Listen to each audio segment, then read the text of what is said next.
Chapter 357. The Mandala Seal. Can you resolve this? The master of Mandala Mountain paused momentarily upon hearing the words, turning to gaze at Xiao Yan, who stood behind Han Shui, unable to suppress a hint of skepticism. Young man, one must not speak lightly of such matters. Do you comprehend that beneath the Mandala flower lies the seal of a being of the demonic saint caliber, and not just any ordinary demonic saint? That kind of demonic saint is a foe even my mentor might struggle to confront. Are you certain you can handle it? It was not out of a desire to undermine Han Shui, but rather the fact that Xiao Yan exhibited not a trace of fighting spirit. He was lifted only by the strength of his soul. The youth before her appeared rather unremarkable. Yet, before she could utter another word, the revered figure of Tianhua and Yumo behind Xiao Yan suddenly interjected. Master of Mandala Mountain, do not underestimate our young master. His abilities are beyond your imagination. Given the unwavering loyalty Tianhua and Yumo held for Xiao Yan, had it not been for the master of Mandala Mountain's recent kindness towards them, they might have erupted in protest. Mother, this fellow is the Xiao Yan I mentioned. He is no ordinary prodigy. At this moment, Lu Xian leaned closer to whisper softly in the woman's ear. Xiao Yan, is he truly the one? The master of Mandala Mountain's expression shifted. Since the battle at the abyss of Yomi, the name of Xiao Yan had reverberated incessantly in her ears. Accompanied by 2 Dou Zun as guards, he single-handedly battled and vanquished the 4 Dou Zun powerhouses of the Sacred Demon Sect, defeating them all. It is crucial to note that the sect leader of the Sacred Demon Sect was a peer of her own strength, a figure of nearly unparalleled prowess in the southwestern continent, especially in the absence of saintly beings. Yet, it was this very youth before her who had managed to slay such a formidable opponent. But oh, why is this young lady suddenly so favorable towards me? Could it be that she harbors feelings for me? Xiao Yan regarded Lu Shuyan's delicate visage, a playful smile gracing his lips as he winked at her. Lu Shuyan's cheeks flushed a rosy hue, and she promptly huffed, turning her head away. The master of Mandala Mountain observed this exchange with a sudden unease, her gaze toward Xiao Yan now tinged with wariness. However, she refrained from obstructing Xiao Yan's vital endeavor. After all, disregarding Han Shui's sentiments, if the Mandala flower could be restored through Xiao Yan's efforts, it would undoubtedly bolster the strength of Mandala Mountain. The Mandala flower was a formidable plant, possessing the battle prowess of a Doshang. Even if it could not move, its presence within Mandala Mountain would serve as a tremendous deterrent. Moreover, within Mandala Mountain lay an exceptionally potent cultivation technique that required the Mandala flower's assistance for mastery. Yet ever since the flower had subdued the demonic saint, it had ceased to be active for a millennium. Apart from the successive masters of the mountain, no one had been able to communicate with the Mandala flower. Since so many have vouched for young Master Xiao Yan, I shall refrain from further obstruction. The master of Mandala Mountain displayed a charming smile, her curiosity piqued as she gazed upon Xiao Yan. While I have no objection to allowing you to pass, I am nonetheless eager to witness the prowess of young Master Xiao Yan. With that, her inquisitive gaze remained fixed on Xiao Yan, pondering the extraordinary allure that empowered this young man to declare he could assist the Mandala flower in vanquishing the demon saint. Previously, a master from Mandala Mountain had expressed confidence in his ability to help the Mandala flower suppress demonic energy, only to suffer the dire consequence of having his physical form corroded by the very force he sought to control, ultimately being forced to sever his body, nearly rendering him unable to resurrect. In response to the master of Mandala Mountain's extraordinary flame, Xiao Yan merely smiled slightly, a brilliant flame leaping from his fingertips. The candle-like flicker danced at his touch, resembling a fiery sprite, yet the intense heat it emanated sent a shiver through the master of Mandala Mountain. Such formidable strange fire, she remarked with a subtle nod. The enchanting flame before her appeared delicate, yet the terrifying power it concealed was indeed unsettling. The strength of this strange fire does possess a restraining effect against that demon saint, she acknowledged with a gentle nod. Very well, young Master Xiao Yan, please follow me. As she spoke, her gaze drifted toward the side where Soul Snow stood. If my esteemed mentor has no pressing matters, I invite you to enjoy a cup of tea at Mandala Mountain. Soul Snow did not decline the invitation, for Xiao Yan held immense significance for her, with matters concerning the revival of the Soul Clan at stake. Her regard for him was nearly as profound as that of Xiao Xian, not to mention the child Miao Miao. With this thought, Soul Snow could not help but let out a soft sigh, casting a resigned glance at Soul Miao Miao. Seemingly understanding the unspoken sentiment in Soul Snow's eyes, Miao Miao's cheeks flushed slightly before she shot a fierce glare at Xiao Yan, accompanied by a haughty snort. Xiao Yan maintained a tranquil demeanor, observing the scene with an expression of utter incomprehension. Thus, the group swiftly traversed the expansive grounds of Mandala Mountain, arriving beneath the towering Mandala flower. Is this the ancient Mandala flower? Xiao Yan marveled at the magnificent sight before him, awestruck by the wonders of the vast world. The towering roots were adorned with intricate golden patterns that resembled the veins of a human body, subtly exuding an aura of profound laws and principles. Having encountered ancient formations and artifacts before, Xiao Yan recognized that even the most remarkable sealing formations left behind by the supreme alchemist paled in comparison to the natural grandeur of this formation. These golden patterns were indeed the most exquisite sealing formations birthed by the heavens and earth. To be sealed by this mandala flower, the demon saint lurking beneath must possess a formidable realm. A gentle stir coursed through Xiao Yan's heart as his gaze fell upon the roots of the mandala flower, where ominous black mist had begun to manifest. For an ordinary person, even the slightest contact could lead to their transformation into a demonic entity. However, for him, this posed little concern. With a surge of soul power, he enveloped it with ethereal flames, directing his essence onto the mandala flower itself. "Who are you? Please do not disturb me." A faint wave of consciousness emanated from the flower. At such an exalted level, this ancient treasure possessed a formidable spirit. It appears that the seal placed upon you by that demon saint has caused you considerable distress. I can assist you in purging this nuisance, Xiao Yan conveyed once more. Just you? The mandala flower responded, its consciousness laced with skepticism. If even a Dou saint cannot resolve such a dilemma, how could you possibly succeed? Instead of engaging further in dialogue, Xiao Yan manifested a brilliant flame and cast it upon the roots of the mandala flower. The flame landed upon a tendril of demonic energy, quickly igniting a fierce clash that resulted in both being obliterated. Exotic fire, such potent exotic fire. The flower's consciousness returned, this time tinged with a hint of delight. With Xiao Yan's current level of exotic fire, he could refine even the demonic energy of a demon emperor, provided it did not carry the essence of the demon emperor himself. Naturally, the time and effort required for such a feat would be considerable. I am afflicted by the demon emperor's source. I require your sealing abilities to confine it. We can assist one another. Xiao Yan sent forth another thought. Very well. The mandala flower paused momentarily before its colossal form quivered slightly. In the next instant, its grand corolla emitted a rustling sound, and a beam of golden light shot forth, piercing directly into Xiao Yan's being. Upon the golden light's entrance, a tumultuous reaction ensued. The light transformed into intricate, arcane patterns that coursed through Xiao Yan's physical body, his energy sea, and even his soul. As the golden light swept through, tendrils of dark, ink-like demonic essence were compelled to retreat from his being. Ultimately, as the golden light traversed Xiao Yan's energy sea, the once tainted, ink-black fighting spirit swiftly regained its former robust purity. Incredible, Xiao Yan marveled, unable to suppress his astonishment. Within his energy sea, the vast fighting spirit surged like a mighty river, yet at its center, a golden cage materialized. Inside the cage, a swirling mist of darkness writhed, desperately attempting to breach the confines of its golden prison, yet to no avail that a fragment of the demon emperor's essence lay sealed within.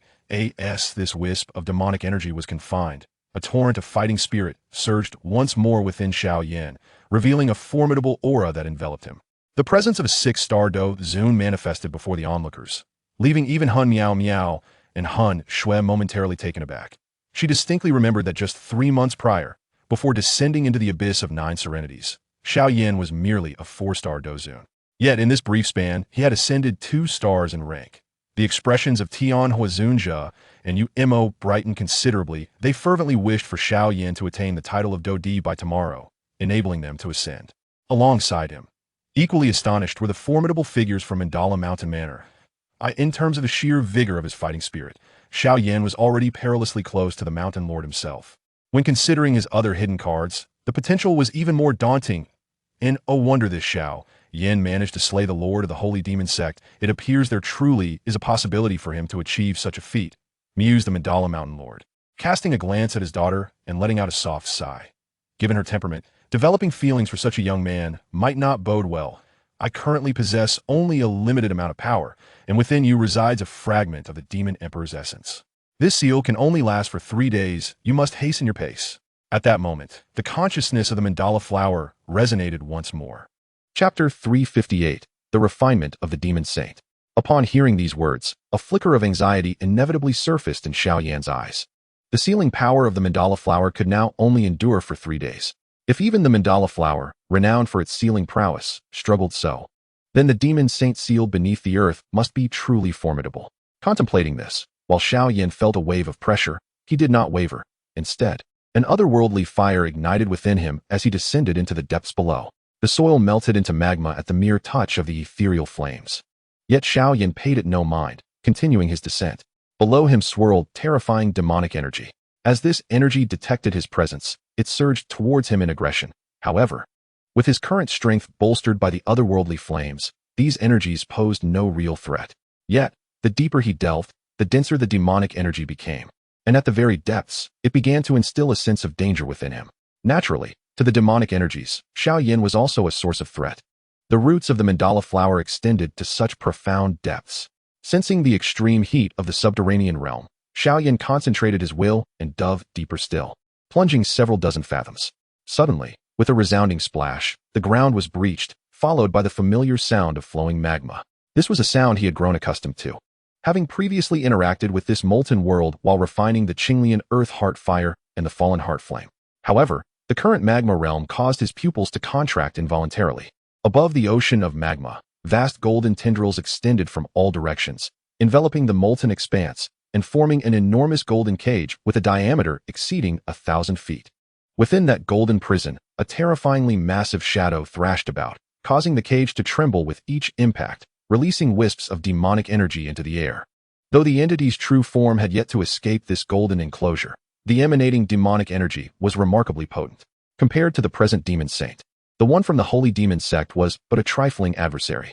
Confronted by the formidable aura of his opponent, Xiao Yan felt an overwhelming sense of dread. Mandala, you have sealed me for a millennium. I refuse to believe you can continue to contain this saint. The demon saint let out a grotesque laugh, relentlessly battering against the roots of the mandala flower. Xiao Yan could feel the strain of the mandala flower under such relentless assault, and it was no wonder that, over the eons, it had grown increasingly feeble. It was not a slumbering demon saint or one that had been vanquished once before that it bound, but a demon saint that had been shackled since its prime. Evidently, this demon saint, in its peak, likely reached the level of a high-tier Dou saint. Nonetheless, Xiao Yan remained undeterred, as he was acutely aware of his mission. He swiftly soared towards the roots of the golden tendrils, and in the next instant, a torrent of vibrant, exotic flames erupted from his mouth. The flames pierced through a small aperture in the tendril-esque confinement, cascading down like a sea of fire upon the shadowy figure cloaked in darkness. Mandala. The shadow emitted a maniacal laughter, only to find itself engulfed by the raging inferno. It hurts. It hurts. The shadow could not suppress its cries of agony as a thick, inky, demonic aura surged forth from its form, hissing as it clashed with the exotic flames, ultimately yielding a startled exclamation. Exotic fire. What terrifying flames. Who are you? Merely someone here to extinguish you. Xiao Yan cackled, unleashing flames from his hands as he summoned the utmost intensity of his exotic fire against this demonic saint. Only through such fervent effort could he pose a genuine threat to this entity. After all, even after being sealed for a millennium, its power remained formidable, rivaling that of the soul snow. In terms of demonic energy cultivation, it far surpassed Xiao Yan's capabilities. The flames clashed violently with the black, demonic aura, each collision annihilating substantial amounts of both demonic energy and exotic fire. You think with your meager cultivation, albeit your exotic fire has some effect, you could hope to refine this saint? Dream on. The shadow sneered with reckless laughter, yet Xiao Yan discerned a trace of trepidation lurking within its mirth. Senior, is this creature capable of drawing energy from the external realm? Xiao Yan's soul energy connected with the roots of the mandala flower, transmitting a thought. No, despite its might, the mandala flower remained a plant, slow in thought and recuperation. However, the conclusion brought a smile to Xiao Yan's face. Although the endeavor was fraught with challenges, it still offered a glimmer of hope. With this in mind, Xiao Yan intensified the output of his exotic fire. A torrential sea of flames erupted, cascading upon the shadow and causing its form to waver slightly. Is this feeble fire merely a tickle to me? The shadow scoffed derisively, continuing its assault on the mandala flower's roots, this time with even greater force. Open up, it bellowed, yet the mandala flower's roots remained steadfast and unmoved. Ignoring the shadow's tumult of emotions, Xiao Yan continued to unleash his exotic fire at maximum capacity. Under such intense output, even the fighting spirit cultivated through his burning formula began to wane. An hour later, His fighting spirit was nearly depleted. At that moment, the shadow's aura seemed to weaken slightly, but the change was almost imperceptible. Is this exotic fire just a tickle to me? The shadow chuckled grotesquely once more. Xiao Yan, however, chose to disregard the situation.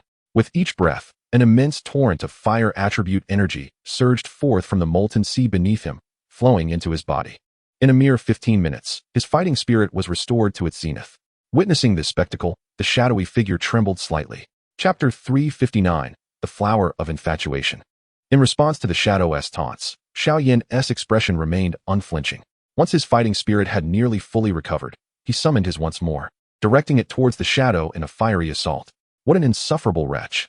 The shadow roared in fury, dismissing Xiao Yan and continuing its relentless charge toward the roots of the mandala flower. In less than 3 years, I shall break free from this damned prison. And when that time comes, the entire mandala manor shall pay the price. The shadow cackled maniacally, yet Xiao Yan could distinctly sense the figure's growing agitation. My time is limited. I must hasten my efforts. Paying no heed to the shadow's thoughts, Xiao Yan fixated solely on one objective, to incinerate with fervor, until he could burn no more. Only by vanquishing this shadow could he truly obtain the seal of the mandala flower. And it was this seal that could grant him a glimmer of hope. Otherwise, should the source of this malevolence break free, Xiao Yan's fate would likely be more tragic than that of the former Yinyang evil saint. Though the dark entity before him possessed power far surpassing that of the fallen evil saint subdued by the underworld poison saint, Xiao Yan's own strength had undergone a remarkable transformation. Having consumed 2 types of once again, the ferocity of his flames had become exceedingly formidable. While it may not rival the likes of the pure lotus demon fire, it could be surmised that even the Golden Emperor's flame of the ancient clan would struggle to surpass his current fire's might. Even though most of the he had fused were of lower rank, he now commanded the fusion of 7 types, endowing him with a potency capable of posing a threat to high-ranking Dou saints. Though minimal, it was indeed genuine. Flames erupted in waves, annihilating the encroaching demonic energy. Xiao Yan's fighting spirit dwindled in cycles, yet after each depletion, he swiftly rejuvenated it. With each resurgence, he plunged back into his fiery assault on the demon saint, until his eyes were bloodshot and his mind felt momentarily vacant, at which point he exhaled slowly. He then settled into a cross-legged position above the molten sea, entering a state of meditation and rest. Yet at that moment, any discerning observer could perceive that the aura emanating from the shadow had noticeably weakened. While this decline appeared negligible compared to other powers, it was undeniably genuine. After approximately 2 hours of meditation, Xiao Yan finally reopened his eyes, locking his gaze firmly upon the shadow, and unleashed another dazzling wave of flames. Curse the human boy! What on earth do you intend to achieve? How long will you persist in this futile endeavor? The shadow of darkness emitted a furious roar and charged towards Xiao Yan. With each assault, tendrils of malevolent energy spread forth, crashing against him. Yet, to Xiao Yan, this malevolence posed no threat whatsoever. With a mere flick of his hand, he conjured flames that devoured the dark energy.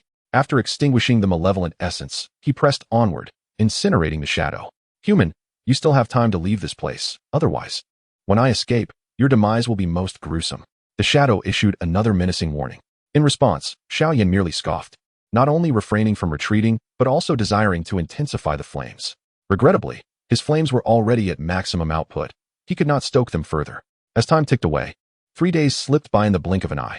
After this duration, while the malevolent energy surrounding the shadow remained thick, it was evident to the discerning eye that it had grown somewhat diluted.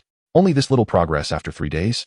Gazing at the shadow's still formidable aura, Xiao Yan couldn't help but momentarily lose his focus, ultimately letting out a resigned sigh. It seems there is no way to obtain the sealing power of the mandala flower after all. As he pondered, the golden tendrils suddenly erupted with a radiant glow, followed by an even more potent beam of golden light cascading into Xiao Yan's being. Young man, this is the last bit. The mandala flower conveyed a flicker of intent, after which the golden roots dimmed slightly. Meanwhile, Xiao Yan felt the seal within him fortify once more, as if this time it would last for a full 7 days. Without further ado, he reignited his extraordinary flames and directed them towards the shadow. Ah, human, I shall slay you. The shadow, noticing the mandala flower's roots dimming, initially felt a surge of joy, only to realize that its own strength had waned as well. Infuriatingly, that little Dou Zun continued to unleash flames upon it. Aren't you exhausted? The shadow roared, relentlessly assaulting the golden cage. A foreboding sensation crept upon it. If it could not break free this time, it would find itself in dire peril. Thus, a prolonged war of attrition commenced anew. Similar to the previous encounter in the Netherworld, the Mandala Flower seal restricted this demon saint from siphoning external power. Consequently, it became akin to water without roots, unable to escape its confinement. Though Xiao Yan was weak, he possessed an unyielding flow of energy. 7 days later, the shadow uttered, "Human boy, if you spare me this once, I can assist you in becoming a demon saint once I am free." The shadow began to tempt Xiao Yan, yet he remained utterly indifferent. "Were it not for the demonic curse of your foreign evil clan, there would be no need for me to venture here to refine you." With such thoughts in mind, Xiao Yan intensified the flames. Time and again, he expended his fighting spirit only to replenish it, leading to a gradual, yet significant enhancement of his cultivation. However, the energy consumed was substantial. Had it not been for the flowing state of the magma ocean beneath him, he would have completely drained the fire attribute energy from this molten sea. After 10 days, he had only managed to refine approximately 30% of the demonic energy. Gazing at the demon saint before him, Xiao Yan could not help but feel a sense of awe. The power of this demon saint at its peak was likely not far from that of an 8-star Dou saint. In the span of these 10 days, he had restored his fighting spirit over 100 times, yet had only managed to refine a mere 30%. Nevertheless, as the demon saint's strength waned, it was certain that his refinement speed would increase. During this period, the aura of the demon saint had diminished to a level even inferior to that of the soul snow, and with a weakened power, its demise would come swifter. Just as Xiao Yan prepared to ignite the flames once more, the shadow suddenly trembled, and in the next instant, it took on color, transforming into a handsome young man clad in azure robes. "Xiao Yan, cease your fire. Do you not recognize who I am?" The azure-robed man cast a glance at Xiao Yan. "Tribe leader?" Xiao Yan was momentarily taken aback, a look of incredulity crossing his face. "This is all part of the Mandala Flower's scheme. Quickly, use the to burn it. Otherwise, the southwest continent will face a catastrophe," Xiaobei stated gravely. "Understood, tribe leader." Xiao Yan nodded hastily, then continued to summon the towards Xiaobei. "You imbecile, you're burning the wrong person." Xiaobei felt the sear his body, dark mist rising as he glared at Xiao Yan with a sullen expression. "What are you trying to prove here, pretending to be the young master?" Xiao Yan scoffed, unleashing his flames to their fullest extent. "Why must you impersonate our tribe leader? Even at your peak, you are no match for Xiaobei. You may question the character of the tribe leader, but you cannot doubt his strength." Based on Xiao Yan's current knowledge, he deduced that the demon saint sealed within was a member of the Heart Demon clan, one of the 32 clans of the foreign evil tribe, adept in illusions and manipulation of the human heart. After enduring several more burns, Xiaobei finally reverted to his original form. His blood-red eyes fixed on Xiao Yan, radiating a terrifying murderous intent. "Once I escape, I will ensure you suffer a fate worse than death. Apologies, but you may not have the opportunity to escape," Xiao Yan thought, breathing fire while simultaneously transmitting a thought to the Mandala Flower. "The seal is weakening." Upon receiving Xiao Yan's thought transmission, the Mandala Flower trembled slightly, and in the next moment, another beam of golden light emerged. Just one drop left. His words seemed to be nothing more than empty bluster, and Xiao Yan had long ceased to believe in the sincerity of this seemingly honest and simple plant. Fortunately, its seal remained quite robust, allowing Xiao Yan to sustain himself for a while longer. After reinforcing the seal, he resumed his labor. As the power of the demon sage waned, Xiao Yan's rate of refinement increased correspondingly. 7 days later, the demon sage's strength had diminished to the threshold of a 1-star Dou Sheng. "Human, I shall surely slay you," the demon sage roared, his form erupting into a swirling mass of black mist as it surged toward Xiao Yan. This was clearly a desperate, final assault. However, a flash of golden light intervened, repelling him once more. Observing this, Xiao Yan chuckled wickedly and continued to intensify the flames. 2 days later, the demon sage's aura finally plummeted below the Dou Sheng level. As he fell to Dou Zone, it was the moment for Xiao Yan to strike decisively. At this juncture, the demonic energy no longer posed a challenge to him, and the advantage began to shift in Xiao Yan's favor. "You shall inevitably perish at the hands of my kin," the demon sage cried out in his final agonizing scream, before Xiao Yan utterly incinerated him into nothingness. Has he truly perished? Xiao Yan transmitted a thought to the Mandala Flower. "Indeed, he is utterly vanquished." The Mandala Flower replied with a distinctly human-like mirth, sending one last message to Xiao Yan. "Come, my dear flower heart, I shall reinforce your seal." That phrase struck Xiao Yan as somewhat peculiar, a strange smile creeping across his face as he ascended with a sense of joy. Along the way, he diligently employed his to eradicate the remaining traces of demonic energy. Having disposed of this demon sage, a glimmer of hope finally emerged. Chapter 360, 7-star Dou Zone. With such thoughts swirling in his mind, Xiao Yan's figure ascended through the passage, effortlessly clearing away any residual demonic energy he encountered. Deprived of its source, the demonic energy was rendered ineffectual before Xiao Yan. As he broke through to the surface once more, he soon found himself under the gaze of the crowd. After nearly 20 days, the onlookers finally beheld Xiao Yan's form again. However, their expressions varied greatly upon seeing him anew. The Heavenly Fire Elder and Umo exhibited a look of understanding. After all, they were all too aware of their young master's identity and capabilities. Particularly Umo, who knew his young master's virtues too well.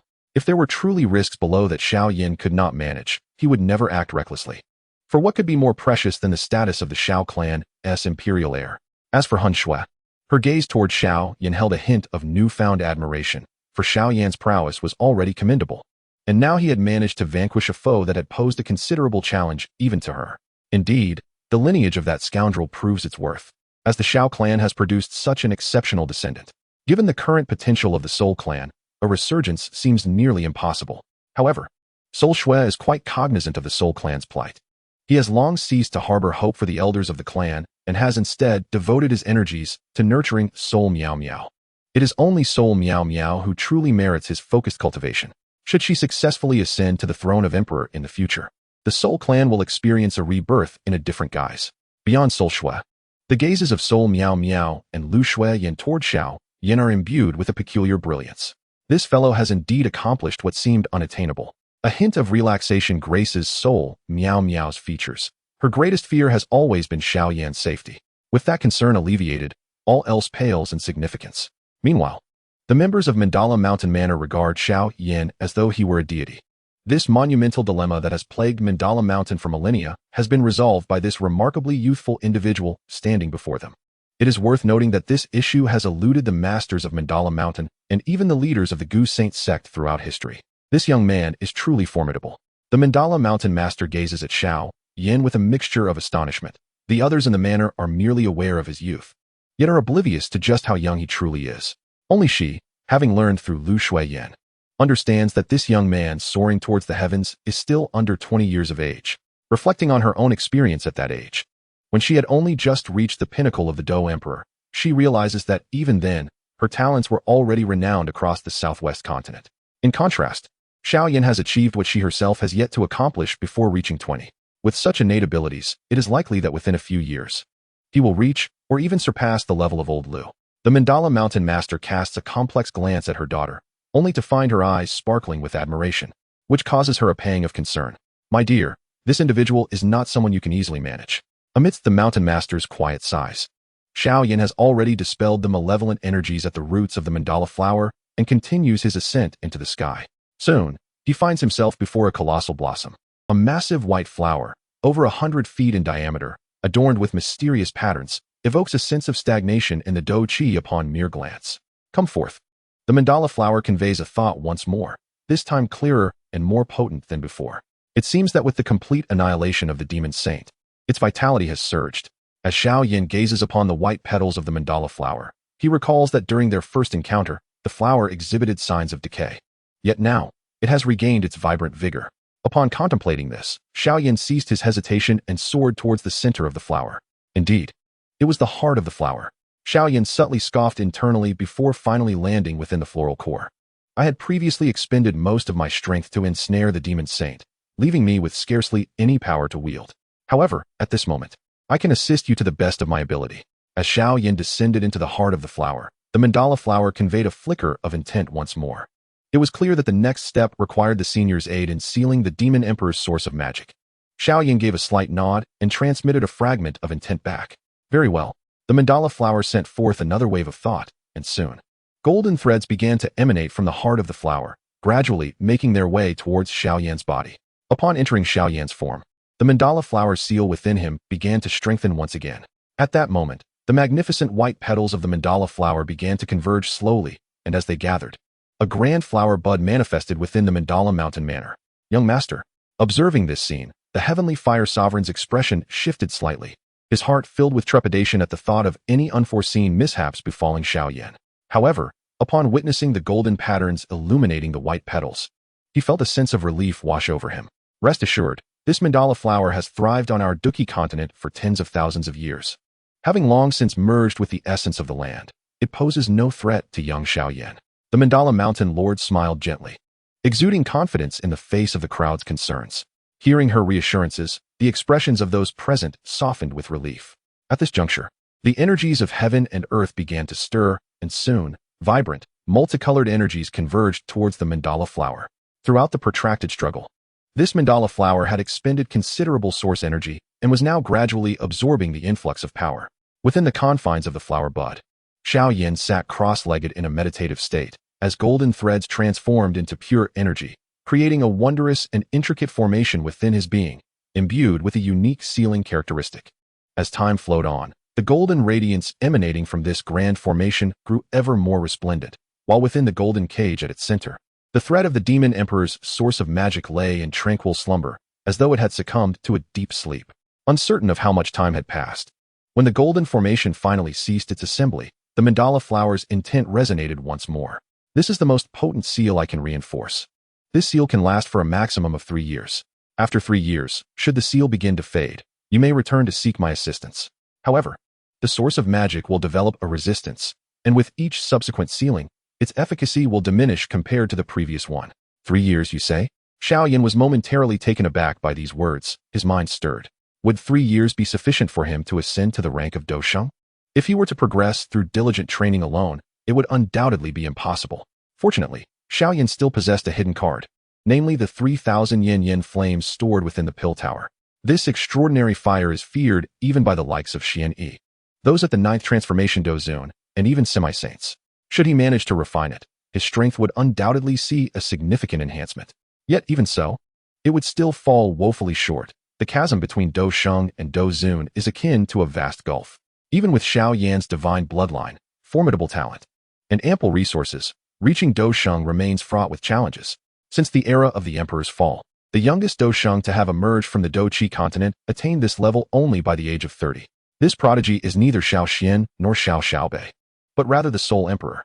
Moreover, it is crucial to note that even if he were to encounter an opportunity to break through to Dousheng, he would still face the backlash from the source of magic.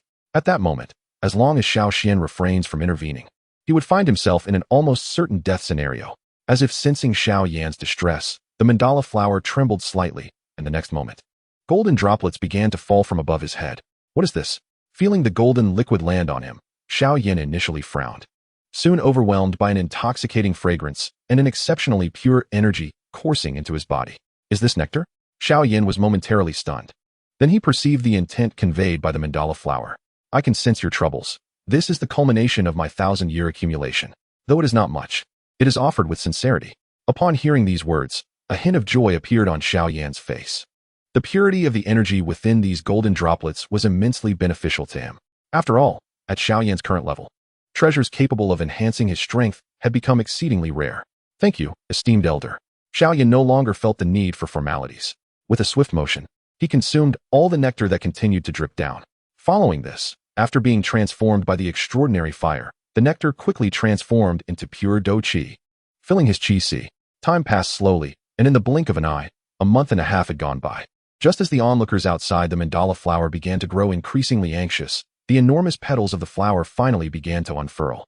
As the petals opened, a more formidable aura surged forth, akin to a mighty dragon awakening, sending ripples throughout the entire Mandala Mountain Manor.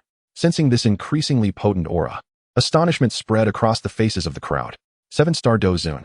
Chapter 361, The Evolution Realm. The terrifying pressure emanating from Xiao Yan left every individual present in a state of shock, their faces reflecting sheer astonishment. Even Han Shui's expression shifted slightly. With such a prodigy emerging from the Xiao clan, it was evident that their prosperity would continue unabated. Contemplating Xiao Yan's youth, scarcely reaching the age of 20, a hint of melancholy emerged on Han Shui's countenance, while beside her, Han Miao Miao wore an expression of delight. The two venerable Tianhua experts were equally speechless. Had it not been for the multitude of onlookers, they would have already erupted in exuberant cheers for their young master. Within the confines of the Mandala Mountain Manor, the elders and disciples felt the overwhelming aura and were left at a loss for words. The 7-star fighting sovereign stood as a pinnacle of strength across the entire southwestern continent, and in the absence of any fighting saint intervening, this was the zenith of power. Even the master of Mandala Mountain himself merely reached the peak of 7-star fighting sovereign. Not to mention that Xiao Yan was so remarkably youthful, a true prodigy. The master of Mandala Mountain cast a complex glance at the dark-clad figure emerging from the enormous flower bud, then glanced at his daughter, whose eyes sparkled with admiration, and could not help but sigh softly. It was evident his daughter was bound to be infatuated, as Xiao Yan felt the surge of fighting spirit within him. The oppressive weight of the demonic source incident momentarily eased. With such abundant fighting spirit coupled with his formidable physique, Xiao Yan felt a newfound confidence. As long as he did not encounter a saint, he was unafraid of anyone. Truth be told, the nectar was quite sweet. As he recalled the golden liquid dripping from the heart of the mandala flower, a faint smile graced Xiao Yan's lips. He then turned to the mandala flower and offered a slight bow. Thank you for the nectar, esteemed elder. Should you have the opportunity to return to the upper realm, do remember to take me along. The colossal flower gently swayed, conveying a thought. If such an opportunity arises, I shall certainly do so. Upon hearing this, Xiao Yan couldn't help but chuckle wryly. Given his current state, whether he could survive to become a fighting saint was uncertain, let alone ascend to the rank of fighting emperor and venture into the vast world beyond.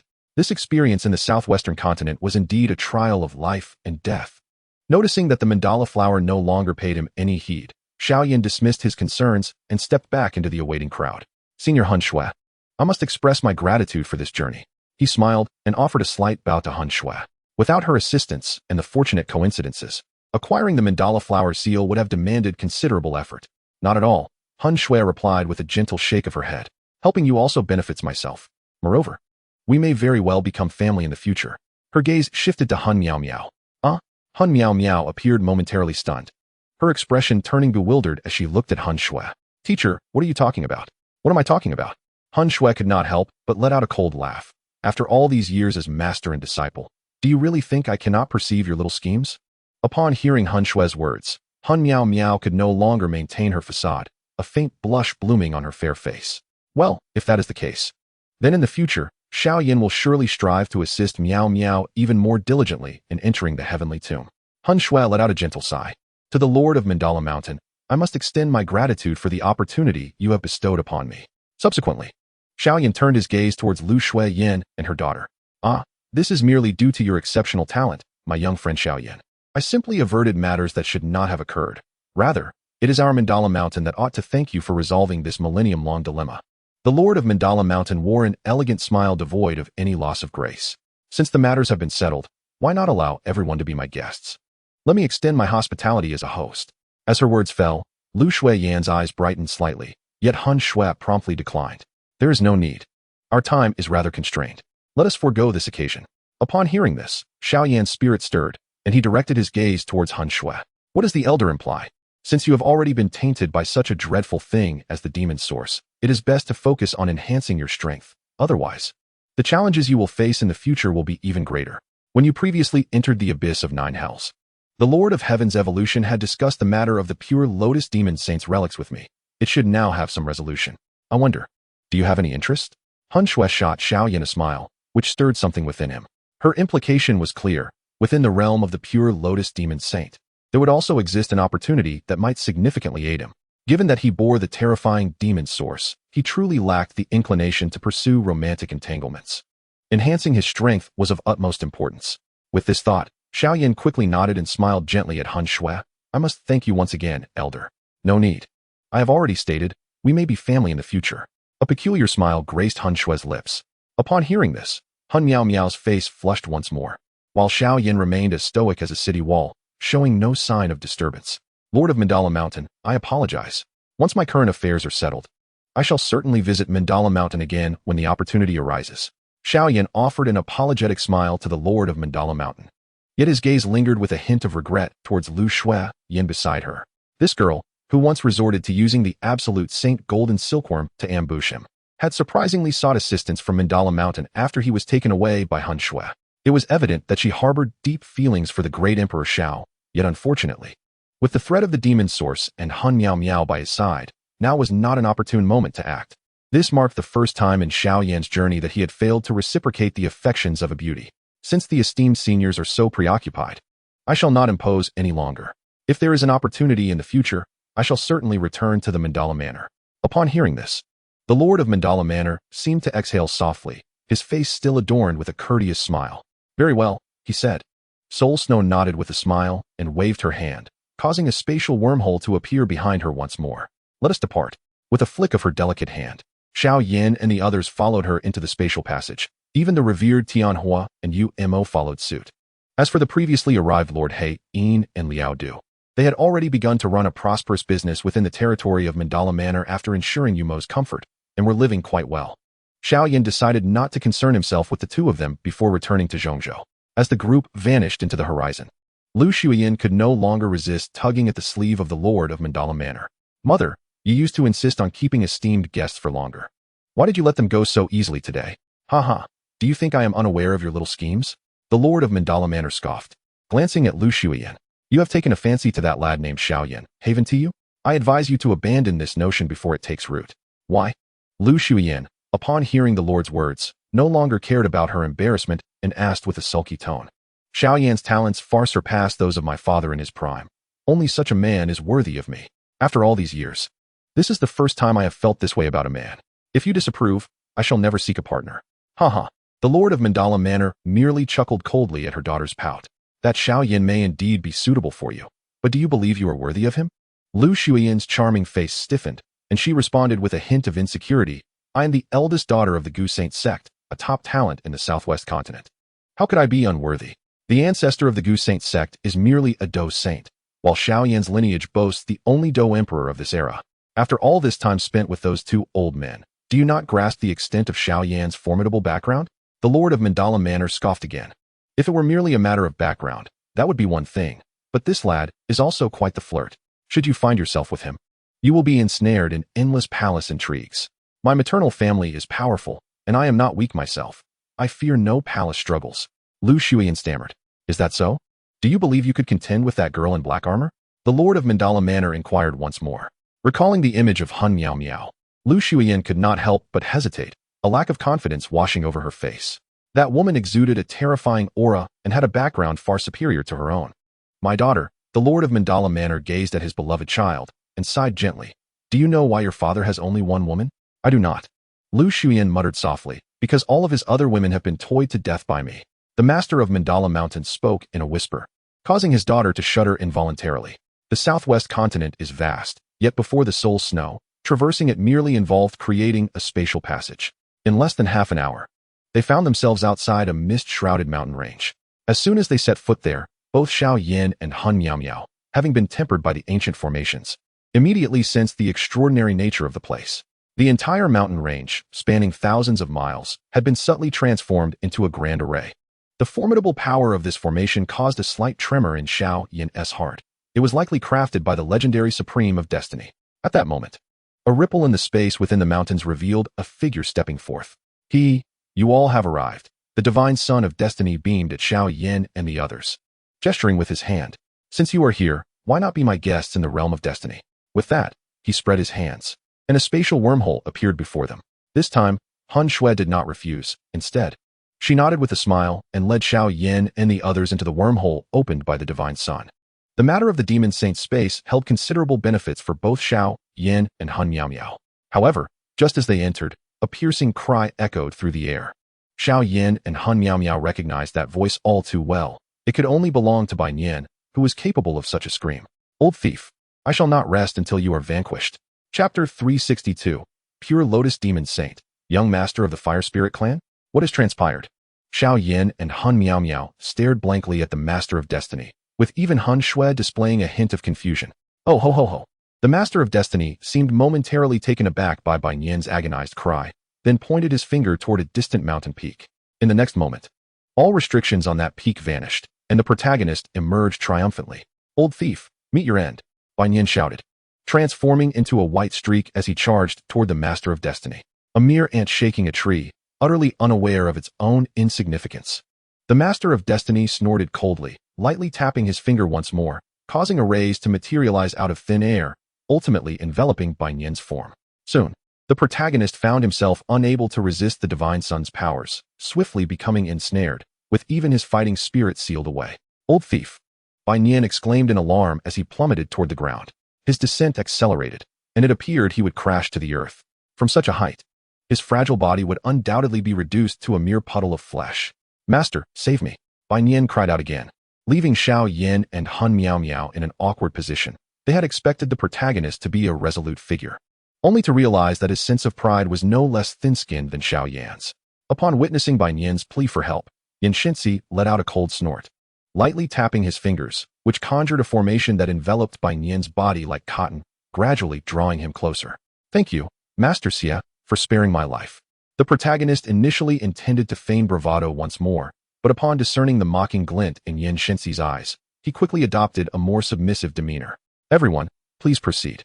Noticing Bai Nian's newfound compliance, Yan Shinxi smiled and gestured to the onlookers. At that moment, Xiao Yan finally surveyed the entirety of the Tianyin realm. Unlike the clamor of the Little Soul realm and the chilling depths of the 9 underworlds, this place was adorned with towering peaks and shrouded in mist, evoking a sense of otherworldly beauty. It reminded Xiao Yan of the Yunlan sect, yet the Tianyin realm was undoubtedly on an entirely different level, as it was a space crafted by a heavenly sovereign. In a certain light, both the ancient 8 clans Dou Emperor space and the 9 underworlds paled in comparison to the magnificence of the Tianyin realm, given that Dou Emperors cannot be deemed complete heavenly sovereigns. Hence, Xiao Yan realized that the foundation of the Tianyin sect might indeed surpass that of the ancient 8 clans. As they arrived at the grand hall of the Tianyin sect, this conjecture was further validated. Within the hall, over a dozen elders awaited them, each possessing the strength of a Dou Zun. This, perhaps, was merely the tip of the iceberg. During Xiao Yan's earlier perception, he sensed several formidable auras lurking within the Tianyin sect, rivaling even Yan Shinxi. While they might not compare to the Xiao clan, the other clans would likely find themselves outmatched by the Tianyin sect. Xiao Yan mused inwardly, acknowledging that the Xiao clan was incomparable, especially with the presence of Xiao Xian, whose prowess rendered the power of deduction and formations rather limited in the face of a Dou Emperor. No matter how seasoned a player might be, one cannot compete with those who possess extraordinary abilities. "How many Dou sages does your Tianyin sect have?" Xiao Yan inquired, fixing his gaze upon the protagonist. Bai Nian was about to respond, but recalled Xiao Yan's earlier inaction during his peril, and he turned away in disbelief. "I have no desire to converse with a side character lacking discernment." Xiao Yan was momentarily taken aback, contemplating how he would embellish the tale when Yan Shinxi reprimanded him, ensuring that this self-proclaimed protagonist would learn of the world's harsh realities. Just as these thoughts crossed his mind, his attention was suddenly drawn to an elder. "Oh, we meet again, esteemed elder," Xiao Yan said with a slight smile, nodding towards the elder. "Ah, it is you, young friend Xiao Yan. Indeed, our fates are quite intertwined," replied the elder clad in white, returning the gesture with a grin. This was the very elder Xiao Yan had encountered in Hain City, the one holding a fragment of the pure Lotus Demon Fire's map. It was from that moment that Xiao Yan became aware of the existence of the Tianyin sect. Upon this realization, a sudden shock reverberated within his heart as he cast his gaze towards the Yan Shinxi beside him. "Tianyin sect master, I wonder if the final fragment of the pure Lotus Demon Fire resides within your sect?" Upon hearing Xiao Yan's inquiry, the Tianyin sect master paused momentarily before a muted smile graced his lips. "Indeed, this last fragment of the pure Lotus Demon Fire is in our possession." As he spoke, a hint of mystery adorned the sect master's expression. "It appears, my young friend Xiao Yan, that you have a keen interest in the fragment of the pure Lotus Demon Fire." Xiao Yan nodded slightly, acknowledging the immense allure the pure Lotus Demon Fire held for him. However, he had yet to ascertain the means of successfully refining it. Currently, aside from enlisting Xiao Xian's assistance, the most viable method seemed to be gathering the fragments of the pure Lotus Sage's map and leveraging the Sage's power to refine the fire. Seemingly perceiving the doubts in Xiao Yan's eyes, Yan Shinxi offered a gentle smile and gestured towards the seats in the grand hall. "Please, everyone, take a seat and enjoy some tea. This is a unique spiritual root within the Tianyin realm. Even the entire Dou Qi continent boasts only a single plant of Tianji tea." Hearing this, Xiao Yan inclined his head and settled into a chair, lifting the teacup to take a delicate sip. As the fragrant aroma enveloped him, he felt his very soul invigorated. This invigorating sensation was unlike any prior experience of soul power augmentation. Rather, it instilled a clarity within his spirit, as if he were gradually comprehending the celestial realms. It was reminiscent of the vague enlightenment he experienced after receiving the supreme refinement inheritance atop the sacred vessel mountain, though, undeniably, the effect of the Tianji tea paled in comparison to that formidable legacy. Nevertheless, its rarity was unmistakable. Were he to bathe in this tea daily, he might very well grasp the celestial realms. Xiao Yan couldn't help but internally jest as he directed his gaze back to the Tianyin sect master. Noticing Xiao Yan's attention, the sect master exchanged a knowing smile. "Since everyone is present, especially you, my young friend Xiao Yan, I shall not withhold any longer." With a gentle smile, The Tianyin sect master waved his hand, causing a radiant light to materialize into a delicate tome. He beckoned to Xiao Yan, saying, "I wonder if your Xiao clan possesses a book such as this." The moment Xiao Yan beheld the tome, he couldn't suppress a moment of astonishment. This was indeed the very book he had first glimpsed in the Xiao clan's scripture pavilion, the Chronicles of the Pure Lotus Demon Sage. Author, Pure Lotus Demon Fire. After a moment of contemplation, Xiao Yan nodded. Allow me to clarify, the Tianyin sect master interjected with a smile. This book is merely a work of folklore. Entirely fabricated. For reasons unknown, a dark line suddenly crossed Xiao Yan's forehead. He had initially thought that Bai Yin was already quite abnormal. Yet he did not expect that the divine child of the Yin would also be anything but ordinary. The master of the Tianyin sect seemed to perceive Xiao Yan's bewilderment and, with a smile, inquired, "Are you aware that the Pure Lotus Demon Saint is not a native of the Duki continent?" Xiao Yan slightly nodded, but the others appeared utterly perplexed. Ignoring the most confounded among them, the Flame Monarch and UMO, the Tianyin sect master continued, "After the ancient war, our first ancestor, the Tianyin Supreme, sacrificed himself to seal the heavens, isolating the entire Duki continent from the outside world to prevent the discovery of its precise coordinates by the malevolent entities from beyond. However, this also severed the connection between the Duki continent and the vast world beyond, leading to a gradual decline in its overall strength, with each generation weaker than the last. After the ancestor's demise, he left behind numerous predictions regarding the changes of the ages, most of which proved to be remarkably accurate. Just a single sentence from the Tianyin sect master instilled in Xiao Yan a deep sense of the Supreme's terrifying foresight. This individual could foresee scenes spanning tens of thousands of years into the future. Nevertheless, despite the ancestor's ability to predict many changes, there were ultimately still flaws present. The Tianyin sect master, wearing a mysterious smile, remarked, "The Pure Lotus Demon Saint is one such flaw. His emergence likely occurred several millennia ago, unbeknownst to other powerful figures on the continent. All that is known is that he was at the pinnacle upon his arrival, possessing the strength of a 9-star Dou Shang. Moreover, he quickly mastered the third-ranked, the Pure Lotus Demon Fire. At that time, the Pure Lotus Demon Saint was renowned in the southwestern continent, having slain no fewer than 10 demon saints of Dou Shang caliber. Subsequently, our Tianyin sect invested considerable effort to derive a conclusion from various clues. The Pure Lotus Demon Saint hails from the vast world. Indeed, the revelation of the Pure Lotus Demon Saint's origins from the vast world struck Xiao Yan with a moment of clarity. However, the next statement from the Tianyin sect master left him even more bewildered. The Pure Lotus Demon Saint's true identity in the vast world is that of the young clan leader of the Fire Spirit clan, a direct descendant of the true Flame Emperor. The realization that the Pure Lotus Demon Saint is the young clan leader of the Fire Spirit clan, a direct descendant of the true Flame Emperor, caused Xiao Yan's heart to constrict as if something was about to leap forth. Thus, the purpose of his arrival in the Duki continent was indeed, his intent in coming to the Duki continent was to obtain the Pure Lotus Demon Fire. For only by possessing the Pure Lotus Demon Fire could one hope to inherit the legacy of the true Flame Emperor. The Pure Lotus Demon Fire is, in essence, a key. The Tianyin sect master smiled as he spoke, yet at that moment, Xiao Yan felt a tingling sensation coursing through his scalp. Taking a day off to contemplate the plot. Chapter 363, The Living Demon Emperor. The Pure Lotus Demon Fire is a key. This news, without a doubt, is an exceedingly daunting revelation for Xiao Yan. Upon acquiring the Pure Lotus Demon Fire, he finds himself presented with the opportunity to inherit the legacy of the true Flame Emperor. This is indeed a profoundly shocking piece of information for him. The true Flame Emperor, a paragon of strength from the ancient era of the Douqi continent, ranks among the foremost figures even in that vast world. Securing the inheritance of such a formidable being would truly be a meteoric rise. It is no wonder that the Pure Lotus Demon Saint, despite holding such a prestigious status in that grand world, chose to come to the Douqi continent. Thus, a question arises, how did the Pure Lotus Demon Saint manage to enter the Douqi continent? Xiao Yan posed this inquiry, drawing attention to the fact that the current Douqi continent is beset by a heavenly deception array meticulously laid out by the heavenly evolution sovereign. A barrier so formidable that even those at the level of demon emperors cannot breach it. How then did the Pure Lotus Demon Saint gain entry? This question strikes at the heart of the matter. The heavenly evolution sovereign exclaimed. "I too am at a loss," replied Xiao Yan with a hint of incredulity. "Do you find this amusing? Therefore, what you ought to do now is to journey to the site of the Pure Lotus Demon Saint's demise to obtain his inheritance. Only then will you truly uncover the secrets that lie behind the Pure Lotus Demon Saint." The heavenly evolution sovereign chuckled nonchalantly. "I can't shake the feeling that you, old man, are merely jesting. Xiao Yan pondered, and then, as if struck by a sudden thought, asked, "If that is the case, then what of the remnants of the demon saints?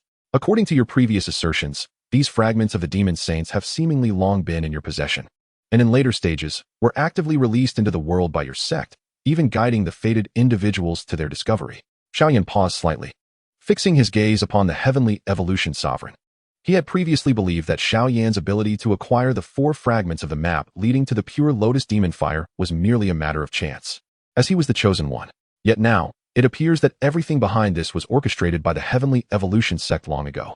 Upon hearing Xiao Yan's inquiries, a smile crept onto the face of the heavenly evolution sovereign, who explained lightly, "Indeed, those map fragments were deliberately placed in the northwestern continent and central state by us, a result of the calculations made by my master, the previous sect leader. Since the fall of the pure lotus demon saint, leaving behind those map fragments, my master deduced through the heavenly evolution great array that a calamity would soon befall the Dou continent. The one capable of halting this catastrophe would be the one who obtains the fragments of the demon saints."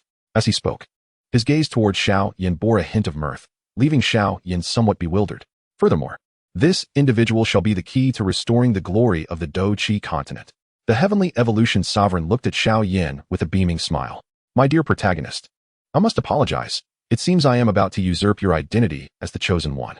Xiao Yan, feeling somewhat embarrassed, cast a glance at Bai Nian, only to find that the expression of the protagonist was equally peculiar. The two exchanged a brief look before averting their gazes. However, the voice of the Tian Yin sect master faltered momentarily as he turned his attention towards Xiao Yan, a hint of mystery woven into his smile. The cataclysm that had been predicted long ago had long since passed. Logically, after the fall of the ancient emperor, it seemed impossible for another Dou Emperor to arise on the continent. Yet, a millennium ago, shortly after the demise of the pure lotus demon saint, everything had undergone a significant shift. The sect master refrained from elaborating on what this change entailed, but both Xiao Yan and the others, including Han Shui, understood fully. This change was, of course, the ascension of Xiao Xian to the ranks of Dou Emperor.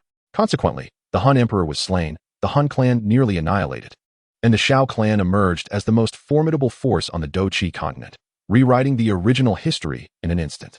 If there was any connection to the pure lotus demon saint, it would pertain solely to the location of the pure lotus demon fire, which had originally been sealed by the pure lotus demon saint within the demon saint's realm. Now, however, it had been brought back by Xiao Xian to the Xiao clan, illuminating the Xiao realm. Without this element, the significance of the demon saint's remnants diminished considerably. Thus, Xiao Yan turned to the Tian Yin sect master and inquired, "How did the pure lotus demon saint meet her demise?"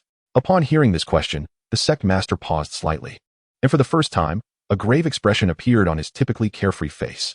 He slowly uttered a statement that caused all present to change countenance. It was due to the intervention of the demon emperor.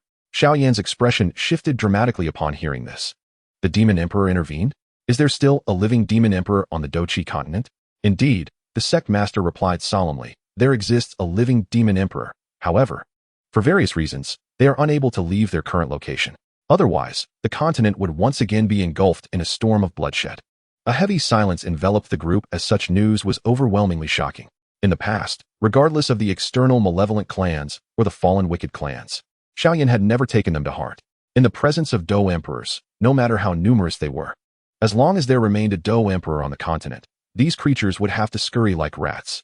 Yet, only today did he realize that a living demon emperor still existed on the Dou continent.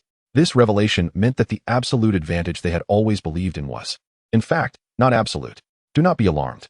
Sensing the unease among Xiao Yan and the others, the Tian Yin sect master feigned a relaxed demeanor and said, "Did I not mention that this demon emperor cannot leave their current location? At the very least, it is far from possible at this moment."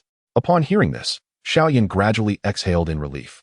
A being of the caliber of a demon emperor possesses combat prowess that is nearly indistinguishable from that of a fighting emperor. Such formidable forces pose an immense threat to the Dou continent. The master of the heavenly evolution sect refrained from further comments, instead gazing at Xiao Yan and slowly stating, "Next, you shall venture to the demon saint space established by the pure lotus demon saint. Within it may lie the true method to liberate you from the demonic source. As for the specific cause of the pure lotus demon saint's demise, I remain somewhat uncertain. The final fragment of the demon saint's map resides within that space. You may retrieve it. Once the fragments are gathered, you shall once again encounter the pure lotus demon saint, at which point the circumstances of his fall will be revealed to you."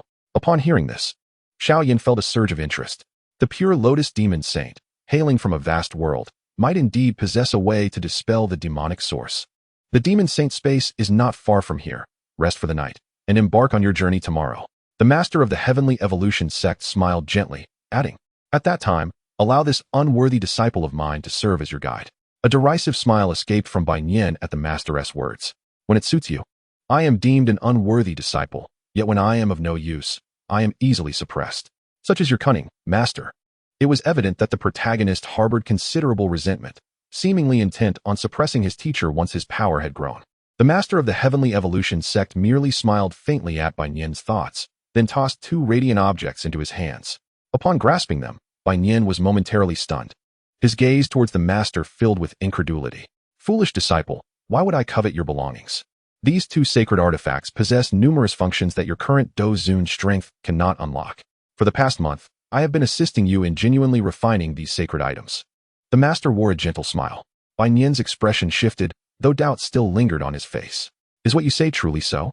What purpose would I have to deceive you? I have raised you since childhood. I regard you as my own son. Then why have you suppressed me for so long?" Bai Nian questioned skeptically. "That was to temper your character. Regrettably, you still fall short of my expectations. Have you not noticed that your soul's realm is on the verge of a breakthrough to the heavenly realm?" The master sighed softly. "Alas, such is the plight of a teacher with a discontented disciple. It is a common occurrence." Bai Nian trembled slightly, holding the two sacred artifacts as tears streamed down his face. With a sudden thud, he knelt before the master, exclaiming, "Master, I am an unfilial disciple, causing you worry." The master's acting was so poor, yet it managed to deceive this young man. Observing this scene, Xiao Yan couldn't help but twitch the corner of his mouth. "However, this is for the best, as it will allow me to more easily manipulate the protagonist in the future." Upon witnessing this scene, the numerous elders of the Tianyan sect could only sigh silently. While Bai Nian's innate talent was undeniably exceptional, surpassing even that of his master, Yin Shenxi, when it came to intellect, concerns arose. If this child were to become the future sect leader, we would undoubtedly face grave challenges ahead. The expressions of the elderly men were marked by worry. That night, the sect leader of Tianyan hosted a banquet for Xiao Yan and his companions. Following the meal, Bai Nian was tasked with showing them around the Tianyan realm, which left Xiao Yan in awe of the sect's profound heritage. Many peculiar relics that had long vanished from the Duqi continent could still be glimpsed here, and, more importantly, this place preserved the history of the Duqi continent for the past 50,000 years. Such a treasure trove was something even the Xiao clan had never possessed. Seizing the opportunity, Xiao Yan immersed himself in study, emerging from the ancient building of the Tianyan realm only the following morning. After a brief rest, Bai Nian returned promptly. "Are you ready? We can set off." Chapter 364, The Inheritance of the Demon Sage. Since retrieving the two sacred artifacts yesterday, Bai Nian's expression transformed from one of deep sorrow to one of exhilaration. With the artifacts in hand, he felt empowered, a triumphant smile adorning his face. "Let us hope that upon your return, the artifacts will not be reclaimed," Xiao Yan thought silently, observing the excitement on the protagonist's face but refraining from voicing his concerns. To do so might sow seeds of doubt between master and disciple, thereby implicating himself. With these thoughts in mind, he followed Bai Nian, and they departed once more from the Tianyan realm. This time, the sect leader did not immediately pursue them. Instead, the soul maiden, Han Shui, remained at his side, effectively becoming his protector. The sensation of having a 4-star Dou Saint as a bodyguard was far more exhilarating than having the dual saints accompany him before. However, compared to the dual saints, Han Shui was certainly not someone he could command. Lost in contemplation, the group traversed vast distances, arriving at a volcanic region brimming with fiery energy. Surrounding them were numerous peaks with flowing lava, indicating an abundance of fire attribute energy. Notably, the central peak showcased a pale, milky white lava flow, and Xiao Yan understood well what that color signified. This was indeed the hue of the pure lotus demon fire. As anticipated, upon their arrival, Bai Nian produced a token, and as he shifted the seal, the token emanated a milky glow, illuminating a colossal wormhole above the central volcano. As they prepare to enter, it is imperative that you closely follow the protagonist. The former Jinglian demon saint was a being of quasi-emperor Dou strength, and the perils within are no less formidable than those of the abyss of the Nine Hells. Bai Nian, with an air of haughty confidence, cast a glance at Xiao Yan and Han Miao Miao. "Not a problem," Xiao Yan replied with a slight nod, a smile gracing his lips. Such matters are indeed best handled with the protagonist present. Upon hearing Xiao Yan's words, Bai Nian's smile broadened, and she waved her hand dismissively, saying, "No worries. This is what the protagonist ought to do. With that, she led Xiao Yan and Hun Miao Miao into the realm of the Demon Saint. Similar to the abyss of the Nine Hells, the realm of the Demon Saint forbids the entry of Dou Sheng level experts. The highest tier permitted within is the 9 Transformation Dou Zone. Compared to the previously traversed Poison Saint and Evil Saint spaces, the realm of the Demon Saint is undoubtedly the most stable Dou Emperor domain Xiao Yan has entered. After all, the Jinglian Demon Saint was merely a step away from becoming a Dou Emperor, and even Xiao Xian, prior to his ascension, would not have been a match for this young master of the Fire Spirit clan. This is not to imply that Xiao Xian's aptitude or any other aspect is inferior to that of the Jinglian Demon Saint, but rather that the Jinglian Demon Saint, hailing from the vast universe, possessed various abilities that far surpassed those of the inhabitants of the Dou Qi continent. For instance, in the Dou Qi continent, the pinnacle of combat techniques is the advanced heavenly level techniques. Even the Emperor level techniques created by Dou Emperor experts merely incorporate the manipulation of source energy and the power of the heavens and earth, adding little more than what heavenly level techniques offer. However, in the vast universe, there may exist even more formidable combat techniques or other means. The ancient space was enveloped in silence. Yet within that stillness, wisps of milky white flames flickered and danced. These must be the flames of the Jinglian demon fire. Xiao Yan mused, his expression betraying a hint of emotion. He had thought that the Jinglian demon fire had been sealed away in Zhongzhou, with all its flames eradicated. Yet the realm of the Demon Saint still housed a significant number of them. With just a slight perception, Xiao Yan could discern that even after millennia, the terrifying heat contained within these flames remained formidable. Even with his current extraordinary fire, he would be hard-pressed to determine superiority over these ordinary flames. And should the true Jinglian demon fire manifest here, even with his fusion of 7 unique fires, he would still be hard-pressed to contend with it. Truly, it is worthy of its rank as the 3rd most powerful fire in existence. Witnessing this scene, Xiao Yan's heart trembled once more. Be cautious, Bai Nian warned, casting a wary glance at the seemingly innocuous milky white flames. Previously, a member of our Tianyan sect ventured here and foolishly provoked that extraordinary fire. In the end, they were reduced to nothing but ashes. The Jinglian demon fire, indeed, is terrifying beyond measure. What is the relationship between your Tianyan sect and the pure Lotus Demon Saint? How did you acquire his spatial token, allowing you to traverse this realm with such ease, even memorizing the route? Xiao Yan cast a glance at Bai Nian. Hee. You are unaware of this, aren't you? Bai Nian relished the curious gaze of Xiao Yan and began to elaborate. When the pure Lotus Demon Saint clandestinely arrived at the Duki continent, he was discovered by my ancestral master. Consequently, a fierce battle ensued between them, which ultimately forged a bond of friendship. Before the pure Lotus Demon Saint perished, he entrusted my ancestral master to safeguard his legacy, and in turn, to carry forth the remnants of the Demon Saint's legacy. Bai Nian spoke with a hint of pride. Does this mean your ancestral master was also a formidable peak 9-star Dou Saint? Xiao Yan's mind stirred. Indeed, Bai Nian nodded affirmatively. Within the Tianyan realm, there exists a subtle yet immensely powerful aura, comparable to that of the clan leader. Xiao Yan's heart quivered slightly at this thought. Just then, he noticed nearby a milky white flame flicker, followed by several flames hurtling towards him. What is happening? Bai Nian's expression shifted. Although these flames appeared diminutive, their power was terrifying. He hastily erected several formations, yet they were effortlessly pierced by the flames. The pure Lotus Demon Fire is one of the most fearsome kinds of extraordinary fire in existence. How could the formation of a Douzong withstand such might? Realizing the gravity of the situation, Bai Nian's complexion paled as he summoned the Tianjin disc, preparing to harness its power for defense. However, at that moment, Xiao Yan suddenly intervened. Brother protagonist, allow me to handle this.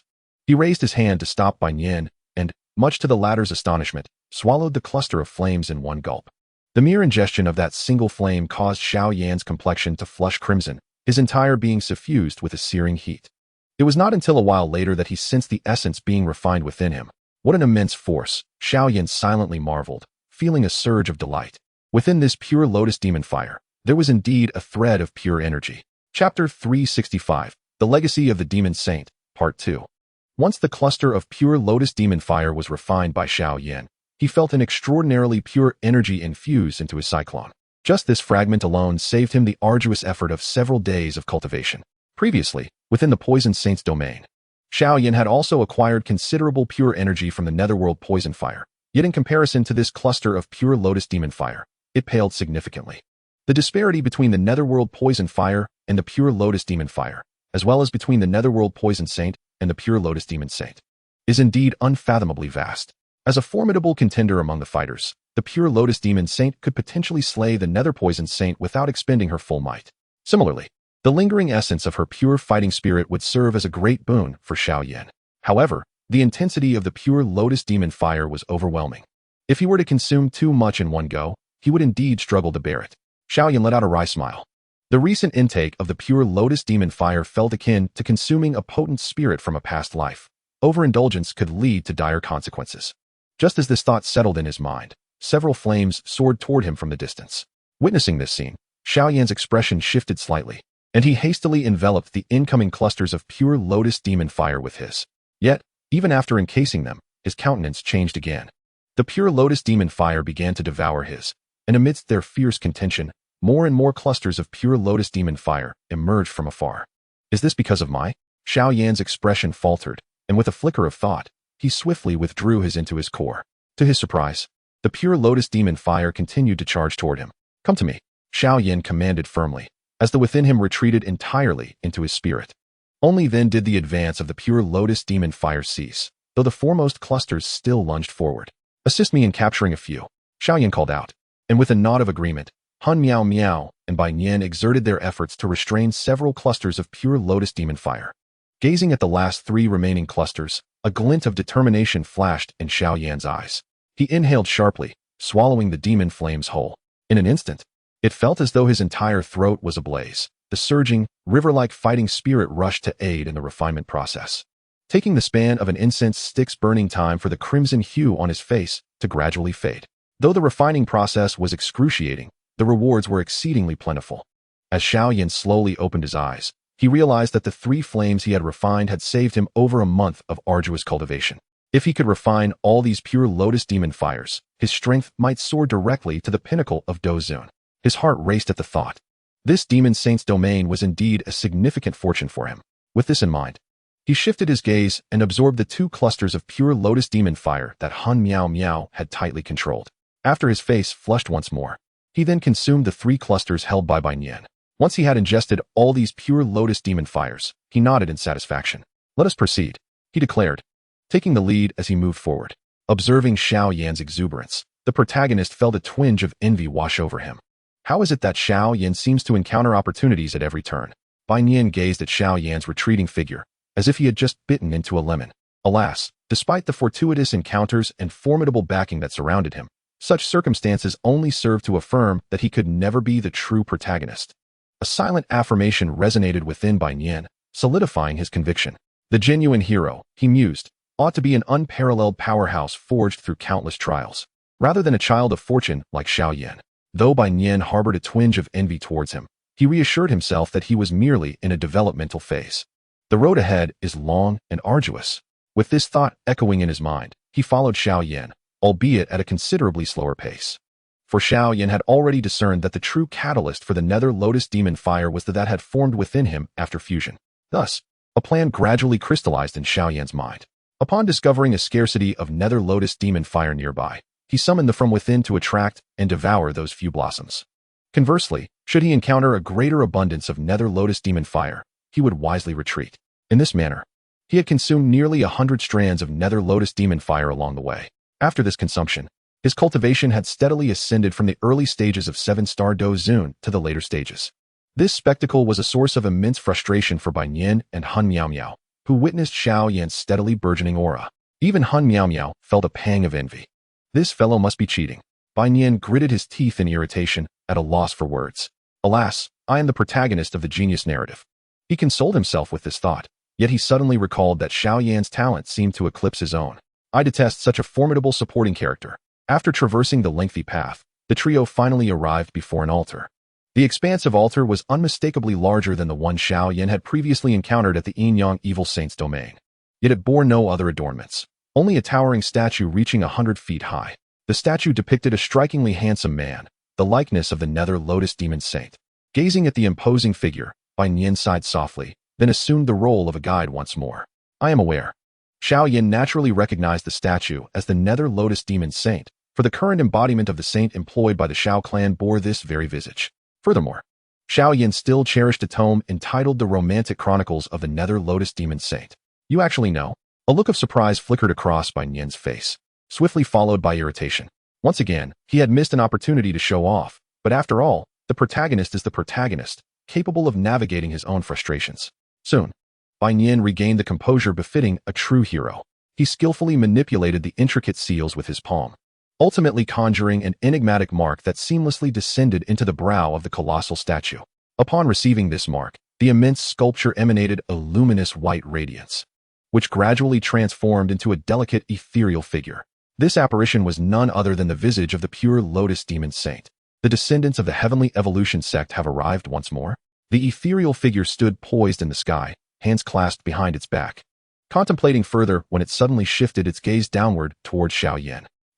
The burning art and multiple exotic flames. The handsome figure momentarily paused, then appeared to sense something anew. Extending his hand, he gestured subtly toward Xiao Yan. Buzz. In that instant, Xiao Yan felt as though the very fabric of the world had come to a standstill. He then perceived his spatial ring trembling uncontrollably, releasing several shards that burst forth.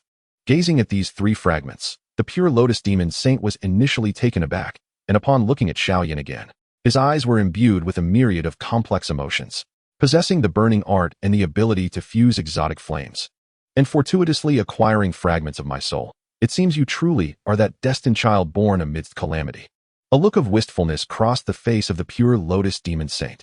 However, this pronouncement caused both Xiao Yan and Bai Nian to momentarily falter in expression. How infuriating! Why did the pure lotus demon saint perceive him as the fated child of destiny? In this moment, the protagonist felt as though his heart was bleeding. Yet, after a brief pause, Xiao Yan slowly nodded. It appears that all of this was orchestrated by the predecessors in advance. Thus, the enigma began to unravel. The final mystery pertained to the ancient emperor Tuashi. In response to Xiao Yan's inquiry, the pure lotus demon saint merely nodded slightly. Then with a flick of his hand, 3 map fragments fell into his grasp and merged into his being. With the acquisition of these fragments, his form solidified significantly, and the terrifying power he radiated grew increasingly formidable. Even as a remnant soul, such an existence was immensely daunting. At this juncture, he bore a look of resignation as he remarked, I possess a modicum of expertise in the divination arts of the heavenly evolution sect. In my final moments, I performed a divination, laying the groundwork for this intricate scheme. However, according to my calculations, you should have acquired the last fragment in the central continent, and subsequently, by a stroke of fate, the holders of the 4 map shards would enter the demon fire space to refine the pure lotus demon fire with my soul projection. Yet, why do you suddenly manifest in this space I have established? Regarding the pure lotus demon saint's uncertainties, Xiao Yan felt he held some answers. After offering a slight bow to the pure lotus demon saint, he slowly began to speak. Esteemed demon saint, you may be unaware that the pure lotus demon fire is no longer within the realm of demon fires. It has been taken by someone. What?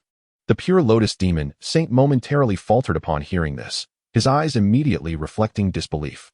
How could it be possible for the pure lotus demon fire to be taken away? The individuals capable of seizing the pure lotus demon fire are exceedingly rare on the Duqi continent. Who could it be? Huangquan, Finian, Xiao Xian, or perhaps the Soul Emperor? He named 4 previously renowned superiors in succession. Xiao Yan, no longer concealing the truth, gradually spoke. It is indeed our clan's ancestor, Xiao Xian. Xiao Xian. Upon hearing this name, the pure lotus demon saint's eyes flickered, revealing a hint of relief. It is indeed one of those fellows. Xiao Yan was not surprised that the pure lotus demon saint recognized Xiao Xian. After the fall of the imperial era, the 5 unparalleled powers had emerged in nearly the same period, with the Huangquan demon saint being the first to appear, followed by the illustrious pure lotus demon saint, and subsequently, Xiao Xian, the Soul Emperor, and Gu Yuan, 3 formidable beings from the ancient 8 clans. Although these 3 were somewhat younger than the first 2, it was well known that before the demise of the pure lotus demon saint, Xiao Xian had already reached the level of a 9-star Dou saint. Who would have thought that the one I once subdued would now have taken my home? The voice of the pure lotus demon saint carried a tone of resignation and amusement. When Xiao Yan first arrived at this place, he had sensed the bloodline power within both himself and Huan Miao. However, he had not given it much thought. Now, it was unexpected that the pure lotus demon fire he had hidden away had been discovered and taken by that individual. Reflecting on this, even the pure lotus demon saint found himself somewhat speechless. The Soul Emperor, who was a sworn adversary of Xiao Xian, had not intervened when Xiao Xian seized the pure lotus demon fire. The pure lotus demon saint looked at Xiao Yan with curiosity. Esteemed one, the Soul Emperor has already perished at the hands of my clan's ancestor. Xiao Yan replied with a peculiar smile, slowly addressing the demon saint's confusion. while Huan Miao's expression turned somewhat awkward. Although she felt little emotional attachment to the Soul Emperor, he was, after all, her nominal ancestor. Since the teacher is not embarrassed, why should I be? Huan Miao quickly regained her composure, while the Pure Lotus Demon Saint's pupils slightly contracted upon receiving this news. Are you saying that Xiao Yan has slain the Soul Emperor? The Pure Lotus Demon Saint's face bore an expression of incredulity. It is inconceivable. That fellow, the Soul Emperor, possesses an insatiable shrewdness. Even I feel somewhat uneasy in his presence. How could Xiao Yan possibly stand a chance against him? Strangely, witnessing the top-tier powerhouse, the Pure Lotus Demon Sage, display such a bewildered expression ignited a sense of satisfaction within Xiao Yan. However, despite this inner delight, he maintained a serious demeanor and stated, "My ancestor achieved a temporary breakthrough to Dou Emperor during the Great War a millennium ago, thereby slaying the Soul Emperor. Xiao Yan has become a Dou Emperor?" Upon hearing this proclamation, the Pure Lotus Demon Sage's eyes widened in disbelief, a look of incredulity etched upon his face. Impossible. Absolutely impossible. This realm has long since lost all source energy. No one can ascend to Dou Emperor here. Cough, senior, he speaks the truth.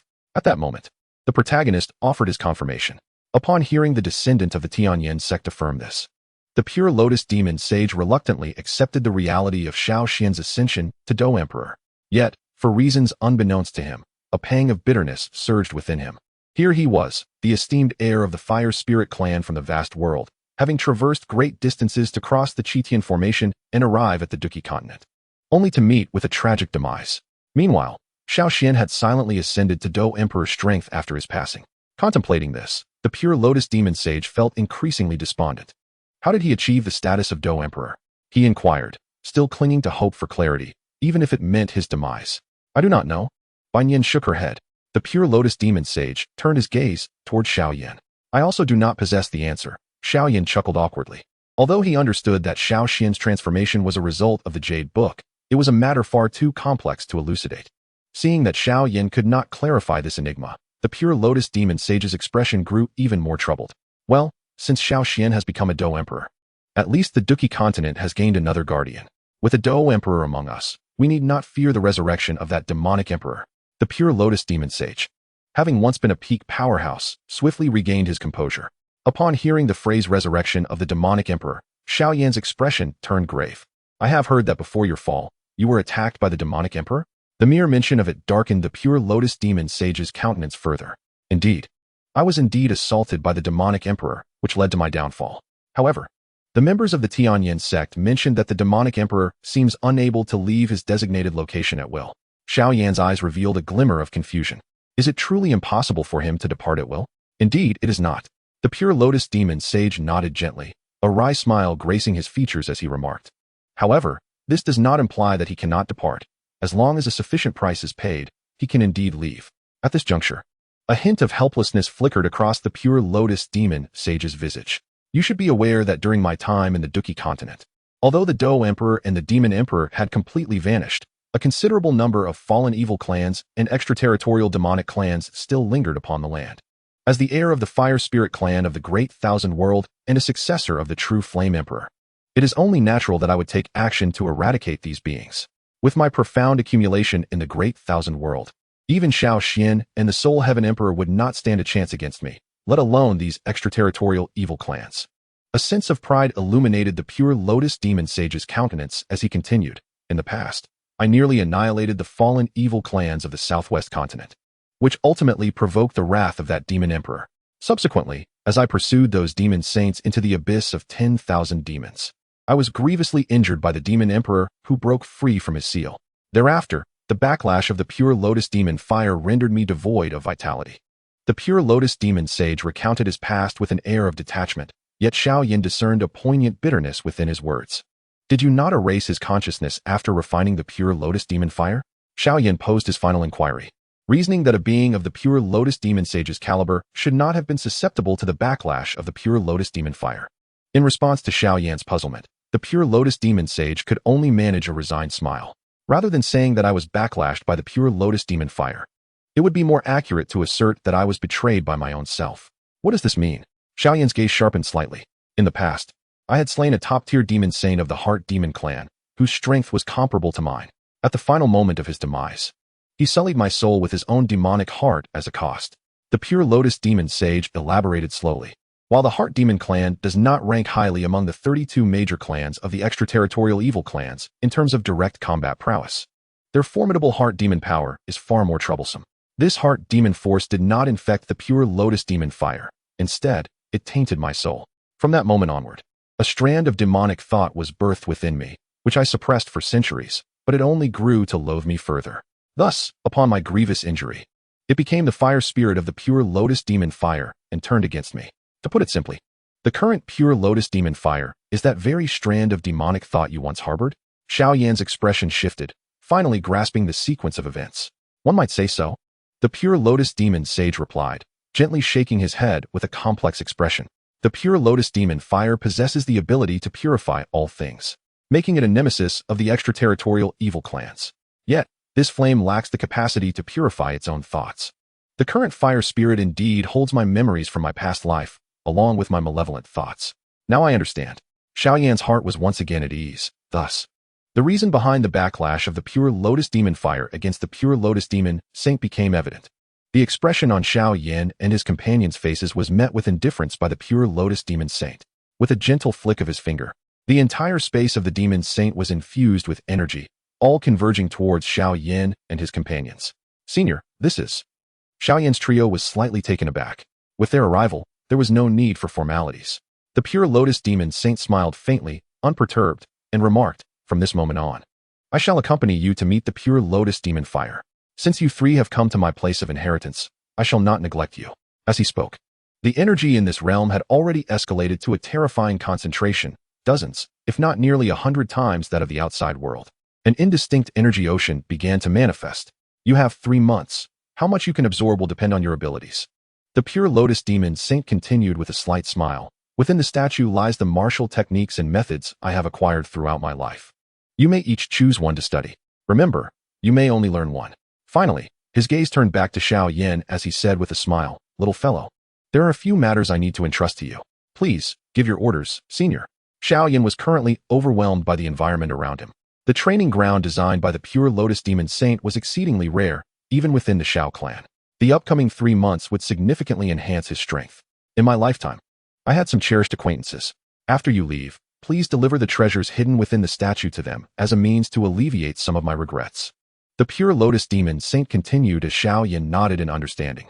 Listing off a dozen names as if recounting treasured memories, they include the 3rd-generation young lord of the Sound Valley and the younger sister of the former patriarch of the Flame Clan. How do you know all of this? The Pure Lotus Demon Saint looked at Xiao Yan, bewildered. Senior, this is an autobiography written by the Pure Lotus Demon Fire. Please check if there are any historical inaccuracies. Xiao Yan could hardly contain his laughter, yet maintained a serious facade as he handed the memoir to the Pure Lotus Demon Saint. Chapter 367. The True Flame of the Pure World. It was written by the Pure Lotus Demon Fire. The Pure Lotus Demon Saint's expression changed dramatically, moved even more than when he heard that Xiao Xian had become a Dou Emperor. He hastily picked up the Jade Book and, upon contact with its contents, absorbed all the information into his mind. However, as these details flooded in, the Pure Lotus Demon Saint's face grew increasingly somber. Chapter 1. The Arrival of a Mighty Man. Chapter 2. The Masteress Lady. Chapter 3. The Saintess of Sound Valley. Chapter 4. The Imperial Princess. Chapter 5. The Enchantment of the Scripture Hall. Chapter 6. The Master and Disciple S. Rice Bowl. The beautiful countenance of the Pure Lotus Demon Saint darkened further, and he could no longer restrain his fury, ultimately crushing the Jade Book into a fine powder. Have you read it all? The eyes of the Pure Lotus Demon Saint narrowed as he gazed at Xiao Yan, a glimmer of danger flickering within them. Should this book be disseminated, his illustrious reputation would be irrevocably tarnished. The heroic stature he had painstakingly built during his lifetime would bear an indelible blemish. Although this stain would not incite public outrage, it would nonetheless be more conspicuous than his descent into a fallen evil clan. Henceforth, the saga of the Pure Lotus Demon Saint would likely be recounted among the formidable fighters of the Dou-Chi continent for countless millennia. Death, in addition to its physiological aspect, also possesses a social dimension. Rest assured, I shall completely forget these matters, Xiao Yan replied, observing with attentive composure. Upon hearing Xiao Yan's words, the Pure Lotus Demon Saint was initially taken aback, only to be enveloped by a deeper discomfort. Alas, even if I were to slay you all, my reputation would remain irretrievable. The Pure Lotus Demon Saint painfully closed his eyes, and when he reopened them, They were filled with lethal intent. All consciousness and memory of the pure lotus demon fire must be eradicated. None shall remain. It possessed too much knowledge, and it was one matter to confine it to the Dou continent. Should it ever reach the vast world beyond, the consequences would be unfathomable. With this thought, the pure lotus demon saint ceased his hesitation, his gaze settling on Xiao Yan as he stated calmly, "I shall temporarily deposit my consciousness within your mind." With that, his form transformed into a streak of light, penetrating Xiao Yan's forehead.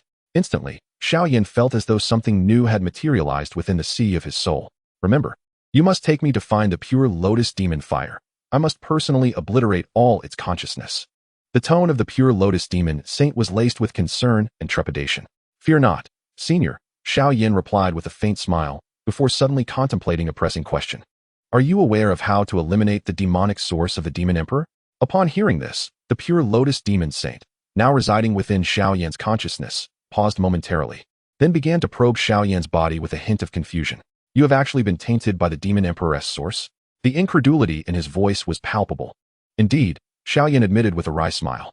"Fortunately, the mandala flower has helped seal it, but even so, you may not survive for many years." A sigh resonated in the pure lotus demon saint's voice. "Is there no hope for salvation?" Xiao Yan's heart sank at the words.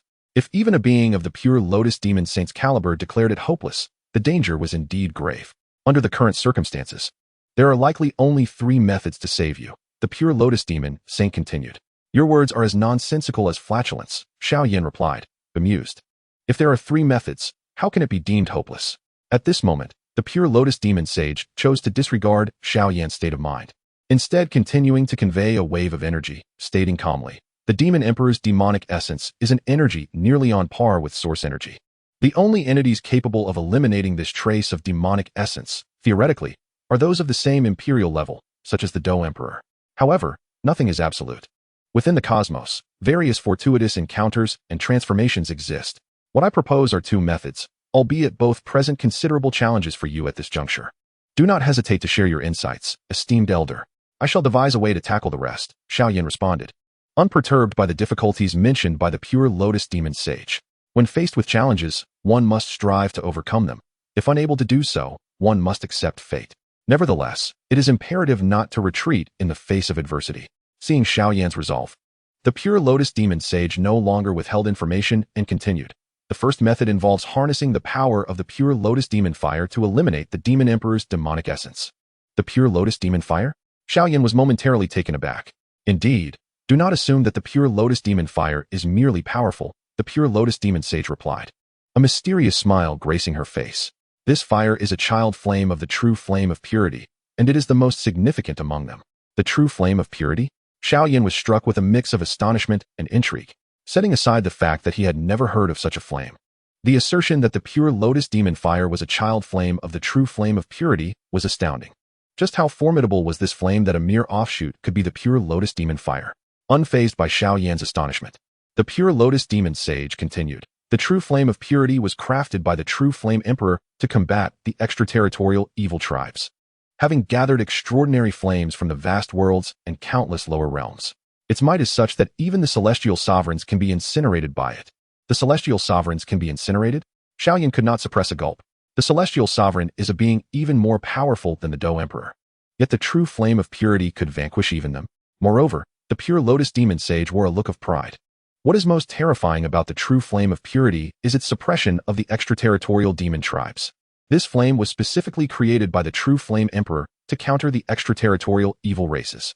It can be said that any demon emperor who has not reached the level of a heavenly demon emperor will be utterly subdued by the true flame of purity. As for the extraterritorial evil races that have yet to attain demon emperor status, they will be reduced to mere fuel upon encountering the true flame of purity. Its most impressive trait lies in its ability to convert demonic energy into fuel." "Convert demonic energy into fuel?" Xiao Yan could not help but swallow lightly. It is known that demonic energy is a particularly troublesome form of energy, one that suppresses fighting spirit to a lesser degree. This energy is likely on par with the spiritual power of the vast worlds, perhaps even more difficult to contend with. Yet, this so-called true flame of purity possesses such a horrifying effect. There is nothing peculiar about it. The pure lotus demon saint smiled once more and remarked gently, "Do you believe that the on the Dou continent simply appeared out of nowhere? They are fragments of the original of the true flame emperor. which shattered and scattered across the Duki continent.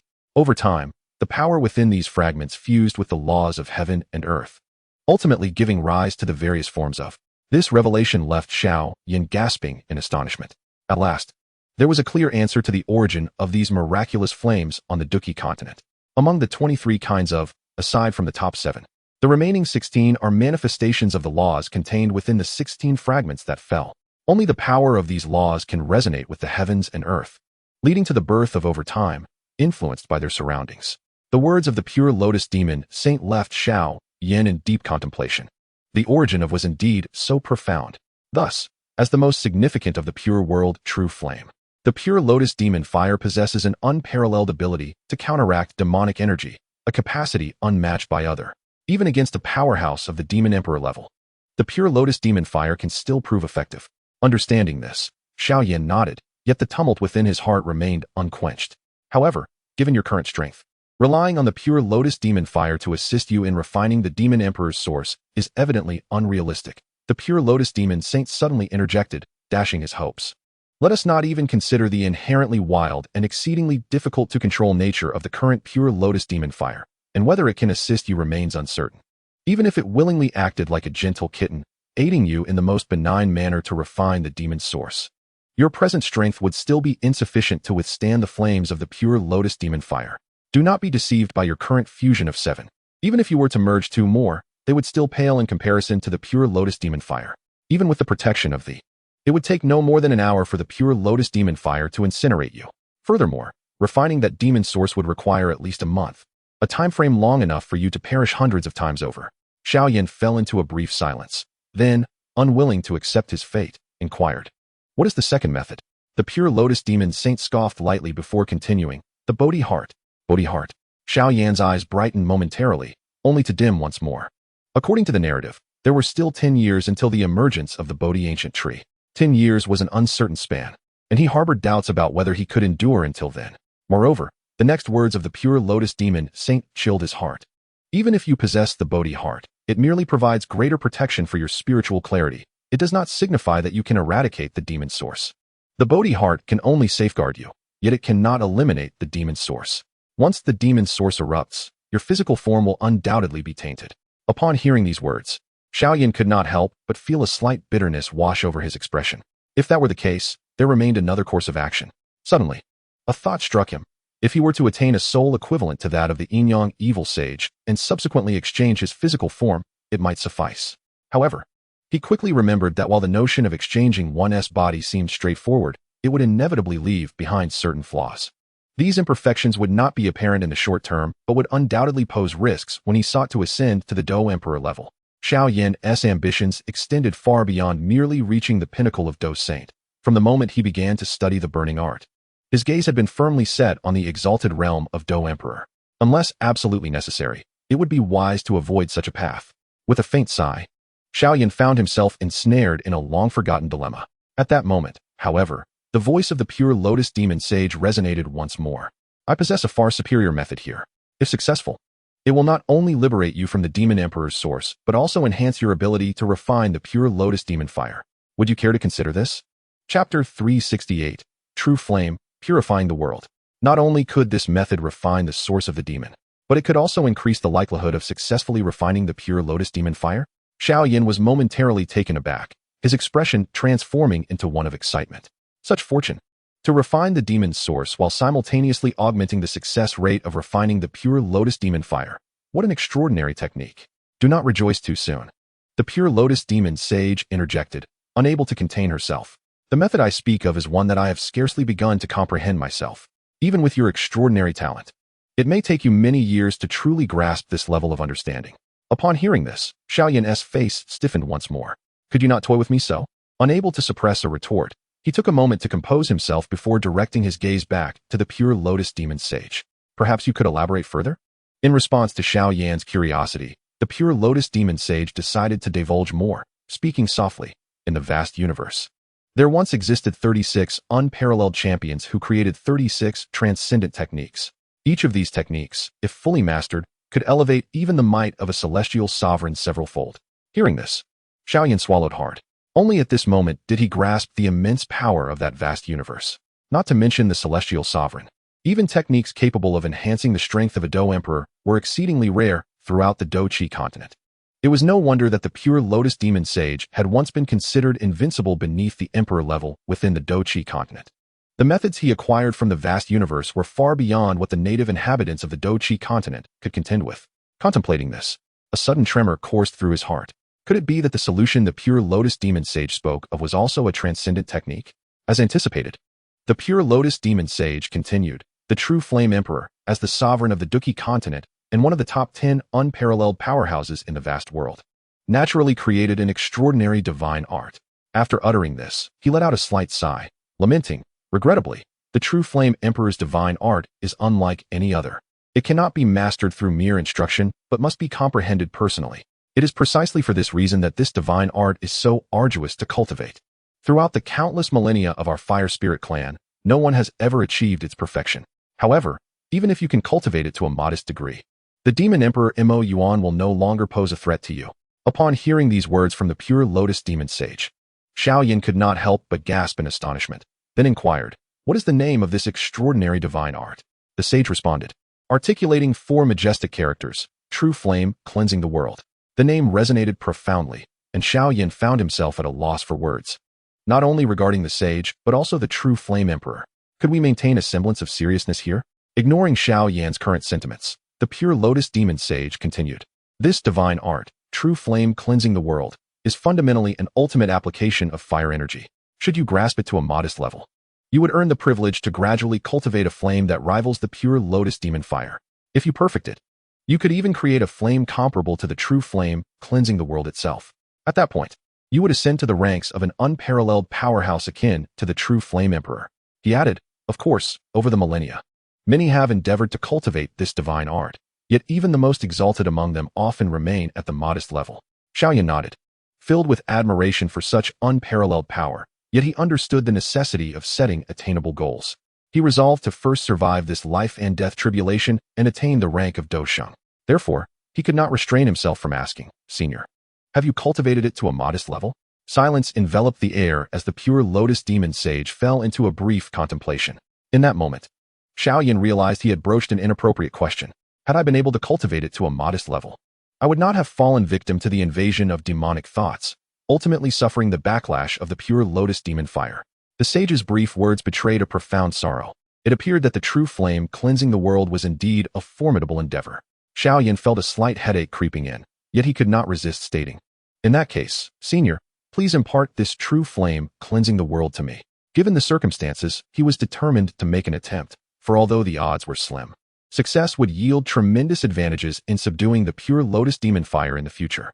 The pure Lotus Demon Sage, no longer hesitating, gently invoked his thoughts, and a vast stream of information, so potent that it caused a slight ache to Xiao Yan's current soul power, surged into his consciousness. This is the minor and major treatise of the true flame purification, while the complete edition stands as the treasured heirloom of my clan, accessible only to those from the Fire Spirit clan who have attained great mastery. Following the pronouncement of the Demon Sage of the Pure Lotus, Xiao Yan began to gradually absorb the immense information presented to him. Chapter 369, Pinnacle of the 9-Star Dozun. A torrent of information surged within his mind, allowing Xiao Yan to comprehend the terrifying nature of this unparalleled divine technique, known as the true flame purification. This extraordinary technique epitomizes the mastery of flame manipulation to its zenith. The original true Flame Emperor, upon developing this unparalleled divine art, condensed the true flame of purification, which once unleashed a conflagration that incinerated a lower realm, corrupted by an alien malevolent race, into an inferno. It is noteworthy that this divine technique was specifically crafted to combat the alien malevolent races, possessing a significant restraining effect against their demonic energies, even capable of purifying them. Among the 36 supreme divine techniques, while the true flame purification may not rank highly in terms of combat prowess and intricacies, it undoubtedly stands within the top 3 for its efficacy against the alien malevolent races. To cultivate this technique, one must first possess a unique, exotic flame as their innate flame, and subsequently delve into the profound mysteries and methods contained within the true flame of purification to refine their innate flame. For Xiao Yan, who possesses the burning formula, and he is remarkably suited for this unparalleled divine technique. The true flame purification is divided into 3 realms, the first being the pure lotus realm, the second the True Flame Realm, and the third the Purified World Realm. It is worth mentioning that achieving enlightenment of the second realm, the True Flame Realm, guarantees one the status of a celestial sovereign in the vast world. Should I grasp the first realm of the Pure Lotus Realm, mine will be transformable into a flame strikingly akin to the Pure Lotus Demon Fire, perhaps slightly less potent. Yet its essence will wield a formidable restraint against the alien malevolent races. At that juncture, leveraging the power of I would possess the means to contend with that fragment of demonic origin. Xiao Yan felt a flicker of excitement, knowing that should he comprehend the essence of the Pure Lotus, becoming a Dou Saint would greatly facilitate the conquest of the Pure Lotus Demon Fire. For the Pure Lotus Demon Fire was originally cultivated by the True Flame Emperor using the essence of the Pure Lotus. However, the path to grasping the essence of the first realm of the Pure Lotus is fraught with difficulty. After acquiring this unparalleled divine technique of the True Flame Purification, Xiao Yan finally understood why even the esteemed Pure Lotus Demon Sage had not fully comprehended the first realm. The challenge of grasping the essence of the Pure Lotus is exceedingly daunting. Nevertheless, regardless of the obstacles, a new avenue has opened before me. With this thought, Xiao Yan, imbued with the entirety of the True Flame Purification's knowledge, slowly settled down. At this moment, the energies and the Pure Lotus Demon Fire within the entire Demon Sage space were drawn together through the means of the Pure Lotus Demon Sage. If one fails to seize this opportunity for profound cultivation, it would be an egregious waste of a significant fortune. Xiao Yan, with a dual focus, dedicates the majority of his energy to comprehending the enigmatic essence of the True Flame Purifying World, while a smaller portion is devoted to fervently absorbing the surrounding energy. This energy, after undergoing rigorous refinement through transforms into an exceptionally pure essence that courses through his meridians, gradually being refined into the burning formula-S fighting chi. The pace of his cultivation is nearly tenfold faster than during his time at the Xiao clan. Observing the nearly liquefied energy around him, Xiao Yan couldn't help but marvel. The energy of the Xiao clan was already remarkably dense, nearly 10 times that of the northwestern continent, while the energy in this realm approaches a staggering 100-fold. However, once the energy reaches a certain threshold, many individuals find themselves unable to absorb it, as they have already reached saturation, whether it be 20-fold or 50-fold. Their cultivation speed has hit its ceiling. Yet for Xiao Yan, such limitations do not exist. As long as he diligently refines this energy, his strength will steadily ascend. Not only he, but even Han Miao and Bai Nian experience similar growth, their innate talents previously placing them on the cusp of becoming Dou Emperors. In the profoundly tranquil realm of the Demon Saint, the three young individuals sit cross-legged, each with a colossal vortex of energy swirling above their heads, relentlessly refining the immense quantities of energy. During this refining process, their auras begin to surge rapidly. The opportunities left by a peak powerhouse like the Pure Lotus Demon Saint represent an invaluable treasure for them. In addition to refining this energy, Xiao Yan occasionally opens his eyes to consume a strand of white Pure Lotus Demon Fire, the energy contained within being far purer than that which he painstakingly refined himself. After all, that pure energy can be considered a part of the Pure Lotus Demon Saint's very essence. As time flows gently by, 3 months slip away in the blink of an eye. Throughout this period, the auras of the three have grown increasingly formidable. Little ones, the time has come. You should depart from this place. The figure of the Pure Lotus Demon Saint emerged from the crown of Xiao Yan's head, gazing at the trio with a calm demeanor. With his pronouncement, the three who had been meditating finally opened their eyes, and in an instant, 3 beams of light erupted from their bodies, soaring skyward. 8-star Dou Zun. A hint of excitement graced Han Miao's delicate face. Having advanced 2-star levels in merely 3 months, a pace that could only be described as astonishingly swift. It must be noted that they are now in the Dou Zun realm, where many Dou Zun powerhouses often require decades to elevate even a single star level. Yet, it is merely the 8th-star Dou Zun. The protagonist, however, nonchalantly shook his head, his aura even more potent, a hint of arrogance gracing his countenance. My cultivation has now reached the first transformation. In response to the protagonist's boastfulness, Han Miao merely snorted indifferently, her gaze drifting towards Xiao Yan. When they initially entered the abyss of 9 hells, Bai Nian had already attained the pinnacle of the 8-star Dou Zun. The substantial progress she had made in this sacred space of demons was certainly noteworthy. As Han Miao's gaze fell upon him, Xiao Yan couldn't help but touch his nose, eventually stating, "I have now reached the pinnacle of the 9-star Dou Zun." Upon hearing this declaration, both Han Miao and Bai Nian's eyes widened in astonishment, quickly followed by expressions of envy. In just 3 months, they had both ascended 2 small tiers. Yet how was it that Xiao Yan had advanced 3? It was worth noting that when they entered the sacred space of demons, Xiao Yan's strength was merely at the early stage of 7-star Dou Zun. Yet within a mere 3 months, he had soared to the pinnacle of 9-star Dou Zun. How infuriating! Upon returning, I shall devote myself to seclusion and must break through to the level of half-saint within 3 years, to show this brat who the true protagonist is. Bai Nian felt as if her heart had been steeped in lemon juice. Even Hun Miao Miao couldn't suppress her own twinge of jealousy. How could your rate of progress be so astonishingly swift? In response to Hun Miao Miao's grievances, Xiao Yan merely smiled. During these past 3 months, he had the assistance of which undoubtedly accelerated his energy refining speed far beyond that of the others. Furthermore, the pure lotus demon fire contained exceptionally pure energy, which only he could absorb. Thus, advancing 3 tiers in 3 months was not particularly challenging. Rather than focusing solely on his cultivation of Dou Qi, Xiao Yan was more concerned about his. With a mere thought, a brilliantly colored erupted from his fingertips, though they appeared only slightly different. With a faint milky hue added to its brilliance, Xiao Yan could distinctly sense a unique essence and spirit within it. Although he had yet to grasp the threshold of true, the techniques within had significantly enhanced the power of his. Should he encounter the foreign evil clan again, Xiao Yan was confident that as long as they had not reached the half-saint level, he could defeat them even without the fire lotus. He even believed he could contend against half-saints. If he could remain here a while longer, it was likely he could cultivate to the level of 9 transformation Dou Zun. Xiao Yan sighed softly. His time was exceedingly limited, and he needed to elevate his strength swiftly. Within a year, I must reach the level of half-saint. Xiao Yan resolutely vowed in his heart. In the span of a year, one ascended from the pinnacle of the 9 stars Dou Zun to the realm of semi-saint. An achievement that would surely evoke astonishment among other Dou Zun powerhouses.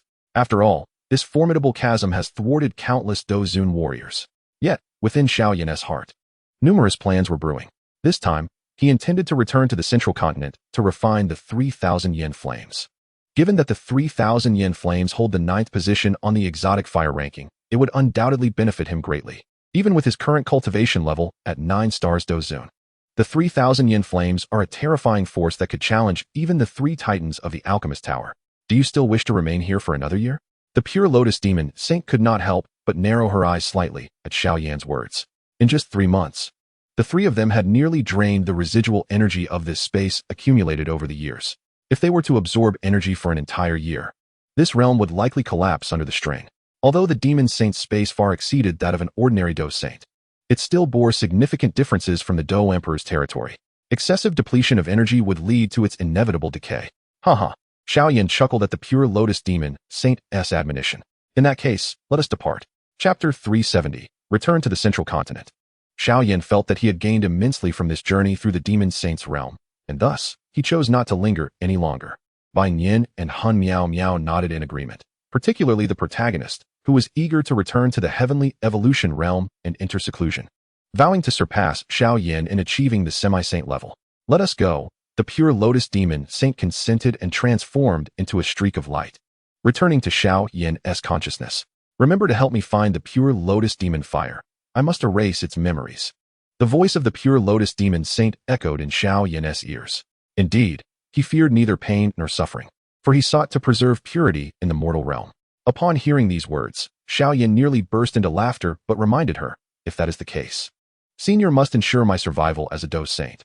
Only then can I conclude my trials and return to the Xiao clan to locate the pure lotus demon fire. The pure lotus demon Saint fell silent for a time before slowly responding, I shall do my utmost. After all, even she found the demon emperor's essence quite troublesome. In her prime, with the pure lotus demon fire at her disposal, she might have been able to resolve the demon source. But now she was merely a shadow of her former self, a mere remnant without even a complete soul. Confronting the demon source seemed an almost insurmountable challenge. Nevertheless, she had to devise a plan for the sake of her integrity. Half a day later, the trio returned to the heavenly evolution realm. Upon witnessing the significant increase in their auras, the sect leader of the heavenly evolution and Han Shui's eyes gleamed with surprise. In just 3 months, their cultivation had surged remarkably, especially Xiao Yan, whose progress has been astonishing, causing Han Shui to involuntarily sigh once more. As for the 2 subordinates of the Heavenly Fire Elder, they immediately exclaimed a resounding 666. What are your plans next? Han Shui inquired with a smile, casting a glance at Xiao Yan. I intend to return to the central state to explore if there are any other solutions.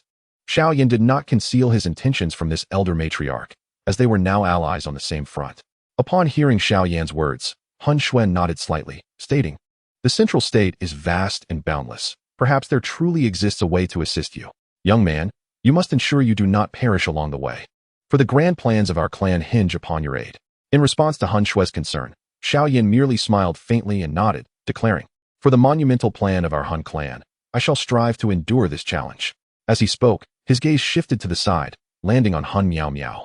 Upon hearing the mention of their clan, Han Miao Miao momentarily froze, a blush blooming on her fair face. Should your words reach the ears of your Xiao clan, they might just tie you to a pillar and berate you. Han Shui found herself amused by Xiao Yan's traitorous demeanor. As long as the Han clan members forget the past events, would the Han clan not become allies with our Xiao clan? Xiao Yan exchanged a meaningful glance with Han Shui. After hearing this, Han Shui slightly squinted her eyes but refrained from elaborating further. As night fell, within a chamber of the Tianyan sect, Xiao Yan sat bare-chested, beads of sweat glistening on his forehead, exhaling a contented sigh. Beside him, Han Miao Miao had shed her alluring battle armor for a delicate nightgown resembling a thin veil.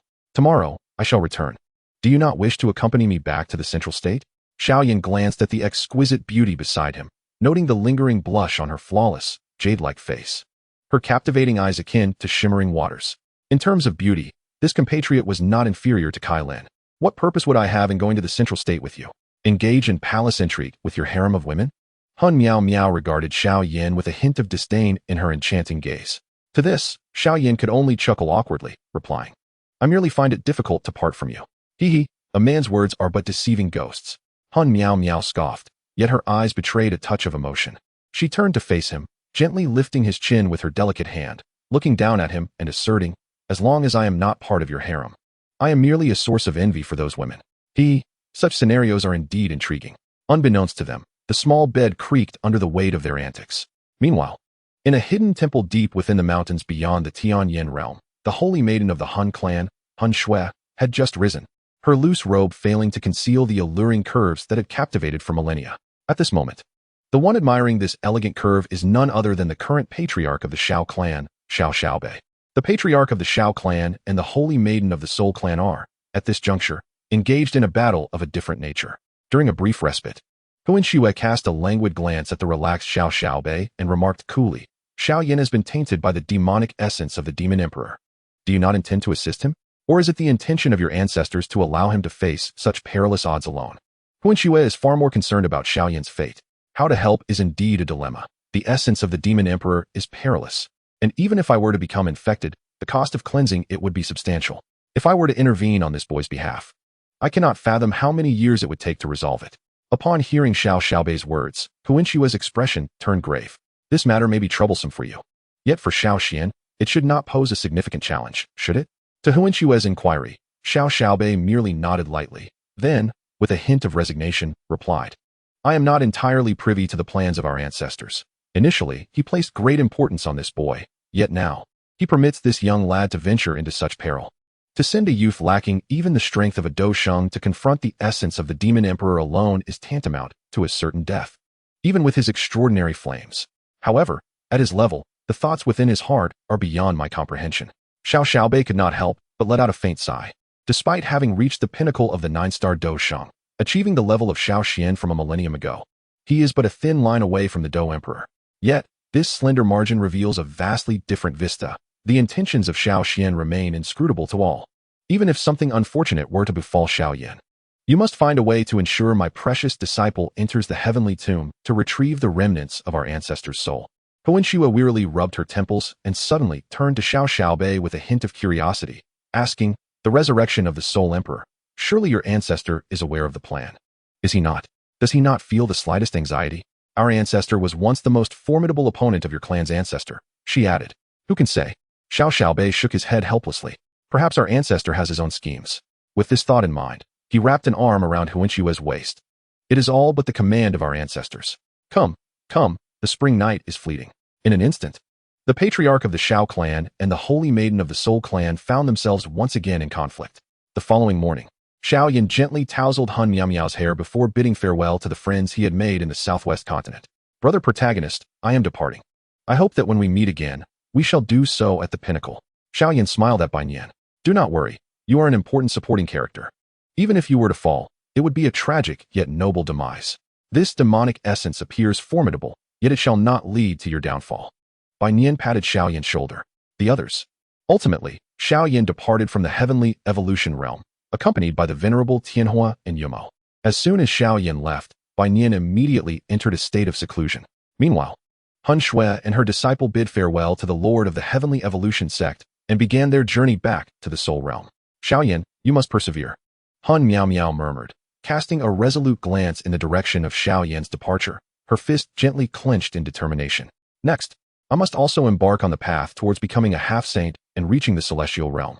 The southwest continent beckoned. It was time to depart. Xiao Yan surveyed the endless mountain range beneath him. This journey to the southwest had spanned approximately a year, during which not only had his strength significantly increased, but he had also unearthed many ancient secrets unknown even to the Xiao clan. Furthermore, he had acquired a remarkably difficult divine ability and the exquisite sacred object, the Eternal. At this point, even without invoking the Fire Lotus, Xiao Yan could confidently confront a half-saint. However, the downside was the ominous taint of the demonic source he had contracted. Well, I suppose this is merely a trial of fate. If I can endure this challenge, the benefits to me will be immeasurable, Xiao Yan reflected.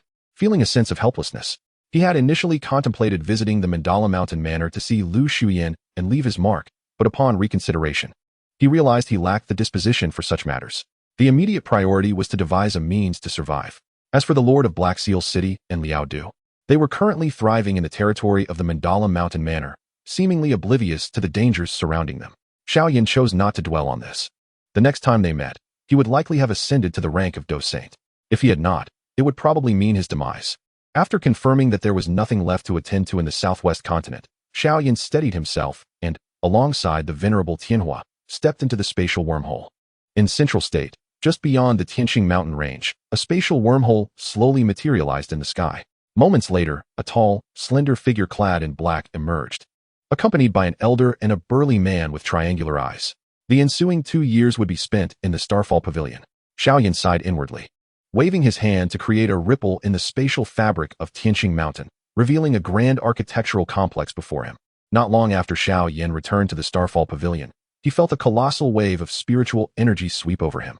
In the next instant, the figure of Yao Lao appeared before him, though Yao Lao's gaze was filled with astonishment. You have become a 9-star Dozun? Chapter 371, 9-turn half-saint pill. Yao Lao's face was a mask of shock. It had only been a year since Xiao Yan had departed, and at that time, he was merely a 2-star Dozun. Yet now, he had astonishingly reached the level of a half-saint. How much time has truly passed? This is the realm of Dozun. To ascend 7 stars in just 1 year, what extraordinary speed is this? Upon witnessing the vivid expression on the face of the esteemed elder Yao, Xiao Yan felt an extraordinary sense of delight within. A faint, nonchalant demeanor emerged upon his countenance as he remarked, "It is merely a 9-star Dozun. What is there to be astonished about?" Following this proclamation, Elder Yao's facial muscles involuntarily twitched in response. Was this truly the language of mortals? He recalled that it had taken him nearly a century to ascend from a 1-star Dozun to a 9-star Dozun, and that was with the aid of numerous potions. From the moment he was expelled from the Yao clan to reaching the pinnacle of the 9-turn Dozun, he had invested a full 200 years. Subsequently, he remained at that peak for an additional century before finally breaking through to the semi-holy realm. Even then, he was considered quite young among the semi-holy beings. Yet here was Xiao Yan, a mere 19 years of age, who had already attained the 9-star Dozun. Did this young lad aspire to become a Dou Sheng before turning 30? If so, such a rate of cultivation was truly astonishing. Were other powerful beings to learn of this, they would likely be driven to despair. However, Xiao Yan's subsequent inquiry left Elder Yao's lips twitching once more. "Master, do you possess a method that would allow me to attain the semi-holy realm within a year?" Xiao Yan inquired with a smile. The notion of achieving semi-holy status within a year left Elder Yao's mind reeling with questions. Was this something a carbon-based life form could even conceive? The chasm between a 9-star Dozun and a semi-holy was vastly greater than that between a Dou Zhe and a 9-star Dozun. Each transition required compressing the arduous cultivation of Dou Qi no fewer than 9 times to meet the criteria for semi-holy status. "I truly cannot assist you with this," Elder Yao replied with a darkened expression, raising his hands in exasperation. It had taken him nearly 2 centuries to progress from 9-star Dozun to semi-holy. Yet this young man was asking to achieve it in a year. Such a claim bordered on madness or outright insult.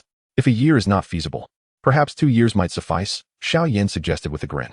His mandala seal had a mere 3-year duration, and with 3 months already elapsed. Failing to reach the semi-holy realm in 2 years would pose a considerable danger. Elder Yao did not respond to this query, but instead remarked coolly, "Perhaps you should return to the southwest continent. At my age, do you truly think I deserve to be trifled with in such a manner?" Hearing the note of resignation and displeasure in Elder Yao's voice, Xiao Yan could not help but smile slightly. Grasping Elder Yao's hand, he urged, "If you do not assist me, your precious disciple may genuinely meet his end. At that point, your reputation as the continent's foremost alchemist will be rendered obsolete." Upon hearing Xiao Yan's words, Elder Yao's gaze sharpened, and realizing that Xiao Yan was not jesting, he solemnly inquired, "What has transpired?" The disciple Han Feng has already met his demise. Although it was Xiao Yan who dealt the fatal blow, he had already been possessed by the malevolent beings from beyond the realms prior to his death. Thus, Elder Yao chose not to dwell on the matter further.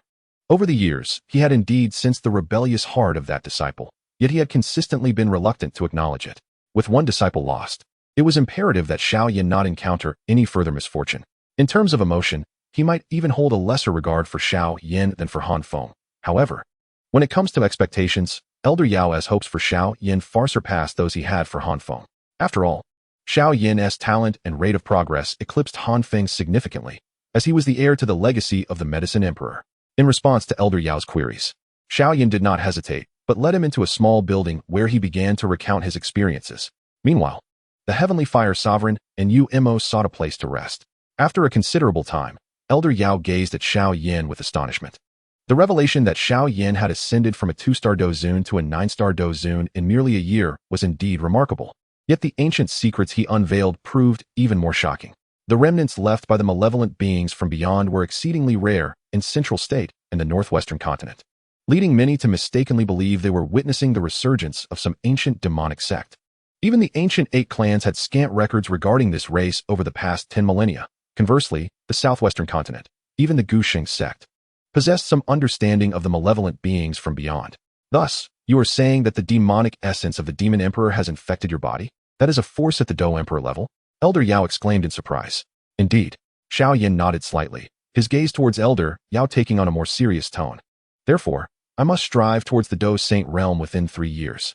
Only by breaking through to the Dou Saint level within this time can I have a glimmer of hope. If I can survive this life and death tribulation at the Dou Saint level, I may once again seek assistance from the Mandala flower, or, once I become a Dou Saint, I could regain the support of the Xiao clan. At that point, whether it be Xiao Xian intervening personally or leveraging the power of the pure Lotus Demon Fire, I would be able to withstand it. Should I succeed in becoming a Dou Saint, I could attempt to refine the pure Lotus Demon Fire, at the very least. My formidable physique and Dou Qi would endure its searing flames, albeit briefly. In conclusion, my only hope lies in achieving the Dou Saint level before the seal is broken. Of course, at the moment I attain the Dou Saint realm, the seal within the Mandala flower will also shatter, ushering in a dire calamity. Upon hearing Xiao Yan's plight, even Elder Yao's expression turned somber. To become a Dou Saint within 3 years, how could that be possible? Elder Yao murmured, unable to contain his disbelief. Not only is becoming a Dou Saint improbable, even achieving the half-saint level is an insurmountable task. In response, Xiao Yan remained unfazed. Instead, he smiled at Elder Yao and calmly inquired, "Do you know of the 9 transformations to Saint Pill?" The 9 transformations to Saint Pill? Upon hearing these words, Elder Yao was momentarily taken aback, his breath quickening slightly. "Are you implying that you possess the formula for the 9 turns to Saint Pill?" As the name suggests, this pill has the potential to elevate one to the Saint tier. However, this Saint tier refers specifically to the semi-Saint level. Nevertheless, should such a pill appear unexpectedly, it would undoubtedly incite a storm of bloodshed. After all, the 9 turns to Saint pill can assist a 9 turns Dozun in crossing that final threshold to attain semi-Saint status. One must not underestimate this seemingly small step, as it has been the downfall of countless heroes. Even Elder Yao himself has been ensnared at this juncture for a full century. "No," Xiao Yan replied with a slight shake of his head, a hint of helplessness in his tone. "The 9 turns to Saint pill is the treasured heirloom of your Yao clan, a fact you are well aware of." Upon hearing Xiao Yan's words, Elder Yao paused momentarily, then revealed a trace of melancholy. Indeed, the 9 turns to Saint pill is a unique formula belonging solely to the Yao clan, and its refinement is immensely challenging, requiring materials that are exceedingly rare to the point of being almost non-existent in the present world. Otherwise, would there not be many more semi-saints in existence? Not to mention, just a single core from a semi-saint level magical beast is enough to send shivers down the spines of countless individuals. It is important to note that magical beasts of semi-saint caliber possess intelligence on par with humans, and many have substantial factions behind them. They have long since learned to band together, much like humans. Leave the matter of the 9 turns to St. Pill to me for now, Xiao Yan said, gently shaking his head. If I require your assistance later, I will certainly call upon you. Upon hearing this, a flicker of surprise crossed Elder Yao's eyes. He regarded Xiao Yan with curiosity, pondering what scheme his disciple might be concocting. He understood well that Xiao Yan had temporarily lost the formidable support of the Xiao clan, and by relying solely on himself, he seemed ill-equipped to challenge the entire Yao clan. After all, the value of the 9 turns to St. Pill's formula is indeed among the Yao clan's most cherished treasures. Xiao Yan had already devised a clever plan in his mind, and he recalled his connection with the Yao clan's holy maiden. When the time came, he intended to employ a charm offensive, coupled with some coercion, to secure the 9 turns to St. Pill. What do you need me to do next? Elder Yao inquired, his curiosity piqued as he looked at his disciple. Certainly. You must assist me in finding ways to rapidly enhance my cultivation, Xiao Yan replied, rolling his eyes in exasperation. The prerequisite for utilizing the 9 turns to St. Pill is to first attain the 9 turns Dou Zun level. Currently, the only method he could think of to expedite his cultivation, aside from the 3,000 flames, was quite limited. However, Xiao Yan was aware that there exist several formulas in the alchemical realm capable of elevating 1 to 9 turns Dou Zun status. However, the materials for such elixirs are extraordinarily precious, and the difficulty of refining them is exceedingly high, leaving him with little confidence even now. Acquiring a complete formula for this elixir is already a formidable challenge. If he were to fail, it would be uncertain how many years it would take to gather the components anew. Speaking of this, I indeed possess 2 formulas. Upon hearing Xiao Yan's remarks, the alchemist suddenly chuckled. During my own entrapment at the 9th turn, I too spent many years collecting various formulas. Though many of the elixirs contained within are subject to restrictions, many can only be consumed once before they become unusable. The alchemist sighed softly. Even an enhancement of just 1 turn in cultivation would suffice. A flicker of joy appeared on Xiao Yan's face. The requirements for advancing through each turn at the Dou Zun level are exceedingly demanding, even if his body possesses ample capacity. The accumulation of pure Dou Qi is a lengthy endeavor. Despite relying on his extraordinary fire and innate talent, it would take him more than a year to elevate just 1 turn. Many prodigies from ancient clans can progress rapidly at the Dou Zun stage, primarily due to the formidable resources available to them. Yet, Xiao Yan found himself hindered by Xiao Xian, who had frozen the resources of the Xiao clan, resolutely aiming to temper him. In response, Xiao Yan could only shake his head in resignation. Turning to examine the resources required for the elixirs, it seemed some materials would necessitate a journey on his part. The alchemist smiled faintly, and upon noticing this, Xiao Yan nodded slightly, then curiously inquired about Ziyin and the others. At this, the alchemist's expression darkened once more. Those 2 you brought back are indeed quite the treasures. Though the younger one has already fallen into slumber, he remarked, appearing to catch his breath. Ziyin is somewhat better, though mischievous. She possesses a fair degree of intelligence and often knows when to cease her antics. Nevertheless, my trip to the Pill Realm caused no small amount of trouble. As for Rank-7, she is simply a naive little one, already 7 or 8 years old, yet still rather oblivious. No matter how much I explain, it seems beyond her grasp. However, Rank-7 had already begun to exhibit signs of somnolence during her time at the Jiaoma Academy, and particularly in the last few months, peculiar phenomena have been occurring. Contemplating this, the alchemist slowly spoke. Your disciple is rather peculiar. I advise you to visit her, for I sense she harbors a significant secret. In response to this assertion, Xiao Yan nodded slightly. He had already discerned hints of Rank-7's abnormalities during his time in the Jiaoma Empire. Indeed, anyone capable of uttering such profound phrases as 30 years east of the river, 30 years west of it is certainly extraordinary. Regrettably, this time, I lacked the opportunity to express such grandiose sentiments. After a moment of internal lamentation, Xiao Yan bid farewell to Yao Lao and soared towards the residence of Ziyin and the others. However, before he could reach the small courtyard where Ziyin dwelled, he was intercepted by a formidable aura. A thunderous roar resembling that of a bear emanated from a nearby courtyard, followed by an explosive surge of power. Taken aback by this roar, Xiao Yan pondered how a magical beast could exist within the confines of the Starfall Pavilion, especially one of the 8th rank. An 8th rank magical beast is a formidable creature, regardless of its location. Could it be that Yao Lao had captured it from outside? As Xiao Yan contemplated this, he noticed the aura from the small courtyard intensifying, and then a giant man, resembling a bear and covered in fur, emerged. More accurately, it was a humanoid bear, with its head still retaining the features of a bear. Realization struck Xiao Yan. He understood the trouble that Ziyin had stirred within the Pill Realm. In the original tale, There existed an ancient dragon bear within that realm, precisely mirroring the figure before him. The ancient dragon bear possessed strength comparable to that of a Dou Zun. It was said that those with 9 silver hairs on their chest were fully awakened bloodline heirs.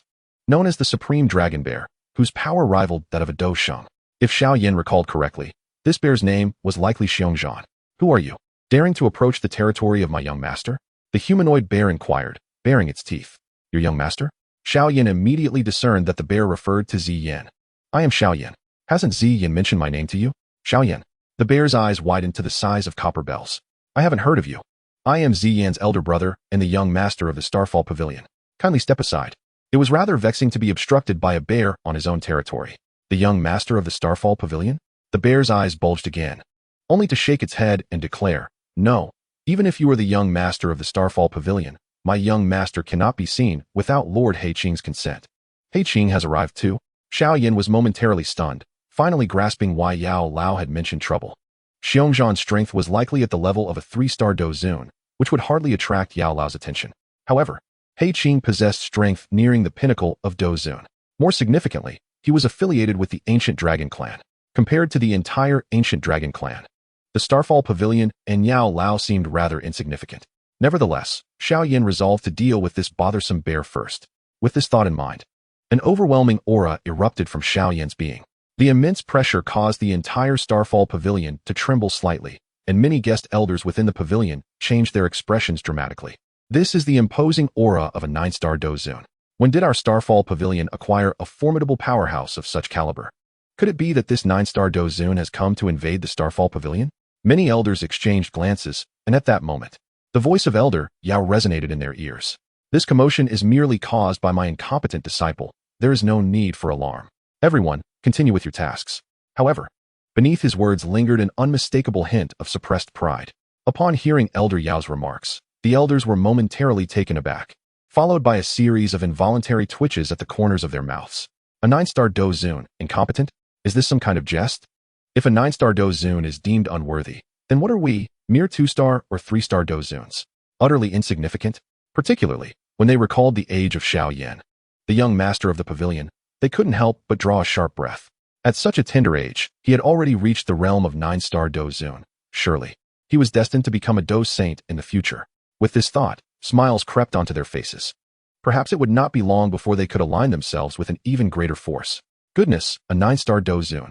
The moment the humanoid bear sensed Xiao Yan's aura, he too was momentarily stunned, his expression shifting slightly. Just then, a flash of purple light suddenly surged from the nearby pavilion, traversing space to appear before Xiao Yan in an instant. Brother, the exquisitely beautiful girl with purple hair beamed joyfully at Xiao Yan, her dark eyes brimming with delight. Who else could it be but Zi Yan? Hee, have you missed me? Xiao Yan chuckled, ruffling her hair. Indeed, I have, she replied, her large eyes sparkling as they occasionally darted toward the spatial ring on Xiao Yan's hand. Did you bring me any delicious medicinal ingredients from the southwest continent? Xiao Yan's expression darkened slightly. Her enthusiasm was a clear indication that trouble was brewing. I did not. He waved his hand gently, causing Zi Yan's small face to instantly droop. However, she did not turn to leave, which made Xiao Yan chuckle softly. He then retrieved a bag of fruit from his spatial ring. These are Tai Mang fruits, a specialty of the southwest continent, essential for refining 6th-rank pills. Keep them as your rations. Upon seeing the bag of fruit, the previously glum expression on Zi Yan's face brightened immediately, her small tiger teeth showing as she nearly drooled. Just then, a shadow abruptly appeared before Xiao Yan, eyes filled with wariness as they scrutinized him. When Xiao Yan turned his gaze toward the newcomer, his expression sharpened slightly. A burly man clad in black stood before him, his eyes seemingly harboring swirling dragons, and his aura resonated closely with Xiao Yan's own. Without needing to guess, Xiao Yan already knew who this person was. This is a true ancient void dragon, Heiqing, possessing the formidable strength of an 8-star Dou Zun at its peak. Coupled with the terrifying physical prowess and bloodline of the ancient void dragon clan, it stands unyielding even against a 9-star Dou Zun, at least under ordinary circumstances.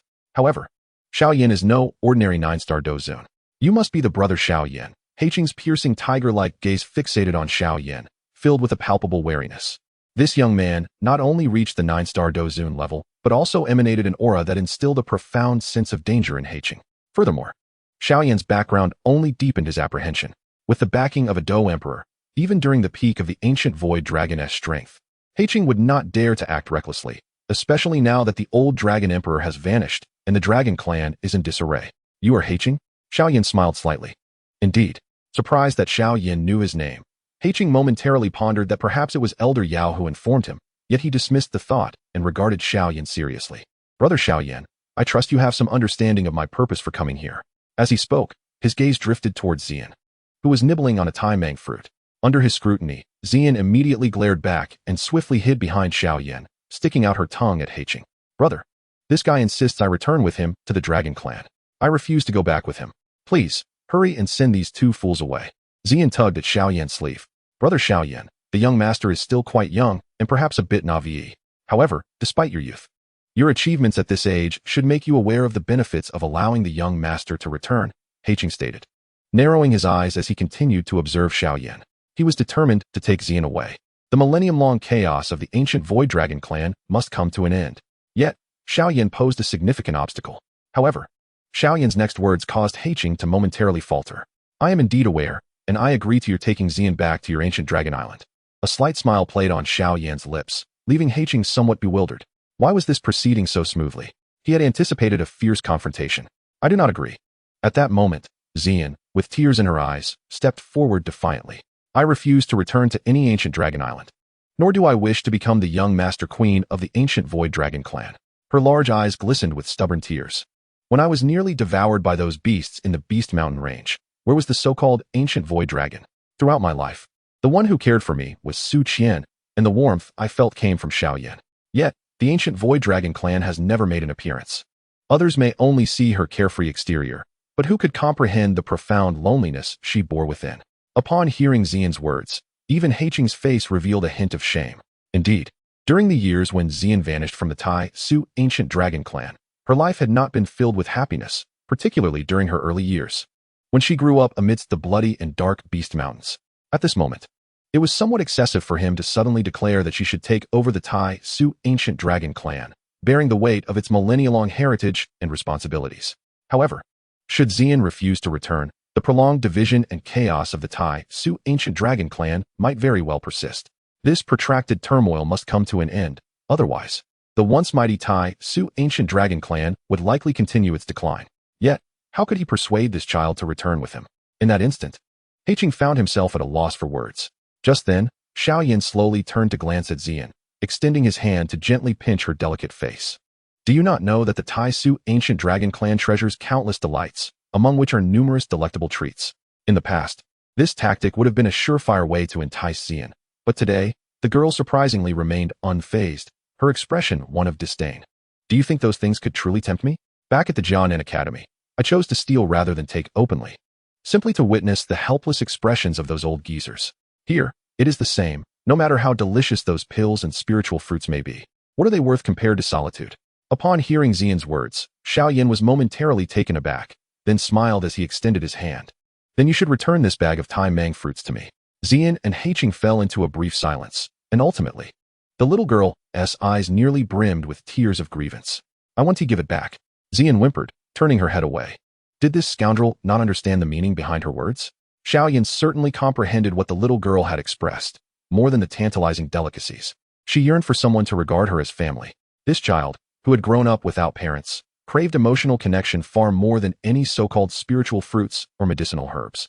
Nevertheless, Xiao Yan gently patted her head, lowering his voice as he said, Child, you must understand that neither Su Qian nor I can forever shelter you throughout your life. As he spoke, a bittersweet smile graced his lips. In the past, he would have boldly boasted about it. Yet now, even he faced uncertainty in his own future. This time, Xiao Yan truly felt the bitterness of having to rely solely on oneself once more. When there is no one behind you, one can only bury their head and charge forward desperately. Should one slip, there is the potential for irrevocable ruin. Listen to me. Return to them and diligently enhance your strength. In due time, I may indeed require your assistance, Xiao Yan said, gazing at her. Sensing the slight helplessness at the corner of his mouth, Xian cast him a knowing glance, albeit with a hint of confusion. Will I truly be able to aid you in the future? She inquired. Of course, it is entirely possible that I may rely on you for sustenance. Xiao Yan replied with a faint smile. At this moment, Xian's gaze gradually became serene. Observing this, Xiao Yan playfully added, Do you not wish to see your father again? Once your strength is sufficient, I can assist you in locating him." This single utterance caused Zi Yan's delicate face to stiffen, and even He Qing's expression became rigid. "Brother Xiao Yan, are you implying that you know the whereabouts of the old Dragon Emperor?" Such news was monumental for him. The notion that the old Dragon Emperor was still alive could potentially incite a tremendous uproar within the Tai Su ancient dragon clan. It is crucial to note that this venerable figure had been absent from the clan for several millennia. Even with the prolonged lifespan of the Tai Su ancient dragons, many of the formidable beings who once knew the old Dragon Emperor had long since perished. He Qing himself had witnessed the gradual disintegration of the ancient dragon clan since his birth. In response to the inquiries from He Qing and Zi Yan, Xiao Yan merely smiled mysteriously and said, "This matter is of utmost importance. I currently lack the capability to escort you in search of the old Dragon Emperor, nor can I divulge any further information, as doing so would undoubtedly provoke a terrifying disturbance. However, I can assure you that the old Dragon Emperor is still alive." Xiao Yan's declaration left both Zi Yan and He Qing enveloped in silence. "I have no father. I have been an orphan since childhood." At that moment, Zi Yan suddenly cried out, though her voice was noticeably diminished. In response, Xiao Yan simply smiled, gently tousling her purple hair as he said, "Trust me, when I become a Dou Shang, I will venture to the Tai Su ancient dragon clan to retrieve you." After uttering this promise, Xiao Yan's demeanor grew grave as he turned his serious gaze towards He Qing. Should Zi Yan return to the Tai Su ancient dragon clan, it would not be long before significant upheaval ensued. She indeed possessed the potential to unify the ancient dragon clan. However, if her actions were too hasty, it could incite even greater turmoil on ancient Dragon Island. Should she falter in this struggle, He Qing could temporarily escort her to the Xiao clan for refuge. According to the timeline, in a few years, the moment of the Dragon Phoenix origin fruit's emergence would arrive, followed closely by the rebellion of several dragon kings. A sense of apprehension arose within Xiao Yan. If he were to successfully ascend to the Dou Saint realm, the path ahead would be smooth and untroubled. However, failure would render Zi Yan's position as Dragon Empress fraught with peril, potentially even endangering her life. Therefore, irrespective of the outcome, he felt compelled to leave her an avenue of retreat. Although he lacked the authority to represent the entire Xiao clan, he believed that a being of such pure lineage, possessing the potential of a Dragon Emperor, could surely find safety within their clan. Upon hearing Xiao Yan's farewell words, Zi Yan was momentarily taken aback, ultimately unable to restrain her quiet sobs. "Enough of the tears. Once I break through to the Dou Saint realm, I will visit you on ancient Dragon Island." Xiao Yan gently ruffled her hair. Eventually, he coaxed the girl into returning to the ancient dragon clan with He Qing. Yet, after her departure, a weight settled heavily upon Xiao Yan's heart. The impending calamity loomed ominously, and should he fail to overcome this trial, everything would dissolve into mere illusions. After forcefully clearing the dark clouds from his mind, Xiao Yan turned his gaze towards the small courtyard behind him. He couldn't help but wonder what misfortune had befallen his unfortunate disciple. With a determined stride, he soon found himself within the courtyard. Upon entering, his eyes were immediately drawn to a silvery figure, tall and graceful, draped in a silver robe with hair cascading like the Milky Way. It could only be Han Yu. "You've returned," Han Yu exclaimed, her eyes sparkling with joy, before her expression shifted to one of slight disappointment. "Has Zi Yan left?" Her familiarity with Zi Yan rivaled Xiao Yan's. After all, they had known each other since their time at Jianan Academy, where their year of close companionship fostered a strong bond. "She has gone," Xiao Yan replied, casting a glance at Han Yu as he gently wrapped his arms around her slender waist. "Did you miss me?" "How annoying," Han Yu retorted with a playful glare, her cheeks flushing as she leaned against him. "Have you reached the pinnacle of Douwang?" Xiao Yan asked, surprised as he regarded her. With the resources provided by the Starfall Pavilion, it seemed achieving the peak of Douwang within a year was not an insurmountable task. Han Yu smiled, a hint of mischief in her expression. Though Yao Lao often lamented over Zi Yan and Han Exine, it was invariably he who resolved their troubles, particularly when it came to a well-behaved individual like Han Yu. With the abundant elixirs and fortuitous opportunities bestowed by the continent's foremost alchemist, her progress had indeed been rapid. "Very well then, since that is the case, I shall assist you in becoming a Dou Huang tonight," Xiao Yan declared, a charming smile gracing his lips. Moments later, they arrived at Han Exine's chamber. Upon entering, Xiao Yan was greeted by the sight of Han Exine's chubby form sprawled across the bed, soundly asleep. Yet, her manner of slumber had become increasingly peculiar. A mysterious rune gradually emerged at the center of her brow, emanating a terrifying gravitational pull. Even Xiao Yan's soul felt as though it were being drawn into its depths. Yet, this alone did not astonish him. What truly captured his attention was the striking resemblance of the rune to the clan markings of the Soul Clan, albeit with subtle differences. Contemplating this, A hint of caution flickered in his gaze. Once I have navigated this life and death tribulation, I shall take this little one to the Soul Clan for a visit, he mused. The enigma surrounding Soul Xin remained unsolvable by anyone at present. Perhaps Xiao Xian could discern some truths, but returning was not feasible for Xiao Yan at the moment. The pressing matter was to swiftly enhance his strength. He sighed softly within. As night fell, the sky above Starfall Pavilion twinkled with countless stars. Channeling the celestial energies from the outside world, which transformed into pure energy to sustain the disciples and elders of the pavilion in their cultivation. In a dimly lit room, the flickering candlelight cast a hazy orange glow, the flames illuminating the features of those present with sharp lines and an air of intimacy. Suddenly, a surge of energy erupted, and the icy beauty found herself uncertain whether she had transcended to the Dou Emperor realm or entered an entirely different world.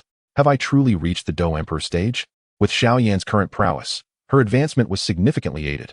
Moments later, Han Yu regained her composure, sensing her own aura. She gently swept back her damp hair and nestled anxiously against Xiao Yan's shoulder. Are you saying your lifespan is less than 3 years? Her beautiful eyes blinked softly.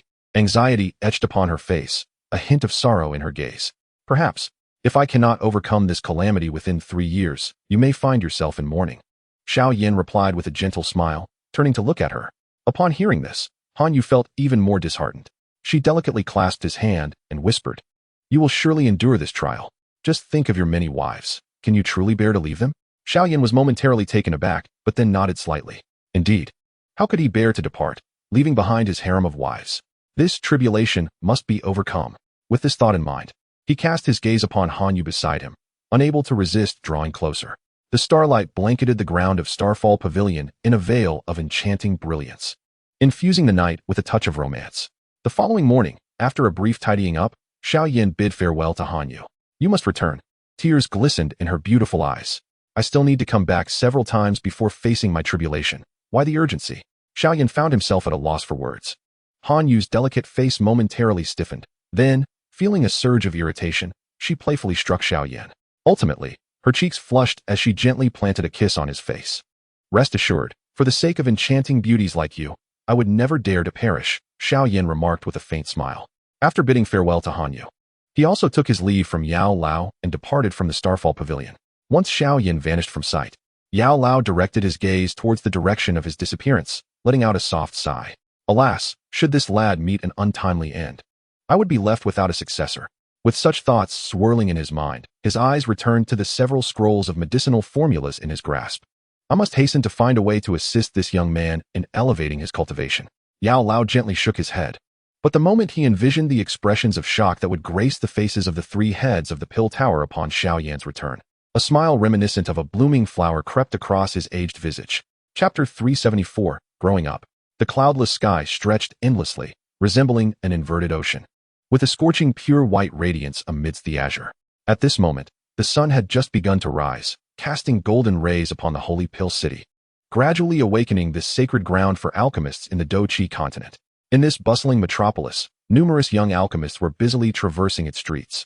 Just then, a spatial fluctuation appeared in the heavens, followed by a dashing young man clad in black emerging from that space. Observing the vibrant city beneath him as it stirred to life, Xiao Yan could not help but let out a soft sigh.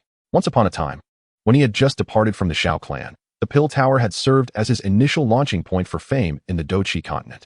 Back then, he was merely a newly initiated Dou Huang, with his fighting spirit scarcely surpassing that of some elite Dou Wan. Yet, in the mere span of 4 years, he had ascended to the pinnacle of 9-star Dou Zun, drawing ever closer to his modest aspiration of becoming a Dou Sheng. Reflecting on the passage of time, he realized that both Dan Shun and Chaoing had finally matured. With such thoughts in mind, a peculiar smile suddenly graced the corners of Xiao Yan's lips. Standing amidst the void, he took a single step, effortlessly traversing the outer and inner cities of the Pill Tower, arriving directly at the towering edifice that pierced the clouds. As he set foot in the inner city of the Pill Tower, he was met with several formidable spiritual presences sweeping over his form. 3 peak spirits, 2 celestial realm souls. As he sensed these powers, a hint of astonishment flickered in Xiao Yan's eyes. It appeared that within the Pill Tower, there existed several formidable entities, rivaling the 3 heads of the Pill Tower. As he pondered this, he caught sight of the figures of the 3 heads materializing before him. Who might this esteemed guest be, arriving at my Pill Tower without a word of greeting? The prowess of the 9-star Dou Zun is such that it cannot be overlooked, even within the esteemed halls of the Dan Tower. This level of strength indeed qualifies one for the upper echelons of the Dan Tower. However, as soon as the voices of the three echoed, they abruptly ceased, their expressions a mixture of disbelief and astonishment as they gazed upon Xiao Yan. Xiao Yan, the youthfulness of his visage compelled them to shake their heads in incredulity. At that moment, they would rather believe they had fallen prey to an illusion. Greetings, Xian Kongzi and Tian Leizi. Xiao Yan nodded slightly to the two, before directing his gaze toward the elegant woman, Xian Yi. Greetings, Master Mother. Upon witnessing his playful demeanor, the three finally regained their composure from their earlier astonishment. Yet, their expressions towards Xiao Yan grew ever more complex. Each visit he made to the Dan Tower had left them astounded, for even in their esteemed age and lineage, they had never encountered a prodigy like him. During his first visit, he had already become the youngest 7th-grade alchemist in the Douqi continent. By his second visit, he had ascended to the ranks of Dou Zun. In the brief span of a year, this remarkable individual had risen to the status of 9-star Dou Zun. This revelation left the trio feeling as if they had swallowed something bitter. In their prime, they too had been brilliant figures among their peers, not necessarily suppressing an entire era, but certainly shining like stars in the night sky. Yet, despite their immense efforts over several centuries, they had only reached their current heights. In stark contrast, Xiao Yan seemed barely shy of 19, a 9-star Dou Zun under 20. At this point, the trio had grown weary of speculating about how high Xiao Yan might soar in the future. Was this truly an achievement within the realm of human capability? As their emotions gradually stabilized, Xian Yi, the Master Mother, finally spoke. What brings you back to the Dan Tower this time? Surely, it cannot be those two young ladies again. In response to Xian Yi's teasing, Xiao Yan chose not to feign excuses, boldly admitting, indeed. However, after a brief pause, he turned his gaze towards the three and continued. Apart from that, I would like to request a favor from the three venerable seniors. Haha, I knew it. You're just like that old fellow, only motivated by gain. Unlike her surprise at Xiao Yan's rapid advancement, Xian Yi was unfazed by his request. She was more than willing to assist him if it was within her means, as Xiao Yan could be considered a half-disciple to her in a certain light. Xian Kongzi and Tian Leizi exchanged knowing smiles. Speak. What matter could compel the young master of the Xiao clan to humbly seek our assistance? The two individuals, aside from their favorable relationship with the esteemed Elder Yao, were primarily intrigued to witness the extent of Xiao Yan's potential. Given that he had already achieved the status of the youngest 7th-tier alchemist on the continent, the question lingered. Could he possibly aspire to become the youngest 9th-tier alchemist? Might he even reach the pinnacle of the continent's foremost alchemist at such a tender age? Such prospects undoubtedly stirred excitement within these seasoned individuals. Upon observing the trio nodding in agreement with such ease, Xiao Yan gently smiled and remarked, My esteemed elders, I have another significant purpose for my visit, the 3,000 flames of Yin Yan. As he uttered these words, his gaze subtly scanned the tranquil sky above the Pill Tower. Yet, beneath this seemingly serene expanse lay a concealed, formidable power capable of making even the strongest Dou Zun hesitate. This was the power of the 3,000 flames of Yin Yan, and with Xiao Yan's current prowess, he could sense the extraordinary energy lurking beneath that calm surface, whether through the resonance of the or his own spiritual strength. Upon hearing Xiao Yan's declaration, the previously composed trio of the Pill Tower could no longer maintain their calm. Are you suggesting that you intend to refine the 3,000 flames of Yin Yan? They fixated on Xiao Yan with intense scrutiny. Is there anyone else within the Pill Tower capable of refining these flames? Xiao Yan offered a slight smile. Not at all, Xian Yi interjected. However, I believe you have already sensed the tremendous power of the 3,000 flames of Yin Yan, given your current capabilities. Xian Yi regarded Xiao Yan with a knowing smile. With her strength, it was impossible not to perceive the depth of his soul power, which had already reached the spiritual realm, even its pinnacle. The gap between them had narrowed significantly. Yet, unbeknownst to Xian Yi, should Xiao Yan unleash all his capabilities, she might not stand a chance against him. Of course, I am aware, Xiao Yan nodded with a smile, his expression exuding confidence. With the current might of his, the 3,000 flames of Yin Yan might pale in comparison.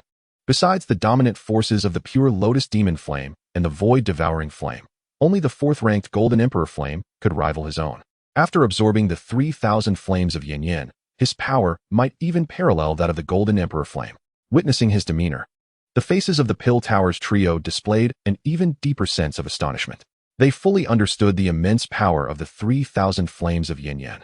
Even to suppress, it required the combined efforts of all three of them to establish a formation, let alone refine it for incorporation into one's body. Otherwise, the flames would have long been refined by someone within the Pill Tower. Yet, Xiao Yan's expression radiated an air of confidence. Do you truly possess such assurance? Xianni could not help but inquire. Whether I succeed or not, I must give it a try, Xiao Yan replied with a smile. This matter requires our deliberation. After a brief silence, Zhuangkangzi slowly began to speak.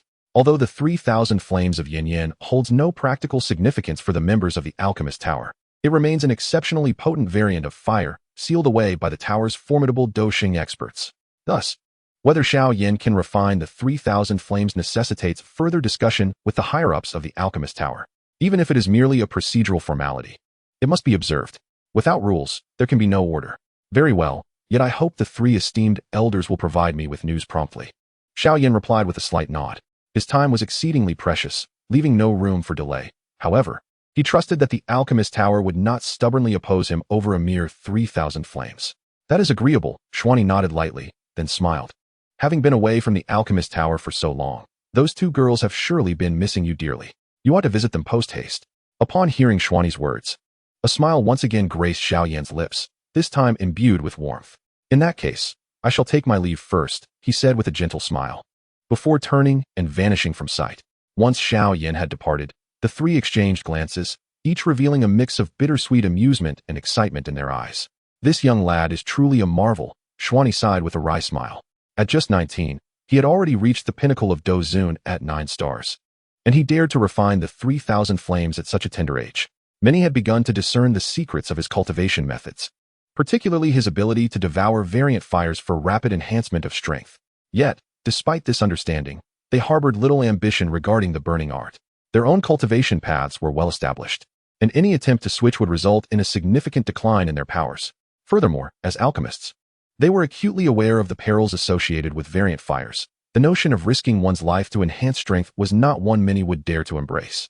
However, were they to learn that the burning art contained the potential to ascend to Dou Di, the entire Dou Qi continent would likely witness a frenzy of individuals pursuing the burning art. In a tranquil courtyard beneath the Alchemist Tower, Chao Ying and Danshan sat facing one another. Sunlight streamed into the courtyard, illuminating the dewdrops and casting a lustrous sheen upon the delicate, jade-like features of the 2 beauties. Just then, a sudden knock echoed from outside the door. Who is it? Chao Ying slowly opened her slender, phoenix-like eyes, revealing a hint of displeasure. Among the current generation of disciples at the Alchemist Tower, she, the prodigious daughter of the Chao family, stood at the pinnacle in both talent and status. Moreover, her temperament and authority were formidable, granting her a level of intimidation that far surpassed that of Danshan. It was precisely for this reason that few dared to disturb her training within the Alchemist Tower. Chao Ying pondered deeply while extending her spiritual power beyond the door. Recently, her spiritual prowess had finally achieved the remarkable level of a 7th-tier alchemist at the tender age of 18. Had it not been for the emergence of Xiao Yan, she would undoubtedly be the youngest 7th-tier alchemist of her generation. However, upon sweeping her spiritual energy outward, she felt a slight tremor in her delicate form, and her enchanting eyes glistened with a hint of red. Beside her, Danshan, startled awake, couldn't help but probe the outside world with her own spiritual energy. Presently, she was but a hair's breadth away from reaching the 7th tier herself. Soon, her once curious peach blossom eyes also glimmered with a rosy hue. Just then, the door was suddenly and rudely flung open. "My dear wives, I have returned." A shadow rushed into the courtyard, appearing beside the 2 with an alarming swiftness. Almost immediately, he enveloped them in a warm embrace with one arm around each. "You scoundrel, how dare you show your face here?" Chao Ying chided, her eyes reddening as she playfully pinched Xiao Yan. Even Danshan, unable to contain herself, lightly thumped Xiao Yan before burying her small face in his shoulder. Xiao Yan, unfazed by their antics, lowered his head and planted fervent kisses on both their alluring and gentle faces, the comfort of the moment dispelling the shadows cast by the demonic source in his heart. More importantly, he realized how much these 2 girls had matured, and a broader smile spread across his lips. That night, within the renowned Tianxiang Pavilion, a prestigious inn belonging to the Dan Tower, a group of disciples raised their glasses in a toast to Xiao Yan. "Brother Yan, it has been far too long," one exclaimed. "Indeed, Brother Yan. Your cultivation has reached such formidable heights. The gap between us grows ever wider. For many seasoned warriors, for years may merely be a fleeting moment. But for the youthful assembly before him, it had marked a profound transformation. The once fledgling students of the Dan Tower training program now boasted over half remaining. Yet they had all ascended to the ranks of 4th and 5th tier alchemists, while they might seem inconspicuous within the Dan Tower in the past. In places like the Gamma Empire, they would command considerable respect. More importantly, They had all matured significantly. Why haven't those three old fellows replied to me yet? Xiao Yan chuckled as he clinked glasses with them, yet a sense of urgency brewed within him. It wasn't that he didn't consider them friends. Rather, he felt the weight of time slipping away. Just as he was becoming increasingly anxious, a loud commotion erupted from outside. Not good. Not good. Sure, how an elderly have been attacked. Xiao Yan's expression shifted slightly at the news. Elderly? Which elderly are you referring to? He inquired. Elderly, affectionately referred to as the excrement elder, was remarked upon by one of the subordinates in a hushed tone. Upon hearing this term, Xiao Yan instantly comprehended its implication. The only elderly known for such a moniker was indeed the one who had diligently instructed them in the past, only to mistakenly ingest the essence of a magical beast during a debate.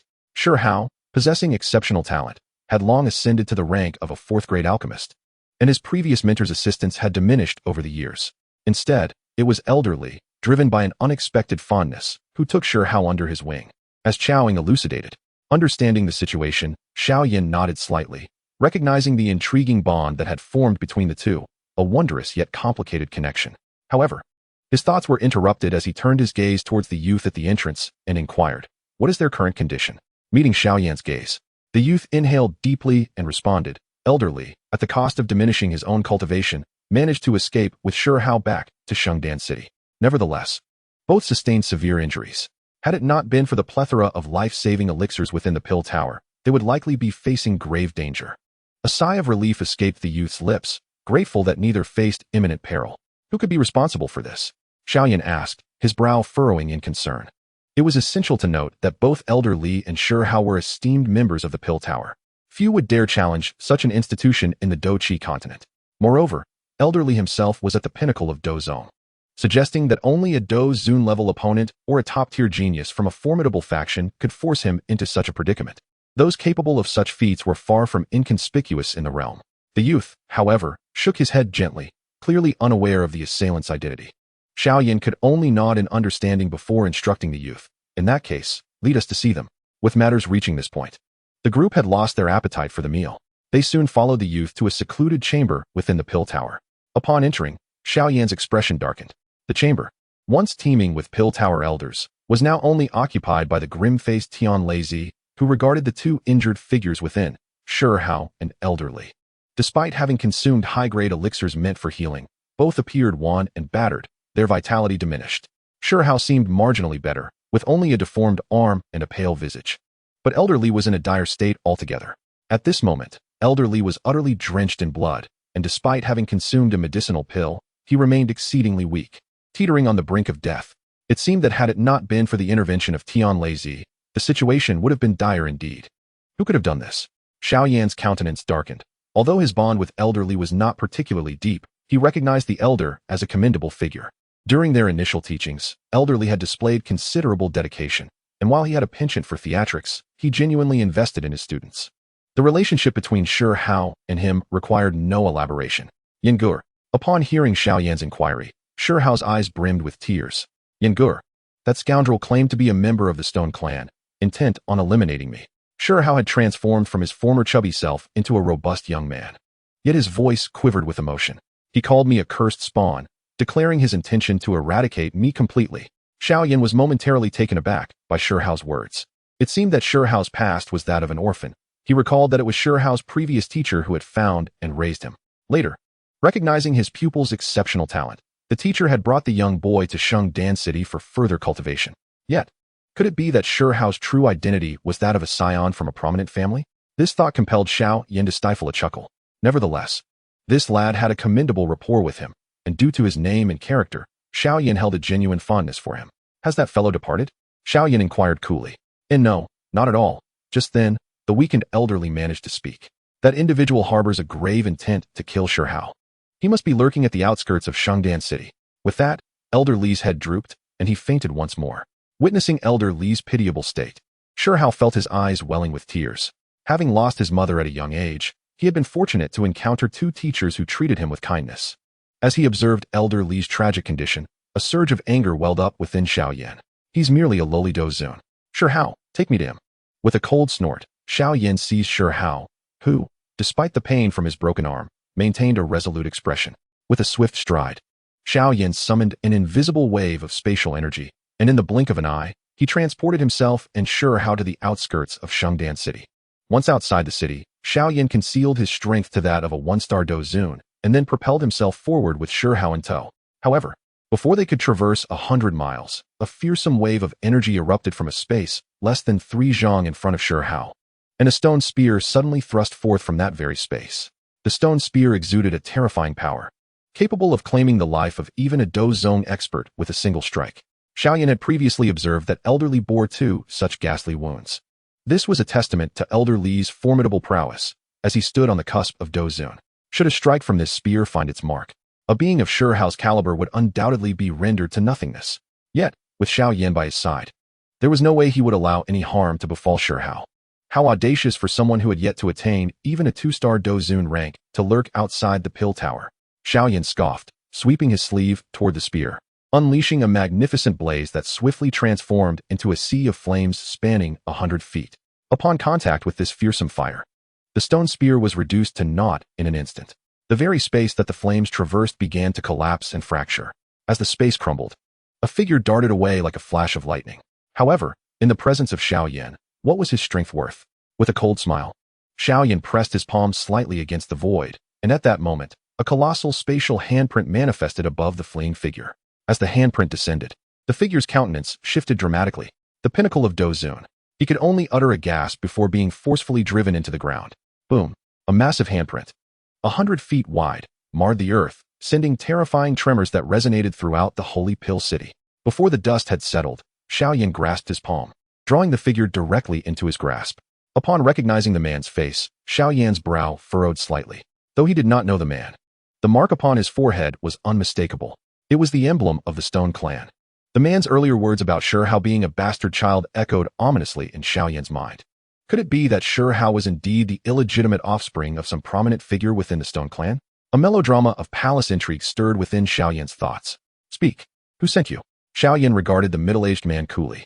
The man, caught in Xiao Yan's grip, displayed no signs of panic. Instead, he smiled and remarked, "The Pill Tower truly lives up to its reputation as the continent's foremost power, making its entrance with a peak Dou expert.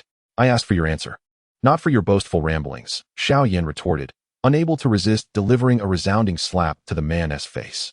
With a sharp crack, a sizable handprint appeared on the middle-aged man's visage, shattering several of his teeth in the process.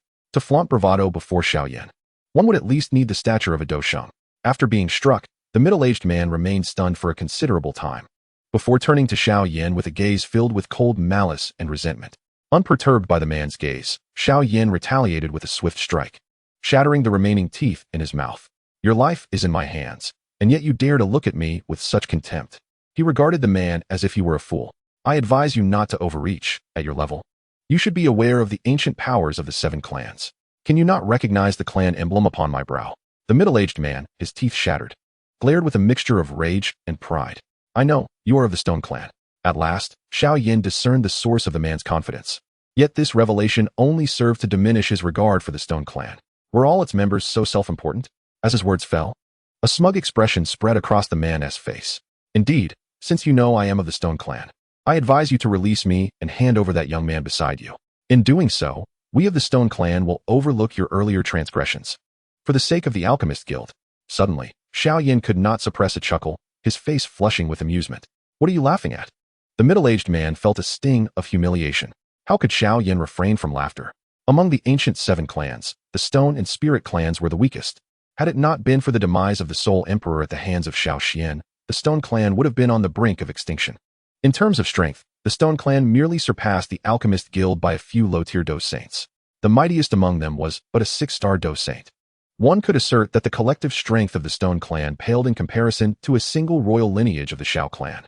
And even the ancient and powerful royal bloodlines of the Xiao clan could contend with them. They were merely a force basking in the glory of their ancestors, deluding themselves of their own greatness. Xiao Yan could not help but let out a derisive snort. However, an expression of realization crossed his face. "So, you are indeed of the Stone Clan. My apologies, but I must inquire, why do you seek to kill this young man?" Adopting a demeanor of humility, he elicited an even prouder response from the middle-aged man. "Ah, esteemed elder, this is merely a small secret within my Stone Clan. Family matters should remain internal. As long as you hand over the young man to me, you shall henceforth be a friend of the Stone Clan. What say you?" The man's face broke into a grin. Xiao Yan smiled faintly, but the next moment, the humble expression vanished, replaced by an air of arrogant disdain. Is the Stone Clan truly so formidable? You. The middle-aged man's expression shifted, and he bellowed with indignation. The Alchemist Guild has the audacity to disregard my Stone Clan.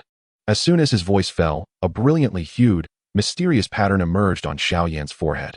The moment the middle-aged man beheld this enigmatic symbol, his expression underwent a dramatic transformation. The Xiao Clan's totem. In that instant, the man's mindset shifted profoundly. The Stone Clan's prowess is indeed formidable within the Duki continent. For the ancient 7 clans are the most venerable and powerful factions of this realm. Even the most diminutive among the Stone and Spirit clans possess strength surpassing that of the Pill Tower.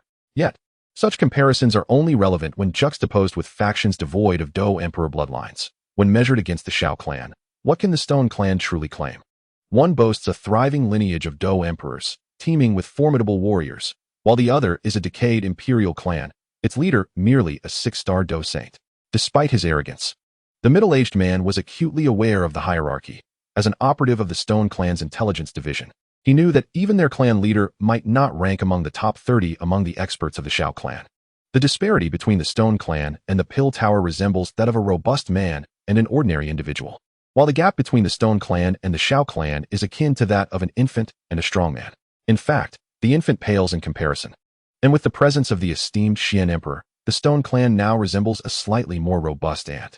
Upon this realization, the pride on the middle-aged man's face vanished instantaneously, replaced by an expression of obsequiousness. So, it was a distinguished member of the Xiao clan. With this thought, his demeanor became increasingly deferential. After all, as members of the ancient 7 clans, we are akin to family. Might the esteemed one grant me the favor of handing this young man over to me? The middle-aged man regarded Xiao Yan with a respectful countenance. However, Xiao Yan merely responded with a cold laugh. What stature do you possess to claim kinship with me? Chapter 376. The background of Shihao. In truth, Xiao Yan's initial retort was to question the audacity of the Stone Clan to claim equality with the Xiao clan among the ancient 7 clans. However, he ultimately withheld his words. Even so, his unspoken disdain caused the middle-aged man's countenance to stiffen. At that moment, Xiao Yan's gaze towards him was filled solely with contempt and condescension, devoid of any semblance of courtesy, even bordering on humiliation.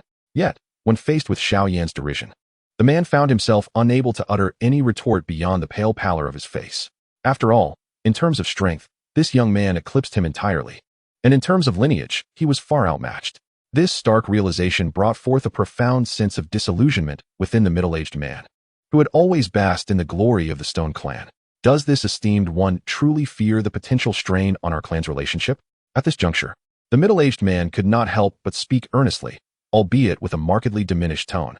Strain the relationship between our clans? Xiao Yan regarded him as one might a fool. If the man before me is merely a fool, it would be one thing. However, if the entire Stone Clan embodies such folly, then the annihilation of their counterparts in another realm would be well-deserved. The ancestral bloodline bestowed upon them serves merely as a supplementary tool to ascend to true strength. One must possess unwavering willpower. This explains the unparalleled might of the Xiao clan and the former Soul clan. In stark contrast, the Stone Clan and the Spirit Clan are increasingly in decline. In response, Xiao Yan merely scoffed, disdainfully remarking, "Why not inquire of your clan leader whether he dares to speak such words to the Xiao clan? To jeopardize the relations between our 2 clans, one must be of equal standing to engage in diplomacy. Given the disparity between the Xiao and Stone clans, even if you lent your clan leader twofold courage, he would scarcely utter such words. Should the Xiao clan be provoked, merely dispatching a royal lineage would suffice to obliterate the Stone Clan. And even a powerhouse of Xiao Xiaobei's caliber need not intervene. The only reason the Stone Clan retains its rank among the ancient 7 clans is due to the lingering trace of the Dou Emperor bloodline within them." Upon hearing Xiao Yan's words, the middle-aged man's countenance paled dramatically. Indeed, while the Stone Clan may be formidable before the Xiao clan, they likely lack the audacity to even bark. My lord, the middle-aged man attempted to speak further, but Xiao Yan merely pointed, and a razor-sharp surge of Dou Qi transformed into a spear that pierced through his left shoulder, eliciting a pained scream from him. Such a trivial injury incited a cry of anguish, revealing the fragility of the Stone Clan's warriors' resolve. Xiao Yan shook his head gently. In contrast, the formidable warriors of the outside world, even those who attain the rank of Dou Zong, typically possess a remarkably resilient spirit, having braved countless adversities. In the Jiama Empire, Regardless of whether it be the Dou Huang Hai Ba Dong or the Dou Zong Yun Shan, their character is beyond dispute, embodying an exceptional fortitude. Yet, this Dou Zun of the Stone Clan possesses a will that is scarcely superior to that of an ordinary person. At this moment, Xiao Yan grasped the reason why the Xiao clan, despite its immense strength, continues to send its younger generation out for life and death trials.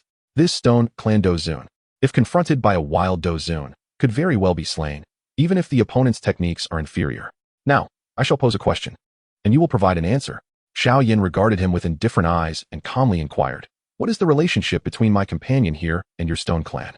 The middle-aged man glanced at Shi Hao beside him, a flicker of murderous intent still lingering in his gaze, before turning back to Xiao Yan and shaking his head gently. "I cannot divulge that." No sooner had he spoken than another Dou Qi spear manifested in Xiao Yan's hand, piercing through his other shoulder. "Refusal to speak will lead to your demise, and I shall extract your soul." Xiao Yan's voice was devoid of emotion, his gaze fixed on the middle-aged man as if he were already a corpse. From the depths of his eyes, the middle-aged man finally comprehended a singular truth. Xiao Yan was indeed prepared to kill him, and not even a flicker of his eyelids would betray his resolve. In the past, those formidable individuals from the outside world, upon hearing the esteemed reputation of the Stone Clan, would, even if their strength surpassed his, still afford him a modicum of respect. As for the thought of taking his life, even the Alchemist Guild would think twice before acting. However, for the individual from the Xiao clan before him, it appeared that killing him would pose no significant challenge. Even if Xiao Yan were to slay him, the Stone Clan, emboldened as they might be, would only dare to engage in discourse with the Xiao clan, but to take action, even granting the Stone Clan tenfold courage, they would likely not dare to do so. With such thoughts swirling in his mind, a flicker of fear finally emerged in the eyes of the Stone Clan's Dou Zun, who had lived a life of luxury, now confronted with the specter of death. "I must speak," he uttered reluctantly. Though the Stone Clan elder harbored some reluctance, the looming threat of death had long since eclipsed any notions of loyalty. Moreover, he was merely executing orders. With this in mind, he finally confessed, "This young man is the illegitimate son of our Stone Clan's young patriarch. And it was the young patriarch's wife who instructed me to discreetly eliminate him." Upon hearing this revelation, a look of astonishment crossed Xiao Yan's face. What absurdity was this? Shi Hao was indeed the illegitimate son of the young patriarch of the Stone Clan. Meanwhile, Shi Hao, standing beside him, wore a visage marked by anguish. An illegitimate son, was he? The bitterness on Shi Hao's face became increasingly palpable. In the recesses of his childhood memories, he recalled living in a place akin to a slum, where, at the tender age of 5, his ailing mother had passed away. Alone and without parental guidance, he had survived by begging. A solitary 5-year-old child, bereft of family, existed in a world devoid of hope. On several occasions, he narrowly escaped the clutches of human traffickers or faced starvation on the streets, until he was rescued by his first teacher at the age of 6, which marked his return to the warmth of humanity. Although the ensuing years had treated him favorably, the harrowing experiences of his youth remained an indelible scar upon his soul. Meanwhile, Xiao Yan, upon hearing this revelation, couldn't he help but momentarily freeze in surprise. How could such a melodramatic tale unfold in his presence? The more he pondered, the more sympathy he felt for Shi Hao. It seemed that this young subordinate of his was more suited to the path of a protagonist than himself.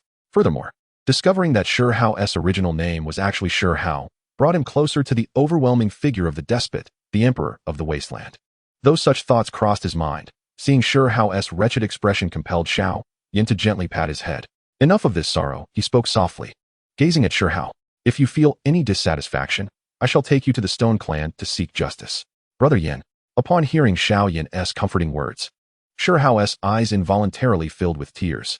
Although his childhood was marked by misfortune, he was nonetheless fortunate to encounter numerous individuals who offered him assistance along the way. "I shall certainly make my way to that so-called Stone Clan. I have a question for their young clan leader. Why did he abandon my mother all those years ago?" In response to Shi Hao's declarations, Xiao Yan held no objections. After all, the Stone Clan's young leader was merely a half-saint, and significantly older than Xiao Yan and his peers. According to the historical records of the Xiao clan, this young leader of the Stone Clan was nearing a century in age. Achieving half-saint status before the age of 100 may seem like a remarkable talent on the Duki continent, but among the young leaders of the ancient 7 clans, he was the weakest. For instance, Xiao Yan's maternal uncle, Yao Tian, attained half-saint status in his 30s. In other ancient clans, failing to break through to Dou Sheng before turning 100 disqualifies one from becoming a young leader. Even the relatively weaker Ling clan boasts members far superior to this generation of the Stone Clan. As for the Xiao clan, aspiring to become the clan leader? Huh. He lacks even the qualifications to become the master of the royal bloodline, as Xiao Yan's grandfather, Xiao Lin, far surpasses this waste of a half-saint. With my current strength, I might even be capable of defeating him. Xiao Yan let out a cold chuckle, lightly striking his palm towards the Stone Clan elder, who then turned as pale as a deflated balloon, wilting under the pressure. You have crippled my Duki? The elder's face turned ghostly white, disbelief flickering in his eyes. How dare this fellow? Yet, upon considering the Xiao clan behind him, he realized they indeed possessed the means to act thusly. After incapacitating the elder's Duki, Xiao Yan chose not to kill him, but rather brought him back to St. Dan City, casually tossing him into a room for confinement. How you will be dealt with in the future is for you to decide, Xiao Yan remarked with a smile at Shihao. Shihao said nothing, merely nodding resolutely before continuing.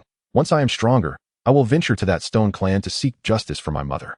Well, now that is the essence of a protagonist. Xiao Yan could not help but scoff, while feeling a pang of nostalgia for the white-clad protagonist. Just as these thoughts crossed his mind, a subtle ripple in space suddenly emerged, and the three great heads of the Dan Tower slowly stepped forth.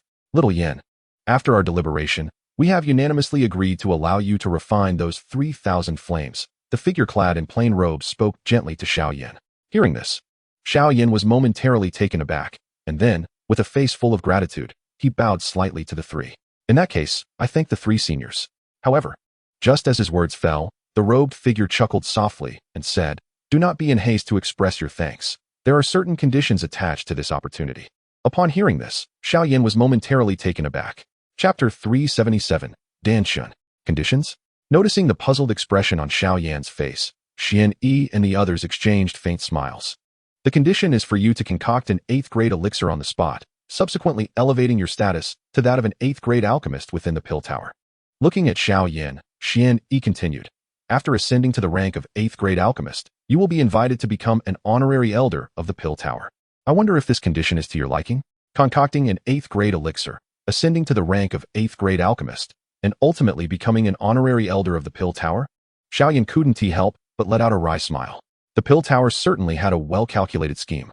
Given his age, if he were to attain the status of an 8th grade alchemist, it would set a new record, surpassing even the legendary apothecary at the age of 19.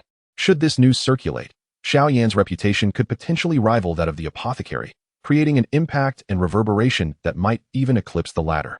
Moreover, with such accolades, his entry into the Pill Tower would significantly enhance its prestige, especially considering his current potential, as long as he can overcome the trials posed by the Devil's Source. Stepping into the realm of 9th grade alchemy would be a foregone conclusion, with formidable and rare flames at his disposal. It would not be far-fetched for Xiao Yan to become the foremost alchemist of the entire Dou continent in the future. Thus, the Pill Tower's exchange of a flame of little consequence to him for the title of honorary elder was indeed a substantial gain. Observing Xiao Yan's bittersweet expression, Xian Kongzi furrowed his brow slightly. What troubles you, Xiao Yan? Do you hesitate to join our Pill Tower? After saying this, he felt compelled to emphasize, the honorary elder requires no obligations. The Pill Tower will impose no restrictions on your actions. It is merely a matter of reputation. Xian Kongzi genuinely feared that Xiao Yan might decline. In response, however, Xiao Yan merely chuckled softly and replied, How could I refuse, Senior Xian Kongzi? I gladly accept the title of honorary elder. Given his rapport with the members of the Pill Tower, even without this title, he would still strive to assist whenever the Pill Tower required help. After all, his two partners, numerous allies, and his teacher's companions were all situated here. The identity of an honorary elder was certainly something he would not turn down. Moreover, as he grew stronger, it was entirely plausible that the Pill Tower might eventually fall under his command. When that time comes, it would be uncertain who would benefit whom. Are there any specific requirements for the 8th grade elixir to be concocted? Xiao Yan turned his gaze towards the trio. There are no fundamental requirements. Xian Kongzi replied with a slight smile. You may concoct it as you wish. The Pill Tower can provide the necessary materials. However, if there are exceedingly rare herbs, you will need to procure those personally. Upon arriving here, one can clearly witness the opulence of the Dan Tower. The materials for 8th grade elixirs can be casually tossed aside, a feat that only a select few forces on the continent are capable of achieving. Indeed, at the level of 8th grade elixirs, the materials are exceptionally precious treasures, many of which are nearly extinct. Even within the Xiao clan, they may be difficult to procure, let alone from the Dan Tower. However, while it is said that one can casually concoct elixirs, it is advisable to aim for the creation of a 3-colored Dan Lei or higher, as such an endeavor would befit your esteemed status as an elder. Xian Kongxi smiled slightly and remarked, "For you, this should not pose a significant challenge." Naturally, Xiao Yan did not offer a rebuttal to Xian Kongxi's assertion. Although he had scarcely refined any elixirs since his breakthrough to Dou Zun, given his current prowess, even crafting a 5-color Dan lei should not prove to be overly arduous. With a formidable flame comparable to those in the top 5 of the, combined with peak spiritual power and the robust cultivation of a 9-star Dou Zun, the creation of an 8th-grade elixir truly seems manageable. Unless one ventures beyond the 7-color Dan lei, where the challenges become increasingly formidable. With these thoughts in mind, Xiao Yan smiled and nodded, stating, "In that case, esteemed seniors, let us proceed as agreed." Upon hearing Xiao Yan's words, the 3 elders displayed expressions of satisfaction. "Very well, since you have given your consent, shall we schedule the testing for the day after tomorrow?" They were acutely aware of Xiao Yan's pressing timeline, thus they swiftly made arrangements. The reason for allocating an additional day was twofold: to gather high-ranking alchemists from various factions to witness this miracle, and to provide Xiao Yan with preparation time. Agreed. Then the day after tomorrow it is. Xiao Yan nodded lightly. Observing his demeanor, the 3 elders exchanged faint smiles before disappearing from the room. After their departure, Xiao Yan turned to Shi Hao, gently patting his shoulder and reassuring him, "Do not fret. Through diligent practice, this opportunity will surely come back to you." As Shi Hao's emotions began to stabilize, Xiao Yan's figure flickered and vanished from sight. Watching Xiao Yan's disappearing silhouette, Shi Hao's initially troubled face revealed a glimmer of determination. "Mother, I will surely seek justice for you." While Shi Hao remained resolute, Xiao Yan's figure soon found itself in a tranquil chamber. The room emanated a faint, soothing fragrance, reminiscent of lilacs and camellias. Seated in the chamber was a girl clad in pristine white garments, meditating with her legs crossed. Her enchanting peach blossom eyes opened wide upon Xiao Yan's arrival, and upon recognizing him, she released a gentle sigh of relief, her crystalline gaze revealing a hint of joy. Hee.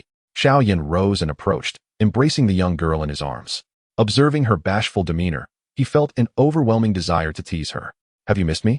he inquired, gazing upon Dan Chun's fully developed features, her delicate eyebrows hinting at a subtle fragility. This enchanting visage radiated a charm that stirred affection in the hearts of men, evoking a protective instinct within them. Dan Chun, somewhat shy, nodded her head. Yet her crystalline eyes remained fixed on Xiao Yan, glistening as if veiled by a thin layer of moisture. Captivated by her enchanting gaze, he found himself unable to resist leaning down towards her rosy lips. At that moment, the candles in the room extinguished unexpectedly, plunging the space into darkness. Moments later, the sound of the girl's bashful voice pierced the silence. Regrettably, the beauty of that moment could only be illuminated by the silver moonlight filtering through the window, which at that instant bore an extraordinary sentiment. As the moon hung high in the sky, signaling the late hours of the night, Xiao Yan gradually exited Dan Chen's room. The soft moonlight cast a gentle glow upon her delicate features, revealing a hint of brightness on her lovely face. Now peacefully asleep, her fragile brow bore a trace of pain, yet her lips curled into a faint smile of contentment. Despite her exhaustion, Xiao Yan remained invigorated, his spirit ablaze with fighting intent. With a slight movement, he appeared in Qiao Ying's room. However, upon entering, he found no sign of Qiao Ying meditating. Instead, he was met with the sound of rushing water. Curiosity piqued, he listened closely as the sound intensified. Following its source, he beheld a graceful figure approaching him, her waist swaying like a serpent in fluid motion. Qiao Ying had just finished bathing. With a flick of her wrist, she used her fire attribute energy to evaporate the droplets clinging to her skin, leaving behind a faint, alluring fragrance. A sheer black and red veil draped over her, subtly revealing her fair skin, which shimmered with a tantalizing allure in the candlelight. "My lord, do you find me beautiful?" she teased, noticing the entranced look in Xiao Yan's eyes, a hint of seduction glimmering in her elongated gaze. "Indeed, my beloved, you are extraordinarily beautiful," he replied, swallowing hard. It must be said, the enchanting Qiao family truly possessed an exceptional allure, and this girl was adept at captivating attention. With a soft smile, Xiao Ying willingly leapt into Xiao Yan's embrace, her delicate arms wrapping around his neck. Xiao Yan gazed down at her enchanting countenance. A flawless oval face framed by a pair of alluring, elongated eyes, a high-bridged nose, and rosy lips. "Demoness, behold how this king shall subdue you," he chuckled mischievously. The following dawn, as Xiao Yan emerged from Qiao Ying's chambers, he beheld the dew sparkling in the sunlight within the courtyard. A sense of exhilaration washing over him, as if he had transcended his previous state. After nearly 4 years of anticipation, he had finally reaped the fruits of his endeavors last night. It must be said, despite Xiao Ying's usual bold and bewitching demeanor, she had faltered at the final moment. Fortunately, Xiao Yan was no novice in such matters and would not let the opportunity slip away. As he pondered this, he noticed a disturbance in the air before a beautiful woman clad in a dark robe stepped forth. "Ah, you lad, you're far bolder than your teacher." The woman smiled at him, her gaze playful. "My two disciples have certainly endured quite a bit at your hands." Xiao Yan was taken aback, bewildered by the attention from this elder, yet he maintained a playful grin. "Senior, what do you mean? Our love is sincere." Upon hearing his declaration, the woman could not help but roll her eyes. "Sincere love, is it? From what I gather, you have quite a multitude of true loves, over 10, if I'm not mistaken." She reflected on Xiao Yan's audacity, recalling that while her own student, Yao Chun, had his share of female admirers, only she had ever shared an intimate bond with him. This thought brought her a modicum of satisfaction, yet it was she who had pursued him. Compared to Yao Chun, this young man named Xiao Yan exhibited an even greater boldness. "I shall not meddle in the affairs of the youth," she said lightly. "But please do not disappoint my two disciples." With a gentle smile, she inquired, "Tomorrow you shall concoct a pill. Have you decided what you wish to create?" At the 8th grade level of alchemy, even with the immense resources of the pill tower, one must prepare in advance. "I have made up my mind." Xiao Yan replied with a slight nod. "I shall refine the Ice Spirit Xiantian pill." Upon hearing this, the woman's eyes widened in surprise, quickly followed by a glimmer of delight. "The Ice Spirit Xiantian pill? You, my dear boy, are capable of refining pills of the 5-color pill thunder level? This particular pill, even for her, bore a slight risk of failure. Should Xiao Yan succeed in crafting such a pill, it would undoubtedly elevate his status as an 8th grade alchemist considerably. "We can certainly give it a try," Xiao Yan affirmed. Although the Ice Spirit Xiantian pill was also of the 5-color pill thunder grade, it was, for him, the most manageable due to his possession of the strange fire. The primary medicinal ingredients of the Ice Spirit Xiantian Dan are all exceptionally potent substances imbued with the essence of ice. A mere ordinary alchemist would require no less than a month to refine these principal materials. However, with the possession of the Xiao Yan could accomplish this task in a significantly shorter span of time. More importantly, the Ice Spirit Xiantian Dan would greatly assist him in his subsequent endeavor of refining the 3,000 yen fire. The prospect of waiting for Ziyan to achieve success on ancient Dragon Island before she could return to aid him was uncertain and likely far off. Moreover, the inherent dangers of refining the 3,000 yen fire would be substantial, even for Xiao Yan. Although there is merely a nominal difference between this flame and the 9 Netherwind flame, the disparities among the top 10 on the ranking list are considerable. Should he have the support of the Ice Spirit Xiantian Dan, his chances of successfully refining the 3,000 yen fire would undoubtedly increase. Presently, what Xiao Yan could least afford was time. "Since you are so confident, I shall prepare the materials," he declared. Xuani nodded gently in agreement. "I appreciate your effort, master." Xiao Yan chuckled. Once Xuani departed, he sought a secluded spot to enter a state of deep contemplation. Although his strength had evolved significantly, he lacked experience in refining an 8th grade pill. The initial endeavor of crafting an 8th grade pill would involve producing a 5-color pill of thunder rank, a task that demanded his utmost diligence. It is worth noting that any principal ingredient of an 8th grade pill could incite envy even among Douzong experts, and the finished product would be immensely coveted by Douzong. With such thoughts swirling in his mind, Xiao Yan meticulously recalled the formula for the Ice Spirit Xiantian Dan multiple times. Ingredients such as Ice Spirit Xianshun and Xiantian Sacred Fruit traversed his thoughts as time gradually passed.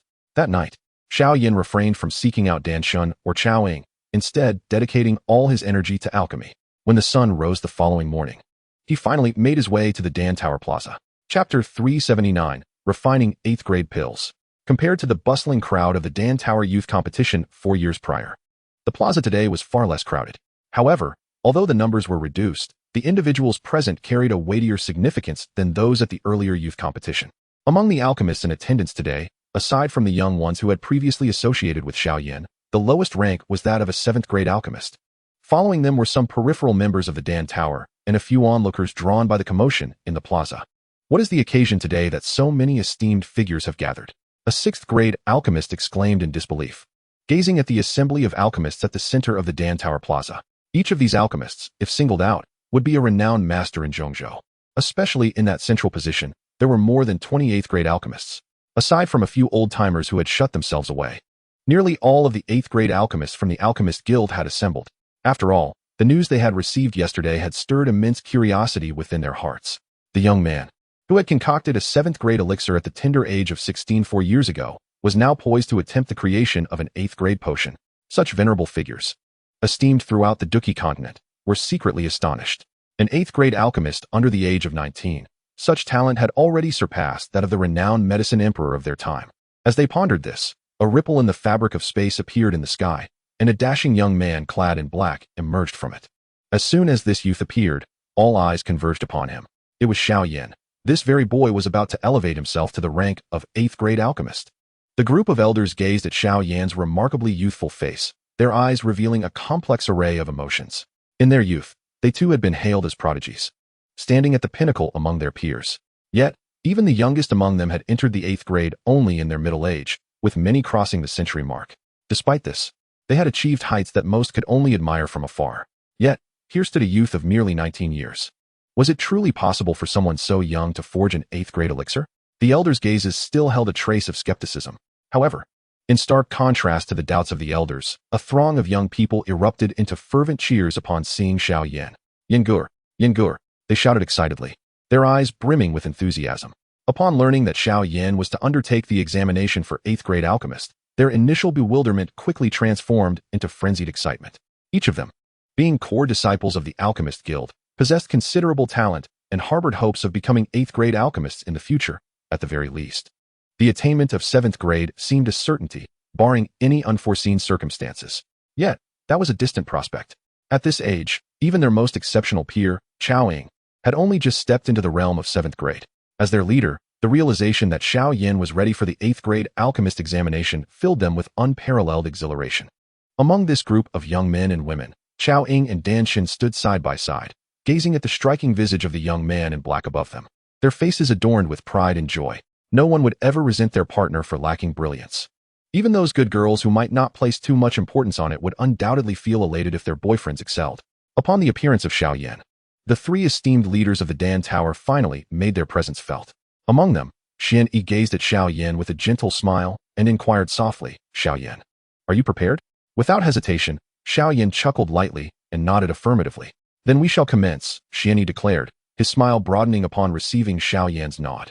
He casually tossed a spatial ring towards Xiao Yan, stating, "Within this ring lie the materials for 2 ice spirit Xiantian pills. They should suffice for your alchemical endeavors. Should you fail on both attempts, I'm afraid it would signify your failure in the 8th grade assessment." Upon hearing Xian Yi's words, a grave expression slowly settled upon Xiao Yan's face, and he nodded solemnly.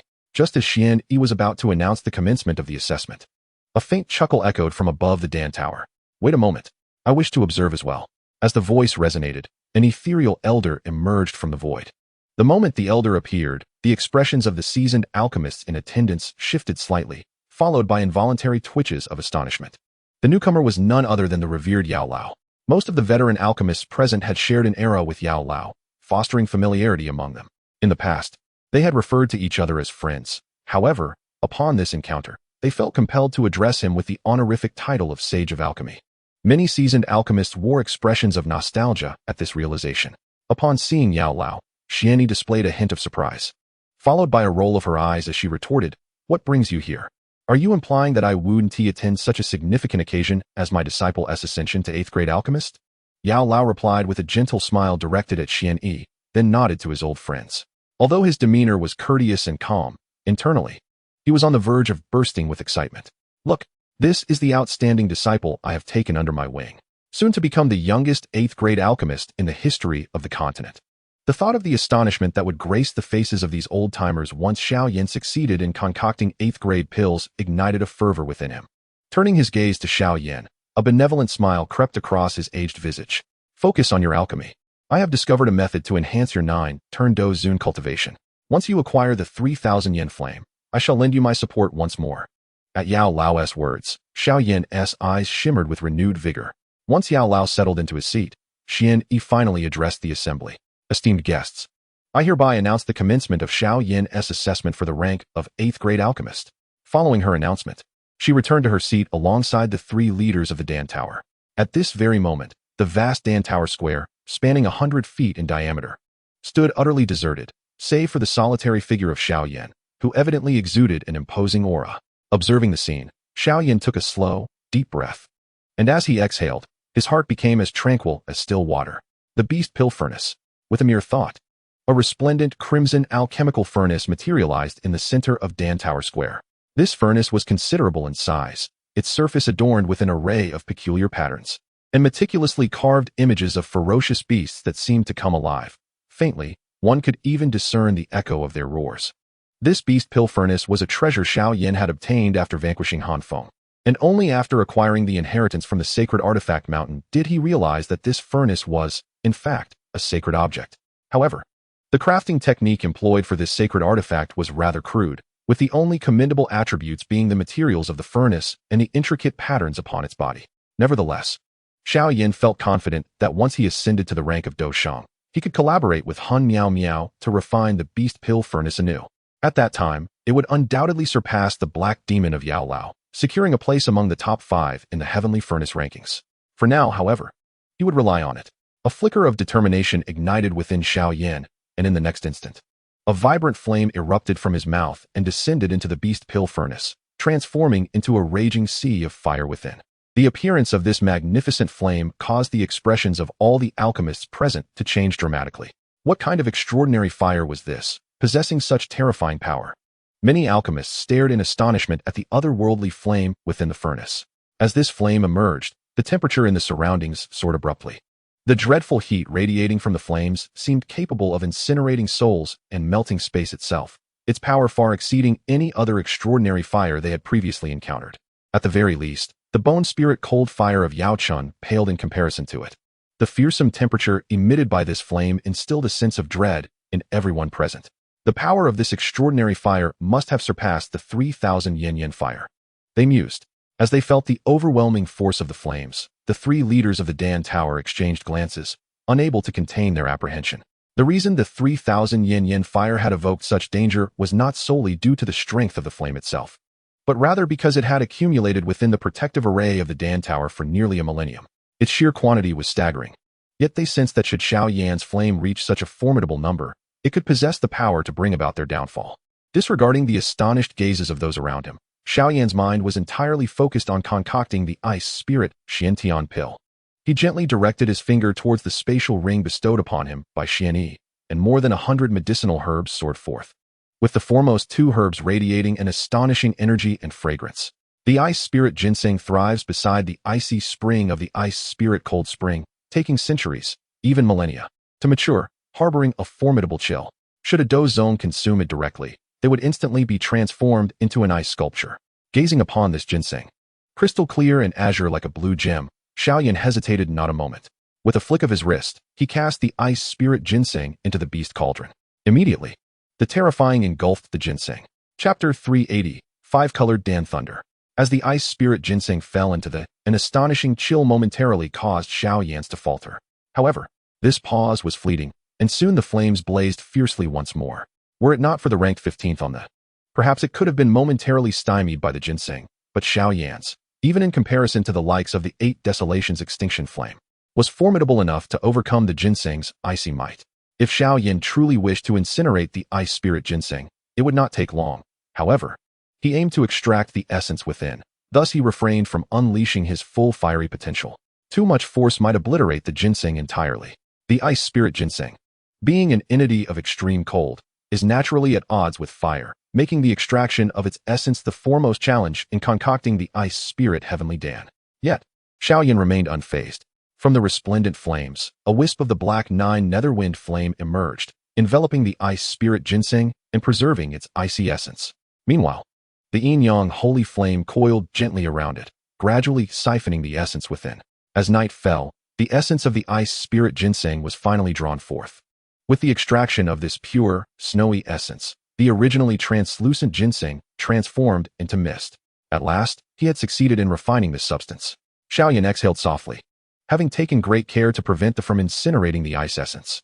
It took him nearly an entire day to extract it, while the esteemed alchemists surrounding him wore expressions of disbelief. In just one day, he had fully extracted the ice essence? A group of 8th grade alchemists were left perplexed. Were they to undertake this task, even a week might not suffice.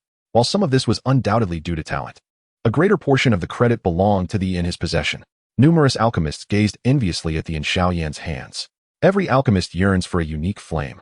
Yet the extraordinary flame possessed by Xiao Yan elicits envy even among those alchemists who wield such powers, including his mentor, Yao Lao, who is momentarily filled with admiration for Xiao Yan's flame, despite being in possession of the bone spirit cold fire. Had it not been for the elevation of his soul to the heavenly realm, he would likely find it impossible to surpass Xiao Yan's accomplishments. After refining the essence of the ice spirit ginseng, Xiao Yan's gaze finally shifted to the palm-sized sky-blue fruit, known as the Xiantian fruit. This rare fruit, born from the void, typically emerges at the intersection of the Dousheng realm and the mainland, nurtured by both spatial and earthly energies. Wild Xiantian fruits are exceedingly rare. However, certain factions with Dousheng power can cultivate them under suitable conditions. Nevertheless, few factions possess the qualifications to cultivate Xiantian fruits, and even if they successfully do so, they are often monopolized by their own kin, as the Xiantian fruit serves as a vital ingredient in many high-tier elixirs. For outsiders wishing to acquire a single Xiantian fruit, they would likely have to offer treasures or costs that would cause even Dou Zun to wince in pain. Fortunately, the Pill Tower is among the few factions possessing Dousheng strength, thus having several Xiantian fruits in stock. In contrast to the ice spirit ginseng, the refinement of the Xiantian fruit proved to be relatively straightforward, requiring no considerable effort to safeguard the essence. Xiao Yan merely needed to be mindful of the temperature to avoid incinerating the fruit. Thus, when the sun rose on the following day, Xiao Yan had successfully extracted the energy with unique properties from the Xiantian fruit. This scene filled numerous 8th-tier alchemists with envy and jealousy. To accomplish these two steps, they would likely require 10 days, yet Xiao Yan completed them in merely a single day and night. Subsequently, Xiao Yan proceeded to refine several essential auxiliary herbs, which varied in robustness and fragility. The former posed a significant test to the potency of the flames, exemplified by the Earth Dragon crystal, which would consume an ordinary alchemist considerably more time to refine than the ice spirit ginseng. Due to insufficient flame temperature, most would struggle. However, Xiao Yan remained undeterred, fiercely increasing the intensity of the fire, as if the temperature of his unique flame knew no bounds, rendering the entire Pill Tower Plaza exceedingly arid. Fortunately, the youths of that year, now possessing lesser strengths, had all reached the Dou Ling stage. Otherwise, the mere emanation of heat would have proven unbearable for them. One can only imagine the extreme temperatures required within the myriad beast cauldron at the center of the Pill Tower Plaza. Under Xiao Yan's intense heat, the Earth Dragon crystal melted into a pool of yellow liquid after merely an hour, a testament to his caution in not raising the temperature excessively. This spectacle caused many alchemists to blink in astonishment. Although the Earth Dragon crystal is not as precious as the two primary medicines, it is renowned for its resilience. Thus, it was unexpected that Xiao Yan refined it so swiftly. Moreover, the true whisker grass, if the Earth Dragon crystal is deemed exceptionally robust, stands in stark contrast as a remarkably fragile entity. At this juncture, the true test of perseverance commences. Even Xiao Yan encountered a setback with the true whisker grass. Yet fortunately, this particular item is not exceedingly rare, allowing him to swiftly retrieve another specimen for refinement. With the knowledge gained from his previous experience and a newfound caution, he ultimately succeeded in extracting the essence of the true whisker grass. Witnessing Xiao Yan's initial struggle with this ingredient, the 8th-grade alchemist finally felt a sense of relief. At last, Xiao Yan appeared somewhat human in their eyes. Otherwise, he might have seemed too extraordinary. After spending an entire day on several crucial auxiliary herbs, it had become deep into the night.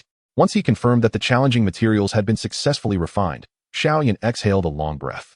In the next moment, he cast the beast cauldron aside, and with a mere wave of his hand, dozens of vividly colored fire lotuses ignited in the sky. Instantly, the Dan Tower Square, bathed in soft moonlight, transformed into a dazzling festival of lights, captivating the gazes of many young women who watched in awe at the radiant fire lotuses. These blossoms emitted a breathtaking brilliance in the night, enchanting all who beheld them. This technique was one Xiao Yan had devised during his time in the Gamma Empire, yet it appeared even more exquisite now. Particularly, those within the Dan Tower, who had never witnessed such a display, were struck with wonder. However, compared to the alchemists of the Gamma Empire, many present were titans of the alchemical world, immediately discerning the intricacies of Xiao Yan's technique.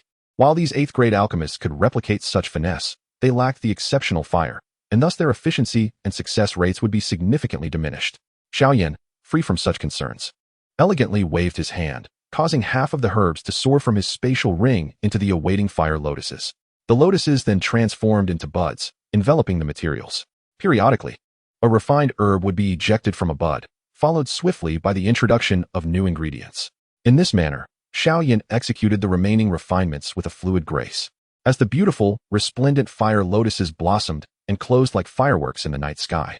Though this method of crafting was somewhat ostentatious, one could not deny its visual splendor. Xian Yi, observing Xiao Yan's technique, could not help but chuckle. Meanwhile, Chao Ying and Dan Shun, watching from a distance, seemed to have stars twinkling in their eyes at the sight. Girls are often drawn to beautiful things, and they were no exception.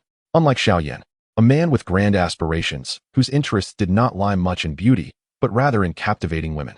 By the time all the herbs had been refined, it was already the morning of the third day. At this moment, Xiao Yan refrained from immediately merging the essence he had gathered. Instead, he closed his eyes in deep contemplation, resting for approximately a quarter of an hour before slowly opening them once more, reigniting the flames within the beast cauldron. The next step was the condensation of the elixir. With a flick of his hand, the liquid extracted from the earth dragon crystal descended into the medicinal cauldron. Although it was not the primary ingredient, the absence of this material would render the elixir unattainable. After the earth dragon crystal was added, the essence of the Xiantian fruit followed suit, succeeded by a procession of various herbs that integrated into the mixture. The temperature of Xiao Yan's ethereal flame fluctuated, while his soul power continually adjusted the vibrant amalgamation of medicinal essences. As the last essence of the ice spirit ginseng was introduced, Xiao Yan's expression grew increasingly grave. The subsequent task was to achieve a perfect amalgamation of the diverse medicinal powers, culminating in the formation of the elixir. Yet, this final step proved to be the most challenging. Nevertheless, Xiao Yan had meticulously memorized the steps involved. With a deft manipulation of his soul power, the medicinal essences gradually coalesced into a sphere the size of a human head. This sphere emitted a faint, snow-white glow, characteristic of the ice spirit ginseng. Xiao Yan cautiously controlled the fusion of these substances, with the temperature of the ethereal flame continuously adjusting. Day turned into night. And after a full cycle of 1 day and 1 night, as the dawn of the 4th day approached, the golden sunlight illuminated the Pill Tower's plaza, revealing a snow-white elixir the size of a dragon's eye slowly taking shape within the cauldron. However, with the emergence of this snow-white elixir, the sky, which had been brightened by sunlight, suddenly darkened once again, this time overshadowed by a thick blanket of ominous clouds. These dark clouds enveloped the inner city of the St. Pill City, within which bolts of lightning danced furiously, showcasing a myriad of colors. Upon witnessing this dark cloud, the veteran alchemist could no longer remain seated and rose in unison, astonished that the young man had indeed succeeded in concocting the elixir. The faces of these 8th-tier alchemists bore bittersweet smiles as they began counting the colors of the lightning in the sky. Finally, one elder could no longer contain his exclamation. It is the 5-color pill thunder, truly the 5-color pill thunder. Chapter 381, The Annihilating Thunderclouds. The vast sky roiled with thunderclouds, which were divided into several sections, each dominated by vibrant hues. The terrifying pressure emanating from these clouds made even the strongest of cultivators below the Dou Zun level tremble involuntarily. Even those at the Dou Zun level dared not underestimate this thundercloud. As the thunderclouds churned, the entire Pill Tower Plaza fell into an eerie silence. The 5-color thunder, for the vast majority of individuals within the Duki continent, is a phenomenon steeped in legend. Indeed, many lower-tier fighters are entirely unaware of its existence. Crucially, nearly half of the 8-tier alchemists present are incapable of concocting this 5-color thunder.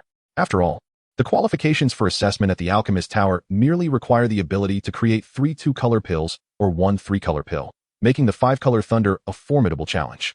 This implies that, following the emergence of the Ice Spirit Xiantian pill infused with 5-color thunder, the number of formidable alchemists capable of surpassing Xiao Yan in alchemical prowess across the entire Duki continent is exceedingly rare, no more than a mere 10 within the entire Alchemist Tower. Given Xiao Yan's astonishing rate of advancement, it is only a matter of time before he eclipses them. At that juncture, the only alchemists who can genuinely make him feel the disparity would likely be the 9th-tier alchemists. With such thoughts swirling in their minds, the seasoned alchemists shifted their gazes towards the elder Yao, their faces betraying a lang of envy, jealousy, and admiration. Yet, under the scrutiny of their eyes, Elder Yao remained unfazed, his aged countenance breaking into a grin reminiscent of a blooming chrysanthemum. The moment the thunder manifested, he was certain that the pill would be successfully crafted. The terrifying power contained within the thunder did not concern him in the slightest. Indeed, while the 5-color thunder poses considerable pressure and even a degree of danger to entry-level Dou Zun, it merely presents a nuisance for mid-level Dou Zun and for Xiao Yan. It bears almost no threat whatsoever. As anticipated, the vibrant thunderclouds roiled above, their formidable presence intensifying, with five-colored lightning coursing through them, accompanied by the resounding rumble of thunder. In the face of this spectacle, Xiao Yan showed no fear. Instead, he erupted into hearty laughter, his voice imbued with a sense of grandeur that even seemed to suppress the might of the thunderclouds. This scene elicited expressions of awe from numerous prominent figures, who found themselves at a loss for words, consumed by an overwhelming jealousy of Yao Chun for having such an extraordinary disciple. Damn it! Yao Chun is slightly more impressive than I am, but his disciple surpasses him by leaps and bounds. One elder from the alchemist tower couldn't help but vent his frustration. Yet, in the eyes of the younger generation, there was no room for envy or excitement. They gazed upon Xiao Yan as if he were a deity. Though all were of similar age, Xiao Yan had reached heights they could only aspire to throughout their lifetimes. As Xiao Yan's laughter echoed, the thunderclouds above appeared to be incensed, finally unleashing their fury. With a thunderous roar, a bolt of five-colored lightning descended like a colossal serpent from the heavens, its energy causing the entire Holy Pill City to tremble subtly. The five-colored thunderbolts descended fiercely upon the location where Xiao Yan was refining pills, seemingly intent on obliterating the elixir. Yet, upon witnessing this tempest of lightning, a disdainful smile adorned Xiao Yan's face. With a decisive step, he appeared before the thunderstorm. The five-colored lightning crashed down upon him like a waterfall, shattering his hairpin into dust.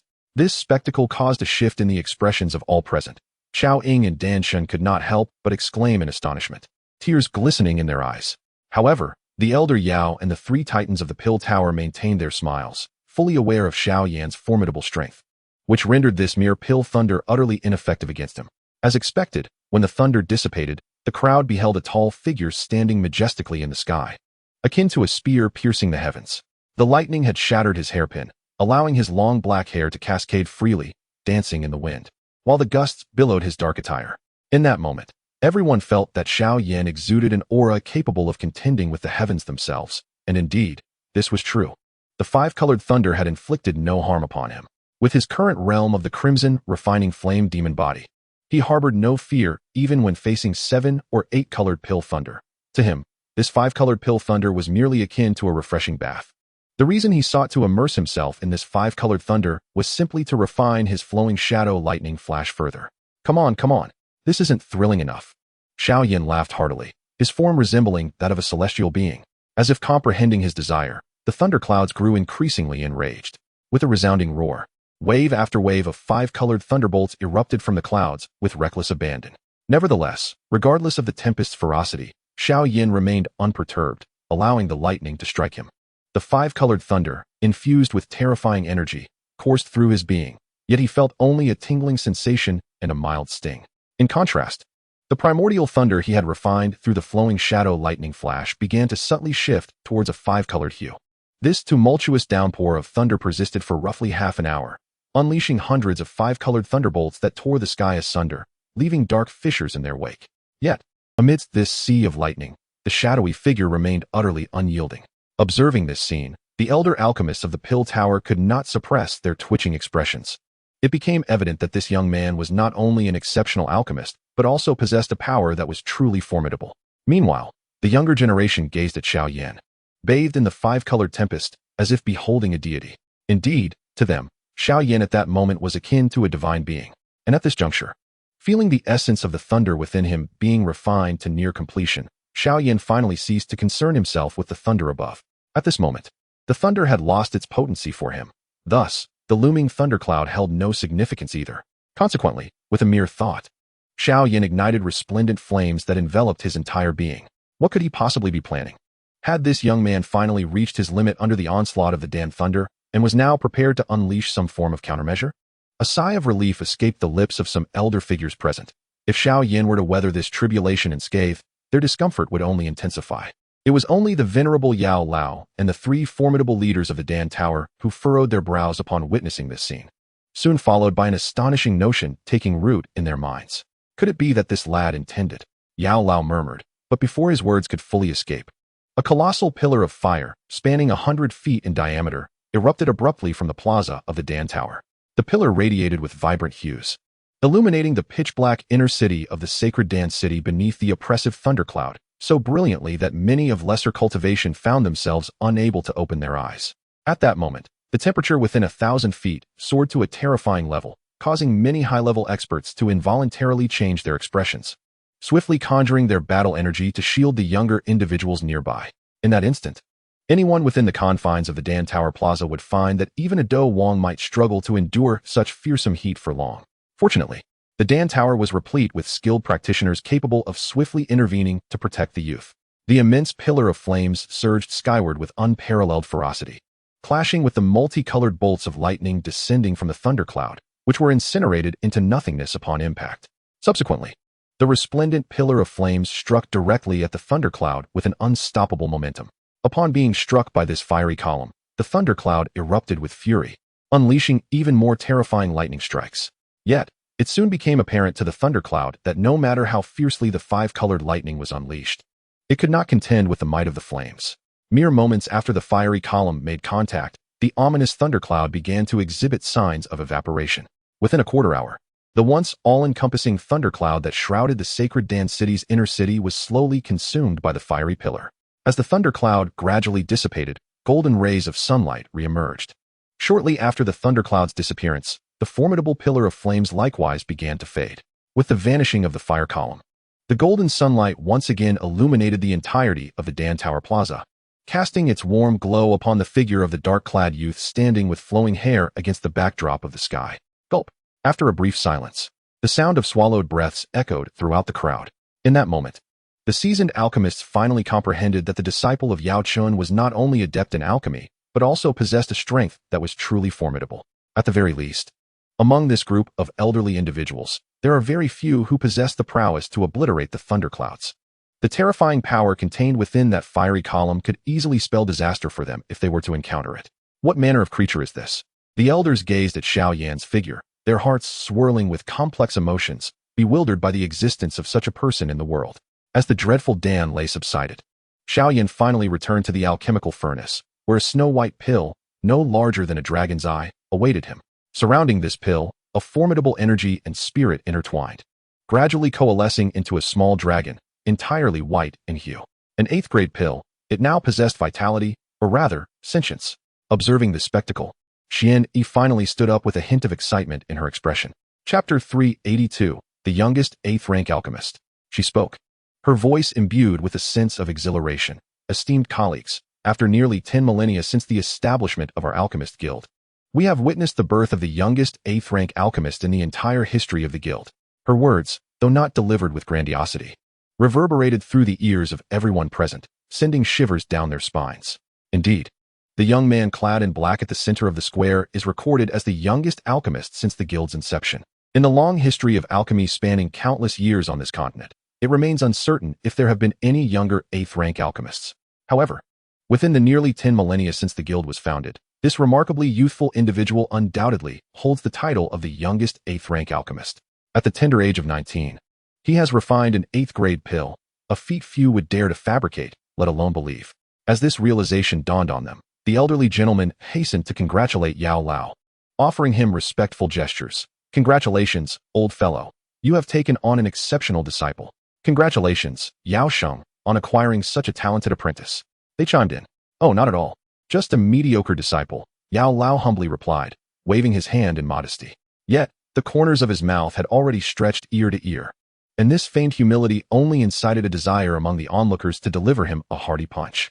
Such an old rascal, benefiting while pretending to be modest.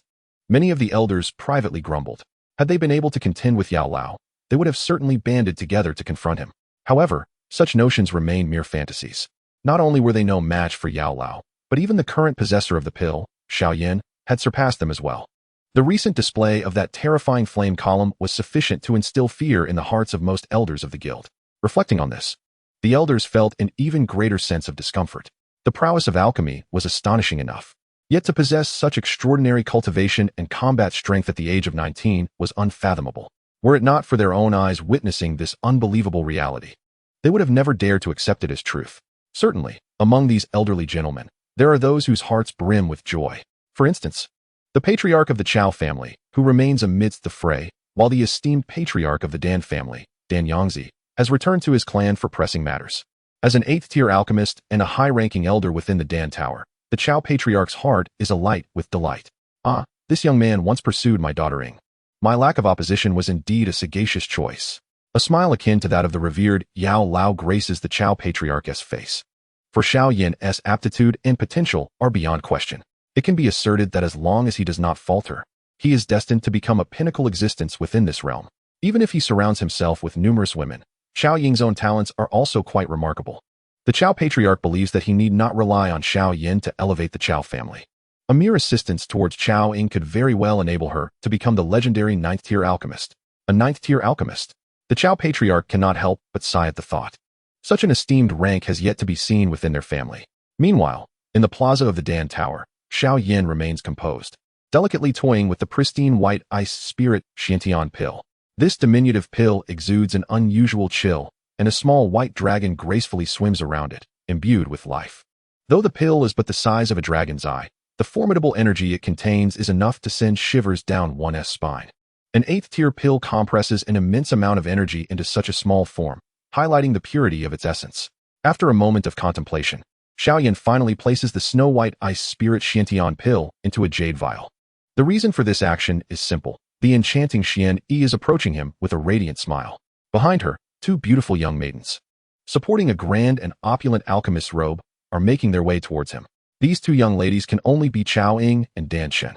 Xiao Yan, congratulations. You are now officially an 8th-tier alchemist. Xian Yi beams at him, then turns to wave at her 2 disciples.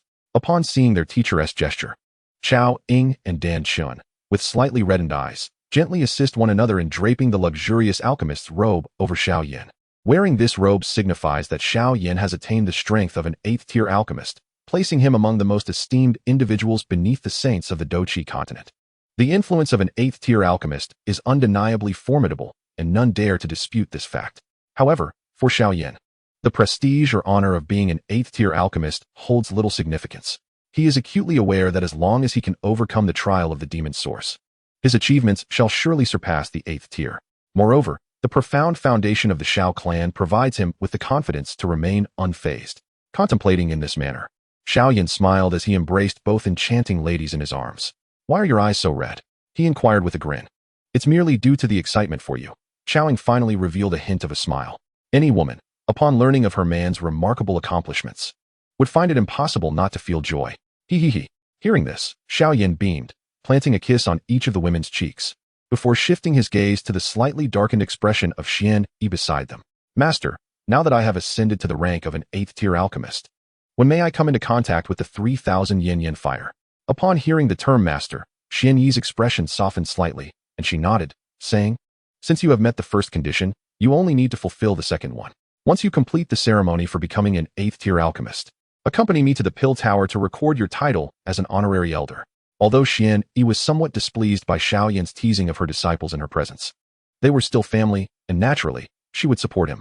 After the event that astonished the entire alchemy community concluded, Xian Yi took Xiao Yan to another location within the Pill Tower. After an elder of considerable cultivation recorded the necessary information, a dark emblem was added to Xiao Yan's 8th-tier alchemist robe. The emblem depicted an ancient tower, with Xiao Yan's name inscribed below it. "From this day forth, you shall be the honorary elder of our Pill Tower." Once all the formalities were concluded, a smile finally graced Xian Yi's face. "Next, I will take you to the Star Domain. The refining of the 3,000 yin fire may require some time, so it would be wise to bid farewell to them first." Xiao Yan nodded slightly, and soon vanished from the spot. He quickly conveyed a brief message to Qiao Ying and Dan Shun, reassuring their emotions before meeting with Yao Lao once more. "I have devised an excellent method for the pill you require.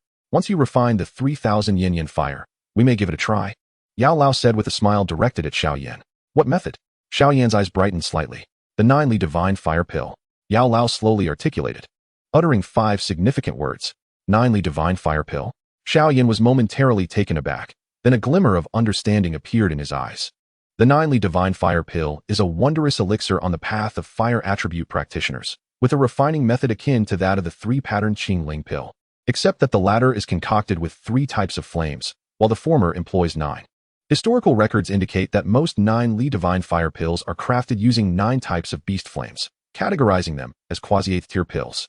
Indeed, setting aside the formidable power that can significantly elevate the cultivation of a Dou zone, the complexity involved in refining a medicinal pill using 9 distinct flames is sufficient to position it among the finest within the realm of 7th-grade elixirs. Historically, The most potent 9-Li Divine Fire Pill was crafted from 3 unique fires and 6 beastly flames. This particular elixir possesses the remarkable ability to enhance the cultivation of a fire attribute Dou Qi practitioner by a full star. Currently, Yao Lao envisions concocting a 9-Li Divine Fire Pill through the fusion of 9 exotic flames. The energy encapsulated within such a pill would be immense, and its effects astonishingly powerful. It could potentially elevate Xiao Yan's cultivation by 1, or even 2, transitions.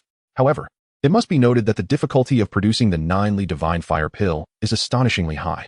After some contemplation, Xiao Yan ultimately nodded in agreement. With the combined prowess of himself and teacher Yao, even a 9th-grade elixir seemed within reach.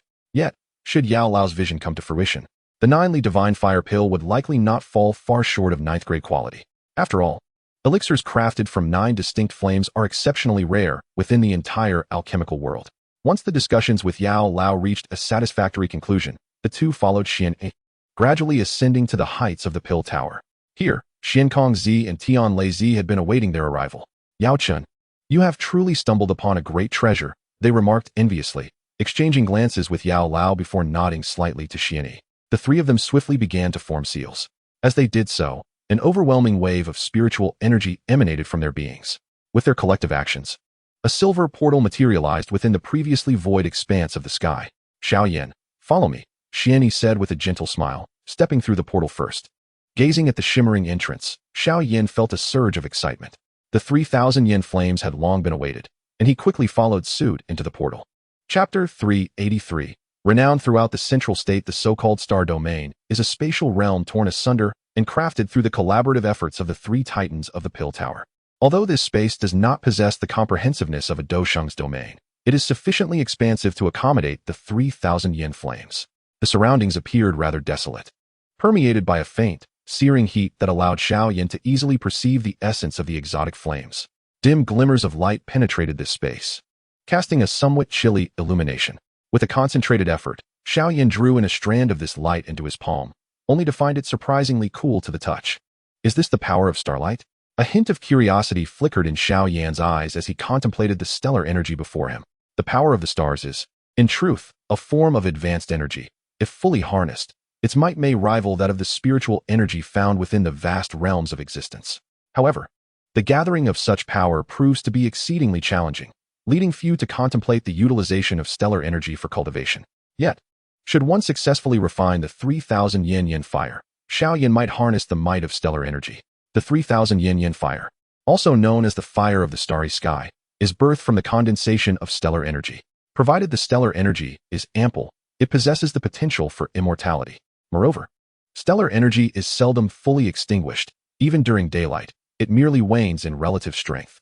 It is precisely for this reason that Xian Yi chose to bring Xiao Yan into the star realm at noon, the time when stellar energy is at its weakest. While this may only provide a modicum of assistance in refining the 3,000 yen fire, the endeavor of refining such extraordinary flames is inherently perilous. Thus, any additional aid is indeed valuable.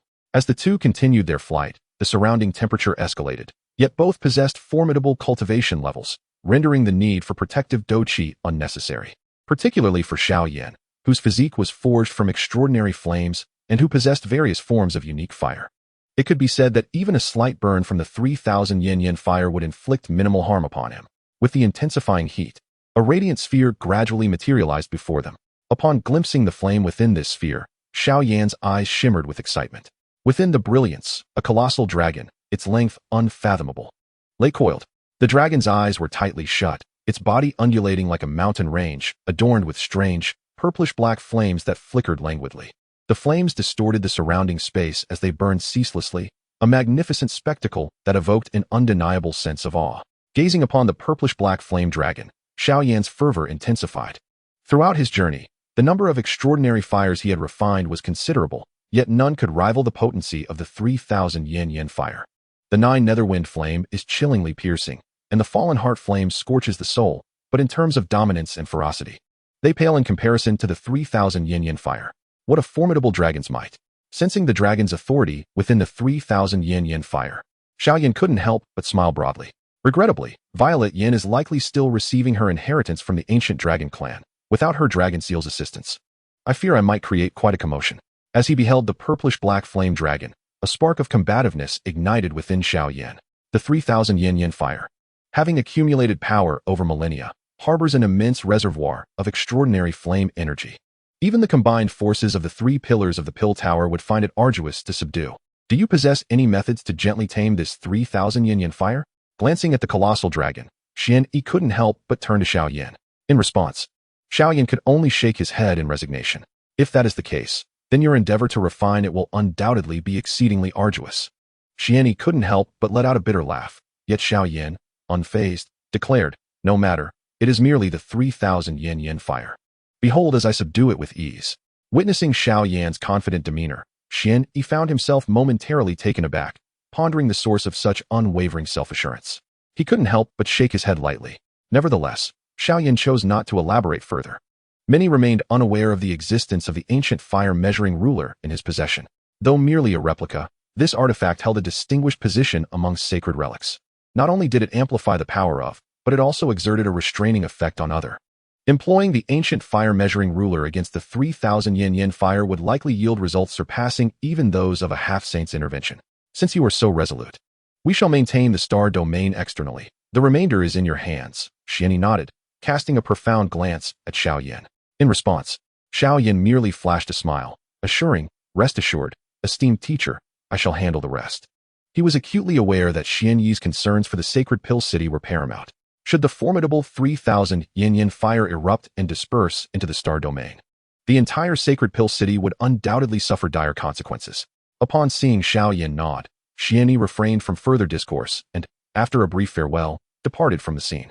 Once Xian Yi had left, Xiao Yan slowly turned his gaze toward the 3,000 yin fire. Fearlessly, he approached the colossal fire dragon that even the nine-turn Dou Zun regarded with trepidation, his eyes fixated on the dragon scales that bore no burning flames. With resolve, Xiao Yan directed his immense soul power into the scales, and as his consciousness permeated them, a small dragon, entirely purple-black and roughly the length of a forearm, was awakened by this force. Human. The 3,000 yin fire roared in fury, sensing Xiao Yan's audacious intrusion into its origin. A terrifying wave of searing heat erupted from its core, surging toward Xiao Yan with lethal intent. Under normal circumstances, such overwhelming heat could incinerate the soul power of an 8th-grade alchemist into nothingness. However, today, the 3,000 yin fire found itself at a disadvantage. Suddenly, radiant flames erupted from Xiao Yan's soul, enveloping his spirit in a protective cocoon. The purple-black flames of the 3,000 yin fire clashed against this barrier, yet they found themselves at a disadvantage. How is this possible? What kind of is this? The origin of the 3,000 yin fire widened its eyes in disbelief. This is merely a demonstration of your own being manipulated. Xiao Yan smirked coldly. The 3,000 yin fire is indeed formidable. Yet the current state of its power is even more astounding. With a swift motion, it clenched its hand into a fist, channeling all its strength into a single, forceful strike against the dragon scale. With a resounding thud, the scale shattered under the sheer force of Xiao Yan's blow. As the scale crumbled, Xiao Yan's fist morphed into a claw, seizing the very essence of the 3,000 yin fire. Despite its desperate struggles, the dazzling flames emanating from Xiao Yan resisted the intense heat radiating from the fire's core. Curse that human. A flicker of rage and surprise flashed in the eyes of the 3,000 yin fire, soon supplanted by a sinister smirk. Human, you are exceedingly reckless. Do you not realize that you have just destroyed a seal? As the mocking laughter subsided, Xiao Yan observed the endless black dragon, noticing the black threads and runes stirring to life. Ha ha ha, the Pill Tower has confined me for so long. Today, it is finally my turn to break free. The purple-black dragon let out a chilling cackle. Suddenly, a tremendous transformation occurred within the colossal fire dragon. Its purple-black scales erupted in a cacophony of explosions. With the shattering of these scales, the ceiling layer disintegrated into ashes, causing the entire star domain to tremble ever so slightly. This is bad. Xiao Yan has engaged with the 3,000 yin fire. In the skies beyond the star domain, Xian Yi gazed at the subtly shifting space above, his expression darkening. Immediately, the three of them joined forces with Yao Lao, channeling immense energy to safeguard this realm. Meanwhile, within the star domain, a fierce battle was just beginning. The purple-black dragon unleashed a terrifying force, managing to momentarily free itself from Xiao Yan's grasp. Yet, Xiao Yan remained unfazed. As the black scales shattered, the enormous purple-black fire dragon exploded into a myriad of flames, only to coalesce once more into a grand dragon. Although this incarnation was slightly smaller than before, It still boasted a length of nearly 1,000 feet, and its searing heat warranted utmost caution, even from a semi-saint. Humans, you of the Pill Tower have imprisoned me for countless years. Today, I, the Dragon Lord, shall emerge. Should you obstruct my path, I will surely slay you.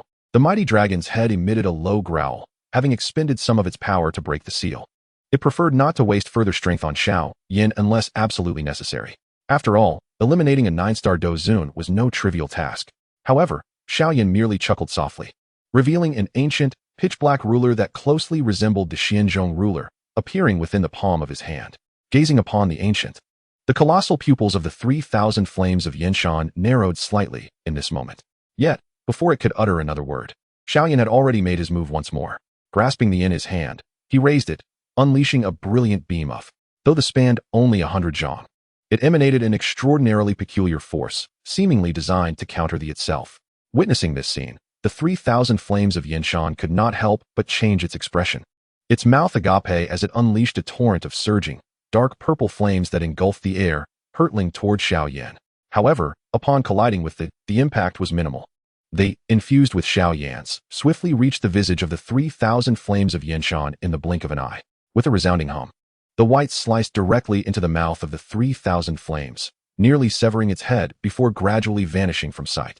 As the disappeared, the dark purple flames flickered, swiftly mending the wound. Yet, at this moment, the gaze of the 3,000 flames toward Xiao Yan was filled with sheer terror. What manner of being is this? Capable of countering? That strike, though it did not harm its essence, undeniably obliterated a portion of its flames. If allowed to attack repeatedly, the power amassed over a millennium would likely vanish completely, leaving it in a perilous state with naught but its primordial flame seed. Indeed, the is truly formidable. Unperturbed by the fear emanating from the 3,000 flames, Xiao Yan instead caressed the insatisfaction.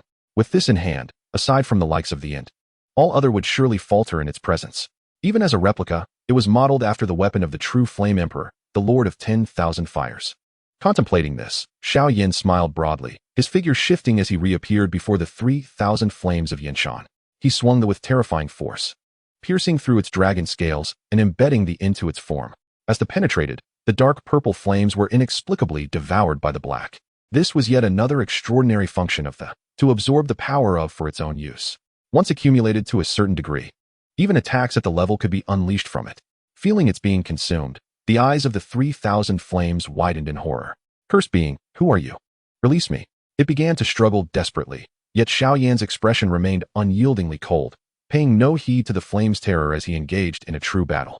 In this confrontation, it was evident that he held the upper hand. The intensity of the battle was palpable.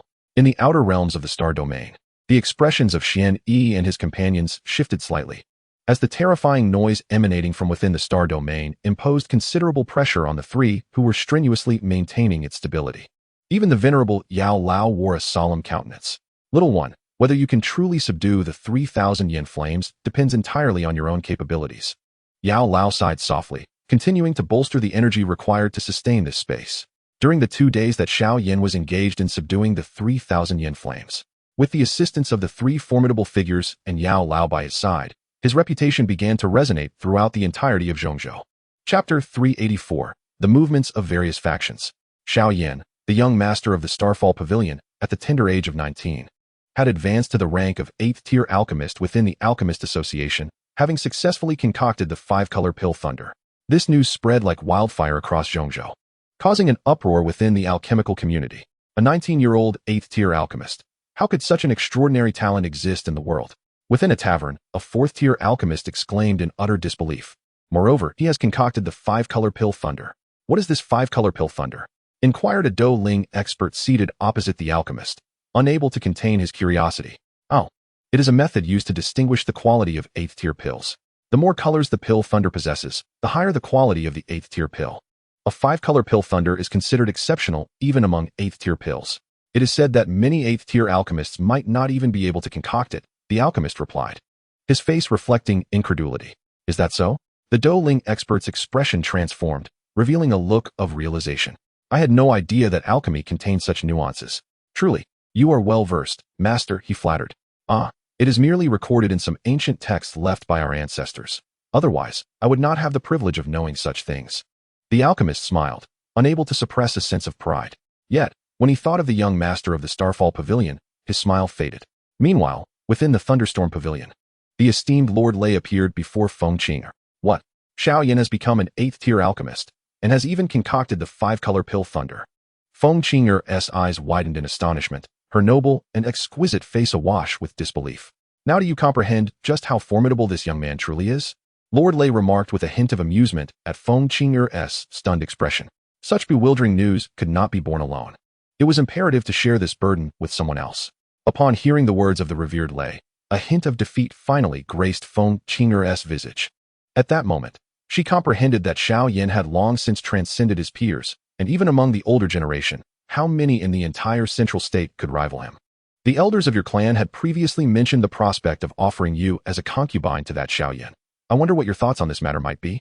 As Feng Qing'er emerged from her state of bewilderment, Lei Zun suddenly spoke again. What? You want me to be a concubine to that Xiao Yan? Feng Qing'er's eyes widened in disbelief.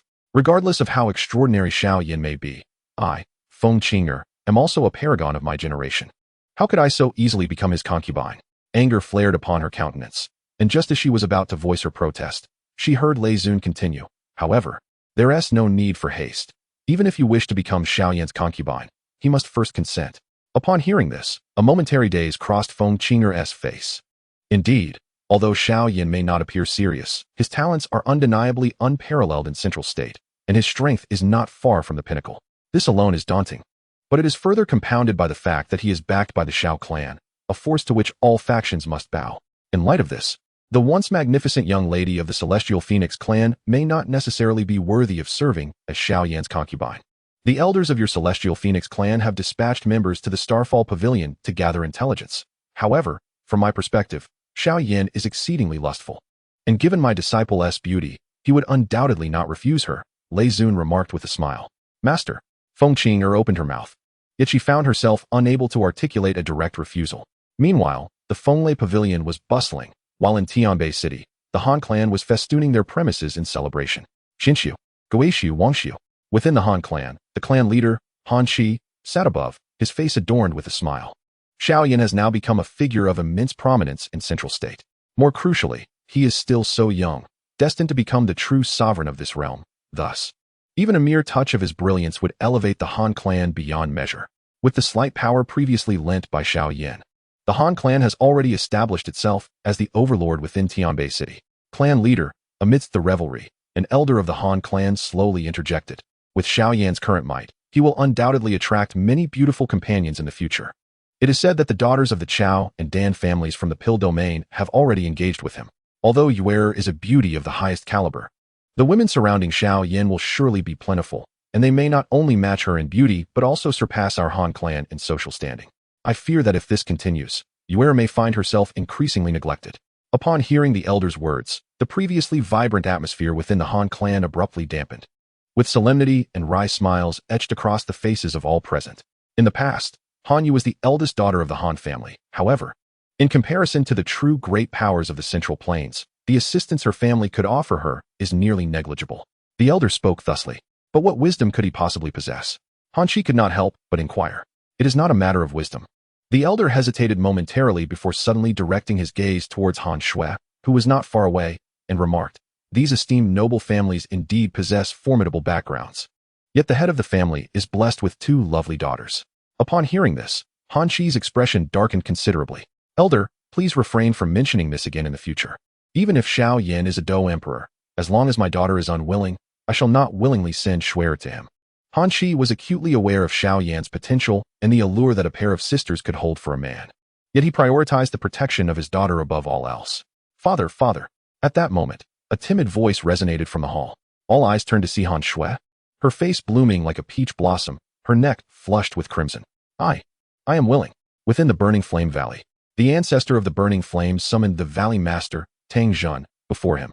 In the past, the ancestor of Burning Flame had enjoyed a cordial relationship with the Xian Emperor, which allowed him to maintain amicable ties with many elders of the Xiao clan.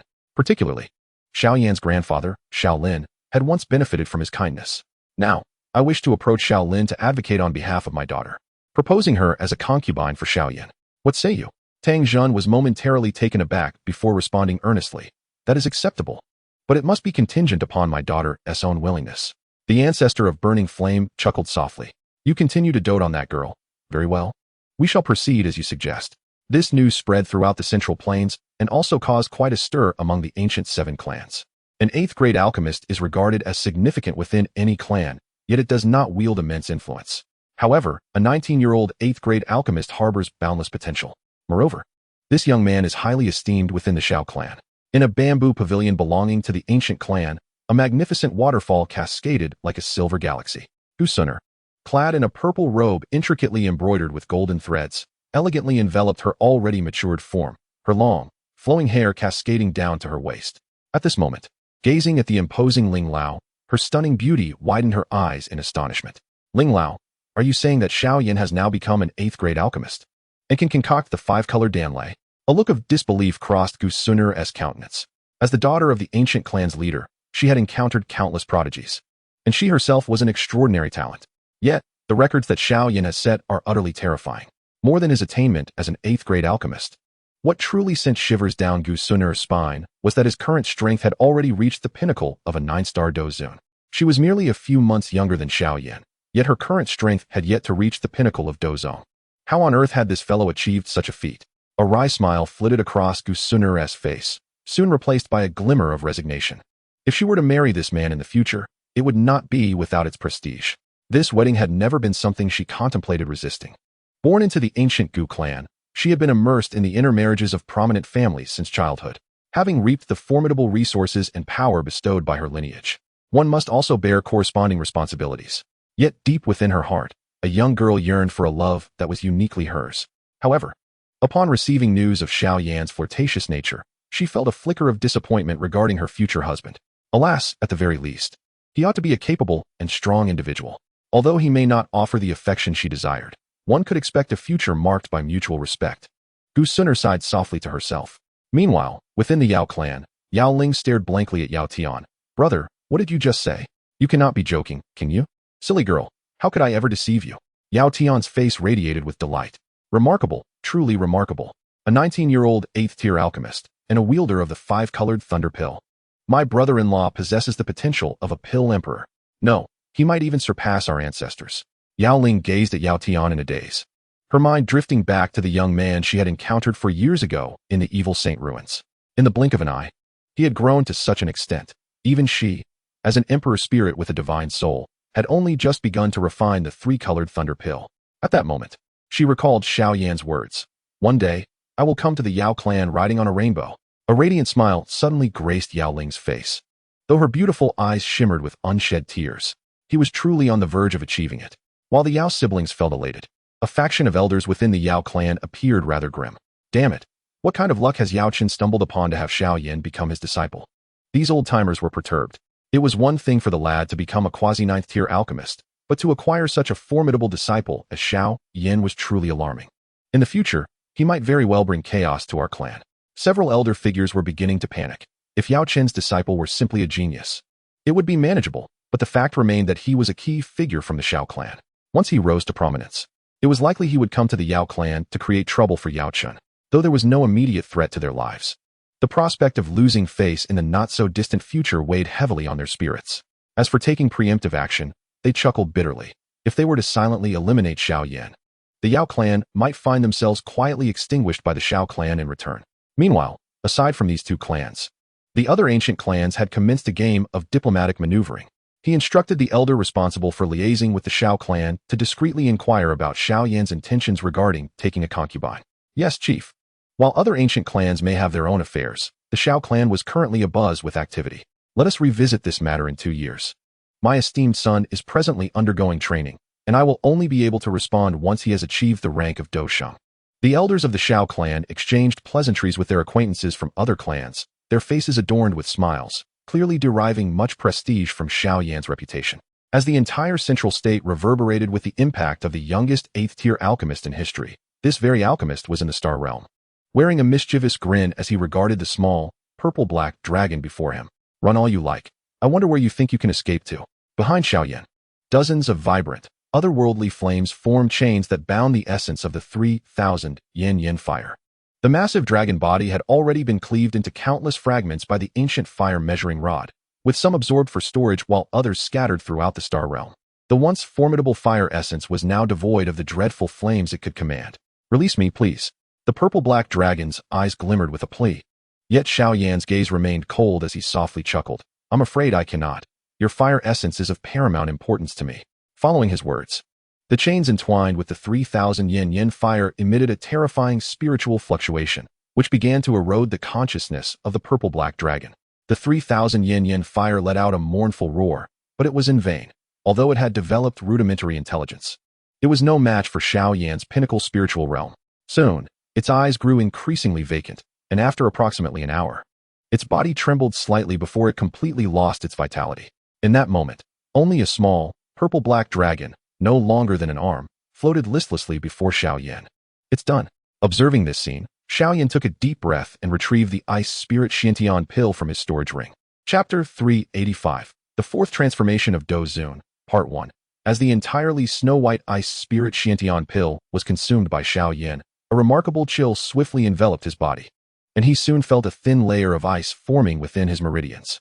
Unlike some mid to low-tier elixirs, the ice layer of the Ice Spirit Xiantian pill did not emanate a terrifying low temperature. Rather, it bestowed upon him a refreshing coolness. This effect stemmed from the spatial power contained within the Xiantian fruit, which harmonized and regulated the chill. After swallowing the Ice Spirit Xiantian pill, Xiao Yan finally regarded the purple-black dragon before him with a grave expression. "Having fallen into my hands, at the very least, you shall not tarnish the illustrious name of your otherworldly flames." A faint smile graced Xiao Yan's lips. He slowly parted his lips, and with a soft sound akin to slurping noodles, he consumed the small, purplish-black dragon. As this primal flame entered his body, a wave of searing heat began to spread within him. Although the 3,000 yin fire had been completely stripped of its intelligence, it remained a formidable and unclaimed source of extraordinary fire. After all, it was the 9th-ranked fire on the list of extraordinary flames, which even the mightiest of the Dan Tower's 3 leaders approached with caution. Thus, the terrifyingly high temperature contained within the 3,000 yin fire still caused Xiao Yan's meridians to throb with pain. Fortunately, he was now protected by the Ice Spirit Xiantian Dan and possessed the red refining flame demon body, which granted him significant resistance to extraordinary fire. In addition, his fighting spirit was exceptionally vigorous. The combination of these 3 factors reduced the danger to a minimum, though he still felt some discomfort. As time gradually passed, peculiar flames occasionally erupted from his pores, some vibrant and colorful, others purplish-black. As time flowed on, the purplish-black flames gradually diminished. Among the brilliant flames, strands of purplish-black began to emerge, subtly flickering like starlight, enhancing the already dazzling spectacle. In the blink of an eye, 3 months had swiftly elapsed. In the skies above the Holy Dan City, outside the Star Domain, Yao Lao and the 3 leaders of the Dan Tower had lessened their vigilance over the Star Domain. The moment the 3,000 yin fire lost its intelligence, the immense force that had challenged them all diminished significantly, and now it was almost negligible. It seemed that this young man had indeed succeeded in acquiring a piece of the 3,000 yin fire. Xian's gaze pierced through the fabric of space, faintly perceiving that the quantity of the 3,000 yin fire within the Star Domain had decreased considerably. It was evident that Xiao Yan was nearing the conclusion of his refinement process. Upon hearing this, Yao Lao smiled, stroking his beard, his eyes sparkling with anticipation. He was eager to witness the level of progress Xiao Yan would achieve after refining the 3,000 yin fire. Moreover, once Xiao Yan emerged from his seclusion, he could begin attempting the concoction of the 9 leaving divine fire pill. The prospect of creating a pill using 9 kinds of extraordinary fire was enough to inspire admiration in the hearts of all alchemists. Throughout history, there had never been a record of someone possessing 9 kinds of extraordinary fire, yet his disciple Xiao Yan seemed poised to accomplish just that. As for Xiankong Zi and Tian Lei Zi, their gazes towards Yao Lao were filled with envy. At their level, there were only a handful of individuals across the continent who could surpass their alchemical skills. Hence, finding a disciple capable of inheriting their legacy was an exceedingly challenging endeavor. It was impressive enough if a disciple could merely catch up to their achievements, yet Yao Lao had already found such a prodigious disciple in Yao Chun. This disciple possesses the potential not only to surpass him, but also to potentially eclipse all alchemists in the annals of the Douqi continent's history. Even the legendary Medicine Emperor may find himself overshadowed. Within the star realm, the ominous purple-black flames swirl, their terrifying heat rising incessantly. Were it not for the isolation provided by the star realm, the emergence of these flames in the outside world would undoubtedly unleash a calamity. likely incinerating a significant portion of the Holy Dance City. Yet at the very center of these purple-black flames lies an area devoid of any flame movement. Any fire that ventures into this zone is silently consumed by a solitary figure. This figure, clad in black, appears somewhat emaciated, yet exudes an extraordinarily formidable presence. At this moment, radiant flames gently ignite from his form, distorting the surrounding space. Remarkably, this is merely a flicker of flame. As time flows by, Xiao Yan remains seated in tranquil meditation, akin to a monk in deep contemplation, while the flames surrounding him grow in ferocity. The star realm remains eerily silent. Though this stillness does not endure for long, suddenly, a ripple emerges from the tranquil sea of flames, prompting Xiao Yan to stir from his near immobility. He slowly opens his eyes, revealing pupils in which 8 hues of flame, black, white, deep cyan, transparent, ethereal blue, rainbow, purple gray, and pitch black, swirl in a mesmerizing dance. The 8 colors then merge once more, and in the next moment, 2 brilliantly colored pillars of flame erupt from his eyes. As these resplendent flames traverse the star realm, they leave behind a trail of darkness. Within less than a second, the flames scorch through the spatial barrier of the star realm, continuing their advance unabated. Meanwhile, the 4 prominent figures of the alchemical world outside suddenly find their expressions shifting dramatically. This is bad. The spatial barrier of the star realm has been breached. Xian Kongzi's countenance darkens as he witnesses the emergence of 2 vibrant streams of fire from within the star realm space. Though modest in size, these flames leave a dark trail in their wake. Such terrifying flames. The faces of the 3 titans of the Dan Tower pale slightly, and even the venerable Yao Lao is visibly shaken. With a flicker of his gaze, Xian Kongzi summons an overwhelming surge of Dou Qi, transforming it into a colossal hand that attempts to intercept the 2 radiant flames. However, upon contact with this hand of Dou Qi, the flames do not relent. Rather, they incinerate the Dou Qi, forging onward. Witnessing this, Xian Kongzi's expression shifts once more, as he channels a continuous flow of Dou Qi to finally extinguish the 2 brilliant flames. Such fearsome flames. Xian Kongzi was taken aback. While these 2 flames posed no real threat to him, he couldn't help but ponder the catastrophic potential if such flames were to manifest in overwhelming numbers. Akin to the previously encountered 3,000 yin fire, it was unfathomable to imagine their sheer power, even the combined might of the 3 titans of the Dan Tower, alongside Yao Chun, might not guarantee their safe escape. Is this commotion orchestrated by Xiao Yan? Xian Yi remarked incredulously. Who else could it be? Xian Kongzi sighed. And after a moment of shock, Yao Lao's aged face blossomed into a grin once more. Meanwhile, within the star domain, Xiao Yan finally rose to his feet. Come. He chuckled softly, and as his mouth opened, the 3,000 yin fire within the entire star domain began to tremble violently. In an instant, the 4 elderly figures outside hastily banded together to stabilize the star domain. They witnessed the scattered black flames within coalesce into a torrential flow, surging madly into Xiao Yan's mouth. This immense quantity of flames was the product of countless years of star power accumulation, and even a 9-turn Dozun would regard such an overwhelming force with trepidation. In the original narrative, Xiao Yan had merely consumed a fraction of this power, yet had ascended from a 4-star Dozong to a 9-star Dozong in one breath. Now, with his formidable prowess as a 9-star Dozun, his mouth resembled a bottomless pit, voraciously devouring the entire 3,000 yin fire within the star domain. Once these flames entered his body, the star power they contained was refined anew through the transforming into pure energy that seamlessly integrated into Xiao Yan's Dou Qi. An hour passed, then another, and Xiao Yan showed no signs of halting, continuously consuming the vast sea of flames. At this moment, the 4 elders outside gazed into the star domain, their expressions betraying a sense of numbness. Was Xiao Yan truly intent on swallowing all of the 3,000 yin fire? Xian Kongzi could hardly swallow, witnessing the flames diminish at a visibly rapid rate. After half a day, they stared blankly at the star domain, realizing that the traces of the 3,000 yin fire were nearly eradicated. This fellow is truly defying the heavens, Xian Yi murmured in disbelief. Just as they were lost in their reflections, an even more terrifying and intense aura of fire erupted from the star domain. With the emergence of this energy, the countenance of all present shifted dramatically. Reinforce the seal, Xian Kongzi commanded, acutely aware that the spatial barrier of the star domain was melting at a horrifying pace. At this moment, within the celestial realm, a magnificent conflagration enveloped Xiao Yan within 100 zhang radius. The flames imbued with a terrifying essence far surpassing the 3,000 yin fire, incinerating the very fabric of space into nothingness. Yet, at this instant, Xiao Yan gently licked his lips. The 3,000 yin fire, accumulated over a millennium of stellar power, was indeed overwhelmingly bountiful. Enraptured, Xiao Yan closed his eyes, and in the next moment, his aura began to surge dramatically. Chapter 386. I have grand undertakings ahead. The resplendent sea of flames around him grew increasingly tumultuous. The fiery waves coiling into majestic dragons, each 100 zhang long, swirling around him. As these flaming serpents danced, the space surrounding Xiao Yan began to distort. Concurrently, his aura abruptly broke through the pinnacle of the 9-star Dou Zun.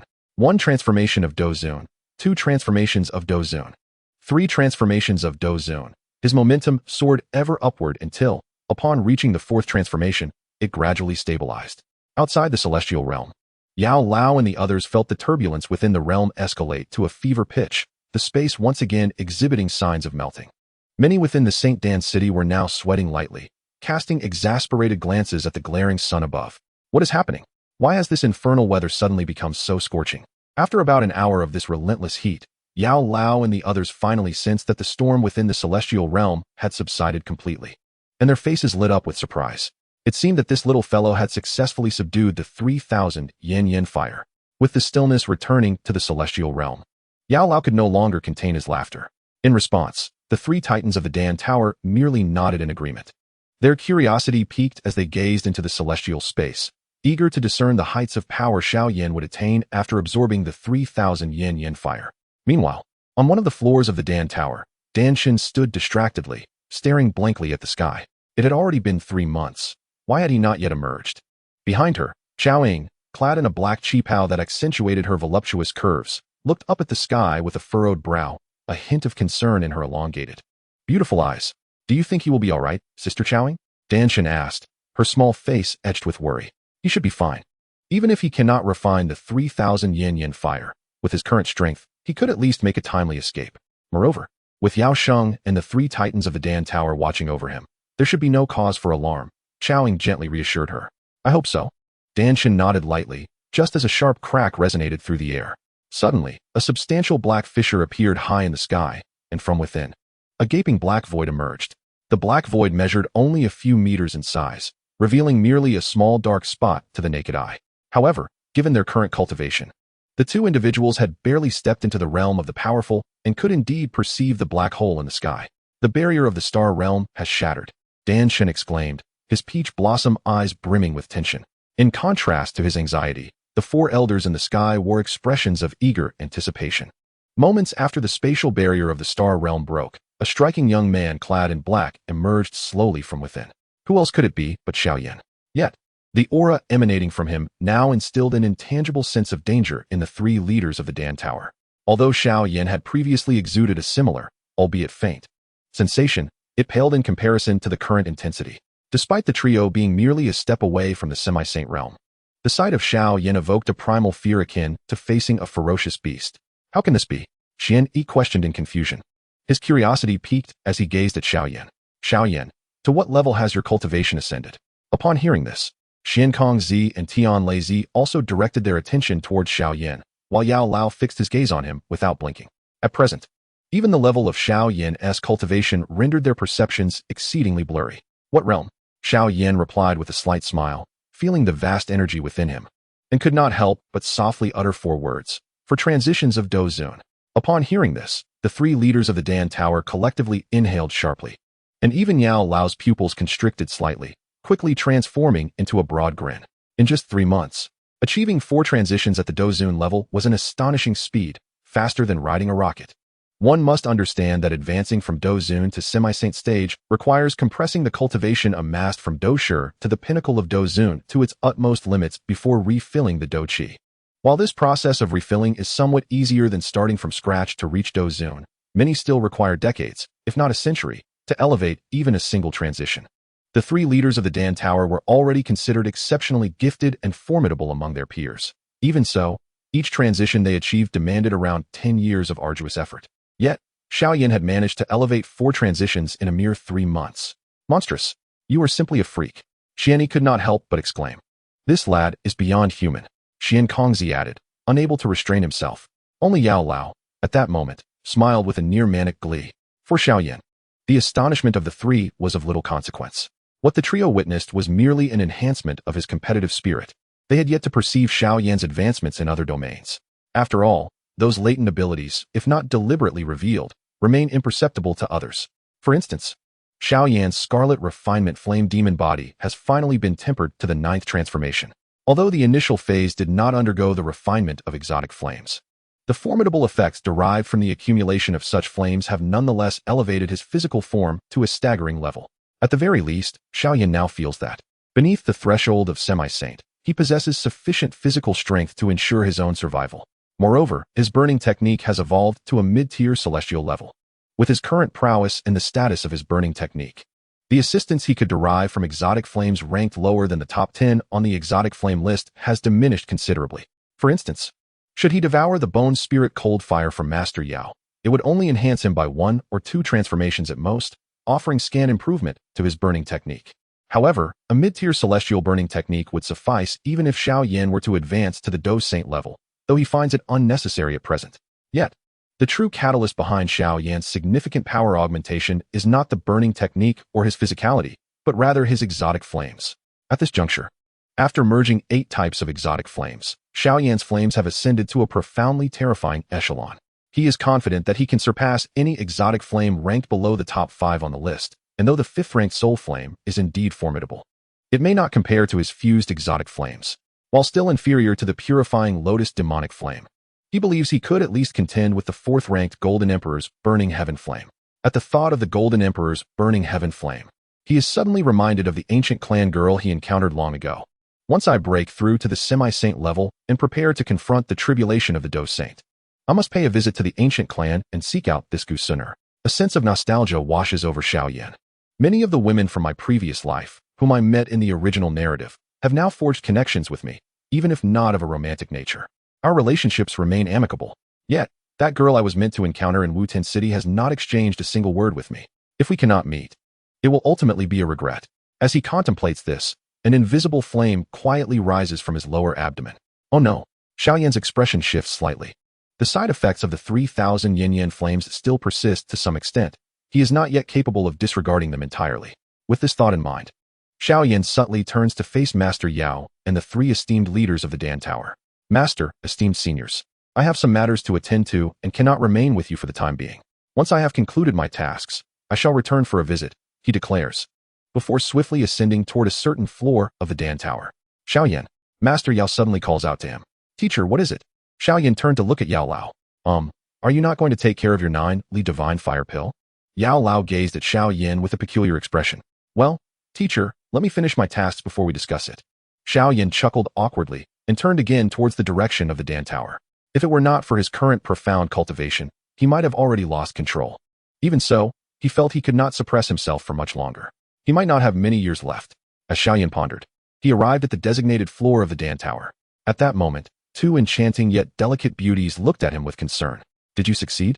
Dan Shen's captivating eyes sparkled with anticipation as she gazed at Xiao Yan, and even Xiao Ying's beautiful eyes shimmered with intrigue.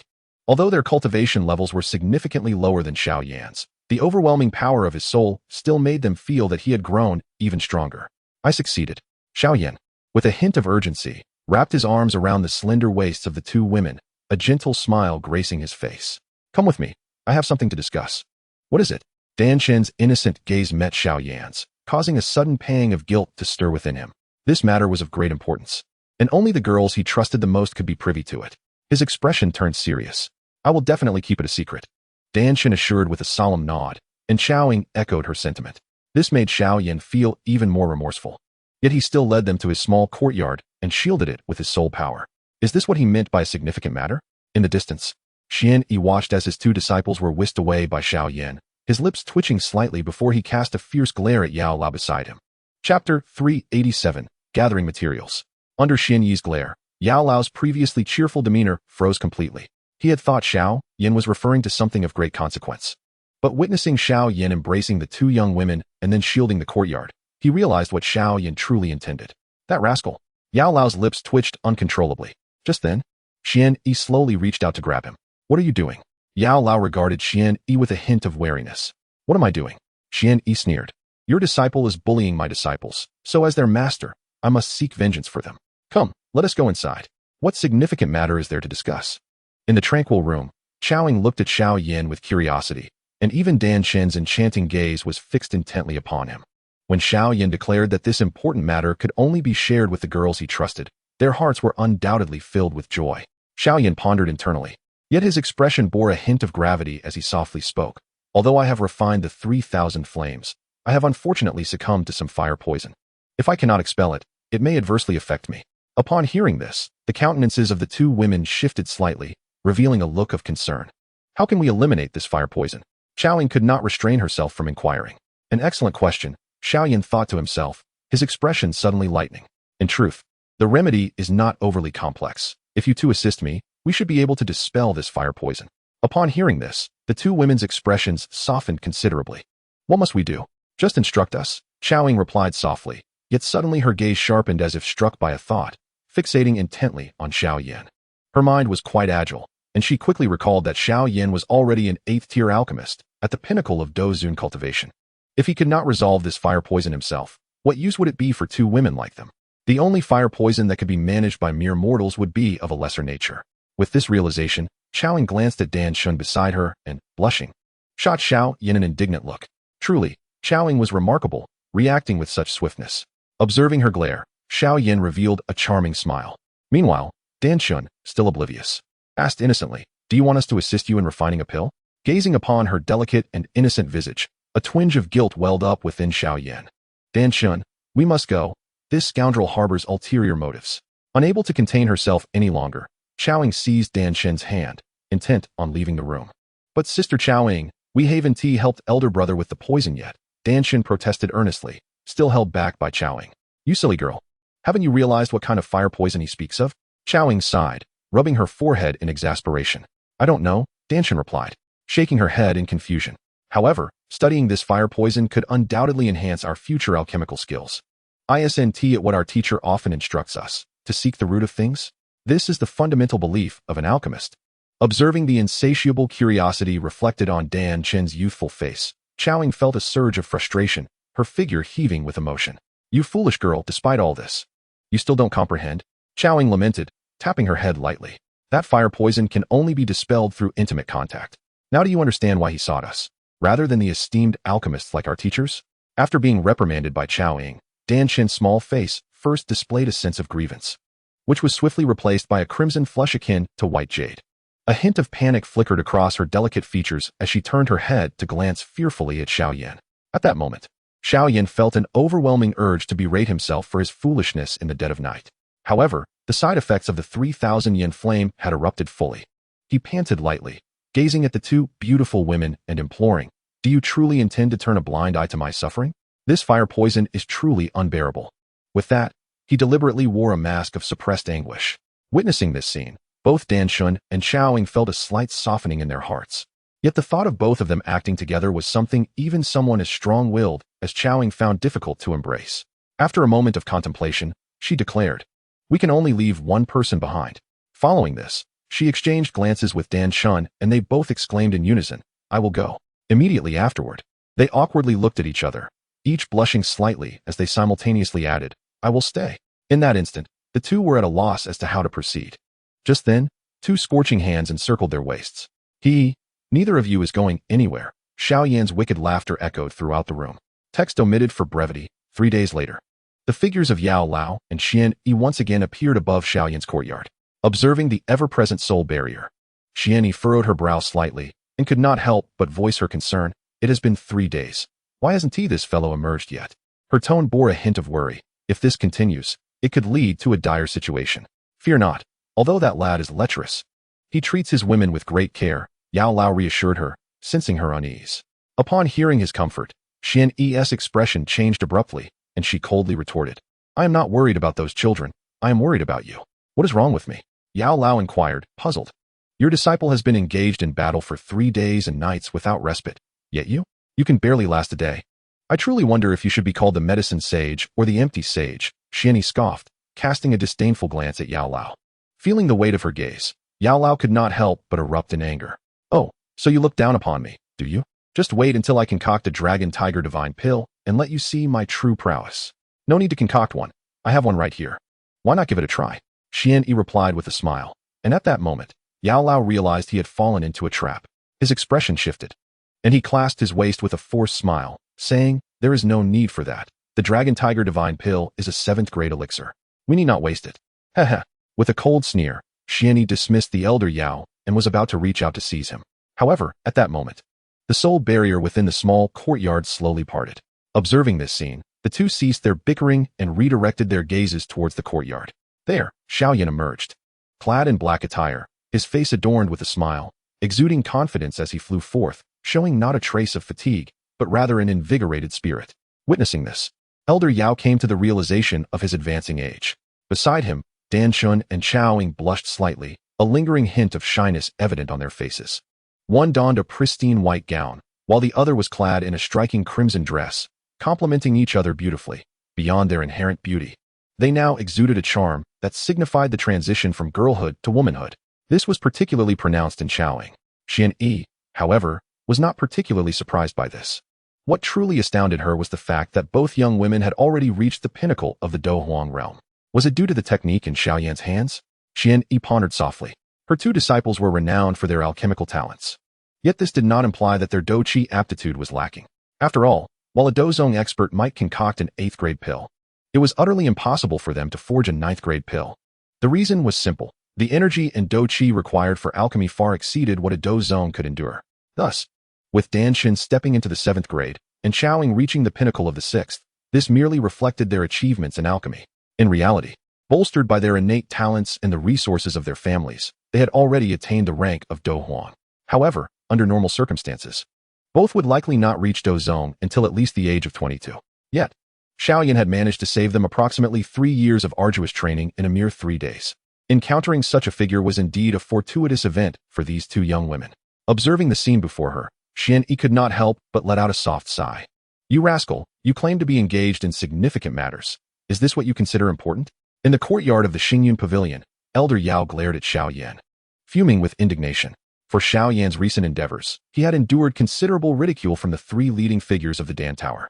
In light of Elder Yao's demeanor, Xiao Yan found himself both amused and exasperated, ultimately offering a reluctant explanation. "There's nothing that can be done. It's a side effect of the burning formula. Every time I refine and devour foreign flames, a few minor issues tend to arise." With a playful grin, Xiao Yan retrieved a crystal box from his spatial ring and cheerfully presented it to Elder Yao. "What is this?" Elder Yao inquired, casting a cursory glance at the box. "A dragon whip." Elder Yao paused slightly, curiosity piqued. "From the Taishu ancient dragon? From the Xianyang fire dragon?" Xiao Yan remarked with a smile that the dragon whip was something he had brought back from the Poison Saint's ruins. The Xianyang fire dragon? A flicker of emotion crossed Yao Lao's face. While it may not be considered a purebred dragon, it was significantly inferior in combat power compared to the same level of the ancient void dragon. However, the value of its dragon whip far surpassed that of the ancient void dragon's whip of the same rank. In fact, this particular dragon whip was nearly equivalent in worth to an 8th tier magic core. "You do possess some filial piety." Yao Lao huffed lightly before turning serious and discussing the refinement of the 9-departure Divine Fire Pill with Xiao Yan. This 9-departure Divine Fire Pill was fundamentally a pinnacle 7th grade elixir. Yet our goal was to extrapolate its formula to the level of a near 9th grade or even 9th grade treasure pill. Consequently, many of the materials required would need to be substituted. Thus, aside from the general approach and the necessity of 9 different flames, what we would be crafting is essentially a brand new elixir. Yao Lao glanced at Xiao Yan and stated, "You already have 8 types of within you, and I possess a strand of bone spirit cold fire. The simultaneous refinement of these 9 will undoubtedly elevate the 9-departure Divine Fire Pill to unprecedented heights." A hint of anticipation flickered across Yao Lao's countenance. In the realm of alchemy, aside from the esteemed Medicine Emperor of yore, who else could afford such luxurious extravagance as to blend 9? However, despite the most challenging condition of being met, other requirements still posed considerable difficulty. Yao Lao could not help but express, to refine this 9-departure Divine Fire Pill, it would be best to have a semi-holy level fire attribute magic beast's core as the principal ingredient.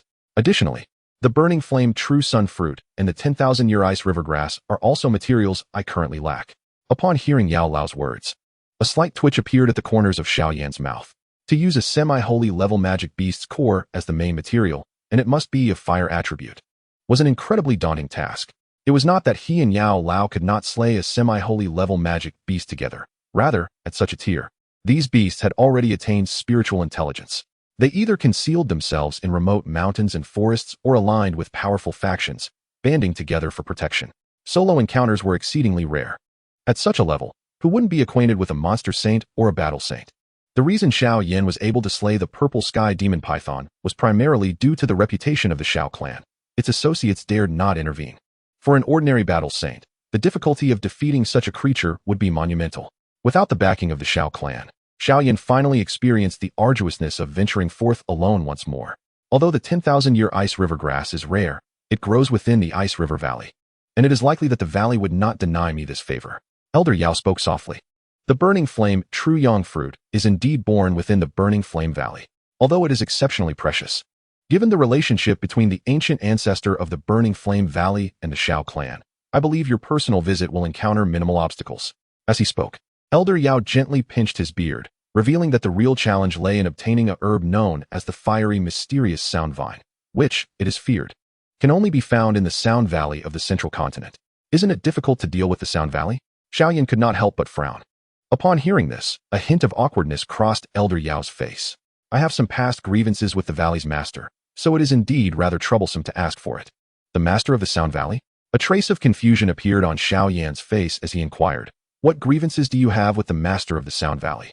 As a high-ranking alchemist, most people sought to curry favor with Elder Yao. Moreover, his temperament did not seem the type to provoke trouble. "I shall assist you," Xiao Yan declared, cracking his knuckles. Ever since departing from the southwest continent, he had refrained from taking action. Now, with his strength significantly increased, he was eager to practice against a seasoned expert. Elder Yao hesitated, his face slightly reddening. Observing his demeanor, Xiao Yan quickly discerned the reason and teased. "Is it a romantic entanglement? Preposterous." Elder Yao erupted in anger. "It was merely a minor dispute in matters of the heart from years ago. How can you say such a thing?" A suppressed chuckle escaped Xiao Yan's lips, yet he refrained from further commentary. This old fellow, while appearing dignified, was indeed somewhat frivolous.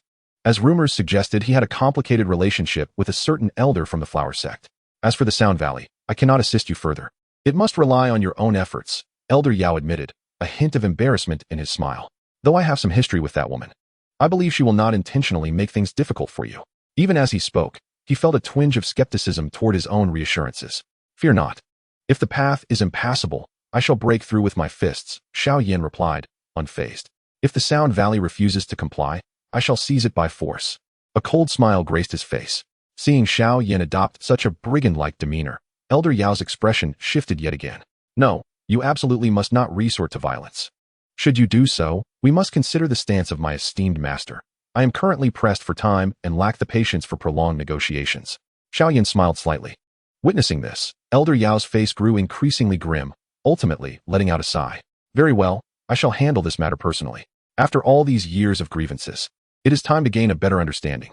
At Elder Yao's words, a smile finally broke on Xiao Yan's lips. "In that case, I must thank you, master," he said, bowing deeply to Elder Yao. The thoughts of the venerable Yao were as clear as day to Xiao Yan.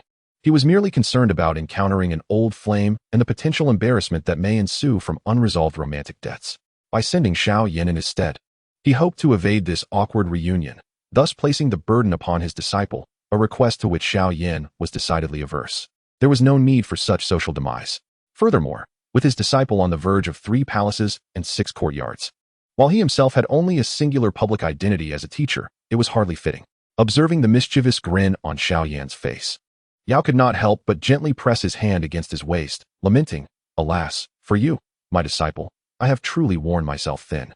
Subsequently, Yao imparted further knowledge to Xiao Yan regarding the crafting of the 9-Li Divine Fire Pill, and the master and disciple engaged in an in-depth discussion on alchemy. "The Burning Flame Valley has always maintained a good rapport with your Xiao clan.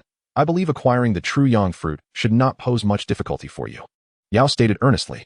If he required assistance with the true yang fruit as well, that would indeed be excessive. Eventually, Xiao Yan took his leave from Yao's quaint abode. At that very moment in the Burning Flame Valley, chaos reigned supreme. Master, the young lady has erupted in fury once more," a cautious Dou Huang expert reported as he flew before the valley's leader, Tang Zhen. "She has lost her temper again." Tang Zhen's brow furrowed slightly. "I understand. You may go now." After dismissing the Dou Huang, he shifted his form, appearing in a cavern pulsating with flowing magma. The cave was exceedingly hot, with the fire attribute energy raging fiercely. However, thanks to an ancient formation, most impurities had been refined away. This was a sanctuary Tang Zhan had painstakingly crafted for his beloved daughter. Although it could not achieve the purity of the cultivation speed within was still remarkably swift.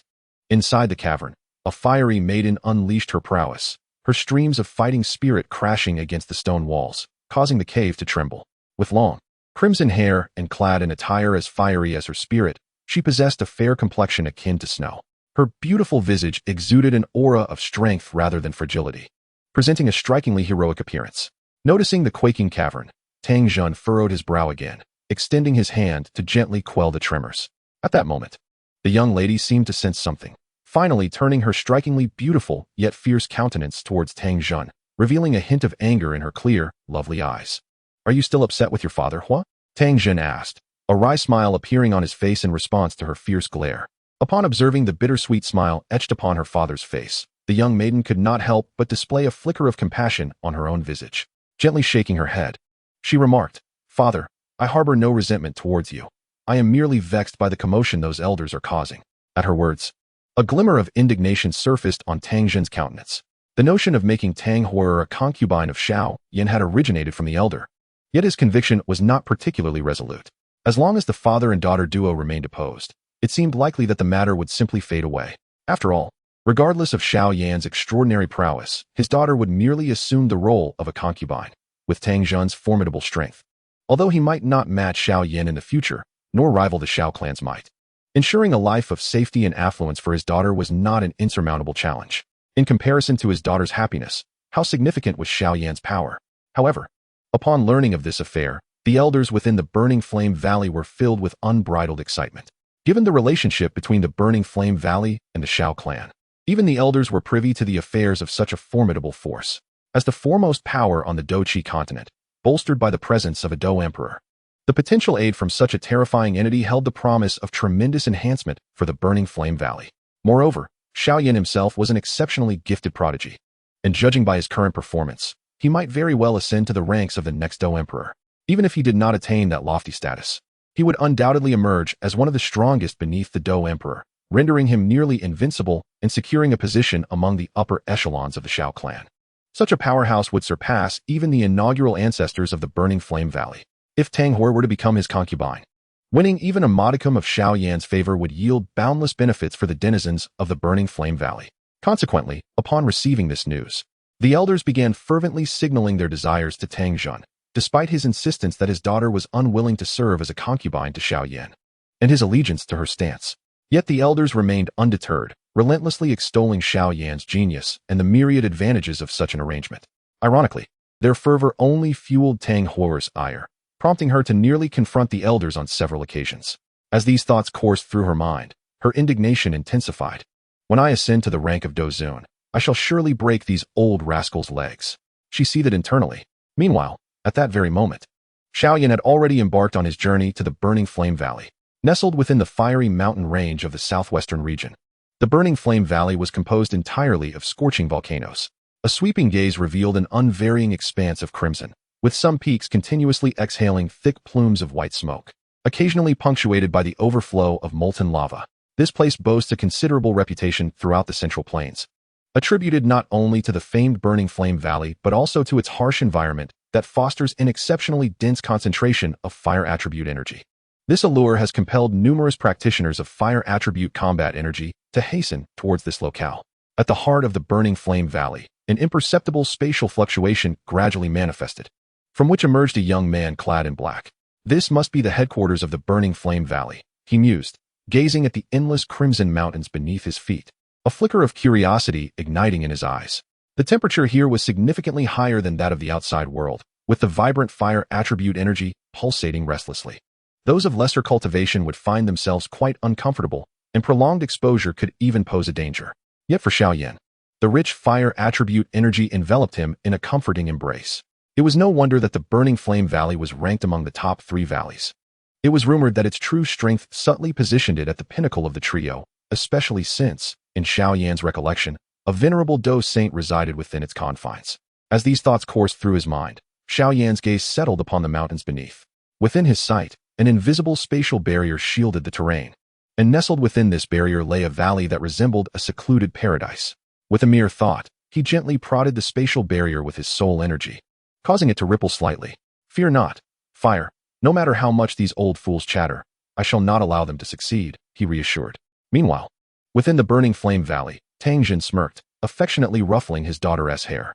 Should these old geezers persist in their prattling, they can hardly blame me for taking action. Just as he spoke, an abrupt stillness enveloped him, and his brow furrowed slightly. Father, what is it? Tang Hua inquired, noticing the change in her father's expression. It's nothing, merely that someone has intruded from outside the valley. Tang Jun replied with a smile. I shall go and investigate. All right. Tang Hua nodded with a gentle smile. Once Tang Jun vanished from sight, she clenched her delicate fists. Xiao Yan, no matter how formidable you may be, I shall never allow you to take me as a concubine. A girl of her strong-willed disposition naturally sought a true powerhouse. Upon hearing of Xiao Yan's remarkable achievements, she could not deny feeling a stir of admiration, yet upon discovering his notorious reputation as a philanderer, her interest waned. When she learned that her ancestor intended to betroth her to Xiao Yan as a concubine, her displeasure was palpable. Who dares to trespass? Are you all seeking death? As Xiao Yan triggered the spatial barrier, a voice filled with ire echoed from within. Following this outburst, a figure surged forth from the burning flame valley, accompanied by a cadre of several Dou kings and Dou emperors. In the Valley of Flames, we have always been benevolent, permitting you lot to cultivate in the mountains. Yet, you have become increasingly audacious, encroaching upon the central mountain range and disturbing our tranquility. At the forefront stood an elder, grumbling incessantly. But upon catching sight of the young man in black, he abruptly ceased his tirade. He sensed an undeniable aura of strength emanating from the youth before him, instilling a flicker of trepidation within him. It was evident that this young man's true power had likely ascended to the level of a Dou Zun. At such a rank, one could be regarded as a formidable figure within the Central Plains. As these thoughts raced through his mind, the elder's expression swiftly transformed, morphing into a disarming smile. I am Wu Chun, the third elder of the Valley of Flames. Might I inquire as to the purpose of your visit to our humble abode? Third elder Wu Chun. Xiao Yan paused momentarily, recalling that this character seemed rather pedantic in the original narrative. However, witnessing the elder's rapid shift in demeanor elicited a faint smirk from the corner of Xiao Yan's mouth. I am Xiao Yan, here to seek assistance from the Valley of Flames. I kindly ask that you inform Valley Master Tang. Xiao Yan indeed?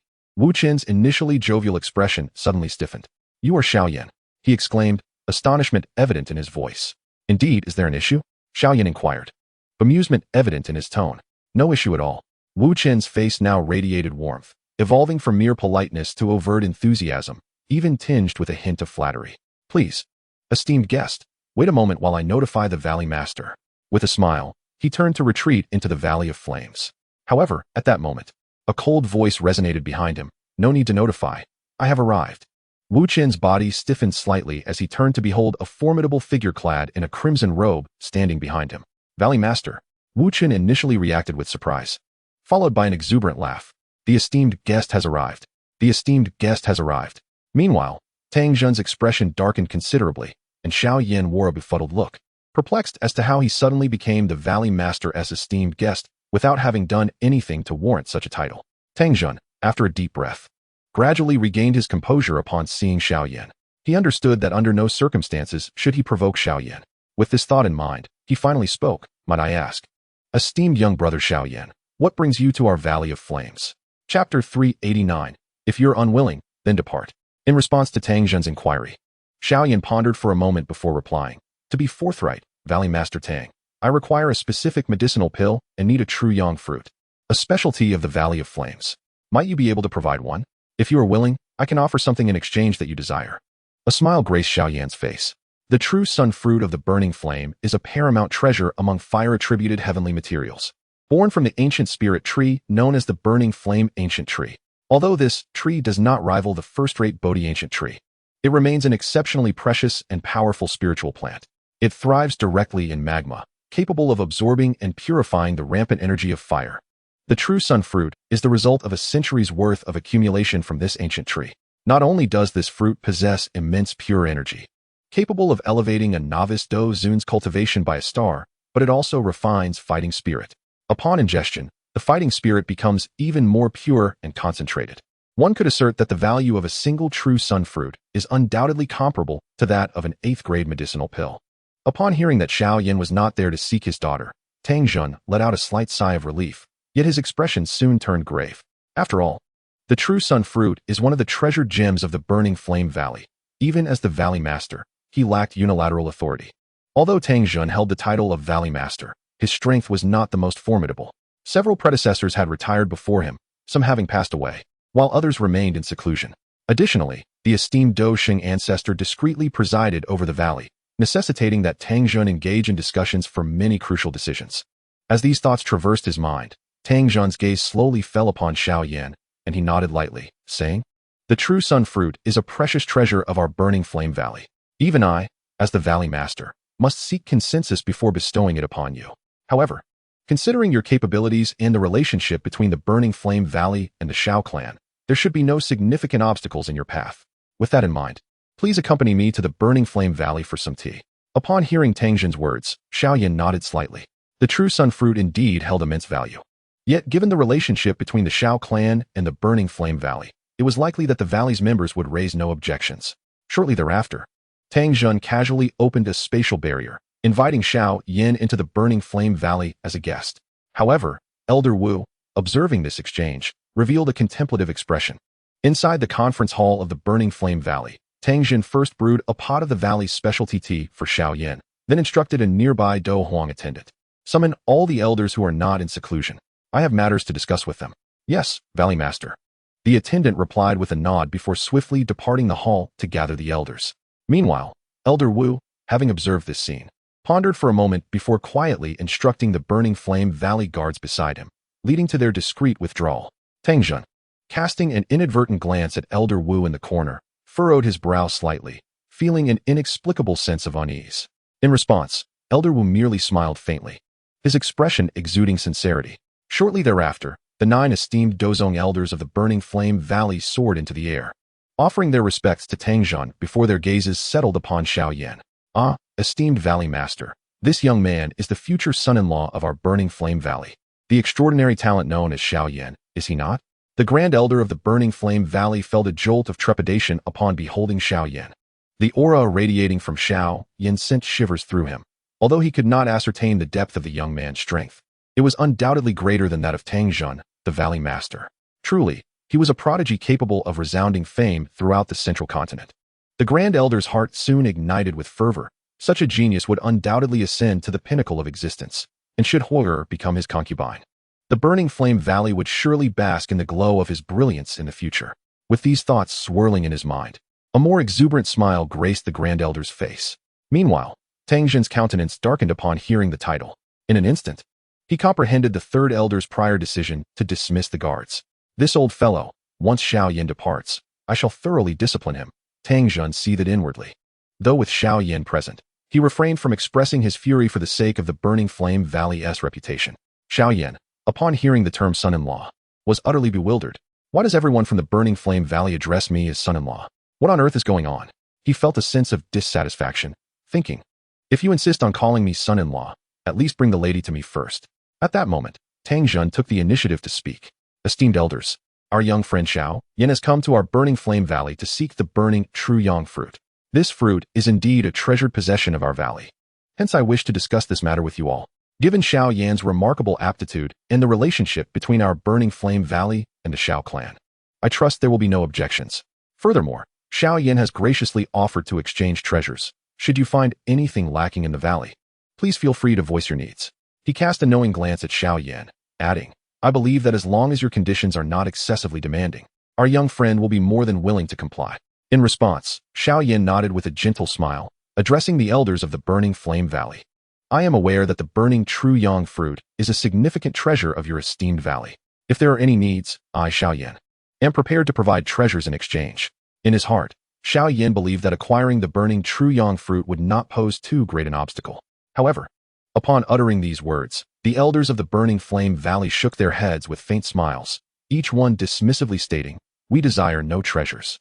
Upon hearing this, the expressions of both Tang Jun and Xiao Yan subtly shifted. These old coots are truly willing to cast aside their dignity for the sake of profit.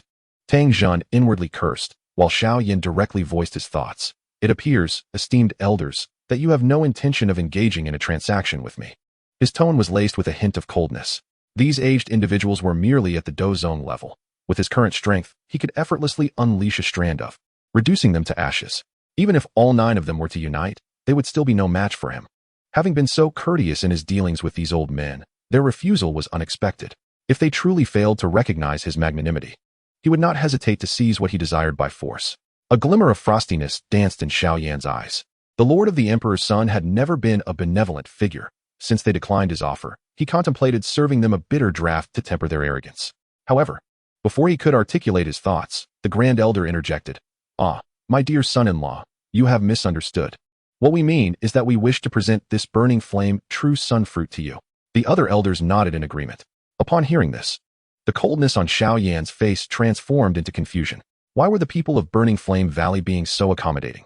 Their unexpected amiability left him somewhat disconcerted. Observing Xiao Yan's reaction, the Grand Elder continued. "What you may not be aware of, dear Xiao Yan, is that not long ago, our esteemed ancestor of Burning Flame Valley expressed the desire to betroth the Valley Master's daughter, Tang Hor, to you as a concubine. Now that you have graced us with your presence, consider this Burning Flame true sun fruit as part of the dowry we offer." The notion of the Valley's ancestor wanting Tang Hor to be his concubine took Xiao Yan by surprise. Such fortune, to receive a beautiful maiden as a concubine, accompanied by the invaluable Burning Flame true sun fruit, was almost too generous. The people of Burning Flame Valley were exceedingly considerate, and he felt a twinge of bashfulness. "So, where might my future concubine, Miss Tang Hor of your esteemed valley, be?" Xiao Yan could not help but blink, a glimmer of anticipation in his gaze. Upon hearing his inquiry, the elders of Burning Flame Valley rejoiced inwardly. The world spoke of Xiao Yan's insatiable desires, and it seemed that the union was indeed inevitable. In contrast to the elders' delight, Tang Zhen's mood was exceptionally dark. He cast a cold glance at the elders before forcing a strained smile toward Xiao Yan. "My young friend, you may not know that this matter was merely a casual suggestion from our ancestor. My foolish daughter is unaware of your formidable talents and thus does not wish to forge a marital bond with you." Tang Zhen's words were veiled, yet unmistakably conveyed a refusal to Xiao Yan. So that was the case. A trace of regret flickered across Xiao Yan's face. Yet he did not dwell on it too much. For him at this moment, beauty held no paramount allure. He had already amassed a number of enchanting companions, and the absence of Tang Hor would not make a significant difference. Moreover, his current focus was on breaking the curse. He had little time to pursue romantic endeavors. At that moment, with his life at stake, he pondered what relevance women held. With such thoughts in mind, he gently nodded and replied with a smile. "Since Miss Hua has no intentions, I cannot impose my will. Let us simply proceed with the trade of the true yang fruit."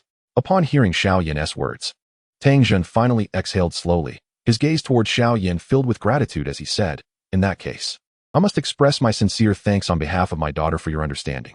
While Tang Zhen felt a sense of relief, the elders could no longer remain composed.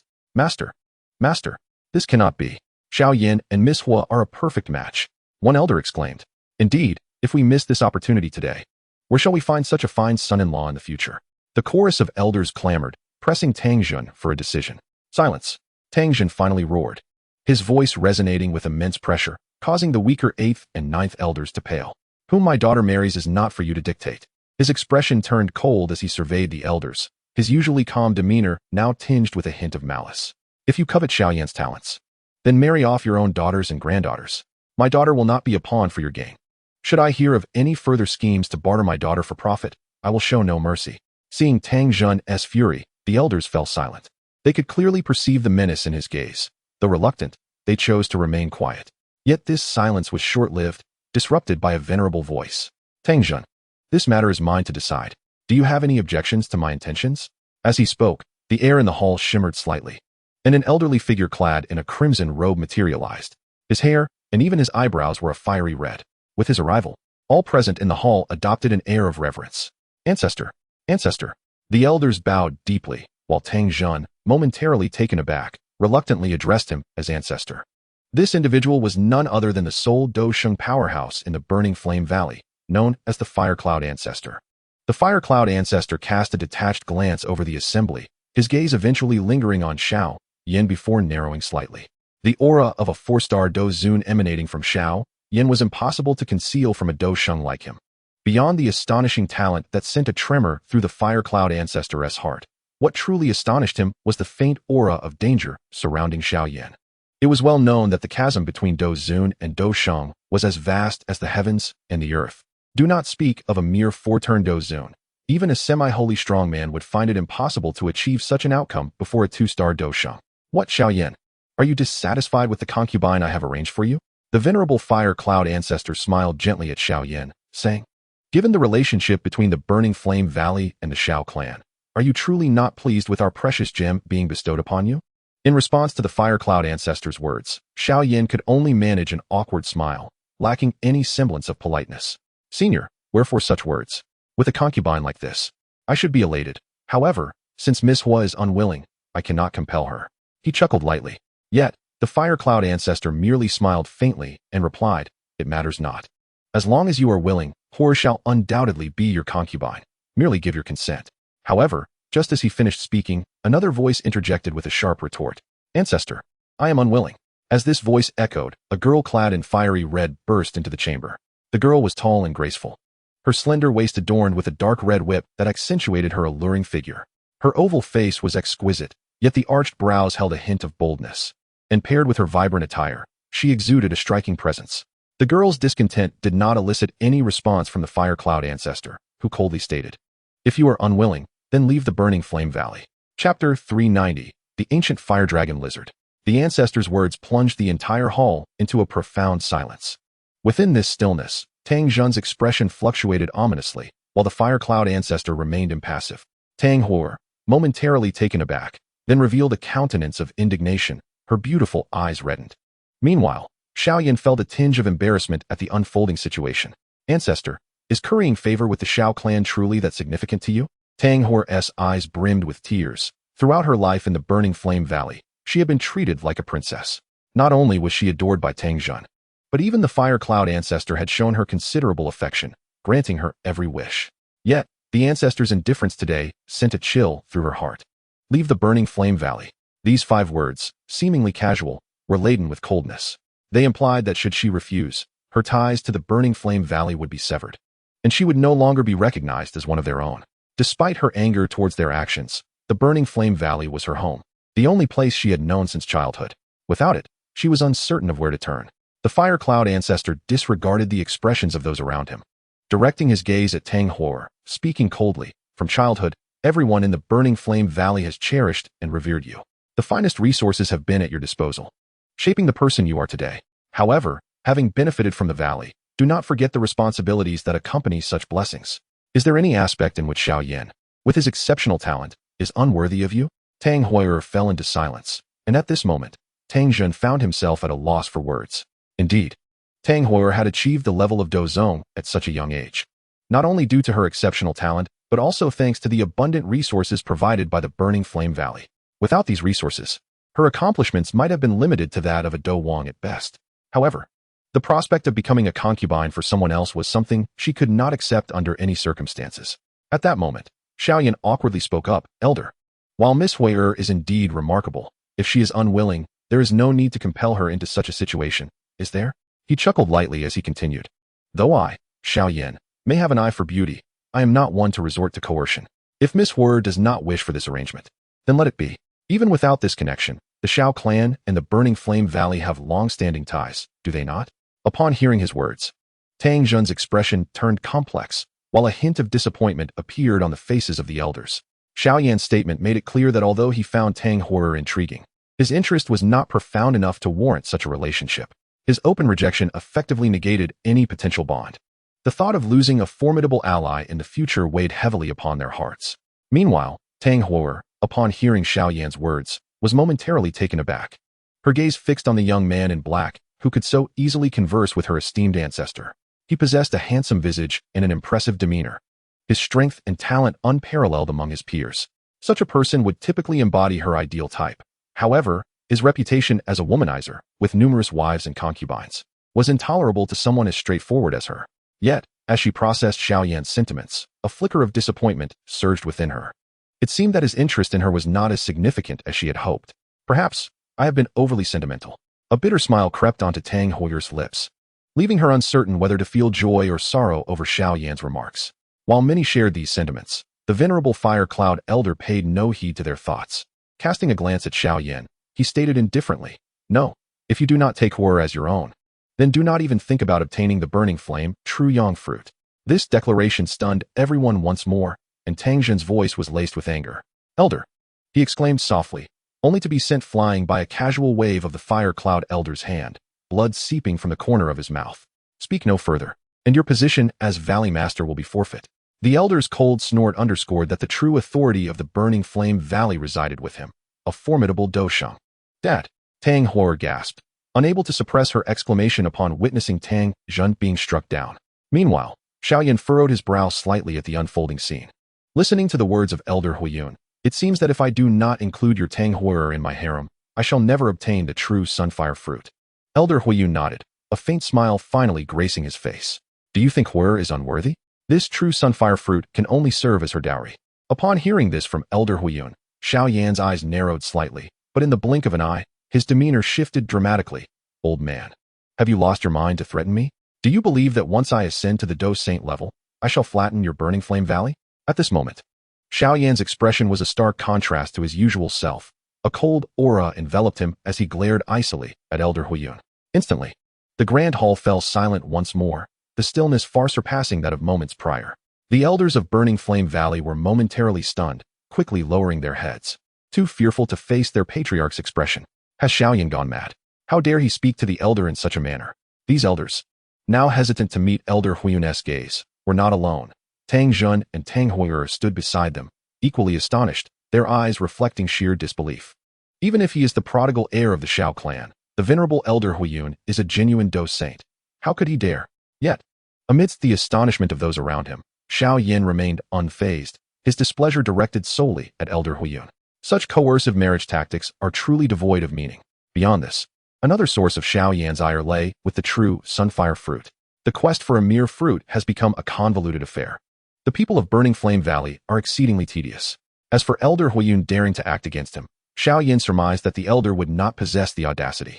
Should Elder Huiyun attempt to strike him, it would likely precipitate the vanishing of Burning Flame Valley from existence. Moreover, at this juncture, even when confronted by a genuine Dou Saint, he is no longer utterly defenseless. Possessing 8 types of, even though he is constrained by the limitations of soul power and unable to condense the 8-colored or even 7-colored Fire Lotus. Should he exert himself to summon a Fire Lotus, he could indeed inflict harm upon Elder Huiyun. Taken aback by Xiao Yan's rebuke, Elder Huiyun's expression darkened.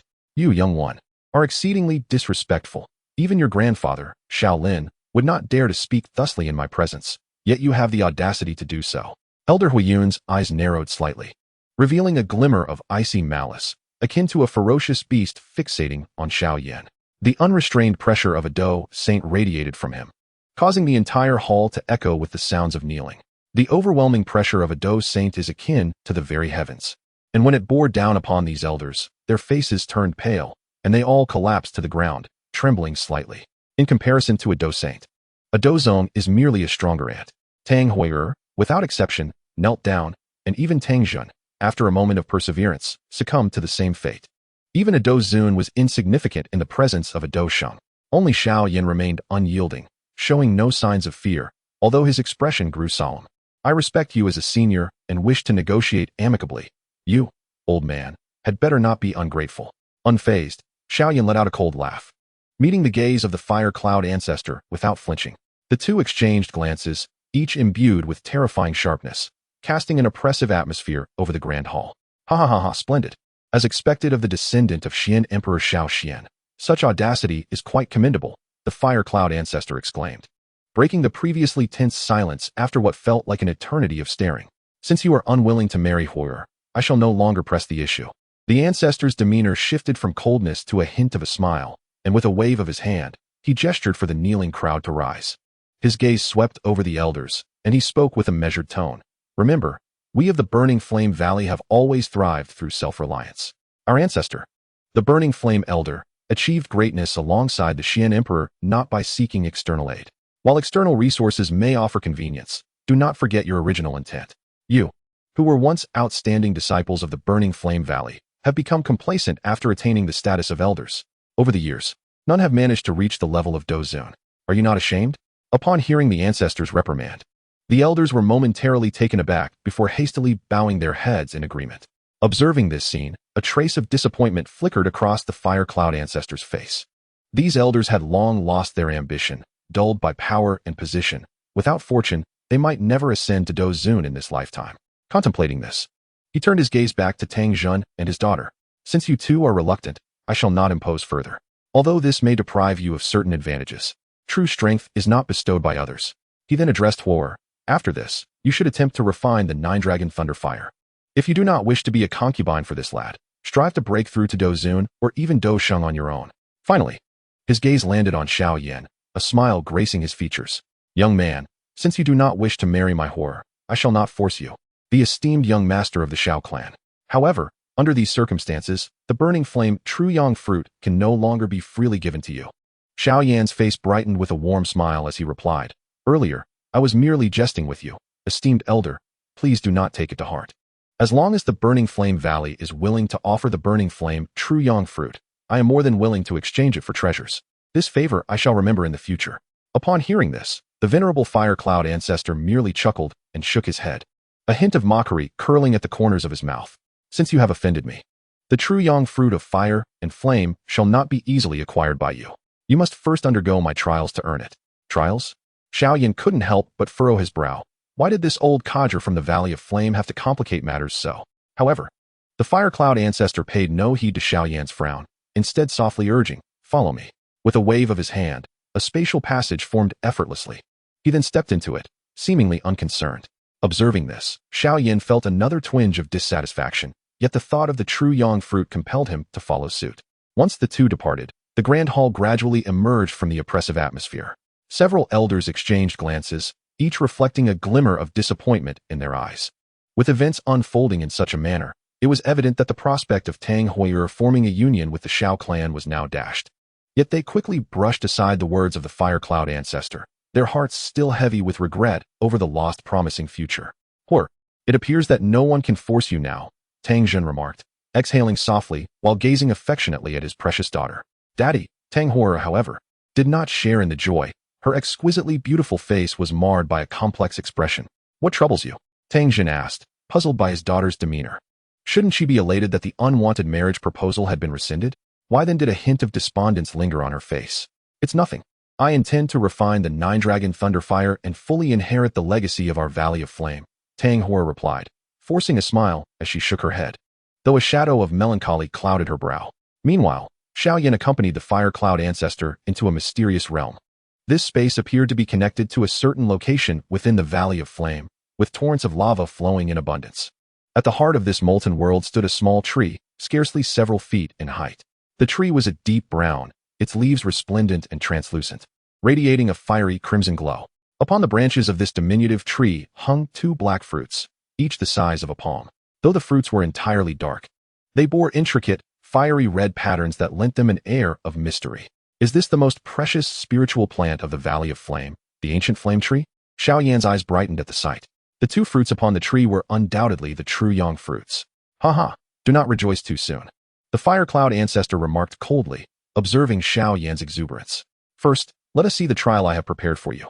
With that, he waved his hand, and the sea of lava beneath Xiao Yan began to bubble vigorously. Following this, a colossal creature began to emerge slowly from the molten depths. Upon the enormous head resembling that of a dragon or serpent, two eyes blazed like fiery orbs, flames streaming forth from its nostrils. Its lizard-like body and a pair of colossal dragon wings, spanning 1,000 feet, heralded the extraordinary nature of this beast. This creature was none other than the ancient fire dragon lizard. Xiao Yan's eyes sparkled with intrigue. Indeed, the venerable ancestor Fun Yan remarked with a knowing smile, not at all surprised by Xiao Yan's recognition of the ancient fire dragon lizard. Although the number of these creatures had dwindled significantly, Ancestor Fun Yan had other motives in mind. Casting a cheerful glance at Xiao Yan, he casually stated, the strength of this ancient fire dragon lizard has reached the semi-saint level. If you wish to obtain the True Yang fruit of flame, you must evade its attacks to secure it. If you fail, do not blame me for being unsympathetic. With a teasing glint in his eyes, Ancestor Fun Yan was eager to witness the expression of trepidation on Xiao Yan's face. However, to his surprise, Xiao Yan displayed not a hint of fear, but rather a countenance brimming with excitement. A semi-saint level ancient fire dragon lizard. What I truly need for refining the 9-Li divine fire pill is not the True Yang fruit, but the magic core of this semi-saint fire attribute beast. Xiao Yan had initially thought it would be a challenge to find a semi-saint fire attribute magical beast, but unexpectedly, Ancestor Huiyun had delivered this opportunity directly to him. Senior, Xiao Yan gazed at Ancestor Huiyun with fervent intensity, causing the elder to feel a slight discomfort. I wonder if I could slay this creature. This casual remark made Ancestor Huiyun's eyes widen in astonishment. You wish to slay this semi-saint magical beast? He regarded Xiao Yan with skepticism. This was a semi-saint level beast. Even a typical 4-turn Dou Zun would likely be intimidated. Yet here was Xiao Yan, boldly declaring his intent to conquer the ancient fire dragon lizard. It was important to note that even true semi-saints would hesitate to claim they could defeat this beast. Having evolved to such a level, this subdragon species possessed strength and wisdom comparable to that of a typical void ancient dragon. If you truly possess such capability, then I have nothing further to say. Ancestor Huiyun gently shook his head. This ancient fire dragon lizard was not a guardian beast of their Funyin Valley, but rather a gift from a nameless expert. Even if it were to perish, he would not feel remorse. Should I slay this ancient fire dragon lizard? Would the magic core belong to me? Xiao Yan inquired once more. Haha, as long as you have the ability to do so, Ancestor Huiyun nodded in agreement. Then it is settled, a double blessing awaits. Xiao Yan's eyes gleamed with anticipation. In response, the venerable fire cloud ancestor merely shook his head and smiled. Casting his gaze upon the colossal ancient fire dragon lizard, he remarked softly, You have heard. This young one not only seeks to breach your defenses, but aspires to claim your very life. You must know how to proceed. Upon hearing this, the immense head of the ancient fire dragon lizard emitted a low, rumbling roar filled with ire, causing the molten sea below to tremble. Human child, you shall pay the ultimate price for your ignorance. In contrast, Xiao Yan merely smiled faintly, directing his gaze towards the fire cloud ancestor. He inquired, Predecessor, may I engage now? At your discretion, replied the fire cloud ancestor, shaking his head slightly, bemused by Xiao Yan's audacity. He slowly retreated to the side, conjuring a barrier of fighting spirit to envelop the burning flame ancient tree, safeguarding it from the tumult of battle, and then quietly observed as Xiao Yan faced the ancient fire dragon lizard. With the fire cloud ancestor having withdrawn, the ancient fire dragon lizard raised its head and let out a roar. In an instant, its massive wings trembled violently, and its 1,000-zhonglong form transformed into a blur as it lunged toward Xiao Yan. In the blink of an eye, it stood before him, its entire body of vivid crimson, emanating an intensely high temperature. Scales adorned its body like enormous shields, and its wings blotted out the sun, reminiscent of the great dragons from Western mythology. Yet, this dragon's size was unfathomably vast. One gigantic claw, with elongated and razor-sharp talons, tore through the very fabric of space as it descended upon Xiao Yan with tremendous force. In the face of this onslaught, Xiao Yan exhibited no signs of fear. Rather, a flicker of exhilaration ignited within him. At his current level of cultivation, he sought to gauge his true combat prowess, and only a semi-saint level beast could compel him to fight at his fullest. With this thought, the power within Xiao Yan surged forth like a roaring river, while simultaneously, his perfected red refinement flame demon body erupted into full force.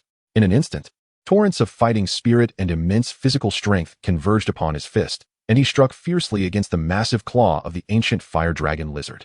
Boom. As the two forces collided, a formidable shockwave radiated from the point of contact between fist and claw, causing the surrounding space to shudder. Observing this scene from a distance, the fire cloud ancestor's expression shifted to one of surprise. This space had been meticulously crafted by the burning flame ancestor, and even a typical Dou saint would find it challenging to obliterate. The fact that Xiao Yan could cause this burning flame space to tremble with the strength of a Dou Zun clearly indicated his formidable power. However, if this was all he could muster, it would be exceedingly difficult not only to vanquish the ancient fire dragon lizard, but also to ensure his own survival. As anticipated, with a single clash, Xiao Yan's body plunged into the sea of lava like a cannonball, creating towering waves that surged 100 feet high. However, at that moment, the massive claw of the ancient fire dragon lizard was also forced back slightly. Human, if this is all the power you possess, you might as well submit and become my sustenance. It sneered coldly from its cavernous jaws. A crack had appeared on one of its scales, but with a mere thought, a crimson light emanated from the scale, swiftly mending the fissure. Just as its words fell, the sea of lava churned once more, and soon, a figure with a bare upper body, ablaze with resplendent flames, soared forth from the molten depths. Indeed, such strength is worthy of presenting a challenge to me. Xiao Yan laughed heartily, though at that moment, both the ancient fire dragon lizard and the distant fire cloud ancestor narrowed their eyes slightly. Xiao Yan now stood tall and robust, with a physique that exuded power, a purple-black dragon tattoo seemingly alive, writhing across his back. Surrounding this dragon were 8 different flame tattoos that flowed gracefully. He had fully unleashed the perfected crimson flame demon body. However, What truly instilled a sense of threat in them was the magnificent blaze enveloping Xiao Yan. The terrifying heat radiating from it caused the very space crafted by the fire cloud ancestor to warp. The sheer intensity of this heat even evoked a hint of trepidation in the fire cloud ancestor. What kind of is this, so fearsome? He pondered gravely, disregarding their expressions. Xiao Yan merely sneered, and as he shifted the seal in his hands, his aura surged dramatically. Heavenly Fire 3 Profound Transformations, he intoned, and the power of the 3,000 flame fire erupted suddenly. In an instant, the force of the fallen heart flame was catalyzed, propelling Xiao Yan's strength to the pinnacle of a 4-turn Dou Zun. As the second transformation commenced, the power of the 9 Netherwind flame surged forth, elevating his strength to the zenith of 5 turns. After the third transformation, the power of the 3,000 flame fire was once again catalyzed, and Xiao Yan's prowess surged past the 7-turn Dou Zun threshold in one breath. Witnessing this spectacle, the Fire Cloud ancestor's face was a canvas of astonishment. It is the Heavenly Fire 3 Profound Transformations, created by the Dou Emperor. This technique was indeed part of the legacy within the Burning Flame Valley, yet it paled in comparison to the Xiao clan's direct lineage.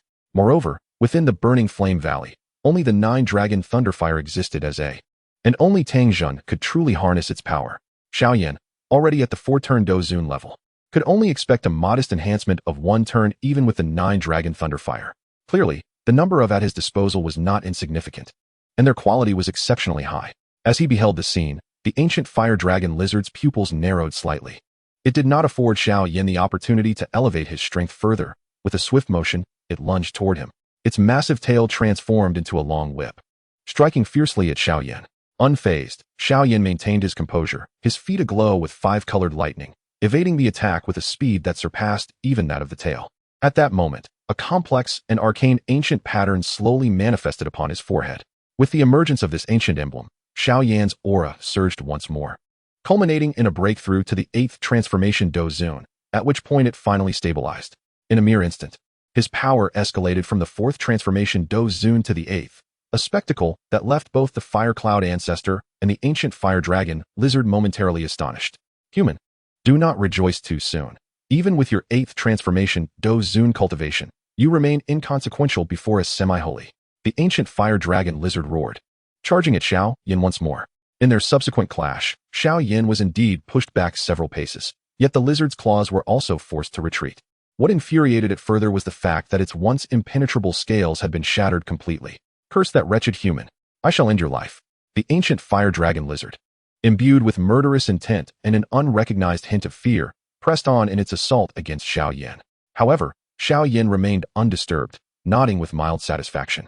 With the explosive power of his 2 secret techniques, which rivaled that of an 8th transformation Dou Zun, coupled with the unique characteristics of the burning techniques Dou Qi, he was assuredly not inferior to a 9th transformation Dou Zun. Moreover, with the enhancements provided by the and his physical form, ordinary 9th transformation Dou Zuns stood no chance against him. Although a considerable gap remained between him and a semi-holy, he was not without the means to resist. Furthermore, if another enhancement were to be added, he might truly hold the prospect of contending with a semi-holy. Contemplating this, he found an ancient, pitch-black giant ruler in his hand, seemingly appearing out of nowhere. The vibrance swiftly merged into the black ruler, igniting it in a blaze of resplendent flames. Now it is time for my counterattack. Xiao Yan chuckled malevolently, bringing the giant ruler down upon the ancient fire dragon lizard. In the next moment, a formidable surge of over 100 feet in height manifested with terrifying power, causing the surrounding space to tremble and reveal dark fissures. What a terrifying force! What is this giant ruler?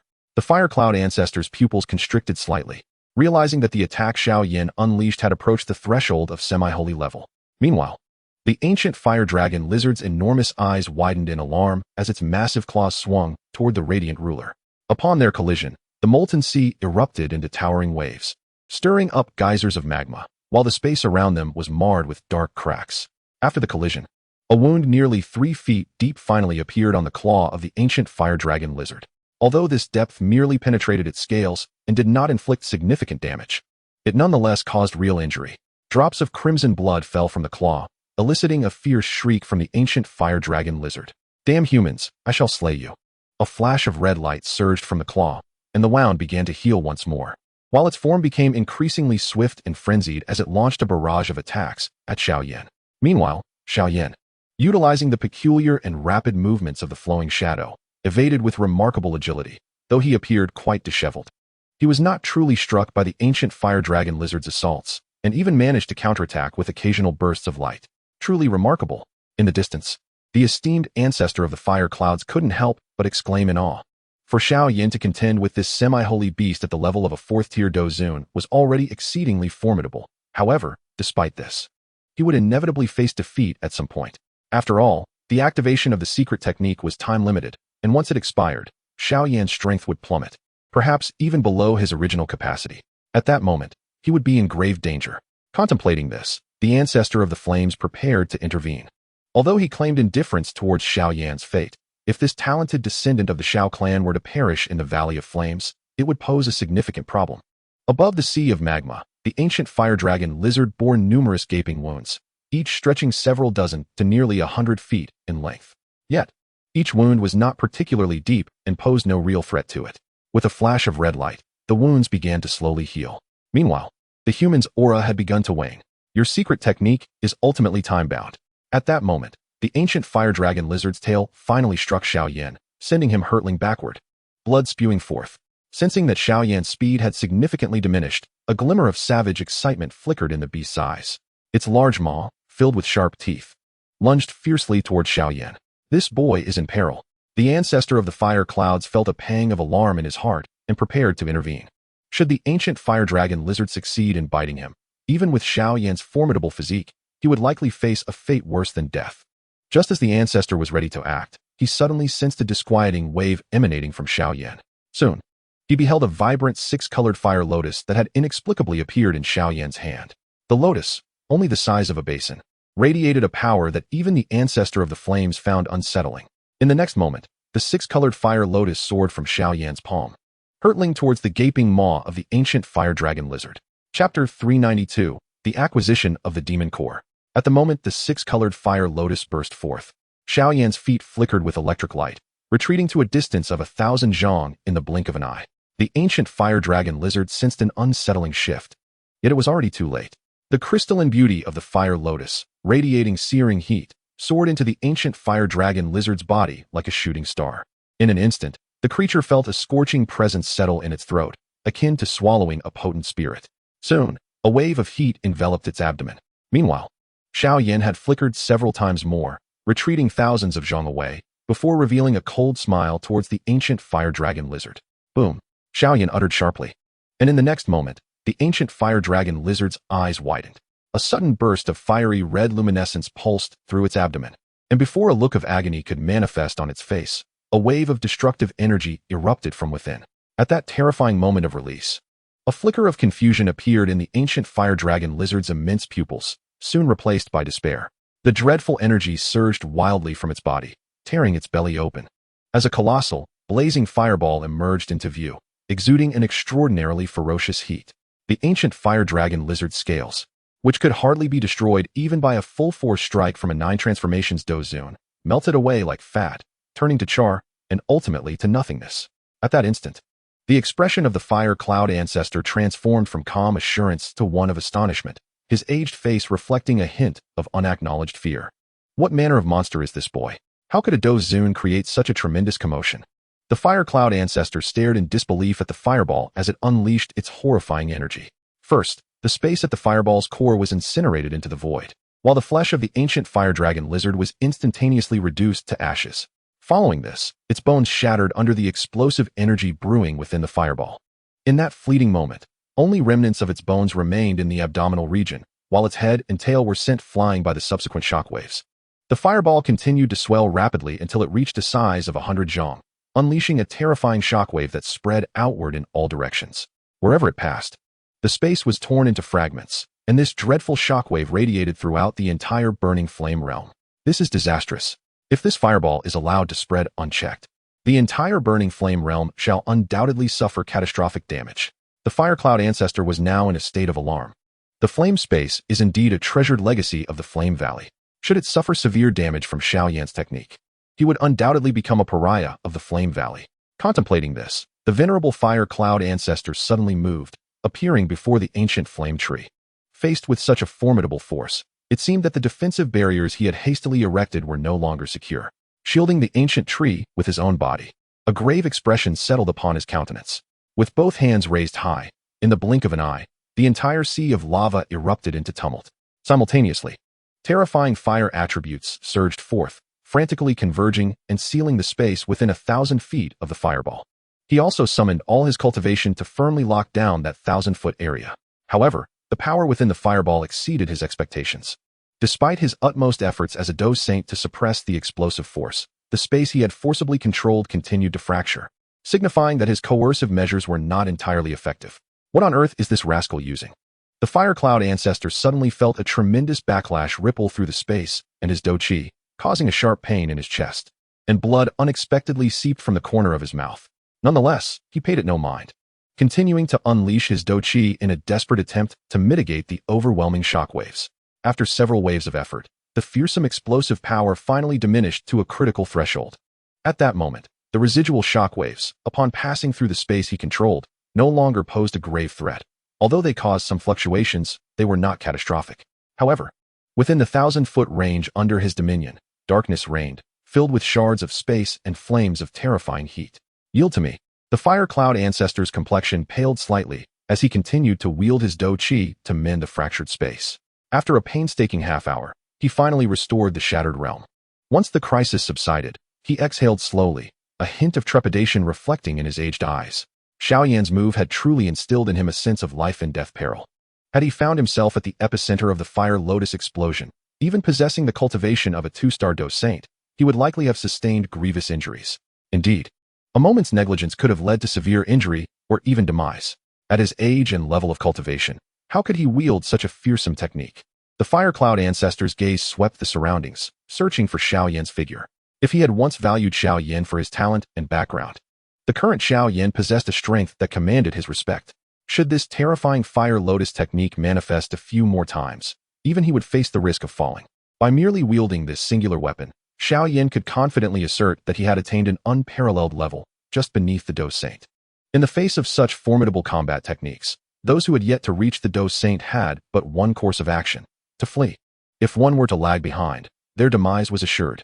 As the Fire Cloud ancestor contemplated this, he caught sight of a colossal skull in the distance, where a figure was raising a heavy ruler high above. The bones of this ancient fire dragon lizard were indeed remarkably resilient. At this moment, Xiao Yan had just managed to intercept the skull of the ancient fire dragon lizard. Due to the explosion, the skull had not been entirely incinerated by the terrifying heat at its core. Only the outer flesh had been charred to a deep black. Of course, even the brain had been severely desiccated. Nevertheless, the skull of the ancient fire dragon lizard had not undergone any significant transformation. After all, it had been blasted free from the outset. Currently, Xiao Yan was relentlessly striking the surface of the skull with the ancient ruler of clang, clang, clang. As he swung the ancient ruler with fervor, he was met with a pallor upon his face and a hint of exhaustion in his body. The 6-colored Fire Lotus, in times past, would have completely drained his strength. Even a single use would have left him too weak to continue fighting. Though now, it was not to such an extent, yet it still nearly depleted his Dou Qi and spiritual energy. Fortunately, Xiao Yan's physical strength had not been overly diminished. After countless strikes, the once impenetrable skull finally revealed a minuscule crack. Observing this, a glimmer of excitement flickered across Xiao Yan's visage. After delivering several more blows, the skull of the ancient fire dragon lizard was ultimately shattered. With a surge of determination, he crushed the desiccated brain of the lizard, and after subjecting it to the flames of a fire-red orb, roughly the size of a fist, began to emerge slowly from within. This must be the magic core of the ancient fire dragon lizard. Gazing at the diminutive orb, a smile finally graced Xiao Yan's pale face. This seemingly insignificant sphere was, in fact, the magic core of a semi-saint level fire attribute magical beast. Contemplating this, he gently grasped the fire-red orb in his hand. Yet, at the moment the orb settled into his grip, a faint wave of spiritual energy emanated from the magic core. "Spare me." A weak voice of pleading emerged from within the orb. It was the soul of the ancient fire dragon lizard, desperately howling. As a semi-saint level magical beast, even with its corporeal form shattered, a portion of its soul remained intact. However, the temperature of the Fire Lotus had been exceedingly high, and as a result, the soul of the ancient fire dragon lizard had suffered grievous injuries. Disregarding the pleas of the ancient fire dragon lizard, Xiao Yan's gaze remained icy as he summoned his soul power once more, transforming it into the soul-piercing spear that surged fiercely toward the creature. Although the ancient fire dragon lizard had not wronged him, Xiao Yan felt it had irrevocably offended him. Thus, it was only natural to eliminate it completely to prevent any future repercussions. As the soul-piercing spear struck, the remnants of the ancient fire dragon lizard let out a piercing cry before vanishing entirely from existence. In the harsh reality of survival of the fittest, having fallen to Xiao Yan today, its fate was sealed. After annihilating the ancient fire dragon lizard, Xiao Yan exhaled gently, gradually recovering from his weakened state. The combined effect of the six-colored fire lotus and the two previously employed secret techniques had left him in an exceedingly feeble condition. Fortunately, his overall strength was formidable, allowing him to regain considerable stamina in a mere quarter of an hour. Tenderly caressing the crimson magic core in his hand, a satisfied smile graced Xiao Yan's face. For the power contained within this core was indeed substantial. The next step was to acquire the burning flame true sun fruit. With a fervent gaze directed towards the distant figure of the ancestor of burning flame, Xiao Yan swiftly approached him, traversing the space with a flicker of lightning beneath his feet. "Elder, I have slain the ancient fire dragon lizard. Is this not a trial you too must undergo?" he inquired playfully, turning his attention to the ancestor of burning flame. Initially taken aback, the ancestor of burning flame ultimately stepped aside. His expression clouded with confusion as he remarked, "I truly cannot fathom how you accomplished this. Is that terrifying fire lotus technique a heavenly tier technique of your Xiao clan? To enable a Dou Zun to unleash such formidable power, it must be a legendary high-tier heavenly technique, no?" In response to the ancestor's bewilderment, Xiao Yan merely chuckled and shook his head. "No, this is a technique I devised myself. Its principle revolves around the explosive incompatibility of..." "You created your own technique?" The ancestor of burning flame could not suppress an astonished exclamation, his face reflecting sheer incredulity. Such a technique might could scarcely be matched even by high-tier heavenly techniques. And yet Xiao Yan had managed to conceive it at such a young age. It was utterly remarkable. At that moment, the ancestor of burning flame gained a newfound understanding of Xiao Yan's prodigious talents. He suddenly felt a twinge of regret for having promised Tang Hor not to become a concubine to Xiao Yan. No matter how hard one might strive, perhaps it was impossible to reach the heights that Xiao Yan had attained. His current achievements, talents, opportunities, and background were unparalleled across the continent. Such an individual could not be surpassed merely through effort alone. Contemplating deeply, the venerable fire cloud ancestor had already withdrawn the protective barrier surrounding the ancient flame tree.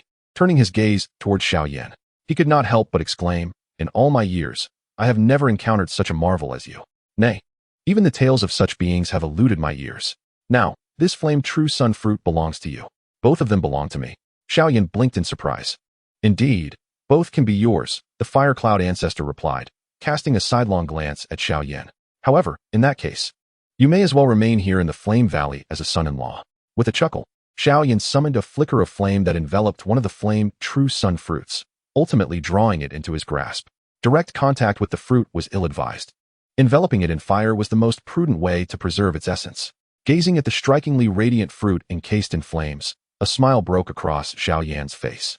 Under the watchful gaze of the fire cloud ancestor, he carefully tucked both the flame true sun fruit and the fiery red magic core into his sleeve for safekeeping.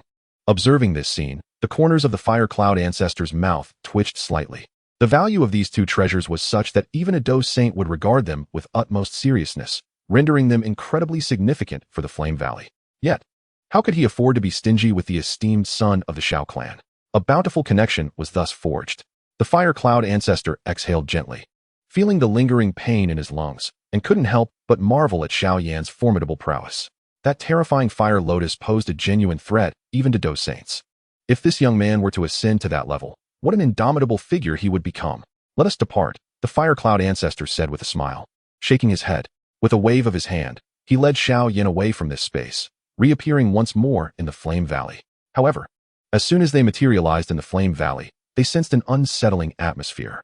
"Ancestor, ancestor," Tang Zhen's anxious voice echoed from afar. His expression filled with concern as he looked at the fire cloud ancestor. Horror is in trouble. "I shall take a day off," he announced. After a week of relentless toil, he intended to rest today and resume 2 updates tomorrow. Chapter 393. The aftermath of the exotic fire reemerges. "What did you say?" The fire cloud ancestor furrowed his brow slightly, a flicker of displeasure evident in his gaze directed at Tang Zhen. "What is the cause for such alarm? As the leader of the Flame Valley, is it not beneath you to be so easily rattled by such trivial matters?" Yet Tang Jun paid no heed to the ancestor's discontent. The matter at hand concerned his beloved daughter. If something were to go awry, it would haunt him for a lifetime. Ancestor, Horror encountered complications while refining the Nine-Dragon Thunderfire. If you do not intervene, it may lead to dire consequences. Tang Jun, stripped of his authority as Valley Master, gazed earnestly at the Fire Cloud Ancestor, his voice thick with emotion. Observing the situation, the venerable Fire Cloud Ancestor gently nodded. Although he harbored some dissatisfaction regarding the recent actions of Tang Jun and Tang Hor, he could not disregard his descendants. Contemplating this, he turned his gaze towards Xiao Yan. Alas, such a prodigy, should he be overlooked, would indeed be a grave loss. The Fire Cloud Ancestor shook his head lightly. While he believed that true strength is derived from oneself rather than external forces, having a measure of assistance could certainly alleviate many obstacles. Let us proceed to take a look, he declared. At that moment, Xiao Yan spoke up from behind. Esteemed seniors, if the issue pertains to perhaps I could offer my assistance. A faint smile graced his lips. You? Tang Jun was momentarily taken aback. Yet, upon hearing Xiao Yan's words, a flicker of light ignited in the Fire Cloud Ancestor's eyes. He nodded with a renewed smile. Indeed, you possesses immense power. It must exert a formidable suppressive effect on the Nine Dragons' Thunderfire. Your assistance may prove even more beneficial than my own intervention. Seeing his ancestor's endorsement, Tang Jun refrained from further comment and merely inclined his head towards Xiao Yan. In that case, I must express my gratitude, young friend Xiao Yan. Master Tang, you are too courteous. Having received such great benefits from Fire Cloud Ancestor, assisting in small matters is hardly a burden, Xiao Yan replied. Upon hearing this, the smile on the Fire Cloud Ancestor's face faltered slightly, his lips twitching involuntarily. Soon, the trio arrived at an ancient cave. This cavern was unlike the usual caves of Burning Flame Valley. It was filled with surging magma. Within, the oppressive heat was accompanied by flickering silver lightning, occasionally erupting in bursts of silver thunder. At the center of the cave, a towering silver flame burned fiercely. The radiant silver fire illuminated the entire cavern, amidst which 9 silver dragons darted about, releasing fearsome bolts of lightning as if they were embodiments of thunder. Moreover, a faint dragon might emanated from within, capable of instilling a sense of oppression upon the souls of ordinary individuals. However, this once majestic dragon might held no sway over the 3 present. The Fire Cloud Ancestor and Tang Jun were the former masters of the 9 Dragons' Thunderfire. As for Xiao Yan, though not its master, should he be resolute in his desire to refine the 9 Dragons' Thunderfire, even the bloodline seals passed down through generations in Burning Flame Valley would not escape his grasp. With Xiao Yan's current prowess, he could forcibly refine the 9 Dragons' Thunderfire without any external aid. Amidst the swirling silver flames, a young girl clad in red sat cross-legged, enveloped in the ethereal glow. A once radiant and fair visage now flushed with crimson, revealing a faint expression of agony between her brows. Ancient ancestor, if you do not extend your aid, my dear Hor may be in peril of falling. As he beheld the pained countenance of his daughter, Tang Jun's expression grew increasingly grim. The 9 Dragons' Thunderfire, ranked 12th on the list of extraordinary flames, possessed formidable power that could not be underestimated. With Tang Hor only possessing the initial strength of a Dou Zone, the endeavor to refine this thunderous fire was indeed fraught with danger. It was evident that a misstep had occurred. Even if Tang Jun intervened, he could merely alleviate the peril to a slight extent. Fundamentally subduing it remained a considerable challenge. In response, the venerable Hua Yun furrowed his brow and cast a glance at the young Xiao Yan beside him. Observing this, Xiao Yan merely smiled faintly and said, "Allow me to take care of it. A mere 9 Dragons' Thunderfire should be manageable." With this thought in mind, Xiao Yan stepped forward, approaching the silvery flames. Upon witnessing the beautiful maiden, whose face was marred by distress, he could not help but shake his head slightly. In the original tale, Tang Hor had suffered grievous injuries while refining the 9 Dragons' Thunderfire, ultimately compelling Tang Jun to seek the assistance of alchemists in concocting the fire bodhi. It was unexpected that in this lifetime, the girl had again encountered a crisis. As he contemplated this, Xiao Yan approached the exquisite figure before him. Sensing the presence of an outsider, the already volatile 9 Dragons' Thunderfire grew even more ferocious, causing Tang Hor, ensnared within, to frown and endure greater agony. "Wretched beast, what is your barking to me?" Unfazed by the threat posed by the 9 Dragons' Thunderfire, Xiao Yan summoned a brilliant flame that first ignited in his eyes and then enveloped his entire being.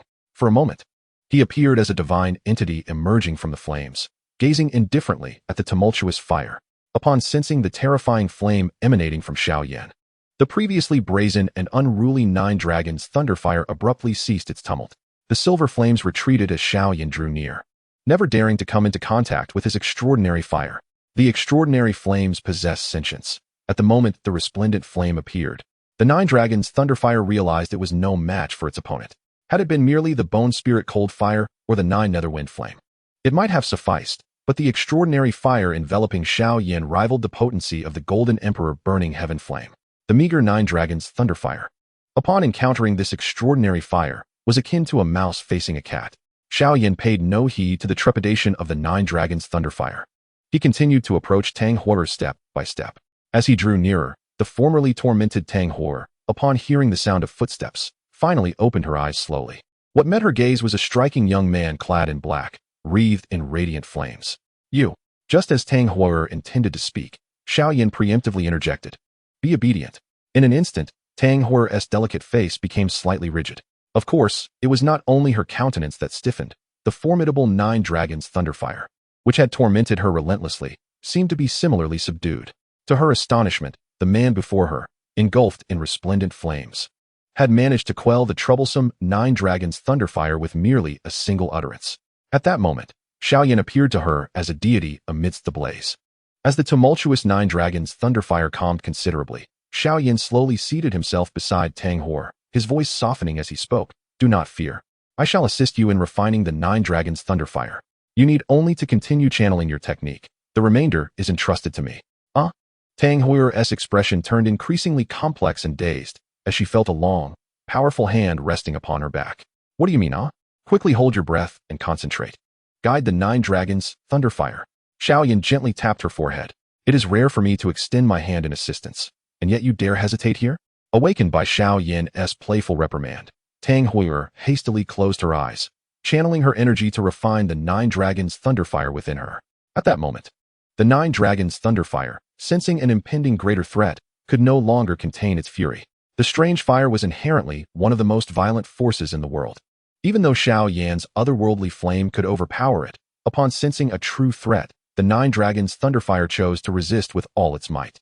In the past, such an attack could have severely wounded Tang Huer or even led to her demise.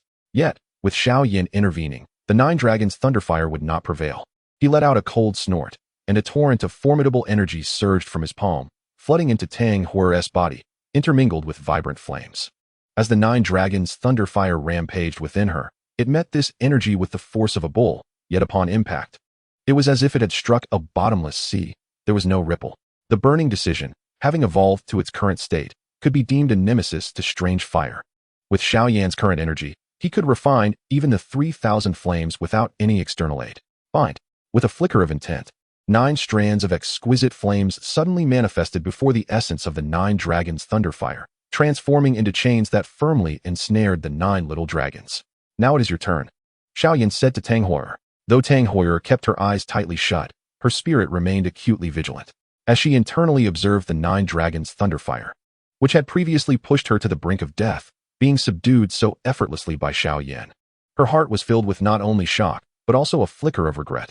However, as Xiao Yan's commanding voice echoed, she quickly reined in her thoughts, channeling all her energy and spiritual power to envelop the essence of the Nine Dragons' Thunderfire. The Nine Dragons' Thunderfire remains somewhat tempestuous, yet its primal fire seed has long been ensnared by Xiao Yan during Tang Huer's refining process. With each act of defiance from the Nine Dragons' Thunderfire, Xiao Yan infused a trace of his burning formula Dou Qi into its primal seed.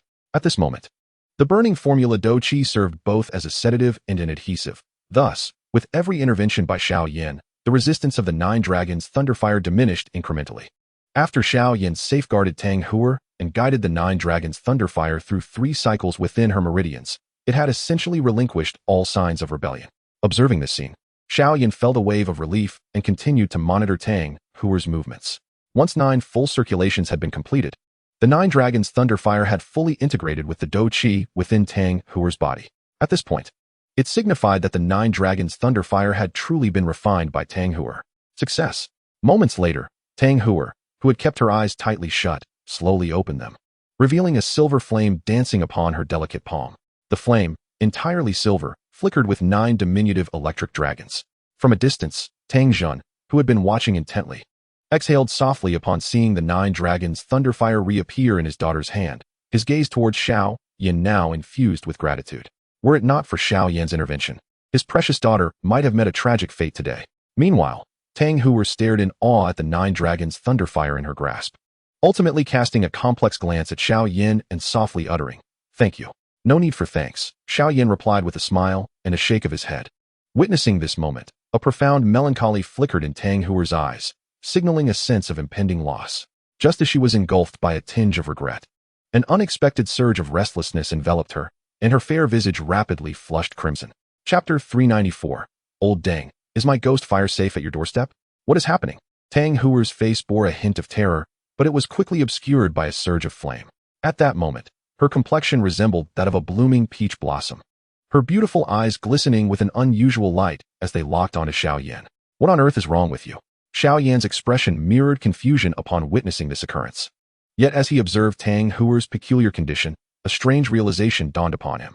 How could Tang Heuer's refining of the also result in such side effects? Bewildered, Xiao Yan recalled that in his efforts to subdue the 9 dragons' thunderfire, he had infused his burning formula Dou Qi into its seed, mingling it with traces of his own.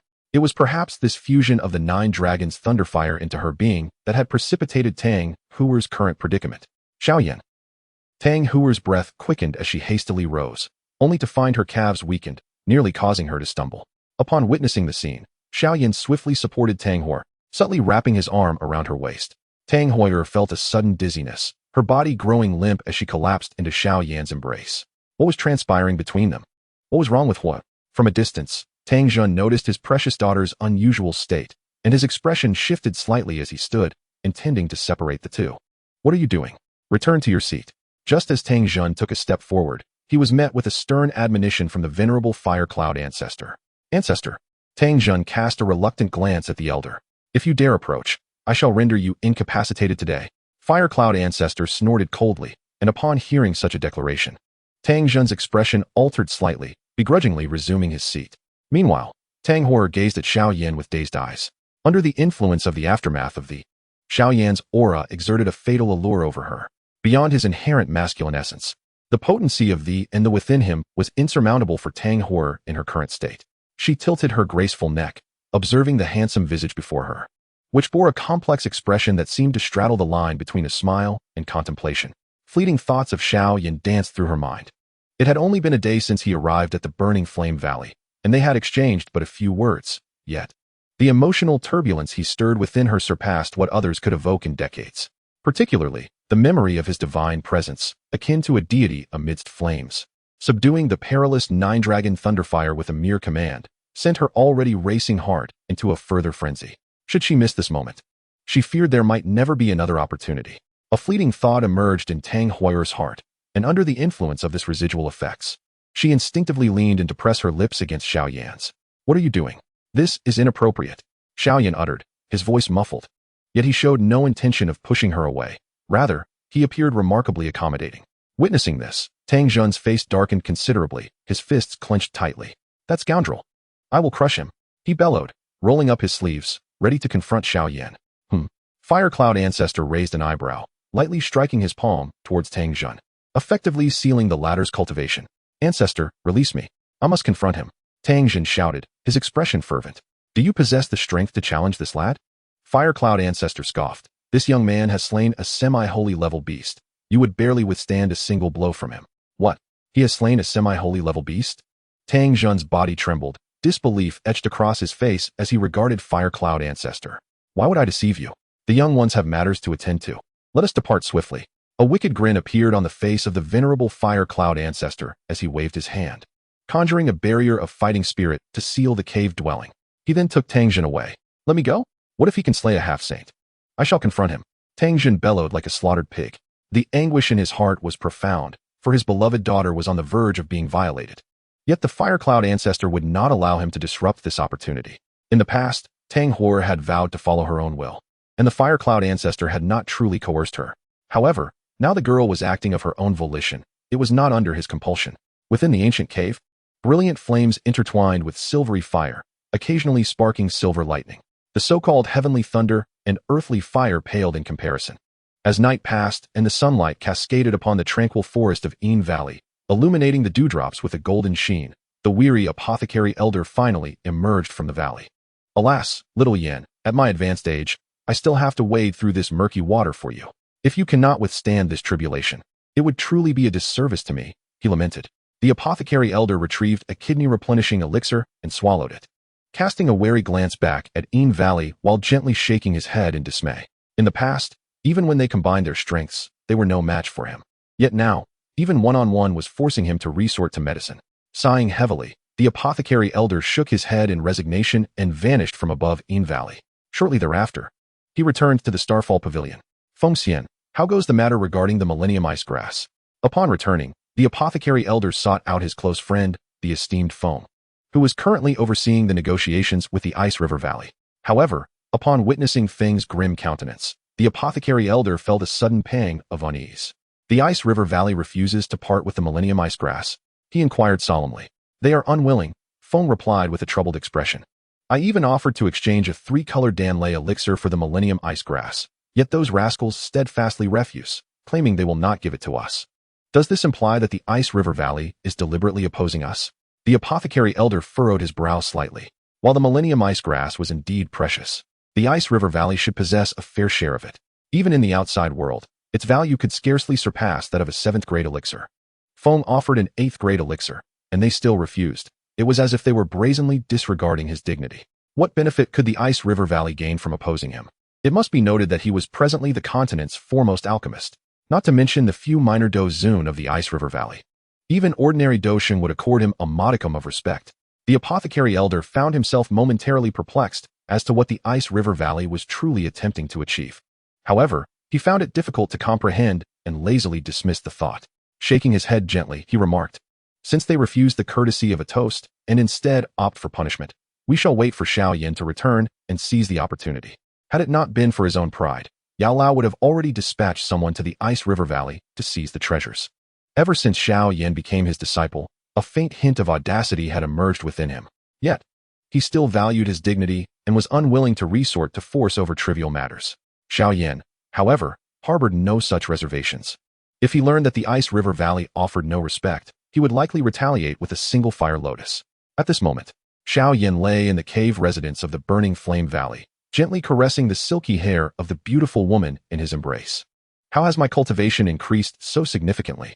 Tang Huo'er, shyly nestled against Xiao Yan's shoulder, had lost her previous air of confidence, replaced by a delicate charm. This transformation was undoubtedly due to the events of the previous night. A mischievous smile crept onto Xiao Yan's lips. Seeing his expression, Tang Huo'er blushed once more and could not help but exclaim, was I rather inappropriate last night? Inappropriate? Xiao Yan looked at her with a hint of confusion. You know, that kind of behavior that women often display, Tang Huo'er replied, her gaze somewhat irritated as she regarded him. Last night, it was dark. I couldn't see clearly. Xiao Yan feigned innocence, though the cave had been brightly illuminated with flames, making it impossible not to see. I want to discuss this further. Tang Huo'er huffed playfully, giving Xiao Yan a light bite on his shoulder.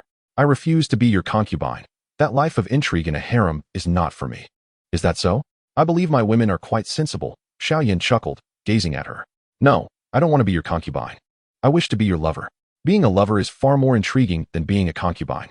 A spark of her former confidence returned to Tang Huo, morphing into a playful demeanor. A lover?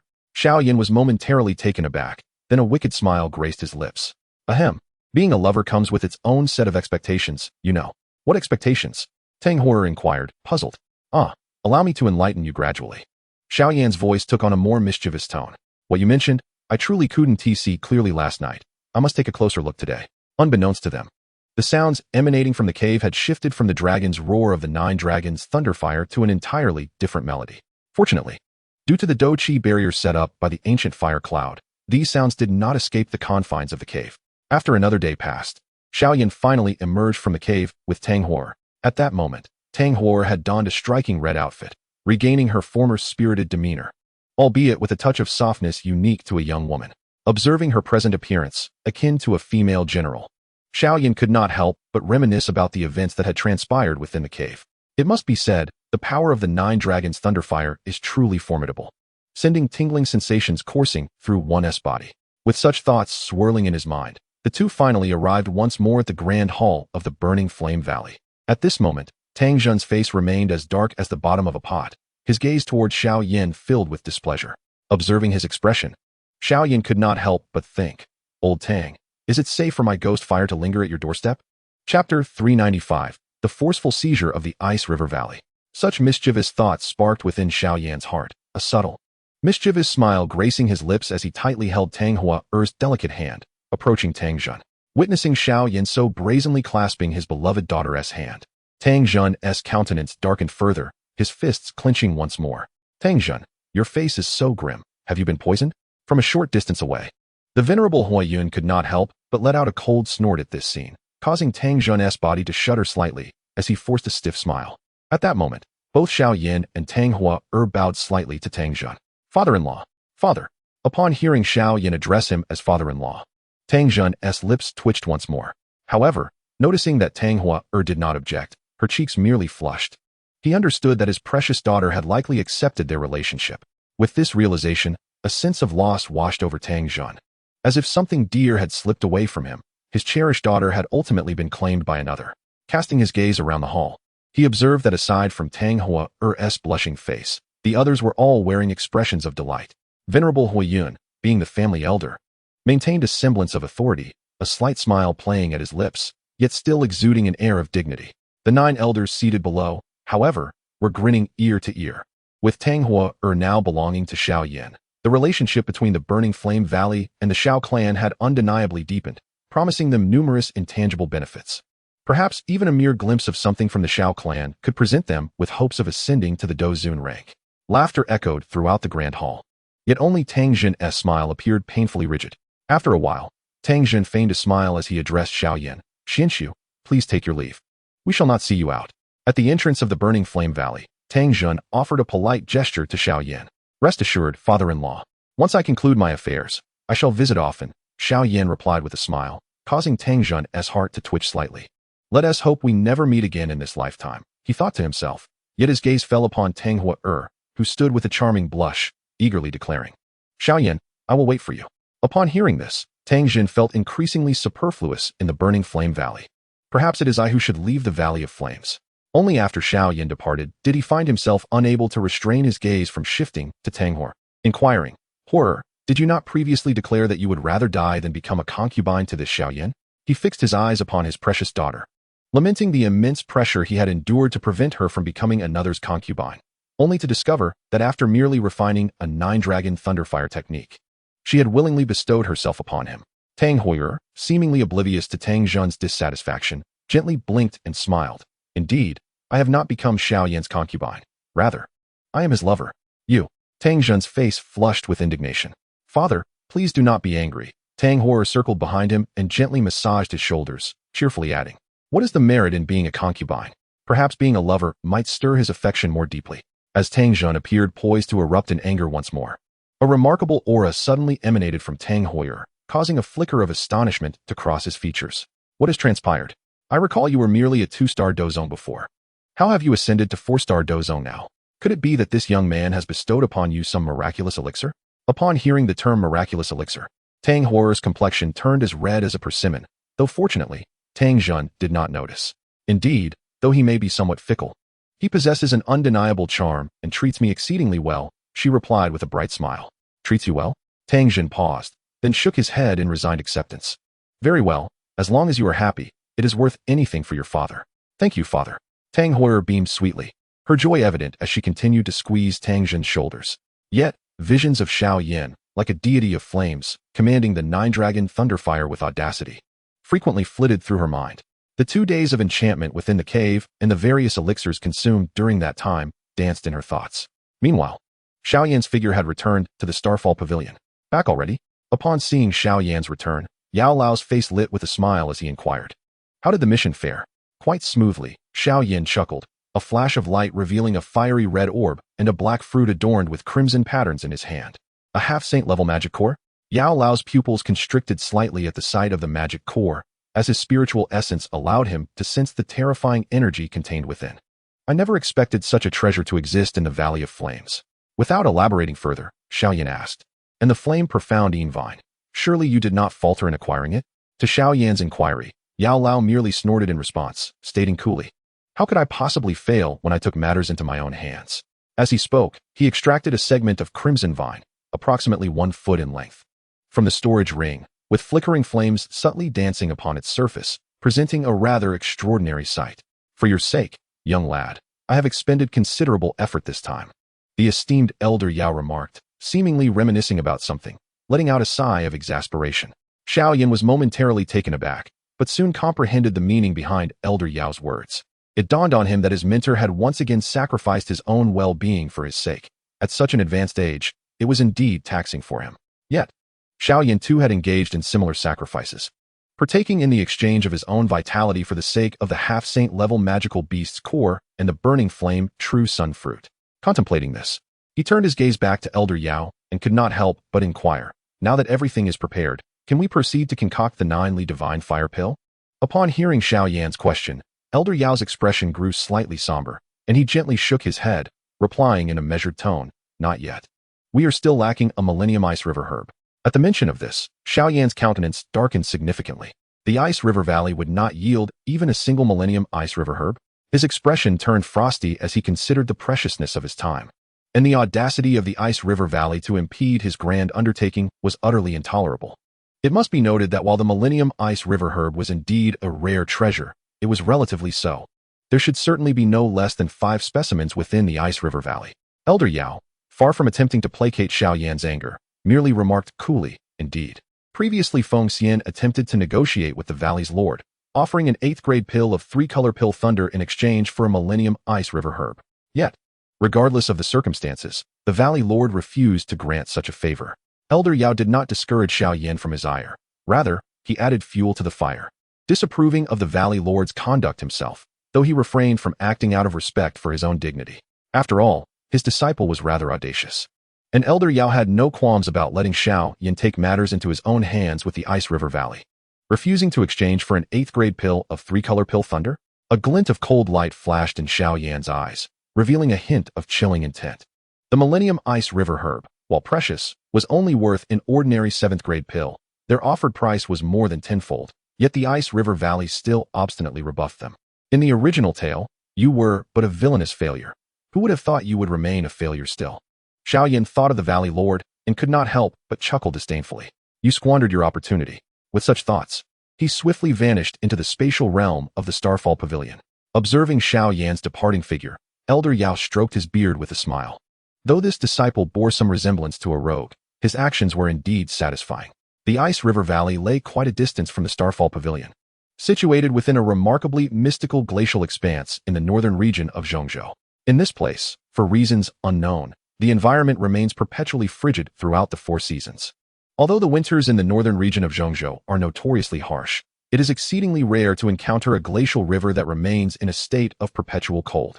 It is precisely due to the existence of this icy river that the area is rich in ice attribute energy, making it a coveted haven for numerous practitioners of ice attribute combat skills. However, the Ice River Valley is evidently not as forgiving as the Flame Valley.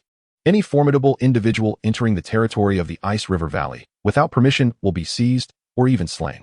Moreover, the inhabitants of the Ice River Valley are predominantly domineering and indifferent, their cultivation leaning towards the dark arts, characterized by a self-serving demeanor, thus earning the worst reputation among the 3 valleys. Within the Ice River Valley, an atmosphere of desolation prevails. Despite the breathtaking beauty of this realm sculpted from ice, it is devoid of vitality. Even when figures occasionally traverse the valley, their expressions are typically cold and devoid of emotion. Yet, at this moment, a shadow clad in black appeared over the Ice River Valley. You scoundrels of the Ice River Valley, come forth. Upon stepping through the spatial rift, Xiao Yan let out a furious roar after merely casting a glance at the valley below. This insignificant Ice River Valley, lacking even a half-saint level expert, dared to show him such disrespect. Today, Xiao Yan was determined to impart a lesson. Xiao Yan's voice, infused with formidable combat energy, reverberated throughout the Ice River Valley, causing cracks to appear in the crystalline structures within the range of his voice. The previously indifferent expressions of many disciples in the valley underwent a dramatic transformation. Who dares to invade our Ice River Valley? Such formidable strength. Chapter 396, The Ancient Demon Tianming. The pressure embedded within Xiao Yan's voice led many disciples and elders, whose cultivation surpassed the Dou Huang level, to discern that the owner of this voice was at least a Dou Zun expert, possibly even surpassing their valley master. What has transpired in the valley recently? These disciples and elders were perplexed. Not long ago, a Dou expert had visited the Ice River Valley for negotiations, only to leave in a huff. Yet, the newcomer was even less courteous, starting with a barrage of insults, blatantly disregarding the customary respect. This left the elders and disciples of the Ice River Valley feeling quite unsettled. Though the Ice River Valley is the weakest among the three valleys, it is not a force to be trifled with. When members of the Ice River Valley walk outside, which power does not treat them with deference and flattery? Yet now, they find themselves confronted at their doorstep with insults. Had it not been for the overwhelming strength of the insulted, the elders and disciples would have long since rushed out to retaliate. However, they were acutely aware that should they step forward, a mere flick of the opponent's hand could reduce them to ashes. As they were lost in contemplation, a similarly immense aura gradually emanated from the Ice River Valley. And upon sensing this presence, a group of elder disciples displayed expressions of joy. It is the Valley Master. He has emerged. Some disciples finally found their excitement rekindled. A strikingly handsome man clad in white emerged slowly from the Ice River Valley, ascending step by step towards the heavens. His leisurely demeanor akin to that of a celestial being, evoking admiration. However, such grace might not endure for long. The Valley Master approached Xiao Yan with measured steps, a smile adorning his handsome visage, yet his eyes concealed a profound gravity.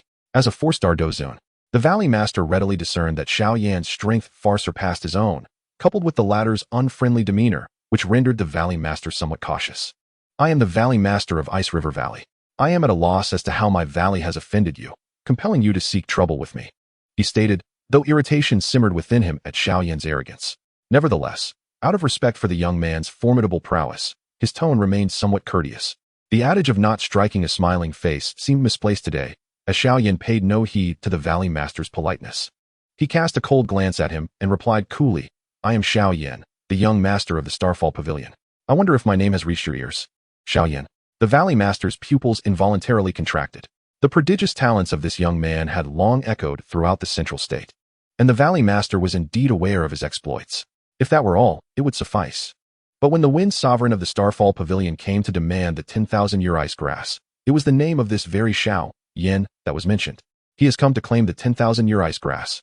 A tremor of anxiety coursed through the Valley Master. Even if he required the grass, he could not resort to such brazen thievery. Did he not care for his own dignity?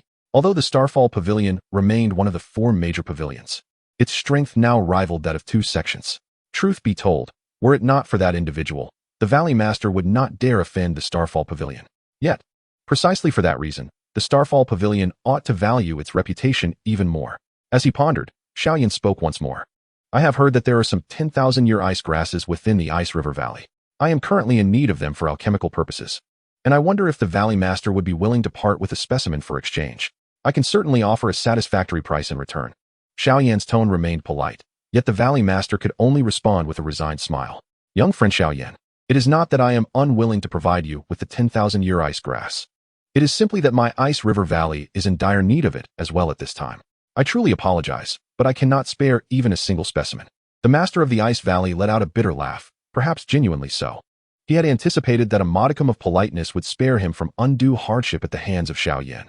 However, barely had the words left his lips when a fist, as large as a sandbag, materialized before him.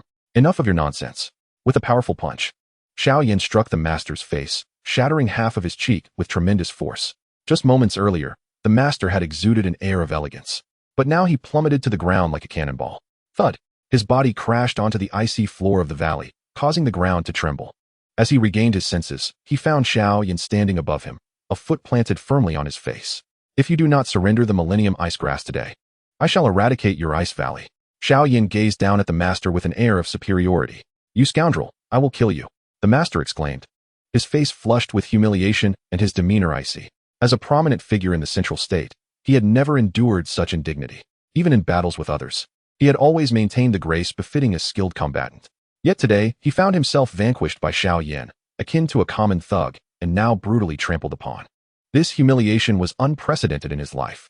Meanwhile, the disciples of the Ice Valley stood in stunned silence, witnessing their once mighty leader, who had commanded respect akin to royalty, now reduced to being trampled like a mere ruffian.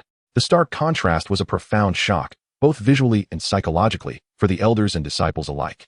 Sensing the stir among his subordinates, the Master's face reddened, and he summoned his fighting spirit to retaliate against Xiao Yan. His energy was frigid, laced with a terrifying poison. Not even an ordinary person, let alone one of slightly higher cultivation, could remain unaffected by such malevolent energy. This was the fearsome nature of the artificially created poison body. Yet, as the toxic energy emerged, Xiao Yan merely scoffed, vibrant flames erupting from his form. Upon the appearance of these radiant flames, the poisonous energy melted away as swiftly as ice meeting a hot iron, emitting hissing sounds. At this moment, the Ice Valley Master not only failed to corrode Xiao Yan with his toxic energy, but found his own flesh sizzling under the searing heat emanating from Xiao Yan's foot. A pained cry escaped the master's lips, and soon, an imprint of a shoe appeared upon his face. The surrounding disciples gazed at Xiao Yan as if he were a demon, for he was wreathed in dazzling flames that radiated an alarming heat. The intensity of the temperature was such that it threatened to melt half of the Ice Valley's snow and ice. I shall reiterate, if you do not surrender the Millennium Ice Grass, your Ice Valley may very well cease to exist in this world, Xiao Yan declared coldly, his gaze fixed on the master beneath him. This individual is hardly a virtuous person. Though he may appear suave and sophisticated, over the years, he has mercilessly harmed countless innocents in his pursuit of cultivating the sinister poison body. When it comes to malevolence, Xiao Yan often surpasses even the wicked. As he spoke, a spear of extraordinary flames materialized in his hand, its tip radiating an intimidating heat as it hovered menacingly before the Ice River Valley Master. The master struggled several times, only to realize he was utterly outmatched. Apart from deepening the imprint on his face, he possessed no strength to resist. In that moment, he finally comprehended the true extent of Xiao Yan's formidable power and could not help but exclaim, "Ancestor, save me." No sooner had the words escaped his lips than Xiao Yan's expression shifted slightly, as a flicker of lightning coursed beneath him, distorting the Ice River Valley Master's hair. In the next instant, a long, withered hand, its claws sharp as blades, emerged directly from behind Xiao Yan. This ancient hand wielded terrifying power, shattering the space behind Xiao Yan into nothingness. What astonishing speed! After a failed strike, the owner of the aged hand uttered a soft gasp. Moments later, a figure emerged from the void, a gaunt elder with blood-red eyebrows drooping to his shoulders, resembling a sinister specter, his blood-red eyes coldly fixated on Xiao Yan. The aura emanating from him rendered Xiao Yan's expression grave, a semi-saint powerhouse. As Xiao Yan scrutinized the elder before him, he pondered for a brief moment and quickly discerned the true identity of his opponent. The heavenly demon old monster? Xiao Yan glared coldly at the elder. Given the unsettling visage combined with the strength of a semi-saint in the entirety of the central state, who other than the supreme elder of the heavenly demon sect could possess such attributes? Chapter 397, The Initial Battle. "Ah, I never expected you to recognize me," the heavenly demon old monster remarked, unable to suppress a chuckle in response to Xiao Yan's query. Yet, beneath that mirth lay a flicker of solemnity. The speed and terrifying reflexes exhibited by Xiao Yan had surpassed his expectations. It seemed this young man was far from the easy adversary he had envisioned. However, difficulty in dealing with him was one matter. The heavenly demon old monster resolved that he must find a way to eliminate Xiao Yan. With this thought, a cold smile crept across his face as he forcefully clenched his hand towards the space occupied by Xiao Yan. A hum reverberated, and a dreadful spatial fluctuation instantly spread throughout the Ice River Valley, rendering its very fabric rigid and unyielding. While Xiao Yan's expression remained largely unchanged, the others in the valley were struck with alarm. Many elders of the Dou Zone level exerted every ounce of strength to withstand the terrifying spatial wave. But those at the Dou Huang and Dou Wang levels found their eyes wide in horror, their bodies contorted as they were crushed by the spatial force, blood gushing wildly from their orifices. "Master, save us!" Many disciples of the Ice Valley could not suppress their cries of despair. Unfortunately, at that moment, the Lord of Ice Valley had just risen to his feet, his right cheek a gruesome mess, bearing a deep bloodstain that rendered his appearance utterly ludicrous. At that juncture, the Lord of Ice Valley showed no concern for the fate of his disciples. His eyes, filled with malice, were fixed upon Xiao Yan as he coldly uttered, "I beseech you, esteemed elder, to take action and ensure this boy's demise." "Rest assured," the ancient demon Tianming replied with a sinister smile, his gaze revealing an unsettling, otherworldly glint as he stared intently at Xiao Yan. "Even if Yao Chun were to arrive in person today, I would still claim this boy's life." As an established half-saint of Zhongzhou, he certainly possessed the audacity to make such a declaration, provided that the Dou Zun opposite him was not Xiao Yan.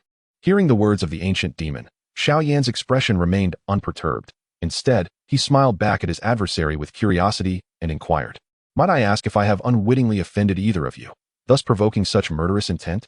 "You have not offended us," the ancient demon replied with a grin. His blood-red eyes still fixated on Xiao Yan, It is merely that your extraordinary talent may one day pose a threat to my Tianming sect. I have always believed in eliminating threats before they can manifest. Xiao Yan remained unfazed, a smile gracing his lips as he retorted coldly. Are you not aware that I am supported by the Xiao clan? Given the status of the ancient demon, who stood on the brink of the pinnacle of the continent, Xiao Yan found it hard to believe that he was unaware of his true lineage. Though the Tianming sect was formidable, it paled in comparison to the Xiao clan, and Xiao Yan doubted that the ancient demon would dare to provoke them. However, this time, he was taken aback. The ancient demon raised an eyebrow, revealing a grotesque grin as he said, "Of course, I am aware that you are of the Xiao clan, and indeed, you are their imperial scion, are you not? You know this?" Xiao Yan's gaze faltered slightly. "I also know that you are currently in the trial period of the imperial scion, thus lacking the protection and aid of the Xiao clan." The ancient demon continued, once again flashing an eerie smile at Xiao Yan. At this revelation, Xiao Yan felt a tinge of suspicion. Who has conveyed this information to you? He could not help but ask. "Oh, you shall learn all this once you have taken your last breath," the ancient demon sneered, exposing a set of yellowed teeth. In the next instant, 5 blood-red claws slashed towards Xiao Yan, their sharp brilliance slicing through the air with terrifying force, aimed directly at him. Though this was merely a casual strike, the sheer power embedded within it was enough to instill dread in anyone below the half-saint level. Even the 3 great heads of the Dan Tower would suffer grievously from such an assault. The space surrounding Xiao Yan had already solidified to a most terrifying extent. This is evident merely by observing the nearly overwhelmed Dou Huang experts. Should a typical Dou Zun encounter such a casual strike, their demise would be assured. However, Xiao Yan remained utterly unconcerned. Once again, radiant flames surged from his being, and upon their emergence, the previously solidified and hardened space around him instantaneously melted. With a deft movement, Xiao Yan evaded this attack. 5 blood-red beams of light tore through the fabric of space, leaving a trail of destruction as they ripped through several disciples of the Ice River Valley, ultimately carving 5 deep, unfathomable pits into a mountain peak before vanishing. At that moment, Xiao Yan's figure ascended into the sky. "Xiao Yan, I never anticipated you has reached such a level." The ancient fiend, Tianming, couldn't help but let out a sinister chuckle upon witnessing the resplendent flames engulfing Xiao Yan. Yet, beneath his mirth, a flicker of apprehension glimmered in his gaze. The hat ascended to a realm where it possessed the terrifying power to annihilate the heavens and earth. Even a true Dou Sheng would find it a source of threat, let alone a semi-saint like him who cultivated sinister arts. Contemplating this, the ancient fiend's murderous intent intensified. This child must not be allowed to escape. At the same time, as his murderous intent surged, Xiao Yan's pupils ignited with brilliant flames, the essence of the pure lotus truth. Xiao Yan harnessed the rudimentary insights he had gleaned over recent days regarding the true flame of purification, channeling them into his gaze. In an instant, the entire world before him transformed into a different hue. Various beings radiated unique and extraordinary auras and colors, yet among them, the aura of the ancient fiend was the most formidable, containing a familiar essence that Xiao Yan recognized all too well. "I must inquire, who has bestowed upon you such audacity?" Xiao Yan sneered, gathering 5 distinct flames in his palm, slowly cultivating them into a fireball. He then remarked nonchalantly, "So it appears your Tianming sect has conspired with the malevolent entities from beyond." Upon hearing this, the ancient fiend's countenance shifted drastically. "What nonsense are you spouting? What malevolent entities from beyond?" He snorted coldly, dismissing the Ice River Valley Master, his form vanishing in an instant. The next moment, 2 blood-red hands, akin to demonic claws, surged forth from the void, intent on tearing Xiao Yan asunder. Yet, undeterred by this lethal assault that could spell doom for other Dou Zun, Xiao Yan hurled the 5-colored flame lotus he had just cultivated with great force toward his adversary. "Old fool, enjoy this explosive treat." Xiao Yan scoffed, and with a flash of lightning beneath his feet, he vanished from his position. The blood-red hands faltered momentarily before retreating rapidly, but it was too late. The exquisite 5-colored flame lotus detonated with a resounding explosion. In an instant, the mountains trembled and the earth quaked, as the glaciers within 100 miles of the Ice River Valley rapidly melted in the aftermath. As for the epicenter of the explosion, aside from a colossal mushroom cloud ascending, fragments of space lay scattered across the ground.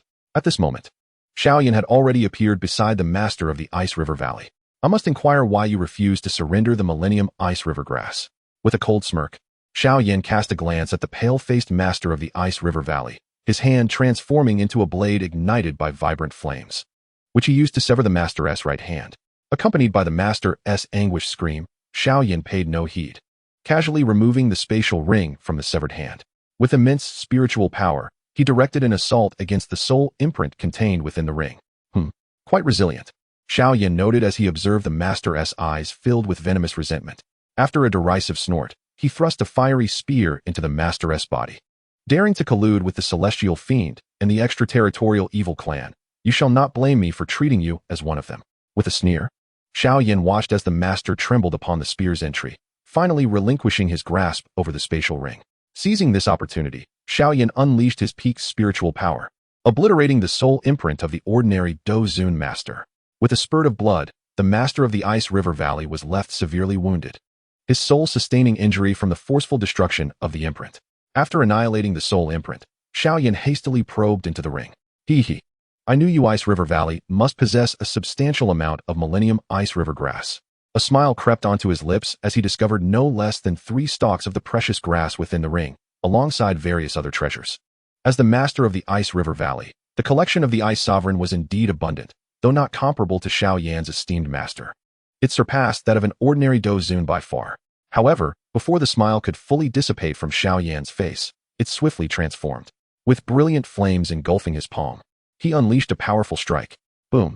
A bloodied hand collided fiercely with Xiao Yan, forcing him to retreat over 100 paces before regaining his stance. Xiao Yan. The furious roar of the Celestial Fiend reverberated through the space, and as he emerged, even the Master of the Ice River Valley was momentarily stunned. The Celestial Fiend, now devoid of his previous eerie demeanor, appeared entirely enshrouded in darkness, with long blood-red eyebrows singed away to naught but stubs. His skin bore numerous fine wounds. But the most tragic sight was his hands, bloodied and each missing 2 fingers. I shall kill you. The Celestial Fiend's gaze burned with murderous intent. Since his ascension to semi-saint status, he had never encountered such a humiliating predicament. Yet, just as he prepared to unleash a formidable attack, Xiao Yan's figure darted away into the distance. Old fool, preserve your life for now. Our next encounter shall be your last. Xiao Yan scoffed, vanishing into the horizon under the murderous gaze of the Celestial Demon Elder. Chapter 398. The Alchemy Begins. Curse you! The Celestial Demon Elder roared in fury, yet he could only watch helplessly as Xiao Yan departed. To his astonishment, he realized that his speed paled in comparison to Xiao Yan's. Was it the movement technique of the Celestial Rank? Observing Xiao Yan's retreating figure, the Celestial Demon Elder's lips twitched involuntarily. Celestial Rank techniques were exceedingly rare.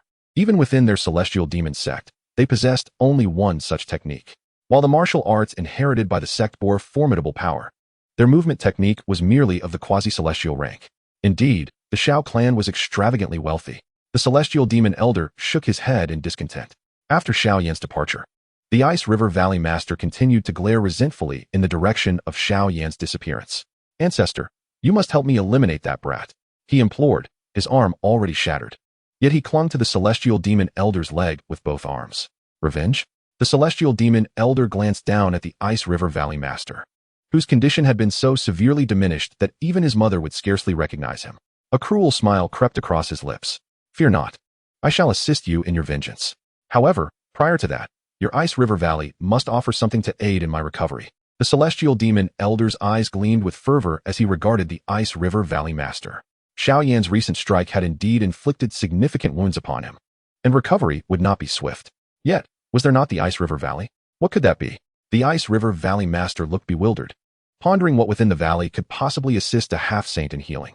But as he caught sight of the terrifying glint in the Celestial Demon Elder's blood-red eyes, a chilling realization struck him.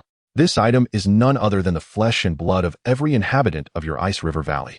The Celestial Demon Elder's lips curled into a sinister smirk, sending a shiver down the Ice River Valley Master's spine. Ancestor. Before he could finish, a blood-red hand descended, crushing his skull like a ripe melon. On that day, from the Valley Master to the lowest disciple, thousands in the Ice River Valley were reduced to mere bones, their blood and flesh drained. Meanwhile, Xiao Yan had already returned to the Starfall Pavilion.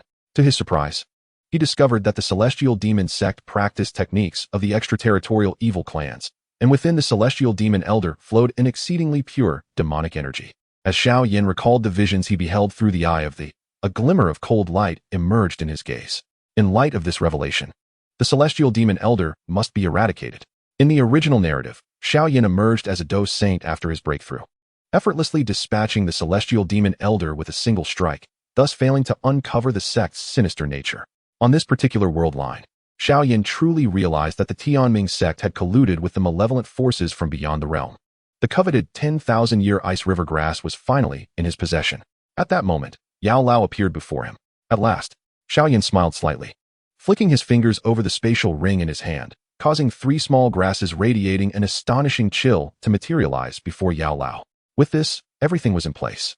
Observing this scene, Yao Lao stroked his beard in satisfaction and nodded slowly, saying, "Now we can commence the refinement of the 9-li divine fire pill." Xiao Yan did not express any disagreement. After all, they had expended considerable effort to gather all the materials for the 9-li divine fire pill, and this moment was precisely what they had worked towards. For the sake of this pill, both master and disciple had even risked their precious lives. However, before proceeding, there was yet another matter to attend to. Xiao Yan narrowed his eyes slightly, a cold glint evident in his gaze. What could be more important than refining the 9-li divine fire pill? Yao Lao inquired, curiosity flickering in his eyes. Eradicate the Tianming sect. Xiao Yan uttered those 5 words calmly, yet they stirred waves within Yao Lao's heart. The Tianming sect was a long-standing power in Zhongzhou, having existed for a millennium.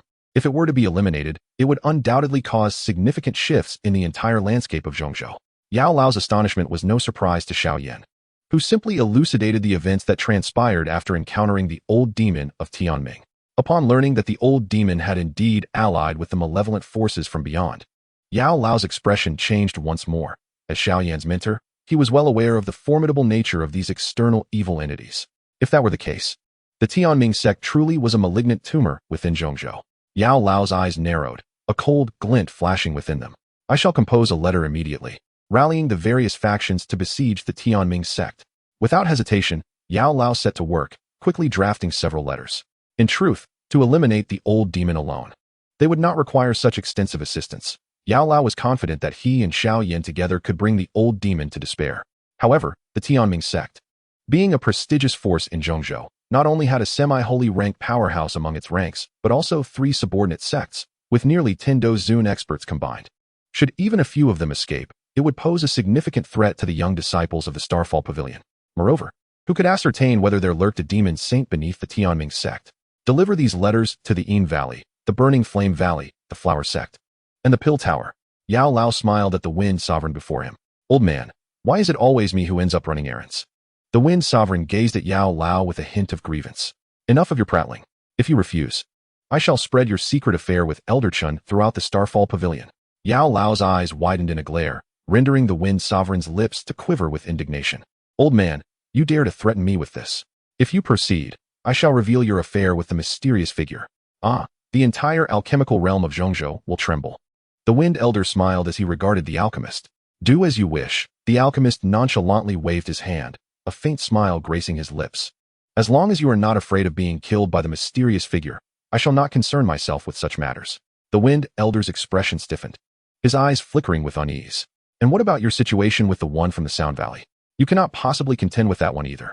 And what of that old crone from the Flower Sect? She could likely squash you with a mere slap. The alchemist disdainfully curled his lip. Even he reckoned himself no match for that individual, regardless of the combat style. In that moment, the light seemed to fade from the Wind Elder's eyes, his lips quivering slightly as he nodded in agreement. I understand. When you return, perhaps I can have Xiao Yan assist you in refining a 9 Netherwind God pill. The alchemist emphasized. The Wind Elder's previously dim gaze suddenly brightened, a smile of flattery appearing at the corners of his mouth. Rest assured, this minor task is well within my capabilities. It was only after the Wind Elder departed from the Starfall Pavilion that the alchemist chuckled and shook his head. Romantic entanglements in the workplace must be avoided. Observing the alchemist skillfully handle his close companion, Xiao Yan was left momentarily speechless. The following morning, in a secluded valley within the Starfall Pavilion, the alchemist and Xiao Yan sat facing each other as the first rays of dawn began to rise, finally opening their eyes. At that moment, both had reached their peak state, their gazes brimming with brilliance. The 9-li Divine Fire pill was originally a pinnacle 7th grade pill. Yet after the alchemist's meticulous recalibration, it approached the realm of a 9th grade treasure pill, becoming a quasi-9th grade elixir. Faced with such a high-caliber pill, even the alchemist dared not exhibit any semblance of carelessness. Let us commence. The alchemist's aged voice commanded. The master and disciple, in unison, waved their hands, causing 2 large cauldrons to soar from their grasp. One was entirely black, while the other was a vivid crimson. Gazing at the crimson cauldron, the alchemist's eyes once again clouded with melancholy. What manner of person was Han Feng? As his mentor, how could he remain unaware? Yet for so many years, he had deceived himself into believing he was a good disciple. After all, he had nurtured that child from infancy, pouring forth a great deal of emotion into Han Feng. Once more calming his spirit, the alchemist's gaze settled into tranquility as he addressed Xiao Yan. I shall handle the refining of the other materials. Your current task is to extract the core of the ancient fire dragon lizard. Among all the materials, the core is the most resilient. This semi-saint level core will require considerable time to refine, even with my bone spirit cold fire. Instead, Xiao Yan's has reached an astonishing level of strength. I understand, Master. Xiao Yan nodded slightly. As Yao Lao summoned the bone spirit cold fire, he ceased to hesitate, exhaling a vibrant flame that directly descended into the beast cauldron. In an instant, the temperature of the entire valley surged dramatically, while Yao Lao's bone spirit cold fire began to recede slightly. This young man's prowess truly escalates at an astonishing rate, Yao Lao mused, shaking his head with a smile. He then utilized his soul power to adjust the bone spirit cold fire, casting the millennia-old ice river grass into the black devil cauldron first. Meanwhile, Xiao Yan tossed the magic core of the ancient fire dragon lizard into the beast cauldron. Chapter 399, 9 Fires Refining Pills. Buzz. The moment the magic core of the ancient fire dragon lizard fell into the beast cauldron, the temperature in the surrounding environment surged once more. The in Xiao Yan's hand was already one of the hottest entities in existence, and the magic core was also a treasure of fire attribute.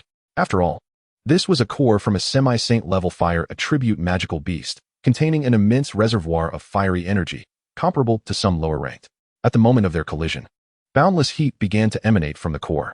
Not only in this secluded valley but throughout the Starfall Pavilion, everyone sensed a subtle increase in temperature. Xiao Yan, however, paid no heed to this change, maintaining his focus on the magic core, gradually refining it with his. His task was relatively simple. He merely needed to extract the energy contained within the core. This endeavor, for him, was merely a matter of time. Meanwhile, Yao Lao was undergoing various transformations. He adeptly utilized the bone spirit cold fire, which had morphed into numerous skulls of varying sizes, each holding a medicinal herb in its mouth.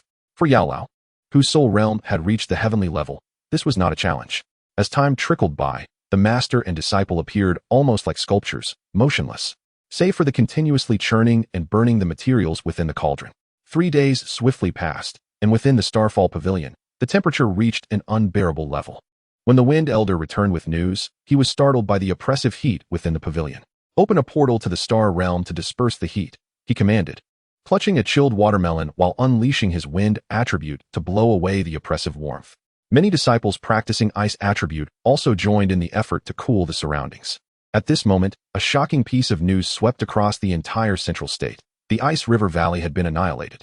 This venerable and formidable power, standing tall in the central state for nearly a millennium, has now transformed into a frigid hell on earth. Every creature in the Ice River Valley, from humans to magical beasts, has been drained of their vitality, reduced to mere skeletons. This grim discovery was made by a friend of an elder from the Ice River Valley during a visit, and upon the news spreading, it sent shockwaves through the myriad factions of Central State. As various masters discerned the methods employed by the perpetrator, a unanimous conclusion emerged. Such a brutal and bloodthirsty technique is not uncommon among the nefarious cultivators in Central State. Yet only one force possesses the strength to execute such a deed, the Tianming sect. At this moment, the factions across Central State were enveloped in a chilling dread. It is worth noting that the Ice River Valley once maintained a cordial relationship with the Tianming sect. However, now, the valley has been utterly ravaged, with the blood essence of its inhabitants completely siphoned away.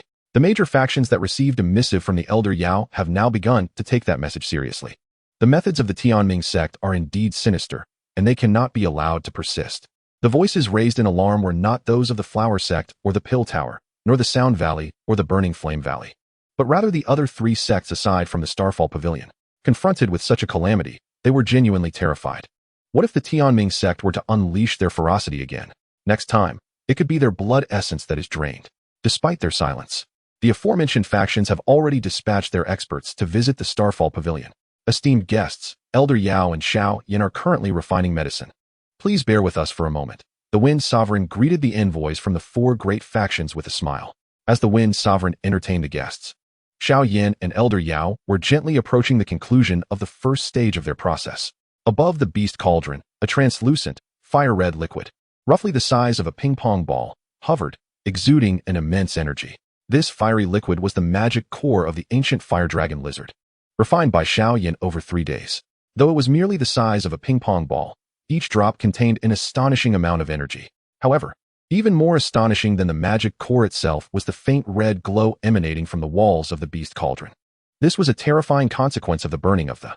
After all, Xiao Yan's now rivals the legendary Golden Emperor's flame of devastation. While the beast cauldron is indeed a treasure listed among the heavenly cauldrons, it occupies the lowest position and is beginning to struggle under the might of the.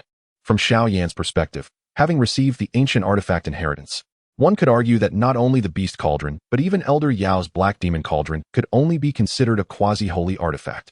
This level of alchemical cauldron, when he eventually attempts to refine the 9th grade elixir, will struggle to withstand the terrifying might brought forth by the elixir itself. It is time to consider either replacing the cauldron or upgrading the. As Xiao Yan pondered this, he could not help but chuckle and shake his head. At the realm of 9th grade elixirs, the process relies on the heavens as a furnace and the yin and yang as flames. There is no need for the assistance of a cauldron. While lost in these thoughts, the old alchemist across from him gradually withdrew the bone spirit cold fire from the cauldron, waving his hand as numerous refined herbs floated up once more. Calm and composed, it was time to merge the elixir. The old alchemist commanded softly, and upon hearing this, Xiao Yan's expression grew serious again. Cautiously, he absorbed the essence of the herbs from the and slowly melded them with the fiery red liquid. He approached this process with utmost care, daring not to be negligent in the slightest. After all, the materials for refining them were singular. Should he fail, it would be uncertain how much time would be required to gather them again. More critically, they utilized the magic core of a semi-saint level magical beast as its primary ingredient. If it were to go out of control and explode, its power would likely rival that of the. At that point, they would likely be half destroyed. With these thoughts in mind, Xiao Yan became even more meticulous. Soon, after the complete fusion of all the materials, 3 days had passed. After this period, a fist-sized fiery red embryonic Dan emerged from the. Observing this initial formation, Xiao Yan's expression did not ease. Rather, it grew even more serious. For the next phase would truly test his fire control skills. The original formula for the involved refining the elixir with 9 types of flames, leaving 9 fiery runes imbued with the energy of flames upon the elixir. In the old alchemist's improved formula, although it still involved 9 types of flames, they were all. It is worth noting that one type of is already exceedingly rare. 9 types are exceptionally scarce. Fortunately, both Xiao Yan and his master were masters of fire, and together there was just enough to encompass all 9 types. With a thought, Xiao Yan commanded the dazzling, which had been burning fervently in the, to suddenly split into 8 distinct flames. The black and white yin-yang holy flame, the 7-colored. The deep green, the transparent, the ocean blue, the purple gray, the jet black swirling, and the purple brown, which stirred the starlight within the. These 8 each released dreadful heat and extraordinary luminescence, swirling back and forth within the, their resplendent colors rendering one momentarily dazzled. Even the old alchemist, gazing at this spectacle, found himself momentarily awestruck. Strange fire is the most coveted treasure among alchemists, yet within this diminutive beast cauldron, 8 varieties have manifested simultaneously. Such an extraordinary occurrence would undoubtedly drive any other alchemist to madness upon witnessing it. The mere fact that one individual possesses 8 types of strange fire is sufficient to render them a legend within the realm of alchemy. Under Xiao Yan's mental command, the 8 flames swiftly transformed into 8 fiery dragons, gracefully circling the nascent pill. The first to make its appearance was the yin-yang sacred flame, possessing the distinction of being Xiao Yan's inaugural strange fire and thus rightfully claiming the honor of first place. The yin-yang sacred flame, its entire form an exquisite blend of black and white, swiftly dispelled the other 7 flames to entwine itself around the nascent pill. Strands of this remarkable black and white fire continuously fused into the pill. After an hour had elapsed, the nascent pill bore a striking pattern of intertwining black and white flames. Once this task was accomplished, the yin-yang sacred flame dissipated within the beast cauldron. Following the departure of the yin-yang sacred flame, the green lotus earth heart fire advanced next. Another hour passed, and the nascent pill revealed a pattern of lush green flames. After the green lotus earth heart fire faded, Xiao Yan continued his meticulous crafting, though the integration of flames became increasingly arduous as he progressed. Under such accumulation, the endeavor to forge additional flame patterns upon the nascent pill proved to be exceptionally challenging. By the time he reached the 3,000 burning flames, an entire day had elapsed, and beads of sweat adorned Xiao Yan's brow. However, he remained undeterred, continuously channeling his soul's power to permeate the 3,000 burning flames into the nascent pill. When the violet-black flame pattern of the 3,000 burning flames emerged upon the pill, even Xiao Yan's soul power felt a subtle strain. At that moment, the nascent pill was adorned with 8 resplendent and exquisite flame patterns, resembling a true work of art. Master, we are at the final step. With a thought, Xiao Yan harnessed his robust Dou Qi to return the nascent pill to the black magic cauldron of the medicine elder.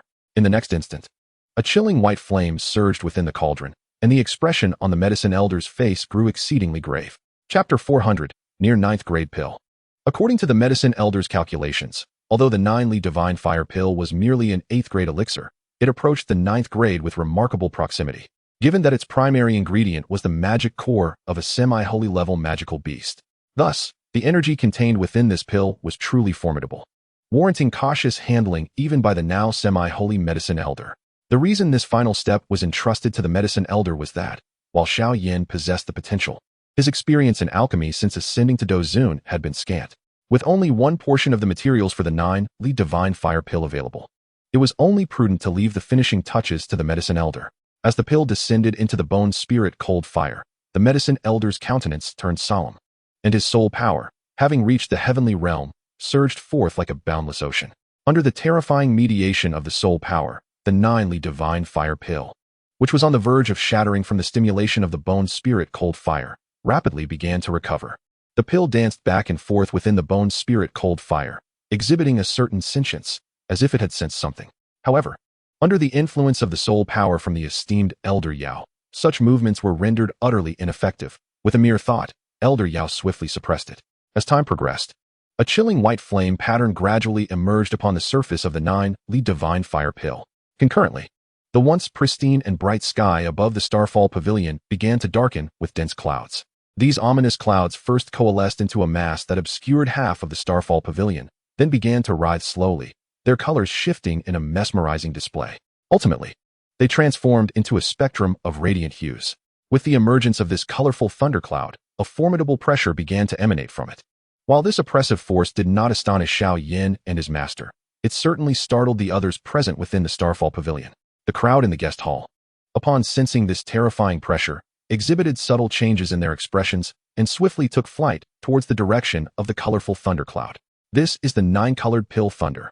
The representative dispatched from the pill tower, upon witnessing the dread-inducing spectacle of the 7-colored thundercloud, was the first to show a shift in demeanor. This individual was none other than Xian Yi, a longtime associate of Elder Yao. Given her relationship with him, it was only fitting that she represented the Starfall Pavilion. The representatives from the other 3 major factions were merely Dozong powerhouses, while only the Burning Flame Valley sent Tang Heir. Though they had been apart for just a few days, she felt a pang of longing for Xiao Yan. Upon learning of the alliance, she volunteered to rush to the Starfall Pavilion, much to the irritation of her father, Tang Jun, who lamented that a daughter should not linger. After a brief moment of emotional turmoil, Xian Yi regained her composure, quietly observing the distant colorful thundercloud. The most powerful pill thunder comprises 9 colors. Yet the thunderclouds typically encompass only 7 hues. However, as one of the 3 pillars of the pill tower, the ability to refine pills that generate 9-colored pill thunder is an essential quality for the leaders of the pill tower. Thus, Xian Yi discerned the composition of the pill thunder with a mere glance. Yet, the terrifying pressure contained within this pill thunder exceeded any she had previously encountered. Just as the crowd gasped in anticipation of the emergence of an exceedingly rare pill, the colorful thundercloud that had been hovering in the sky suddenly unleashed a dazzling bolt of 9-colored lightning. Yet, contrary to everyone's expectations of Elder Yao confronting the pill thunder, it was the dark-clad Xiao Yan who stood ready to face it. Has this lad gone mad? Xian Yi could not help but roll her eyes at this scene. The power of this 9-colored Dan thunder is considerable, capable of withstanding even the peaks of ordinary Dozone. However, this particular instance scarcely qualifies as an appetizer. Gazing upon the unfathomable, multicolored thunderclouds before her, Xian Yi felt an inkling of difficulty. Even if she were to intervene personally, resisting this 9-colored Dan thunder would prove challenging. Clearly, what the master and disciple had concocted was no ordinary 9-colored Dan thunder elixir. Upon witnessing this scene, Tang Heir's delicate countenance underwent a dramatic transformation. Yet recollecting Xiao Yan's exploits in the Burning Flame Valley brought her a sense of calm. She suddenly recalled that after Xiao Yan's departure, the ancestor had remarked that he had once relied on his own strength to slay a semi-holy ancient fire dragon lizard. Initially, Tang Heir had reacted with disbelief, but as she regained her composure, an inexplicable sense of pride filled her heart. Perhaps this was the very reason she found herself captivated by Xiao Yan. With this thought, her beautiful eyes sparkled with an unusual brilliance as she intently focused on his direction. The two female envoys from the Flower Sect and the Sound Valley, while also women, regarded Xiao Yan with expressions of incredulity, in stark contrast to Tang Horror. They had heard of the illustrious name of the young master of the Starfall Pavilion, a genius certified by the Alchemist Guild, one whose record is etched in the annals of the alchemical history of the Duki continent. Although they were aware of his formidable cultivation, it was only upon witnessing Xiao Yan withstand the nine-colored Dan Thunder with his bare hands that they comprehended the true extent of his prowess. The nine-colored thunder relentlessly struck down upon Xiao Yan, yet this young master of the Starfall Pavilion remained undeterred, charging boldly into the tempest of thunder. What exhilaration! As the bolts of nine-colored thunder crashed upon him, they brought not only waves of pain, but also a slight numbing sensation. Nevertheless, Xiao Yan did not waver. He had a premonition that if he could endure all of this nine-colored thunder, his flowing shadow lightning would reach new heights. At that point, it would be nearly impossible for anyone below the Dosheng level to surpass him in speed. Moreover, under the refinement of the nine-colored Dan Thunder, Xiao Yan's physical body was also experiencing gradual enhancement. After the tempering with 8 types of, his red refinement flame demon body had already reached a significant level, with his physical strength approaching that of a 6-turn Dou Zun. However, following the refinement by the nine-colored Dan Thunder, his red refinement flame demon body was set to improve once more. It was high time to consider a change in physical combat techniques, Xiao Yan mused.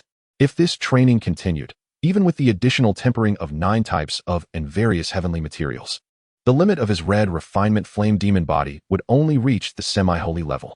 After all, the creator of this body tempering technique had only anticipated its enhancement to the Dou Zun level through the use of beast fire and rumbling. As if sensing Xiao Yan's steadfastness, the 7-colored thunderclouds in the sky began to roar wildly. The thunderbolts descended upon Xiao Yan with an intensity that seemed boundless, causing even the stoic Xian Yi to involuntarily pale. Under such a terrifying onslaught, despite Xiao Yan's physique, comparable to a 6 transformation Dou Zun, and the robust Dou Qi guarding him, he felt increasingly strained. The Dan Lei was unlike any adversary, capable of delivering devastating blows akin to a Buddha's wrath. Even if Xiao Yan unleashed a 6-color fire lotus, the Dan Lei might still possess the potential to coalesce anew. In this moment, Xiao Yan was rendered unable to counterattack, forced into a defensive stance. While Xiao Yan struggled, the Dan Lei showed no signs of abating. Rather, it intensified, relentlessly striking until Xiao Yan's body became rigid from the assault, leaving him with numerous wounds. Xiao Yan, Tang Horror exclaimed, her expression shifting as she beheld him amidst the tempest of lightning. Yet, Xiao Yan remained undaunted, his excitement only growing. Once more, vibrant flames erupted around him, splitting into 2. A flame of black and white swirled at the nape of his neck, while a 7-colored flame appeared above his head. Soon after, a majestic purple-brown flame dragon began to encircle him.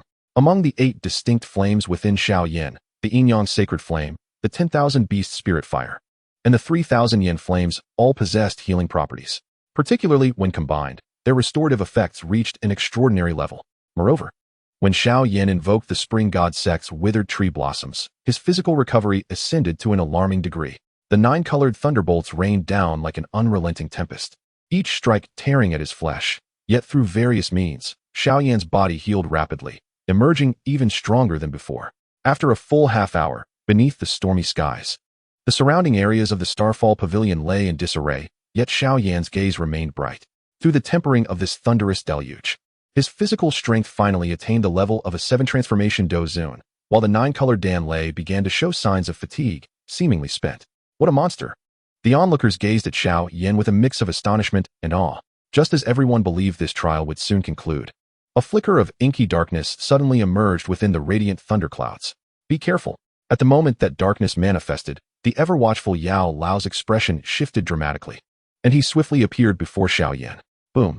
Another thunderous roar reverberated as a slender, black lightning bolt emerged from the clouds. Although this bolt appeared diminutive, its arrival instantly shattered the space below. It was the Black Demon Thunder, a phenomenon only arising during the crafting of 9th-grade elixirs. Xian Yi's complexion drastically changed, while Yao Lao summoned all his power to confront this Black Demon Thunder with unyielding force. A thunderous roar reverberated through the Starfall Pavilion, forcing the elder, Yao, to retreat 100 steps in the void before he finally came to a halt, a trickle of blood escaping the corner of his mouth.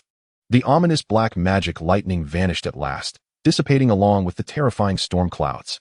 Master, are you alright? Xiao Yan's complexion shifted, rushing to support Yao. Had that black magic lightning struck him instead, he would likely have been gravely injured. Even Yao had sustained considerable harm. No worries, just a minor injury.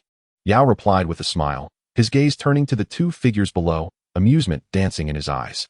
You wretched beast, attempting to flee, Yao exclaimed, reaching fiercely towards the figures below. In Chapter 401, titled 7 Turn Do Zun, a fire dragon, the size of a human, frantically darted through the canyon, as if it were fleeing from an immense peril. In truth, the creature was indeed in a desperate flight. Yet, its escape proved futile as a colossal hand descended, sealing off the space surrounding the fire dragon. With a roar of defiance, the fire dragon unleashed a cry. But the massive hand, devoid of emotion, continued its relentless grasp, capturing the creature effortlessly. A terrifying wave of spiritual energy struck the fire dragon, causing it to emit a mournful wail before it disintegrated into a fiery red elixir, intricately etched with 9 flame patterns. Still trying to escape. Yao's hand clenched in the void, compelling the red elixir to soar into his grasp. Observing this scene, a satisfied smile emerged on Xiao Yan's face. With this elixir, his cultivation might ascend yet another level. Old fellow, is this elixir your latest creation? Once the master and disciple had secured the 9-departure divine fire pill, the enigmatic figure in black, Xian Yi, approached first. Following her arrival, the remaining 3 emissaries of the Douzong rank dared to approach. Aside from Tanghor, the others regarded Yao and Xiao Yan, whose powers nearly grazed the pinnacle of the Douqi continent, with profound respect. After all, they had witnessed the cataclysmic power of the lightning sea firsthand. In the face of such terrifying thunder, they believed they could scarcely withstand a single bolt. To think that the emissary dispatched by the Dan Tower would be you, esteemed president. Upon seeing Xian Yi, Yao instinctively reached to cover his waist, but restrained himself, mindful of the younger generation observing. What? You do not welcome me? Xian Yi's eyes narrowed, prompting Yao to refrain from further comment, for when a woman was roused, the man would inevitably bear the consequences. How could I? With you here, master must be overjoyed, Xiao Yan interjected promptly. Upon hearing Xiao Yan's words, Xian Yi nodded with satisfaction. Look at how eloquently your disciple speaks. Xian Yi cast a sidelong glance at Yao Lao. Yet the 2 emissaries from the Flower Sect and the Burning Flame Valley, witnessing this scene, discreetly lowered their heads, already contemplating how to report back to their respective leaders. Is this the newly developed pill you have created? As a titan in the realm of alchemy, Xian Yi, after a moment of contemplation, directed her gaze towards the Jiu Li divine fire pill in Yao Lao's hand, observing it intently. However, upon seeing the various fiery patterns adorning the pill, a look of astonishment overtook her previously composed expression. These 9 pill patterns seemed to be forged from the powers of 9 unique fires? Xian Yi regarded Xiao Yan and his master with a hint of disbelief. Witnessing her astonished countenance, Yao Lao felt a surge of satisfaction within, gently nodding and cheerfully stating, Indeed, this pill is the original Jiu Li divine fire pill, which I have refined by replacing the 9 beast fires with 9 unique fires. Its current grade should be considered a quasi-9th tier. Truly, 9 unique fires. Xian Yi's lips twitched slightly. As an exceptionally powerful alchemist, she inherently understood the significance of 9 unique fires. They are rare treasures of heaven and earth, immensely valuable. For an ordinary alchemist to possess even one is a stroke of fortune, and even the 3 titans of the Alchemist Guild do not currently hold a single unique fire. Yao Lao possesses merely the bone spirit cold fire, which implies that this young man, Xiao Yan, now wields 8 unique fires. This lad is truly a marvel. Xian Yi had become somewhat numb to the shock Xiao Yan instilled. Meanwhile, the 3 women of Douzong rank were not only astonished by the 9 unique fires, but were even more taken aback by the grade of the pill in Yao Lao's possession. A quasi-9th tier pill. One must understand that 9th tier pills are among the most coveted treasures in this realm. Even Douxing experts are eager to acquire them. Furthermore, a quasi-9th tier pill is among the utmost treasures. While the Alchemist Guild may have some in stock, neither the Burning Flame Valley nor the Sound Valley possesses such a grade of treasure. A quasi-9th tier pill is enough to drive countless people into a frenzy. Just then, amidst the awe of the crowd, Xiao Yan had already flown to Tang Hoer's side, grinning at her. Under Xiao Yan's gaze, Tang Hoer's cheeks flushed. Yet she said nothing, her eyes sparkling as they gazed back at him. The blush on a woman's face could convey more than a lengthy confession. Observing this scene, Xian Yi couldn't help but let out a soft sigh. My 2 disciples truly have unfortunate fates, both falling for this fickle young man. Reflecting on his 2 treasured disciples, Xian Yi couldn't help but gently shake his head, only to be consumed by a sudden surge of anger as he glared fiercely at the old alchemist. What an irreverent old fool. While the old alchemist reveled in the success of concocting a pill that would undoubtedly stir considerable upheaval in the realm of alchemy, he was unexpectedly met with a scathing reprimand, leaving him utterly bewildered. Once his frustration had been vented, Xian Yi felt a sense of relief and turned his attention to the two disciples, inquiring, "How do you plan to address the matters concerning the Tianming sect?" Initially, the missive from the old alchemist had not garnered much attention from the powerful, and had it not been for the illustrious name of the alchemy sage, it would have long been discarded. However, following the incident in the Ice River Valley, various factions began to recognize the gravity of the issues outlined in the old alchemist's letter. The ancient, malevolent extraterrestrial race might indeed exist. Consequently, various powers were stirred into action, contemplating the eradication of the Tianming sect, which had become a festering malignancy within the central continent, instilling fear in many. After all, no one wished to see their entire sect drained of vitality and transformed into mere husks. While forces of the alchemy tower's caliber felt little trepidation, many of their less experienced alchemists were filled with dread, fearing the prospect of being captured and drained of life. In response to Xian Yi's query, the old alchemist merely scoffed haughtily, casting a sidelong glance at Xiao Yan and coldly stating, "You may inquire of him." Observing the old man's demeanor, several young women appeared perplexed, yet Xian Yi, witnessing this scene, couldn't help but smirk with a hint of menace. "Just wait and see how I deal with you this evening, old fool." With that thought, Xian Yi's gaze shifted back to Xiao Yan. "Rest assured, esteemed teacher and ladies, there is no need for haste. Once I refine this 9-li divine fire pill and elevate my cultivation, we shall mobilize to besiege the Tianming sect. I shall personally slay that old demon of Tianming," Xiao Yan declared with a slight smile. Yet his words left Xian Yi and the others in a state of utter bewilderment. Did this lad truly comprehend the weight of his proclamation regarding slaying the old demon of Tianming? Xian Yi cast a bewildered glance at the old alchemist, only to find him still sulking, refusing to engage. Xiao Yan, the old demon of Tianming, is a seasoned half-saint powerhouse of the central continent. Having reached the pinnacle of half-saint cultivation, few can contend with him below the Saint Dou level, and you claim you will personally slay him? Xian Yi questioned. Incredulity etched across his features. Given the old demon's formidable strength, even a figure like Yao Chun would find it exceedingly challenging to defeat him. Perhaps the old alchemist could suppress him using the power of the heavenly realm's soul, but should the old demon choose to flee, the old alchemist would likely be unable to stop him. Thus, if the old demon decided to escape, it would require the assistance of the esteemed seniors to intercept him. Xiao Yan smiled faintly, leaving those around him to wonder about his state of mind. Xian Yi parted his lips, contemplating the formidable prowess of Xiao Yan, who, despite being strong among his peers, was still facing a high-ranking semi-saint. In the realm of Dou Zun, those capable of preserving their lives under the hands of a semi-saint could boast of their achievements. As for vanquishing a semi-saint, such a feat was, in Xian Yi's perception, nearly inconceivable. Yet, he could hardly fathom why Tang Hoyer, standing beside him, gazed at Xiao Yan with an even brighter gleam in her eyes. Although Xiao Yan now bore an air of arrogance, it was undeniable that he had indeed impressed her. In the stillness of the night, the weary voice of Yao Lao echoed from his chamber. "Please, spare me. I am of considerable age." Wiping the sweat from his brow, Yao Lao reflected on the disturbance brought forth by the appearance of this young lad, who had rendered him restless despite his advanced years, forcing him to toil daily. The restorative pills he had prepared were nearly consumed as sustenance. "Is your disciple mad? He dares to seek the demise of the ancient demon Tianming?" Xian Yi draped a moon-white robe over his shoulders and, lifting Yao Lao's chin, inquired, "What madness is this? My disciple possesses the stature of a Dou Di. Slaying an ancient demon is not beyond the realm of possibility." At the mention of this, a flicker of hope illuminated Yao Lao's weary visage. "But that is a high-ranking semi-saint. Are you not aware of the chasm that exists between Dou Zun and semi-saints?" Xian Yi regarded Yao Lao with curiosity, pondering if both master and disciple had succumbed to madness. "What of the semi-saints?" Yao Lao chuckled softly. "For the formulation of the 9-li divine fire pill, the primary ingredient is the magic core of an ancient fire dragon lizard, a beast of semi-saint caliber, which my disciple personally vanquished."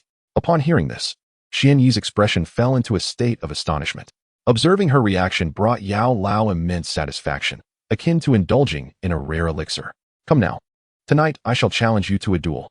Meanwhile, in a secluded chamber of the Starfall Pavilion, Xiao Yan had declined Tang's invitation and retreated into solitude. The present moment was precious, and he could not afford to indulge in the distractions of romance. Within the tranquil chamber, a stick of sandalwood incense burned slowly, instilling a sense of peace. After calming his mind, Xiao Yan finally retrieved the 9-li divine fire pill from his spatial ring. The crimson pill radiated a gentle glow, adorned with 9 distinct fiery patterns, its potent energy causing one's heart to race. Xiao Yan's gaze upon the pill was fervent. With the magic core of a semi-saint beast as the primary ingredient, this 9-li divine fire pill could potentially elevate his cultivation by 2 tiers, or even 3. His eyes blazed with determination. According to Yao Lao's calculations, an 8th-tier beast magic core could also serve as the main ingredient. But such a choice would only yield an elevation of 1 tier. For someone like Xiao Yan, pressed for time, a more abundant energy source was preferable. With his thoughts racing, Xiao Yan decisively placed the invaluable 9-li divine fire pill into his mouth. As the 9-li divine fire pill fell into his mouth, it transformed into a searing magma that descended into Xiao Yan's abdomen, where an immense, pure energy of fire attributes instantaneously spread throughout his body. This nearly boundless energy filled every meridian in an instant. What an abundance of energy! Xiao Yan's complexion turned crimson, his meridians painfully stretched by this formidable force. Yet his expression grew increasingly jubilant. The more energy he possessed, the greater his potential for advancement. Let me behold the extent to which this pill, forged from a semi-saint's magic core, can elevate my cultivation. With his eyes shut, the resplendent flames within Xiao Yan began to surge wildly, enveloping the energy within the 9-li divine fire pill as it underwent relentless refinement. With the assistance of the energy, which had nearly crystallized, was swiftly melted and purified. Given the purity of this quasi-9th grade pill's energy, refinement was almost unnecessary. As the burned, the energy flowed through his meridians, continually circulating. It was then refined into the burning art combat chi, which poured ceaselessly into Xiao Yan's cyclone, akin to torrents of a river merging into the vast ocean. Each moment, the transformation of energy into combat chi constituted an astonishing quantity. Yet, for the 9-li divine fire pill, this was merely the beginning. No matter how Xiao Yan refined it, the energy continuously surged into his meridians, ultimately becoming his innate combat chi through the processes of and cultivation techniques. After Xiao Yan entered seclusion, the Starfall Pavilion returned to its former tranquility, and the central continent remained undisturbed for the time being, as time slipped by slowly. In the blink of an eye, a month had swiftly passed. Within a chamber of the Starfall Pavilion, Tang Hor, somewhat bored, rested her chin on her hand, her gaze fixed intently upon a distant peak. She was acutely aware that Xiao Yan was sequestered there. During her time at the Starfall Pavilion, she had finally grasped just how many beautiful companions Xiao Yan had. Merely within the Starfall Pavilion, there was a silver-haired beauty of equal charm to her, who was also in seclusion. Furthermore, it was said that he harbored several other beauties in the northwestern continent, as well as 2 from the Alchemist Tower. Moreover, it seemed that there were also beauties from ancient clans connected to Xiao Yan. This flirtatious fellow, I am fortunate not to have become his concubine. Otherwise, the palace intrigue would be excessively intense. Tang Hor lightly pouted her rosy lips. Just then, the distant small mountain suddenly trembled. What just transpired? Tang Hor gently rubbed her eyes, only to find the mountain had once again fallen into silence. Just as she thought it was her imagination, the mountain shook again. This time, the disturbance was far greater. As the small mountain quaked, the entire Starfall Pavilion subtly trembled. As the terrifying commotion unfolded, a breath akin to that of a colossal dragon gradually emanated from the small mountain. The overwhelming power of this aura left even Tang Hor, a formidable Dou zone, feeling slightly breathless, let alone the ordinary disciples of the Starfall Pavilion. Many of those lacking in cultivation fell to their knees, unable to withstand the pressure. This aura seemed to verge on that of a half-saint. Xian Yi, who was concocting goji berry pills for the medicine elder, changed countenance upon sensing this formidable presence. Boom. In the next moment, the entire Starfall Pavilion trembled as if an earthquake had struck, while the small mountain erupted violently. A figure cloaked in black surged skyward from the explosion, exuding a dominance that even Xian Yi found unsettling.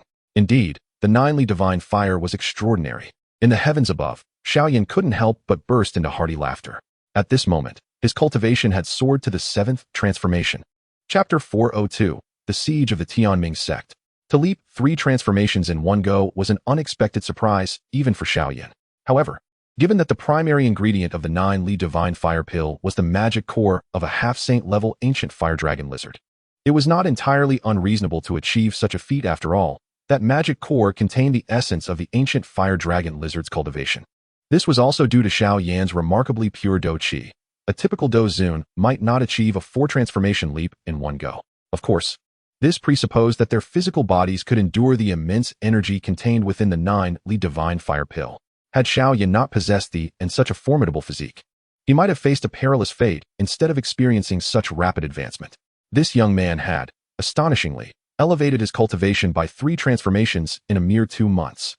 Gazing at the imposing Xiao Yan in the sky, Xian Yi couldn't help but twitch the corner of his mouth. It was not long ago that Xiao Yan had just returned to the Central Plains, having barely reached the pinnacle of the 9-star Dou Zone.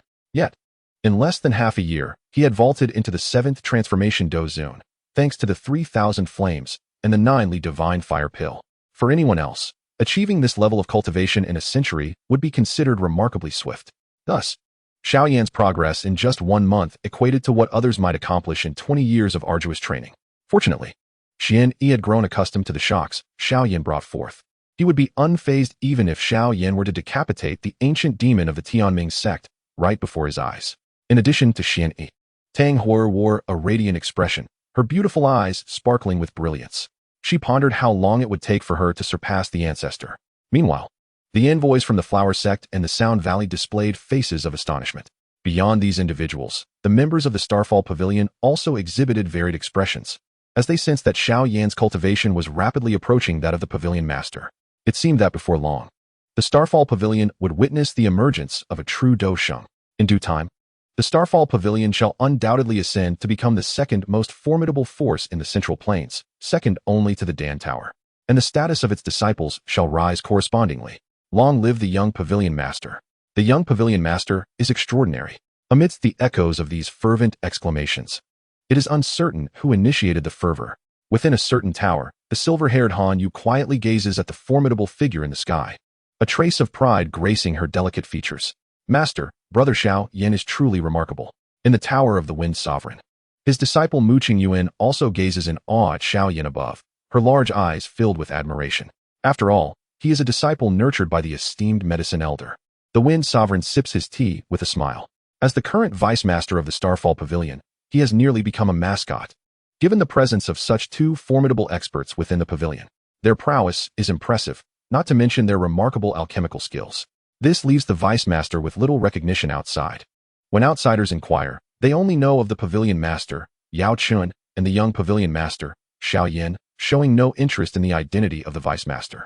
Nevertheless, the Wind Sovereign remains unfazed by this. He possesses a laid-back disposition, and teaching his disciples within the Starfall Pavilion has proven quite enjoyable. However, having such a disciple perhaps brings honor to that old rascal, Yao Chun. The Wind Sovereign looks up at the imposing figure of Xiao Yan, realizing that the once young heir of the Xiao clan has matured to a level of independence. One wonders whether this young man will have the opportunity to reach even greater heights in the future. The Wind Sovereign's gaze carries a hint of expectation. Yet upon noticing the sparkling eyes of his disciple, his brow furrows slightly. Qingyuan, you wouldn't possibly be smitten with that lad, would you? The Wind Sovereign inquires cautiously. Master, what are you saying? I merely admire Brother Xiao Yan. Mu Qingyuan's eyes dart away, her cheeks flushed. Observing his disciple's demeanor, the Wind Sovereign cannot help but twitch his lips slightly. Goodness, how is it that this young man can captivate women even more than that old rascal, Yao Chun? With a soft sigh, the Wind Sovereign chooses silence. There are far too many women enamored with Xiao Yan. He wishes to shield Mu Qingyuan from becoming ensnared in such complexities. Yet if the situation spirals out of control, he finds himself powerless to intervene. In the heavens, Xiao Yan gradually calms the turbulent energy within him and steadily approaches the position of Elder Yao and the others. Quite impressive, Elder Yao remarks, a smile warming his features as he strokes his beard, increasingly satisfied with his disciple. Perhaps by next year, Xiao Yan may even surpass him. You young man, progress at an alarming rate. I have never encountered a prodigy like you, Xian Yi remarks, casting a glance at Xiao Yan. Hee. Xiao Yan merely smiles, his expression soon shifting to one of seriousness. Esteemed elders, everyone. Xiao Yan cast his gaze upon Xian Yi and the envoys from various factions. Now that I have achieved a breakthrough, it is time for us to eradicate the malignant tumor that is the Tianming sect completely. Upon hearing Xiao Yan's words, the previously smiling faces of the crowd turned grave. There was no denying that the Tianming sect's previous actions against the Ice River Valley had left the powerful figures of Zhongzhou astounded. While Zhongzhou is not devoid of demonic forces, the extent of the Tianming sect's malevolence was truly alarming. Who could predict whether they would next target other factions? When do you plan to strike next? Xian Yi's expression gradually grew serious at the question. Time is of the essence. To prevent any unforeseen complications, we shall launch our assault in 3 days, Xiao Yan declared with a solemn demeanor. 3 days hence. The crowd's expressions stiffened at this moment. They all understood that a battle of immense proportions was likely to unfold in Zhongzhou in just 3 days. In truth, if the Tianming sect were to possess only one ancient demon, there would be no cause for fear. Xiao Yan smiled faintly. With his current strength, even a one-on-one confrontation with the ancient demon would see him emerge victorious. With the assistance of Yao Lao to block their path, it was almost certain that he would vanquish the foe. What truly concerned me, however, is whether there might still be a being of demonic saint caliber concealed within the depths of the Tianming sect. Upon hearing this, the countenances of all present shifted dramatically. The factions invited by Yao Lao were all deeply rooted, each possessing the foundation of a half-saint level powerhouse. Yet, should a true Dou Saint appear, apart from the Dan Tower and the Burning Flame Valley, the other two factions would be utterly defenseless. Therefore, I hope to enlist the aid of the Fire Cloud Ancestor and the Grand Elder of the Little Dan Tower to fortify our ranks. After a moment of contemplation, Xiao Yan spoke softly. These two are both 2-star Dou Saints. If indeed a demonic saint of the alien evil clan lurks within the Tianming sect, we would at least have a chance to escape should we not prevail. And if a demonic saint of such caliber emerges, the stronger forces of Zhongzhou would naturally intervene to suppress it. The reason we have seldom heard of the alien evil clan in Zhongzhou over the millennia is quite simple. They have long been purged by the powerful figures. As the heart of the continent, the number of strong individuals in Zhongzhou deters the alien evil clan from daring to make a move. In light of this, let us proceed as you suggest. After a moment of contemplation, Xian nodded. However, regarding the Grand Elder of the Little Dan Tower, I shall merely notify him. Whether he chooses to act is beyond my knowledge. Xian, he said with a smile. Very well, then it is settled. Xiao Yan smiled slightly and said, the Flower Sect, the Sound Valley, and the Burning Flame Valley are responsible for containing the 3 lower sects of the Tianming sect. We need not engage them in direct confrontation. But it is imperative that we keep a firm grip on these 3 factions, allowing not a single one to escape. Once we have dealt with the primary sect of the Tianming sect, we shall assist you in purging the remaining remnants. Upon hearing his words, the other 3 nodded in agreement. I will dispatch 2 more Dou Zun experts to assist from the Burning Flame Valley, Xiao Yan added, casting a glance at Tang Hor. Despite the presence of a Dou Sheng in the Burning Flame Valley, there was only a single Dou Zun, creating a rather precarious situation. To resolve the lower sects of the Xianming sect without casualties, at least 3 Dou Zun must be engaged, as the leaders of these lower sects are formidable Dou Zun level experts. At the mention of Xiao Yan's plan, Tang Hoyer felt a sudden sweetness in her heart, her cheeks flushing as she gazed at him with affectionate eyes. Alas, another naive girl ensnared by this lad's charms. Witnessing this scene, Xian Yi couldn't help but twitch the corner of his mouth. Soon, with the return of the quartet, the central state, once shrouded in the ominous shadow of the Tianming sect, now surged with hidden currents. A multitude of powerful figures were fervently on the move, astonishing passers-by. People were intrigued to find that the Sound Valley, Burning Flame Valley, and Flower Sect were all heading towards the lower sects of the Tianming sect. A grand battle was on the verge of erupting. However, upon arriving at the lower sects of the Tianming sect, they were met with an eerie silence. Only the thick stench of blood permeating the air. As they breached the gates of these lower sects, their expressions shifted dramatically, faces paling in fright. The lower sects of the Tianming sect, at that moment, resembled a desolate wasteland, with the lifeblood of the entire sect seemingly drained. Was this the work of the ancient demon of the Tianming sect? What could he possibly be plotting? Even some Dou Zun experts exhibited expressions of dread at this sight.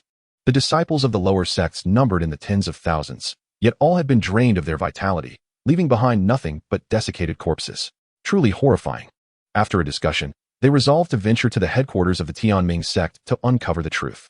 Meanwhile, above the headquarters of the Tianming sect, a swirling mass of blood energy lingered, devoid of any semblance of life. What on earth is happening? Xiao Yan's expression changed slightly as he unleashed his brilliant, exotic flames. Surveying the scene below, which resembled a hellish landscape where all vitality had been siphoned away. Even several Dou Zun experts of the Tianming sect had been drained of their essence. At this moment, news from the lower sects began to flow in. All vitality had been drawn from everyone. Xiao Yan's countenance shifted. No, the body of the ancient demon was not here. Could it be that this old fiend intends to harness this immense vitality to break through to Dou Sheng? Chapter 403, Slaying the Ancient Demon of Tianming, Part 1. If the old demon of Tianming truly intends to utilize the vitality of the disciples from the Tianming sect as a means to achieve his breakthrough, the ramifications of him becoming a Dou Sheng would be exceedingly troublesome. Although the distinction between Dou Sheng and high-level half-saints is but a fine line, the disparity is far greater than that between half-saints and Dou Zuns. Should the old demon ascend to the rank of Dou Sheng, even with the formidable six-colored fire lotus, Xiao Yan may find it impossible to vanquish him. After all, despite the immense power of the six-colored fire lotus, a Dou Sheng's mastery over speed, space, and energy is at a truly terrifying level. With even the slightest intention to evade, the fire lotus's efficacy would be fortunate to affect him at all. Contemplating this, Xiao Yan's expression darkened considerably. Thus, to slay the old demon, it would likely require the intervention of the venerable fire cloud ancestor and the grand elder of the Pill Tower. However, this would leave Xiao Yan indebted in a significant manner. Yet, while the vitality present is colossal, it is also exceedingly modeled. Even if the old demon were to lower his standards, such a heterogeneous essence could not facilitate a smooth transition to Dou Sheng. Xiao Yan suddenly recalled that transcending to Dou Sheng is not merely a matter of possessing vast energy. The energy must also be exceptionally pure. But if this energy is not meant for his ascension, what precisely does the old demon intend to do? Pondering this, Xiao Yan could not discern the true reason. Yet he understood that it would be prudent to disrupt the old demon's plans swiftly. Otherwise, unforeseen crises might arise. With this in mind, he cast his gaze once more towards the headquarters of the Tianming sect below, bellowing, "Old demon of Tianming, come forth. Show yourself." His voice, infused with the might of his current seventh transformation, distorted the very fabric of space, causing mountains to tremble and stones to shatter as it reverberated through the air. Meanwhile, in a blood-red space 1,000 feet below the surface of the Tianming sect, the old demon showed no sign of alarm upon hearing this furious call. Instead, a ghastly smile crept across his visage. "Ah, have you come to trouble me now? It may already be too late." Before him, a blood sphere, measuring a full 10 feet in diameter, exuded an overwhelmingly pungent scent of blood, with ghastly, vengeful faces occasionally surfacing from within, including those of various elders and leaders of the Tianming sect. The old demon paid no heed to their tormented visages. Rather, as he manipulated his hand seals, the blood sphere began to transform into an enormous blood rune. "Great Master, I summon you from your slumber, using the essence and souls of countless powerful beings to eliminate this brat who may potentially become the next Dou Emperor." A smile graced the old demon's face as he imprinted the blood rune onto a nearby altar. Upon contact, the rune swiftly merged with the altar. "You wretched creature, may you meet a most dreadful end." Countless curses and anguished cries of souls resonate from the blood-red runes, only to be swiftly devoured by the altar, leaving no trace behind. Ah, from the very moment you pledged allegiance to the Celestial Abyss sect, you were destined to become the sustenance for your master. It is truly lamentable that you remain so self-satisfied, believing you have acquired the legacy of the demonic path. Since this is the case, today you shall witness what true demonic power entails. A chilling smile crept upon the visage of the Celestial Abyss Elder. As the blood-red runes fused with the altar, the previously tranquil crimson space began to pulsate, as if some creature were slowly awakening. "Master, the master is about to awaken." Observing the spectacle, a sickly grin spread across the elder's face, and in the next moment, his gaze turned towards the heavens. "Xiao Yan, and those old codgers from the Central Plains. Once the master stirs from slumber, none of you shall escape. Bereft of the Xiao clan's protection, even if you attain the rank of Dou Sheng before the master, you will merely be a morsel of blood." Excitement gleamed in the elder's eyes. "Master, allow me to seize a moment more for your awakening." With a sinister chuckle, the Celestial Abyss Elder vanished from sight. In the skies above, a formidable presence loomed, with the weakest among them already at the Dou Zun level, while the two strongest had attained the rank of 2-star Dou Sheng. These two were none other than the venerable Fire Cloud Ancestor and the Grand Elder of the Little Pill Tower. In addition to these two, there were also the esteemed Yao Lao, Xiao Yan, and the three supreme powerhouses clad in dark robes. The rest were equally formidable. Faced with such a formidable force, even a 1-star Dou Sheng would find it difficult to escape, let alone the Celestial Abyss Elder. However, from the very beginning, the Elder had never contemplated fleeing. The day he resolved to confront Xiao Yan was the day he had resigned himself to his own demise. Had he slain Xiao Yan in the Ice River Valley, he would have inevitably faced retaliation from the Xiao clan. His only regret was that he had not eliminated Xiao Yan. The reason for his obsession with Xiao Yan was simple. It was the master's command. Just as Xiao Yan, having found no response to his summons, prepared to incinerate the headquarters of the Celestial Abyss sect with an unexpected spatial fluctuation manifested before him. "Be cautious."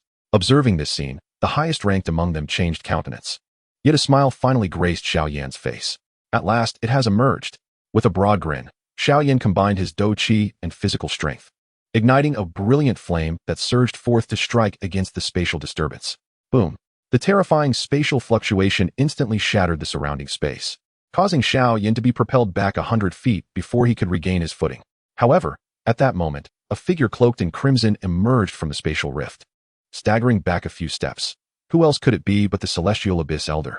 Gazing upon this scene, the pupils of all present narrowed slightly. The force of Xiao Yan's punch was astonishing enough to compel the ancient demon, Tianming, to retreat several steps. Though Xiao Yan currently possessed the cultivation of a 7-transformed Dou Zun, in terms of the richness of his fighting spirit, he was likely unparalleled beneath the realm of the semi-saint. Ha ha ha, Xiao Yan, you truly have arrived. It is beyond my expectation that, in merely a month's time, your power has ascended to such heights. Tianming, surveying his surroundings, realized he could not escape today. However, if he could delay long enough, these individuals would ultimately serve as his companions in demise. To drag down a potential future emperor with him would be an honor, even a glory for his master.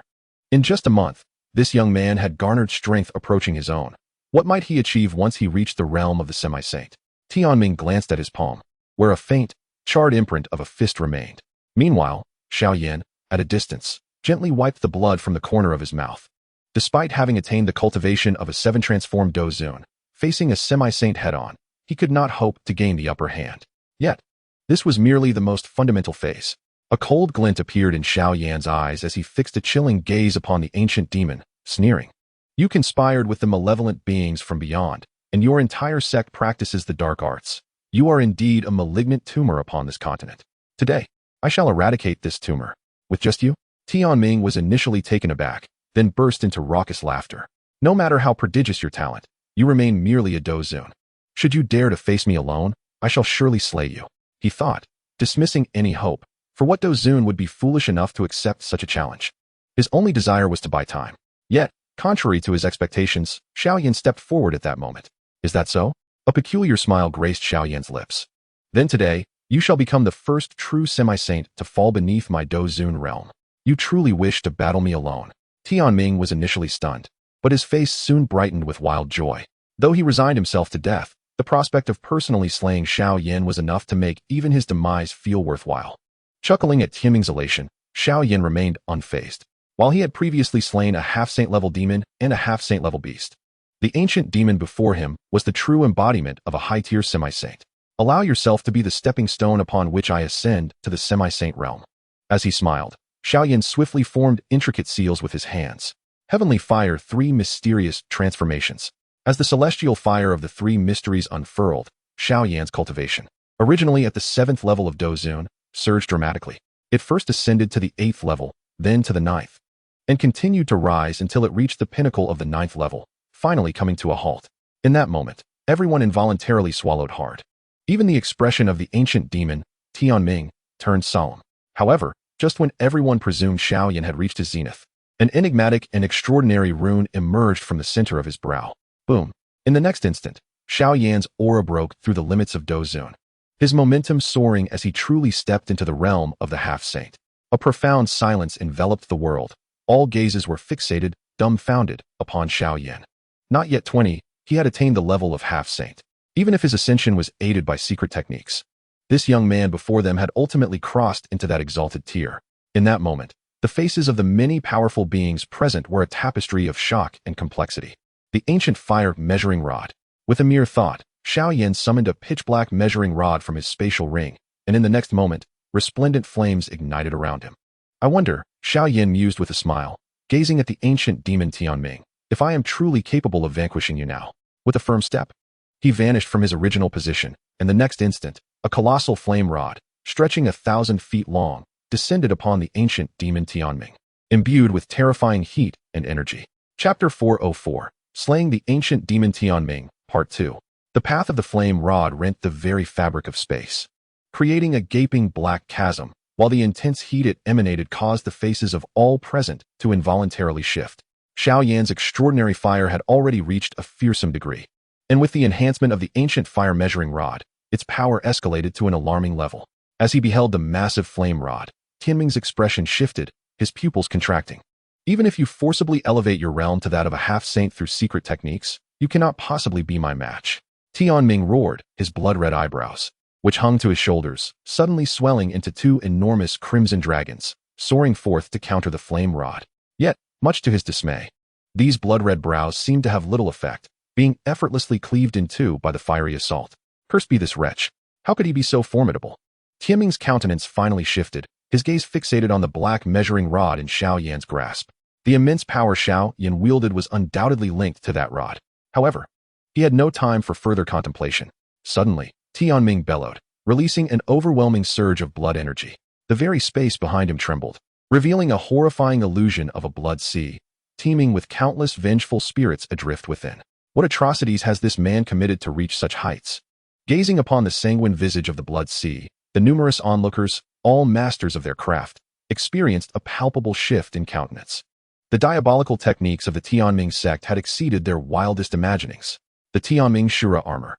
With a fierce roar, the ancient demon of the Tianming sect summoned forth a spectral blood sea, which rapidly constricted into a crimson battle armor enveloping his form. Upon this blood-hued armor, ethereal demonic shadows coalesced, forming distorted and anguished visages. The Tianming Shura hand. With another guttural cry, the ancient demon conjured an immense and menacing hand, stretching over 1,000 feet, composed of an amalgamation of blood energy, which surged toward the fiery with tremendous force. Boom! The clash between the fiery and the blood-red hand reverberated through the air, causing the very peaks of the Tianming sect's headquarters below to shatter in succession. Thunderous roars filled the atmosphere as boundless waves of energy radiated throughout the heavens and earth. Then, to the astonishment of all present, that colossal blood hand was ultimately cleaved in two by the fiery. After severing the blood-red hand, the fiery dimmed considerably. Yet its residual strength bore down upon the ancient demon of the Tianming sect. Scatter! The demon's expression darkened as he snorted disdainfully. The remnants of the blood hand surged back to his side, shattering the fiery into mere embers. However, despite vanquishing this fiery attack, the ancient demon's countenance remained grim. In that previous confrontation, he had unwittingly found himself at a disadvantage. This implied that Xiao Yan's current prowess surpassed his own, albeit slightly. How could this be possible? The ancient demon's visage contorted with rage. How could a mere Dou be stronger than I? Yet before he could fully comprehend the situation, Xiao Yan above once again wielded the eternal of flame-splitting wave. Xiao Yan exclaimed, as torrents of Dou Qi surged into the like an unending river, unleashing a barrage of fiery. In an instant, he sent forth a dozen or more fiery. With his current strength, combined with the mid-stage heavenly rank burning technique, he could effortlessly level low-tier earth rank martial skills. The numerous fiery descended upon the ancient demon like an all-encompassing net, each possessing a potency greater than the last. Damn it! How can this boy's Dou Qi be so formidable? The ancient demon's expression grew increasingly grim as he hastily brandished his Tianming Shura hand in defense. Yet, with each tearing apart of his Tianming Shura hand was equally rent asunder. Each swing depleted a portion of his Dou Qi. Although Xiao Yan had temporarily ascended to the semi-saint level through secret methods, which should, in theory, render him less enduring than the ancient demon, his countered the chilling attributes of the demon's Dou Qi. With every engagement, the might of the consumed a portion of his Dou Qi. After a fierce confrontation, the withered hands of the ancient demon Tianming bore over 10 shallow crimson wounds, and even his fighting spirit had become somewhat tenuous. At last, he had managed to fend off these relentless assaults. Just as Tianming let out a slight sigh of relief, a resplendent, multicolored fire lotus appeared not far from him. The so-called flame-splitting wave-devouring attack was merely a ruse by Xiao Yan. The true lethal strike had always been concealed behind that flickering light. Prior to his arrival at the Tianming sect, Xiao Yan had already prepared 3 5-colored fire lotuses, which he had placed within the octagonal fire lotus bowl. Upon witnessing the exquisitely beautiful 5-colored fire lotus before him, Tianming's expression changed drastically. His eyes held no trace of admiration, only a frantic retreat as he hastily summoned the energy of the blood sea to conjure crimson barriers before him. Boom! The magnificent 5-colored fire lotus erupted with a thunderous explosion, unleashing boundless energy fluctuations that tore the surrounding space to shreds, reducing it to nothingness. The terrifying force of the explosion violently crashed against the barriers erected by Tianming. Crack, crack, crack. One by one, these hastily assembled crimson energy barriers shattered, utterly incapable of containing the dreadful power of the fire lotus's detonation. Fortunately, Tianming had retreated swiftly when the residual power of the fire lotus reached him. He had already distanced himself. Although the remaining fiery energy was still formidable, it merely caused a slight tremor in his Tianming Shura armor. Heh! Such a trick may suffice once, but to attempt it a second time, Tianming sneered. Such a terrifying combat technique. Even if your cultivation temporarily ascends to the Dou Saint level, I fear you will not be able to unleash it many times. I shall endure with you for now. When your secret methods wane, it shall be my moment to slay you." A sinister smile crept upon Tianming's lips, but before it could linger, he felt a searing heat behind him. Turning to look, he saw that Xiao Yan had somehow appeared at his back, and behind him were two more exquisite five-colored fire lotuses soaring towards him. How is this possible? How can you simultaneously condense so many fire lotus techniques? Tianming suddenly let out a shriek. The scene before him was truly shocking. Yet, the fire lotuses would not alter in response to his emotions. As Tianming retreated in panic, the two fire lotuses detonated once again. This time, an even more formidable and terrifying power began to resonate. The space within 1,000 feet of Tianming was obliterated, leaving only a dreadful fiery storm raging uncontrollably. Blood-Sea Divine Shield. Tianming Shura Armor.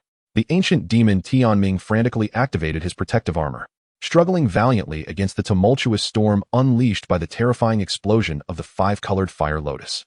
The gaze of all those on the periphery towards Xiao Yan became imbued with profound complexity and reverence. Present were beings of great strength, each a Dou Zun, notable figures within the vast expanse of Zhongzhou, once dominating their realms. Yet, they all believed that should they be caught in the blast of this fire lotus technique, they would undoubtedly be reduced to ashes. Even the elder of the Xiao Dan Tower, upon witnessing this scene, felt his pupils constrict slightly. This Xiao Yan is truly formidable. Despite being merely a 7-turn Dou Zun, who could possibly stand against him beneath the Dou Sheng? In that instant, this thought arose in the hearts of all the powerful. Could this young man's true strength be of such terrifying magnitude? Xian Yi gazed, wide-eyed and speechless, at the fiery tempest, finally comprehending the source of Xiao Yan's confidence. Should I engage this lad in combat, I doubt I would survive even 3 moves, she mused as she beheld the black-clad youth enveloped in a dazzling inferno above. The flame storm, replete with terrifying heat and energy, caused many observing Dou Zun from afar to feel a slight oppression in their chests. The headquarters of the Tianming sect was now scorched and ablaze, a veritable sea of fire. As the dreadful flame storm began to dissipate, the once majestic mountains within the Tianming sect's stronghold lay shattered, reduced to heaps of rubble, with stones seemingly melting into magma. At the heart of this fiery tempest, a frail, elderly figure raced away, revealing none other than the Tianming old demon. Yet in this moment, he was in a pitiable state. His hair and eyebrows had been nearly incinerated, and his once cherished visage had turned ashen. The blood-red armor of the Tianming Shura was riddled with cracks. "You old wretch, where do you think you're running?" Xiao Yan scoffed, his feet shimmering with 9-colored lightning as he pursued with astonishing swiftness. In his hand, the ancient fire-measuring ruler was wielded with fervor, unleashing enormous strikes of radiant light. The Tianming old demon fought desperately to defend himself, but his strength waned. After enduring dozens of attacks, he was finally struck by a beam of light, shattering his battle armor and leaving a deep gash upon his form. "Xiao Yan, do you take pride in this? Do you truly believe you can slay me?" The Tianming old demon bellowed, filled with humiliation at being so grievously wounded by a mere Dou Zun. And even more disgraceful was the prospect of being killed by this young Dou Zun. Yet, he was not without preparation. "I concede. You indeed possess the capability to kill me." As he desperately defended himself, a sinister smile crept upon his lips. "But no matter how powerful or prodigious you may be, today, you shall accompany me to the grave. Even these wretches shall meet their demise. None of you shall escape." Upon uttering these words, he let out a chilling laugh. "Master, I summon you with my last drop of essence. Come and indulge in your feast." In the next moment, a blood-red tendril, thousands of feet long, erupted from the depths of the heavenly Ming sect. Chapter 405. The 7-colored fire lotus. The crimson tendril moved with lightning speed, surpassing even Xiao Yan's flowing shadow lightning in its swiftness, piercing through the body of the old demon with a speed that was both blinding and deafening. How terrifying! Xiao Yan's complexion shifted dramatically as he bellowed, "Everyone, run." His form transformed into a flash of light, vanishing from sight in an instant. When he reappeared, 1,000 feet away, the old demon's body had rapidly withered, its vast blood essence being swiftly drained away. "Everyone flee." Xiao Yan's face paled as he shouted, his voice echoing in the ears of all present. Indeed, the depths beneath the heavenly Ming sect concealed a dreadfully powerful being of demonic sanctity, just as he had surmised. What was most alarming was that from the blood-red tendril, he sensed a malevolent energy far more formidable than that of an ordinary demon saint. This signified that the entity hidden below the heavenly Ming sect was not merely a typical demon saint, but rather one of mid-tier or potentially high-tier demon saint caliber. Upon hearing Xiao Yan's warning, the crowd, which had been merely spectators until now, swiftly scattered in all directions. Those allies Xiao Yan had summoned were all exceptional individuals. They had been forewarned that a demon saint might be lurking beneath the heavenly Ming sect. They were well aware that should a demon saint engage, even if they could not contend with the Fire Cloud Ancestor and Elder Dan Ta, the shockwaves of battle alone could spell their doom. With such thoughts in mind, they accelerated their flight. Seeing this unfold, Xiao Yan could not help but exhale in relief. He exchanged a glance with the Fire Cloud Ancestor and Elder Dan Ta, and together, they swiftly retreated. Clearly, these two demon saints had also sensed the unusual nature of the blood-red tendril and wished to avoid entanglement. At that moment, the heavenly Ming old demon had already been reduced to a mere desiccated husk. Simultaneously, a terrifying aura began to surge wildly from the headquarters of the heavenly Ming sect, causing both the Fire Cloud Ancestor and Elder Dan Ta to shudder. In the next instant, the ground trembled violently as countless blood-red tendrils erupted from the earth, each extending 1,000 feet and possessing the lethal power to slay half-saints, sending shivers down the spine. Blood feast, blood feast. The dreadful voices echoed like demonic whispers, sending chills across Xiao Yan's body. First, a claw several hundred feet in size emerged from the depths, followed by a colossal, grotesque visage rising from within. This face, a bizarre amalgamation of human and beast, would drive any ordinary person to madness upon merely glancing at it. Even Xiao Yan, upon witnessing the scene, felt an icy chill run through his body. The creature before him resembled a lizard, yet bore some human traits. Its terrifying blood-red tentacles were, in fact, countless tails. What manner of monster is this? As he beheld the sight, even the venerable Fire Cloud Ancestor and the Grand Elder of the Little Dan Tower were taken aback, their expressions shifting dramatically. This beast, if one accounts for its tails, surpassed several thousand zhang in length, and the oppressive aura it emanated rivaled that of a 5-star Dou saint, while the terrifying blood energy surrounding it was overwhelmingly dense and sanguine. Monster? The horrific visage of the colossal creature twisted into a malevolent grin. I am the Blood Demon King. Today, you shall all become my sustenance. Its voice, sinister and eerie, caused many of the less powerful to contort their faces in agony upon hearing it. As the words fell, its enormous hand grasped at the void, and in the next moment, the space within a 100-mile radius began to solidify, gradually turning a deep crimson. It was as if an ocean of blood surged within the very fabric of existence. This is bad. The space has been sealed. The faces of the numerous powerful beings, who were on the verge of escape, paled dramatically. Under this dreadful spatial confinement, their speed became excruciatingly sluggish. Those who had managed to flee early, being above the Dou Zun level, fared relatively well, but many of the Dou Zong and Dou Huang who remained near the Tianming sect appeared utterly pallid. With such terrifying spatial pressure, they feared it would take them a full hour to break free, and for a Dou saint, the time required to eliminate them would scarcely amount to a mere incense stick burning. With but a thought, their demise could be sealed. This is dire. Even you and I are at risk now. Fire Cloud Ancestor's expression shifted. A 5-star Dou saint, while somewhat formidable, could indeed threaten their lives. The disparity between the stars among Dou saints is immense in direct combat. A 5-star Dou saint could easily slay a 2-star Dou saint within the span of an incense stick. Even if they united forces, their survival was far from guaranteed. 2 Dou saints, along with a few others, faced the Blood Demon King, whose grotesque face revealed an unsettlingly wicked smile. This feast of blood could indeed be deemed lavish.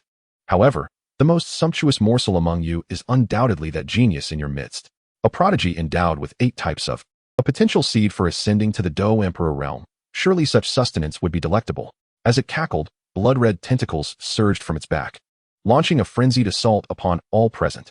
Stop it. Fire Cloud Ancestor's face blanched. He swiftly unleashed his Dou Qi, transforming it into over a dozen massive hands to intercept the attack.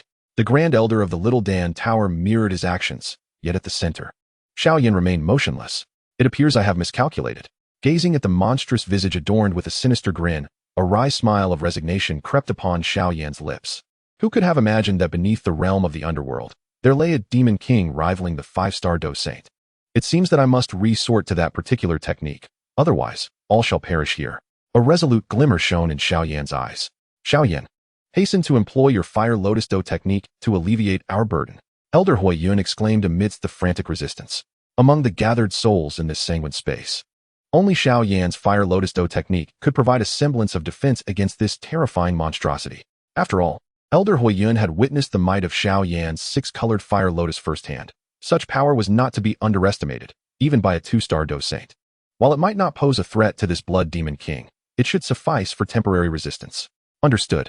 Xiao Yan nodded lightly and turned to the two Dou saints, saying, I implore both of you to hold this fiend at bay for just a quarter of an hour. A moment of surprise flickered across their faces, but they ultimately gritted their teeth and nodded in agreement. You must cultivate that Fire Lotus Dou technique within this quarter of an hour, Elder Huiyun commanded, summoning all his strength to withstand the Blood Demon King's onslaught. At this juncture, the Blood Demon King was no longer merely attacking with its tail. It had summoned its entire being to unleash its might. Each strike demanded the full cooperation and effort of the two, as the chasm between a 2-star and a 5-star Dou Saint was insurmountably vast.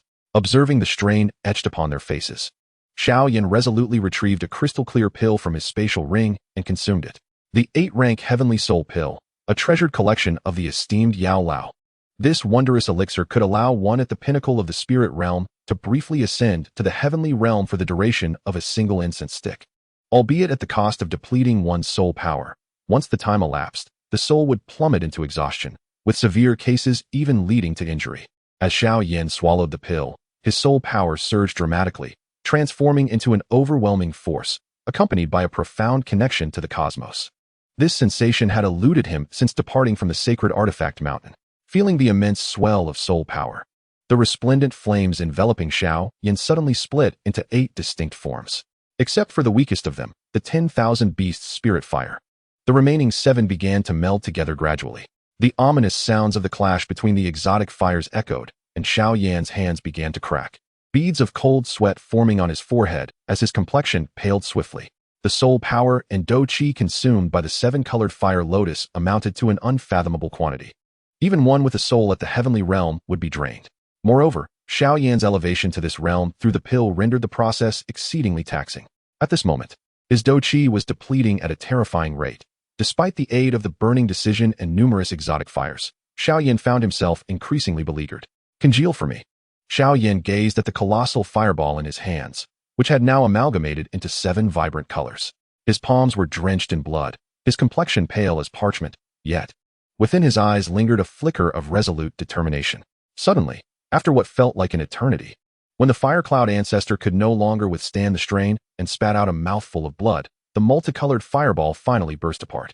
In the next instant, a magnificent crystalline fire lotus, the size of a basin and resplendent in its variegated hues, materialized in Xiao Yan's grasp.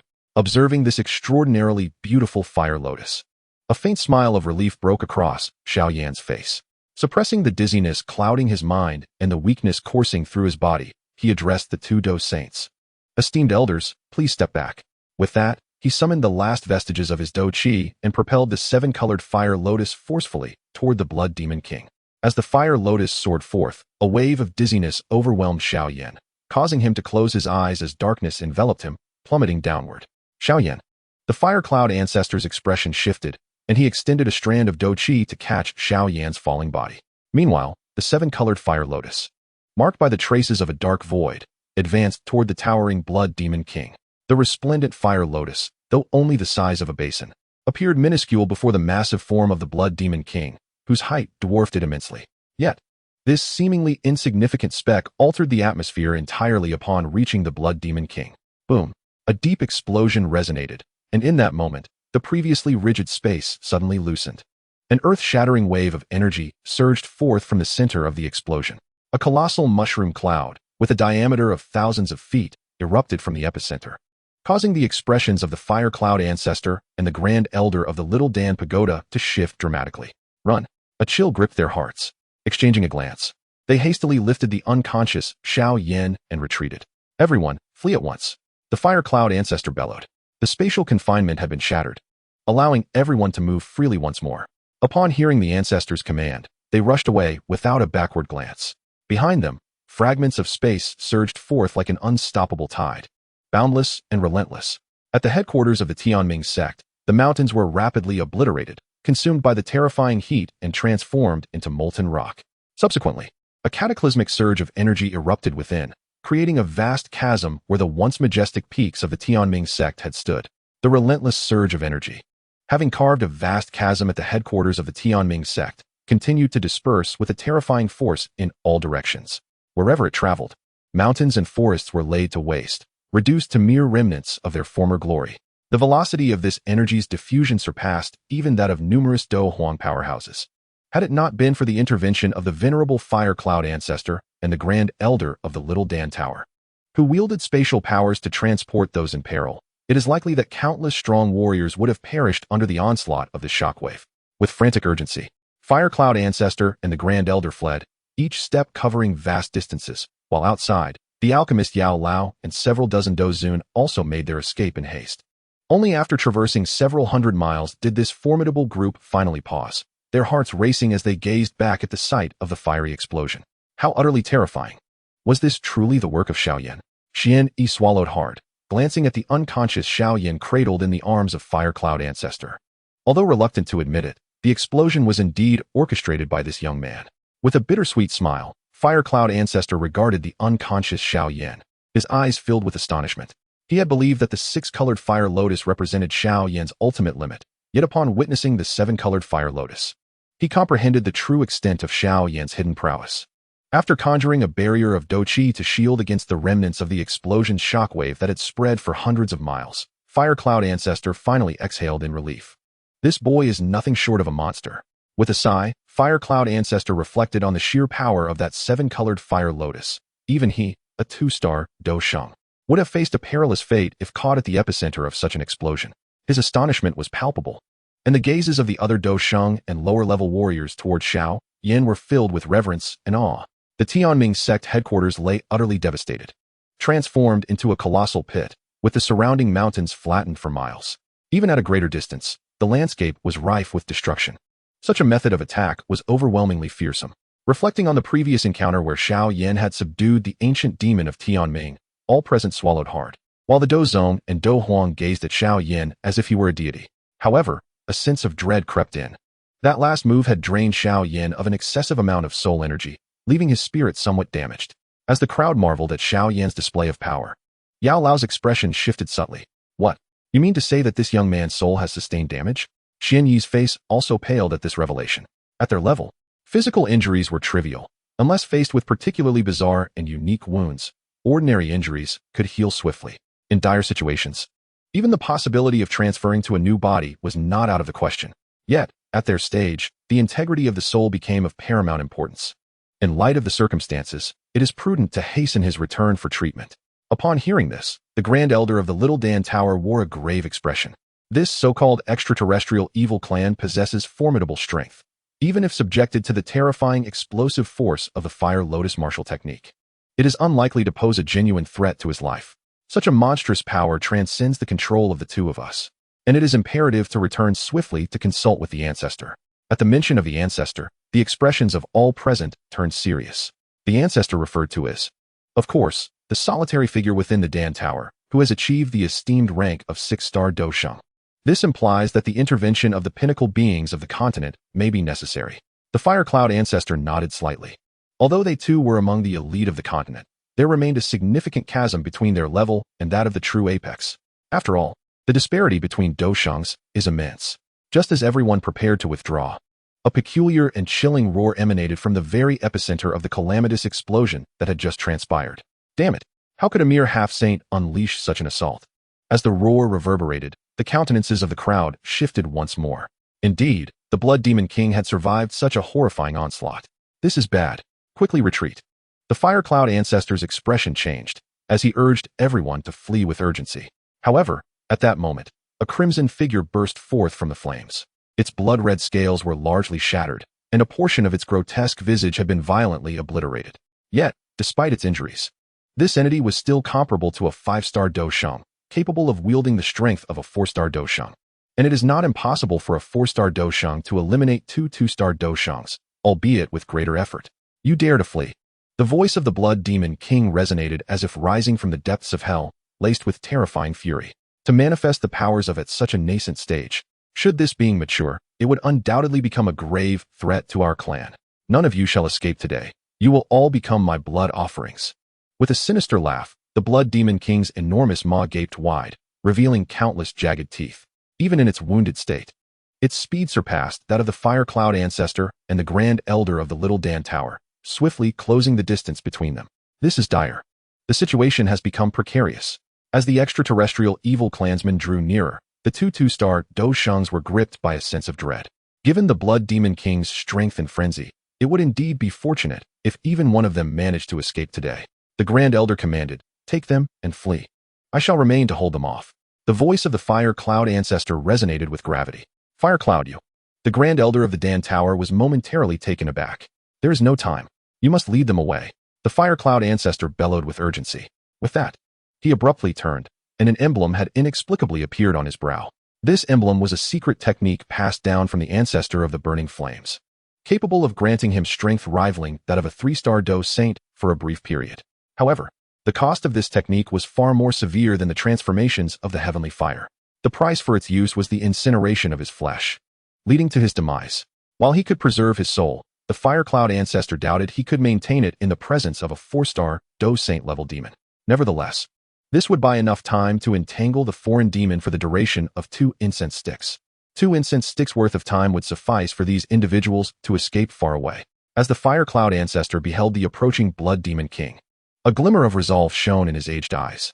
"If I perish here today, with Xiao Yan's character, he will undoubtedly honor the Burning Flames Valley upon achieving greatness. My sacrifice will not be in vain."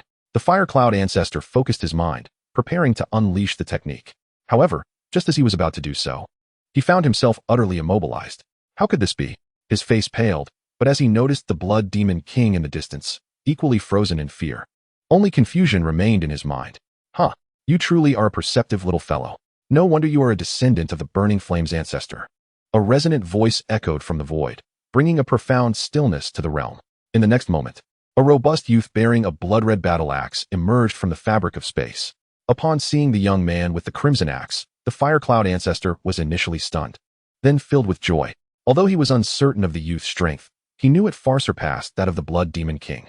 The depth of the young man's cultivation felt boundless, akin to an abyss. Who could this formidable figure be? The Fire Cloud Ancestor's expression shifted as he glimpsed the blood-red battle axe behind the youth, and a realization struck him as if lightning had cleaved through his thoughts. The blood-red battle axe. He was none other than Blood Axe Xiao Chun. Chapter 407. Do not expect my assistance. At this moment, as the Fire Cloud Ancestor gazed at the youth with the blood axe, his eyes brimmed with excitement. Given the amicable relations between the Burning Flames Valley and the Xiao clan, he was certainly aware of this legendary powerhouse.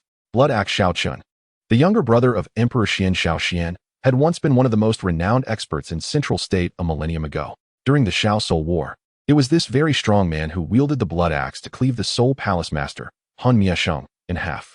Furthermore, the number of Dou Saints who had fallen to his blood axe exceeded 10, most of whom belonged to the Soul clan. This individual had already attained the level of a 5-star Dou Saint in his earlier years. After undergoing a wave of bloodline enhancement from the Xiao clan and enduring a millennium of arduous cultivation, he now stood at a level beyond his own imagination. It is no wonder that he could evoke feelings akin to an unfathomable abyss even within a Dou Saint. To his surprise, he discovered that you were aware of his existence. Xiao Chun smiled gently, nodding in satisfaction at the Fire Cloud Ancestor. Though you may not match the prowess of Brother Fenyan, you undoubtedly share his bloodline and temperament. It seems that Fenyan Valley still retains some vestiges of its former vigor. Within the sect's legacy, there exists an introduction to the camaraderie shared by ancestors and predecessors. The Fire Cloud Ancestor gazed at Xiao Chun with fervent eyes, then burst into hearty laughter. With the intervention of Senior Xiao Chun, what could this diminutive, extraterritorial malevolent clan possibly amount to? In that moment, he felt no more pressure, laughing heartily as he gradually retracted the mark on his brow. However, upon hearing this name, some formidable figures wore expressions of bewilderment. Even Elder Yao appeared somewhat dazed, while another Dou Saint, the Grand Elder of the Dan Tower, exhibited a change in countenance, soon revealing a look of unrestrained joy. This was a superlative powerhouse who had dominated the Dou Saints a millennium ago.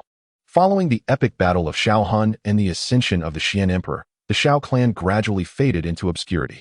Although many disciples continued their training in the outside world, those above the Dou Saint level were seldom seen. Nevertheless, ancient forces such as the Dan Tower naturally retained extensive records regarding the formidable nature of the Xiao clan in its heyday. The Blood Demon King was unaware of the identity of the human before him, yet he was acutely aware that this individual was not someone he could provoke. Contemplating this, he cast a reluctant glance at Xiao Yan, who lay unconscious in Elder Yao's grasp, and transformed into a streak of blood light to flee. Cursed be the denizens of the Dou Qi continent. One day, I shall turn all living beings of the Dou Qi continent into sustenance for my kin. As the Blood Demon King harbored these thoughts, he had barely fled a short distance when the surrounding space abruptly solidified. Compared to his earlier attempt to confine those humans, this spatial blockade was far more terrifying, rendering his body nearly immobile. Cursed! What level of power does this human possess? A flicker of fear crossed the grotesque visage of the Blood Demon King. He cackled. Do you think you can escape? From a distance, Xiao Chun raised his palm gently, a cold smile gracing his lips. You, the extraterritorial malevolent clan, have wreaked havoc upon the Dou Qi continent for so long. Today, let us first offer you as a tribute to our ancestors. With a subtle smile, Xiao Chun suddenly clenched his hand toward the void. In the next moment, the heavens and earth transformed in hue.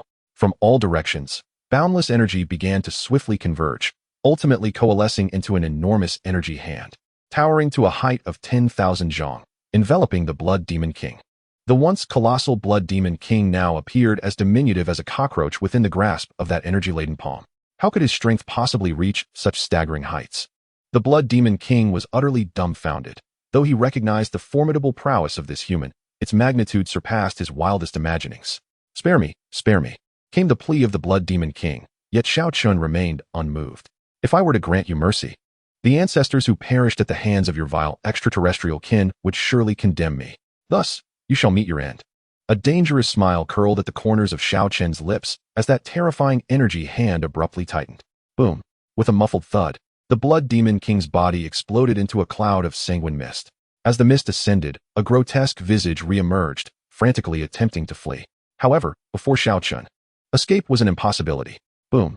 The dreadful tide of energy surged and crushed once more, obliterating the Blood Demon King's form. Each time he attempted to coalesce, he was met with the relentless onslaught of that energy tide, resulting in further annihilation. After several such encounters, the aura of the Blood Demon King had dwindled to its nadir. Even if you slay me, countless of my kin remain on this continent. When the day arrives for the Demon Emperor to break free, you shall all meet your demise, even your Emperor of Battle. The Blood Demon King let out a heart-wrenching wail before being utterly disintegrated by yet another wave of energy. A being once comparable to a 5-star battle sage was unable to withstand even a single hand of Xiao Chun. Silence. Witnessing this spectacle, all present were enveloped in a profound stillness. It was not that they lacked the desire to be astonished. Rather, the impact of the scene exceeded their comprehension. Only the Fire Cloud Ancestor and the Grand Elder of the Little Pill Tower exchanged glances, recognizing the horror reflected in each other's eyes. To vanquish this demon sage, Lord Xiao Chun had not even unleashed the crimson battle axe at his back. With merely a single hand, he had crushed his adversary into oblivion. Exhibiting a nonchalance akin to exterminating a mere cockroach, his strength had ascended to the realm of a 9-star battle sage. The Fire Cloud Ancestor and the Grand Elder of the Little Pill Tower understood the unspoken sentiment in each other's gazes. The Xiao clan truly deserved its reputation as the mightiest force in existence. Such formidable beings surely numbered more than one within their ranks. Not to mention the presence of a profound emperor above them. In this moment, silence reigned supreme. For an ordinary faction to possess even one such master would suffice to establish its dominance at the pinnacle of the continent. Yet the Xiao clan harbored far more than a single expert, not to mention the formidable emperor looming above them. Senior. After a moment of contemplation, the Fire Cloud Ancestor slowly inclined his head in salute to Xiao Chun. Since you have already intervened, might you also lend your hand in the healing of Xiao Yan? For the venerable Fire Cloud Ancestor, Xiao Yan had become a promising investment worthy of his very life, and thus, he was unconcerned about such trivial matters. With this understanding, it was only fitting to extend kindness to its fullest, to escort the Buddha to the west. However, when faced with the ancestor's request, Xiao Chun unexpectedly shook his head. This lad is currently in a period of trials. Logically, I should not offer any assistance.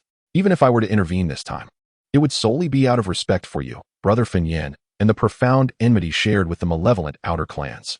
Remember, I am not his protector, so do not expect my goodwill. But senior, if you do not act, the lad's soul may suffer irreparable damage. Elder Yao interjected, unable to contain himself. That is a matter for you to resolve. As a 9th-rank alchemist, surely you can devise a solution? Xiao Chun replied with a faint smile, prompting Elder Yao to fall silent. He certainly had methods to save Xiao Yan, but locating the rare materials needed within a short time frame was not guaranteed. Once a soul reaches the level of Xiao Yan's, healing is not something ordinary elixirs or treasures can achieve. Let me remind you, the blood of the Alchemist Tower's ancestor is effective, and that little girl of the Yao clan with the Imperial Spirit Soul can also save him. Whether you can persuade them is entirely up to you. Xiao Yan said with a slight smile before vanishing without further regard for the others. Observing this scene, Elder Yao and the others wore expressions of complexity. Was the discipline of the Xiao clan's trials truly so stringent? Xian Yi could not help but comment. Since Senior Xiao Chun has already provided a method, let us give it a try, suggested the Grand Elder of the Little Alchemist Tower, standing nearby. The implication of the Grand Elder's words drew the attention of the gathered crowd. Given the circumstances, I shall seek our ancestors' assistance to save Xiao Yan. The Grand Elder gently shook his head. Xiao Yan was now an esteemed guest elder of the Alchemist Tower, and everyone had witnessed his displayed prowess. As long as he was allowed to grow smoothly, his future achievements would undoubtedly surpass that of a 9th-rank alchemist, reaching the esteemed rank of 9-star Dou Saint. With sufficient opportunities, he should be able to step into the legendary realm of emperors.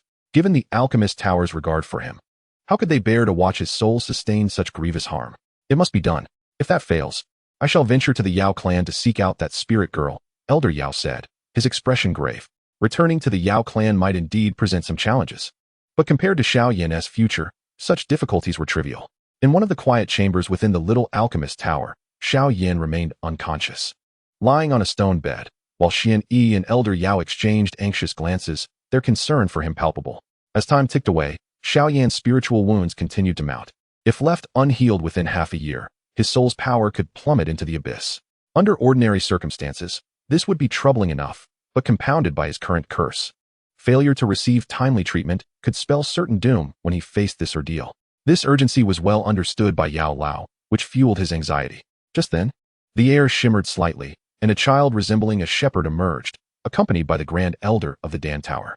It is the ancestor. Xian Yi's face brightened with joy, and he hurriedly bowed, as did Yao Lao. Is this the prodigy of the Xiao clan? The Elder of the Dan Tower gazed at the unconscious Xiao Yan with a weathered expression. Indeed, it is he. The Grand Elder nodded vigorously, casting a curious glance at the ancestor. It was unusual for someone so fastidious to respond with such alacrity upon hearing of Xiao Yan's plight. Time is of the essence. I shall heal him at once. The ancestor of the Dan Tower nodded and, with a swift motion, cut a small gash in his delicate hand, allowing droplets of his azure blood to fall into Xiao Yan's mouth. Could he afford to be anything but efficient? Just an hour prior, Xiao Qin's blood axe had rested perilously close to his throat.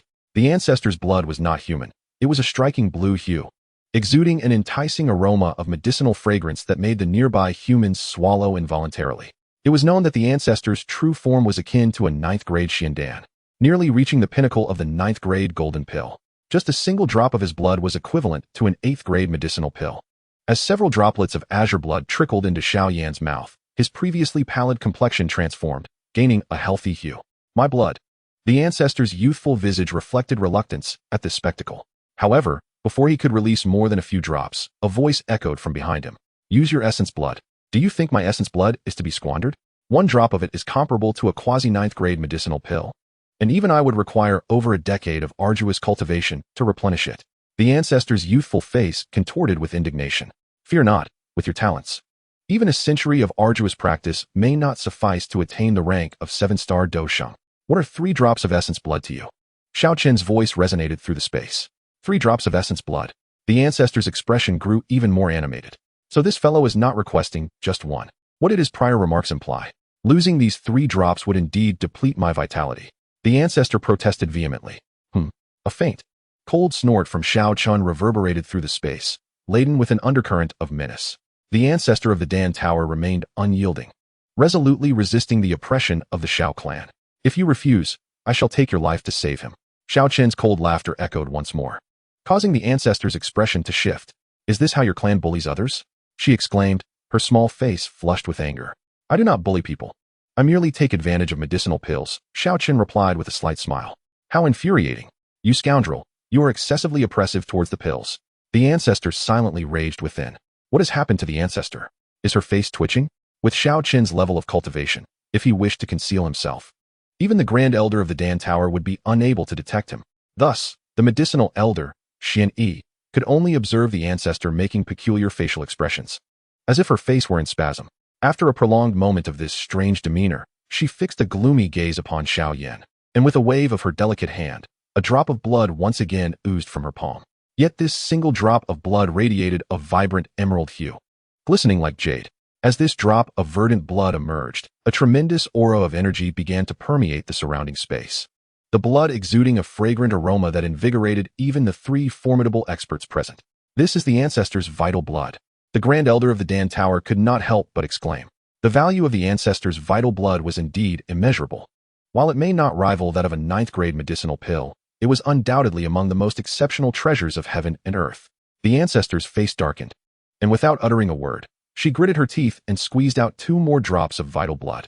3 drops of emerald blood hovered in the air, emanating an infinite vitality and energy that astonished the 3 onlookers, who then watched as the drops fell into Xiao Yan's mouth. Despite the ancestor's formidable cultivation, her youthful visage paled slightly at this moment. This represents decades of my cultivation. The ancestor lamented silently. Is such a small amount of blood causing you this much distress? Xiao Qin's voice rang out again. Consider this.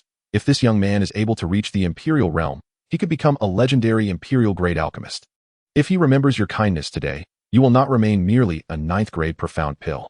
Xiao Qin's words momentarily stunned the previously aggrieved ancestor, and soon a glimmer of hope sparkled in her twinkling eyes. Indeed, if this young man were to become an imperial-grade alchemist, would I not then have the potential to create imperial-grade pills? The ancestor's eyes gleamed with excitement as she gazed at the unconscious Xiao Yan, filled with fondness. With the talent exhibited by Xiao Yan at present, he has seemingly surpassed the youthful demeanor of any 9-star Dou saint in history, rendering the prospect of his future ascendance to the legendary Dou Emperor not merely a possibility, but a genuine likelihood. Contemplating this, he could not help but feel a surge of exhilaration. As 3 drops of essence blood fell into Xiao Yan's mouth, his complexion transformed at a visible rate, shifting from a rosy hue to a deep crimson, indicating that the energy contained within these 3 drops was unexpectedly formidable. Oh no, the energy is overwhelmingly abundant. Observed the medicine elder from a distance, his expression shifting slightly. The dreadful energy contained within the 3 drops of essence blood, though a single drop may not surpass the 9-li divine fire pill, when combined, surely exceeded it. If Xiao Yan were in a conscious state, this would undoubtedly be a fortuitous circumstance. As long as he could refine these 3 drops of essence blood, his strength would advance by leaps and bounds. However, should he fail to refine them, even with his current physique, he would find it challenging to withstand such terrifying energy. Just as the medicine elder prepared to assist Xiao Yan, a brilliant flame suddenly erupted from the seemingly lifeless Xiao Yan, who had been in a deep slumber. The resplendent fire radiated an alarming heat, swiftly causing the room to begin melting, while the stone bed beneath Xiao Yan transformed into a pool of molten rock. Witnessing this spectacle, the ancestral figure of the Dan Tower was momentarily taken aback, then waved his hand, condensing the spatial force around them to envelop Xiao Yan's body. Such formidable.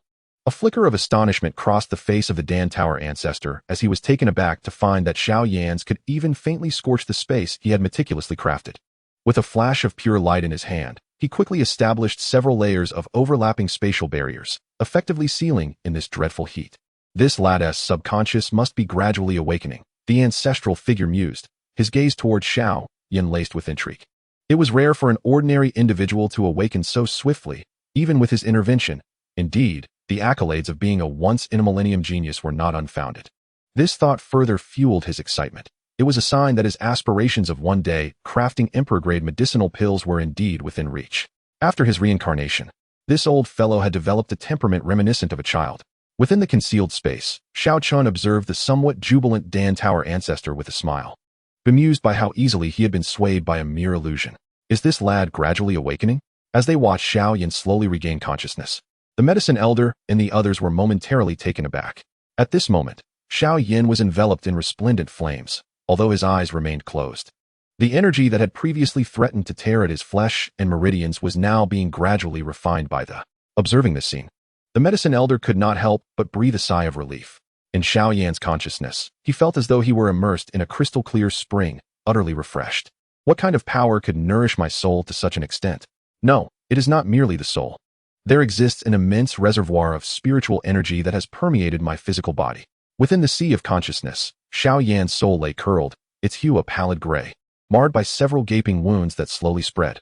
His soul, once in slumber, would have seen these wounds expand inexorably without external aid, until one day they would tear apart completely, inflicting irreparable damage. Yet, at this moment, waves of emerald energy began to flow gently into his sea of consciousness, gradually caressing his soul. Buzz. As this jade energy made contact, a soft, verdant glow emanated from his soul, and under the nurturing embrace of this light, The fissures in his soul that had been widening began to halt their expansion and even commenced a gradual healing. His awareness felt as if it had plunged from a harsh environment into a cool spring, awakening him slightly. These energies. Xiao Yan's consciousness began to awaken slowly, and he immediately commenced absorbing these energies with all his might. As the influx of energy surged within him, his soul began to recover at an astonishing pace. Once his soul had regained some strength, Xiao Yan sent forth a thread of spiritual power to command it to refine the energy within his physical body. This energy was not only vast in quantity, but also remarkably pure, surpassing even the formidable of the past. With a mere thought, Xiao Yan summoned it to refine this energy. Time slipped away unnoticed, and after his soul had consumed more than half of the emerald energy, Xiao Yan finally awakened completely. In the secret chamber, he suddenly opened his eyes wide and sat cross-legged, gazing around in bewilderment, only to find that Yao Lao remained by his side, accompanied by a child resembling a shepherd. However, upon seeing the child for the first time, Xiao Yan sensed an extraordinary aura emanating from him. "Master, where am I?" Xiao Yan inquired, turning to Yao Lao. "This is a tranquil chamber within the Xiao Dan Tower." Yao Lao's mood was evidently buoyant upon witnessing his treasured disciple's awakening. "You were gravely injured in your soul while employing that fearsome combat technique, and it was the ancestor who intervened to save you." Yao Lao smiled at the child who raised his hand beside him. "Ah, yes indeed. To save your life, I wasted 3 drops of my essence," the ancestor of the Dan Tower boasted, looking at Xiao Yan. "Ancestor? Who else could be referred to as such in the entire Dan Tower but the esteemed ancestor?" Xiao Yan's eyes flickered with recognition, and he couldn't help but bow slightly to the shepherd-like child. "Thank you, senior, for saving my life. Do not mention it. Do not mention it. Those 3 drops of essence represent decades of my cultivation." The venerable ancestor of the Dan Tower, with a benevolent smile, emphasized, "Within my essence lies a substantial reservoir of energy that would greatly benefit you. You should hasten to refine it, lest it go to waste." Xiao Yan paused momentarily, sensing an oddity in the ancestor's words. Yet, upon hearing such an offer, his gaze turned towards the ancestor with a grateful expression. This old fellow is indeed reliable. He is genuinely offering assistance. With this thought in mind, Xiao Yan nodded slightly and said, "I am deeply grateful, esteemed elder. I shall repay your kindness in the future." "Ah, that is precisely what I desire to hear," the ancestor thought, his expression remaining calm and unruffled while internally he reveled in mirth. Meanwhile, Xiao Yan closed his eyes once more, a flicker of excitement igniting within him. He had initially believed that after breaking through to the 7th transformation of the Dou Zone, it would require considerable effort to reach the 9th transformation. However, with the vast energy contained in the 3 drops of the ancestor's essence, if utilized properly, achieving the 9th transformation was indeed within reach. With this resolution, he commenced the fervent refinement of the energy. By his side, the medicinal elder remained steadfastly beside him. After 7 days, Xiao Yan's soul injuries had completely healed, yet the emerald green energy had not been exhausted. In fact, a significant amount still remained. If he could also refine this emerald energy, perhaps his soul might aspire to ascend to the celestial realm. Within his sea of consciousness, Xiao Yan's soul gazed at the emerald energy, his excitement intensifying. If his soul could also reach the celestial realm, the prospects of overcoming tribulations and attaining sanctity would be considerably greater. With this thought, he began to elevate both his soul and cultivation in tandem. After half a month, Xiao Yan's cultivation experienced another breakthrough, reaching the 8th transformation of the Dou Zone, while the essence energy within him had only just been half refined. Onward, he silently urged himself, as he surged forth, zealously refining the energy. However, as his cultivation grew stronger, it seemed that the energy was becoming insufficient to support his ascent to the 9th transformation of the Dou Zone. At the pinnacle of the 8th transformation, as Xiao Yan prepared to challenge the 9th transformation, the energy from the ancestor's essence was finally completely refined. Is this the end at the 8th pinnacle? Within the quiet chamber, the medicinal elder furrowed his brows at this sight. Nevertheless, to have reached such a level within a month, it was likely that he would not take much longer to reach the 9th transformation. At most, half a year should suffice. Just as the medicinal elder contemplated how to assist Xiao Yan in advancing further, an overwhelmingly powerful wave of soul energy erupted from within Xiao Yan, instantly shattering the confines of the chamber and spreading outward for nearly 1,000 miles. The great perfection of the soul realm. Furthermore, it bears a hint of the celestial realm. The medicinal elder's eyes widened in astonishment.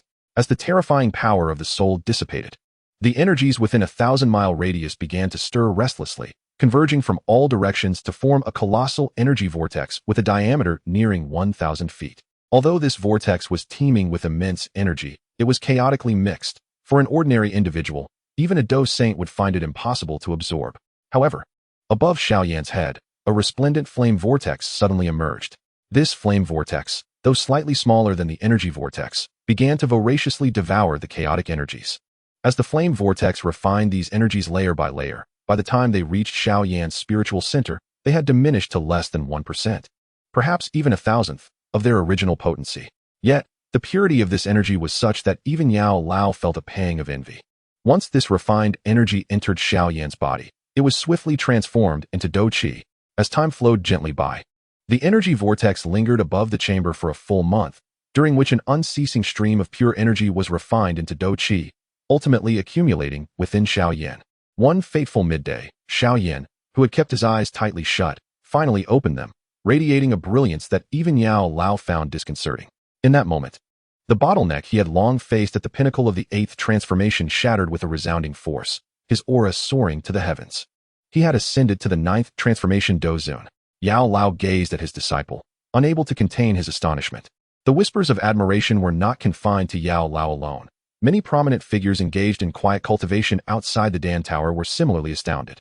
Xiao Yan's fortuitous encounters and innate talent truly rendered him the foremost genius of the ages. Sensing this overwhelming aura, the three leaders of the Dan Tower could not help but express their awe. After all, despite possessing the quasi-9th grade pills and the ancestral blood of the Dan Tower, the ability to refine these treasures remained a significant challenge for an ordinary individual, not to mention the 3,000 blazing flames. A ferocious that even semi-saints dared not easily refine.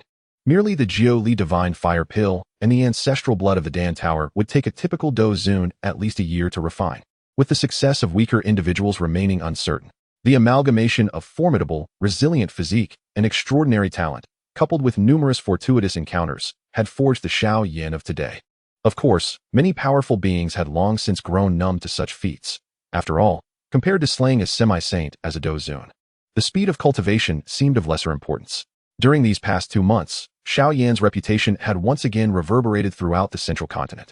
His accomplishment of slaying the high-level semi-saint Tian Ming with the prowess of a 7th transformation Dou Zun was unprecedented across the Dou Qi continent. Now, Xiao Yan stood among the most formidable just below the Dou Saints. Particularly, those who had accompanied him to besiege the Tian Ming sect understood well that should Xiao Yan exert his full strength, he might indeed have a chance to vanquish a true Dou Saint. The terrifying Fire Lotus fighting technique possesses an overwhelming power, capable of severely injuring even a 5-star Dou Sheng. One cannot help but wonder how astonishing such a figure will be when they eventually ascend to Dou Sheng. This young man has already broken through. Why has he yet to emerge from his seclusion? As the dreadful aura gradually dissipated, many formidable individuals could not refrain from frowning slightly. Logically, this should be the moment when Xiao Yan emerges, followed by numerous powerful figures offering their congratulations. No one among the current strongmen dares to utter a word of dissent regarding Xiao Yan. His strength has truly reached the pinnacle of the continent. Within the tranquil chamber, Yao Lao's brow also furrowed slightly as he observed Xiao Yan, whose eyes opened only to close once more. Having already ascended to the 9th, turned Dou Zun, why has he shut his eyes again? Could it be that this young man aspires to directly break through to half-saint in one breath? Yao Lao was momentarily taken aback. After all, regardless of how extraordinary Xiao Yan's talent may be, he has merely just achieved the 9th, turned Dou Zun. Although the distance to half-saint is merely a final step away, the path to such a breakthrough remains exceedingly arduous. At the very least, Yao Chen himself had lingered at this juncture for over a century. Just as Yao Lao's brow knitted further, an enigmatic and subtle fluctuation emerged within the chamber, causing him to pause in surprise. Is this the aura of the heavenly realm? Yao Lao's pupils constricted slightly, and a look of ecstatic joy spread across his aged visage. As a powerful figure who has long since entered the heavenly realm, he understood the source of this fluctuation. The thought of his beloved disciple soon attaining the heavenly realm filled Yao Lao's heart with immense exhilaration. Should this young man break through to the heavenly realm this time, he would become the true prodigy in the history of alchemy on the entire continent. A fervent gleam appeared in Yao Lao's eyes. To achieve the heavenly realm at the tender age of 19 is an extraordinary feat. With the aid of the Xiao Yan merely needs to refine his skills for a while to have the potential to become a genuine 9th rank alchemist. He could achieve this by the age of 20 at the latest. Yao Lao's breath quickened. What unparalleled level is this for a 20-year-old 9th rank alchemist? One could say that even the Alchemy Emperor would be overshadowed. At that time, I shall be the foremost master in the history of alchemy on the Dou Qi continent. Though surrounded by emptiness, Yao Lao could not help but grin widely. However, after the peculiar and subtle fluctuation coalesced for a moment, it gradually faded away. What is happening? Sensing this, Yao Lao's brow furrowed once more, and the smile disappeared from his face. Meanwhile, Xiao Yan's brow was also deeply knitted, as his immense spiritual power enveloped the entirety of Shengdan City, once again connecting with that extraordinary force of heaven and earth. This peculiar fluctuation ebbed and flowed, yet despite several occurrences, it never truly reached the realm of celestial mastery. Nevertheless, it still stirred significant ripples within the alchemist tower. This resonance, a phenomenon only achievable by a soul of celestial caliber, was emanating from Xiao Yan's essence. Many of the high-ranking alchemists within the tower were well acquainted with the vibrations of Xiao Yan's soul. Upon sensing this disturbance, their expressions shifted dramatically, swiftly giving way to fervent excitement in their eyes. At Xiao Yan's tender age, if he could genuinely ascend to celestial mastery, he would be immortalized as a legend in the annals of alchemical history. However, after half a day's peculiar resonance, the dreadful reverberation that could alter the heavens and earth remained elusive. How infuriating! Was it ultimately just a step too far? In the tranquil chamber, Xiao Yan gradually opened his eyes. Having just broken through to the 9th transformation Dou zone, he could not leap directly to semi-holy status. Yet his soul had achieved the pinnacle of spiritual perfection, coupled with his previous encounters with the realm of celestial mastery. Logically, he should have been able to attain this stage, yet for reasons unknown, he had still failed to break through. It felt as though something vital was missing. Xiao Yan's expression shifted, and he eventually shook his head in resignation. Had he truly failed to ascend to celestial mastery? The voice of Medicine Elder resonated from a distance, his demeanor now serene, a gentle smile gracing his features as he regarded Xiao Yan. Teacher, Xiao Yan murmured, momentarily taken aback, before shaking his head in resignation. It feels as if something is lacking, he remarked with a wry smile. Do not fret. Attaining this level at your age is an extraordinary feat. Celestial mastery represents the zenith of the soulless realm, and achieving such a level is indeed immensely challenging. Medicine Elder smiled gently, though he felt a tinge of regret for Xiao Yan's inability to break through this time. Considering Xiao Yan's age, however, he shook his head lightly. Although you did not succeed in this attempt, having brushed against that barrier, I believe it will not be long before you reach celestial mastery. A glimmer of anticipation sparkled in Medicine Elder's eyes. The day Xiao Yan becomes a 9th grade alchemist will coincide with Medicine Elder's own ascent as the premier master of the alchemical world.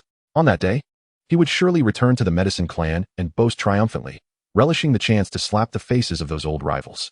With this thought, a smile crept back onto Medicine Elder's lips. Teacher, what are you thinking?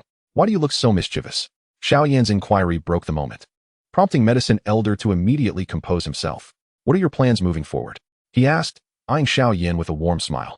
What comes next? Xiao Yan's gaze flickered with contemplation. Next, the natural course of action is to seek a breakthrough to the semi-holy realm and subsequently ascend to the celestial realm. Once all preparations are in place, it will be time for me to confront the tribulation of the Dou Saint. Xiao Yan smiled faintly. A breakthrough to the semi-holy realm and then to the celestial realm? Yao Lao was momentarily taken aback, but soon a contemplative smile graced his lips. It seems I have underestimated you. So, your next plan is to journey to the Yao clan to obtain the 9 transformation semi-holy pill and achieve your breakthrough. A glimmer of determination shone in Xiao Yan's eyes. Time waits for no one. The sooner he breaks through to the semi-holy realm and accumulates his power, the better prepared he will be for his future ascension to the Dou Saint. The Yao clan, you say?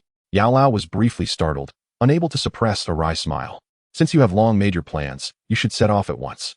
He had just been contemplating returning to the Yao clan to assert his dominance, only to find that his disciple had anticipated him and was heading there first.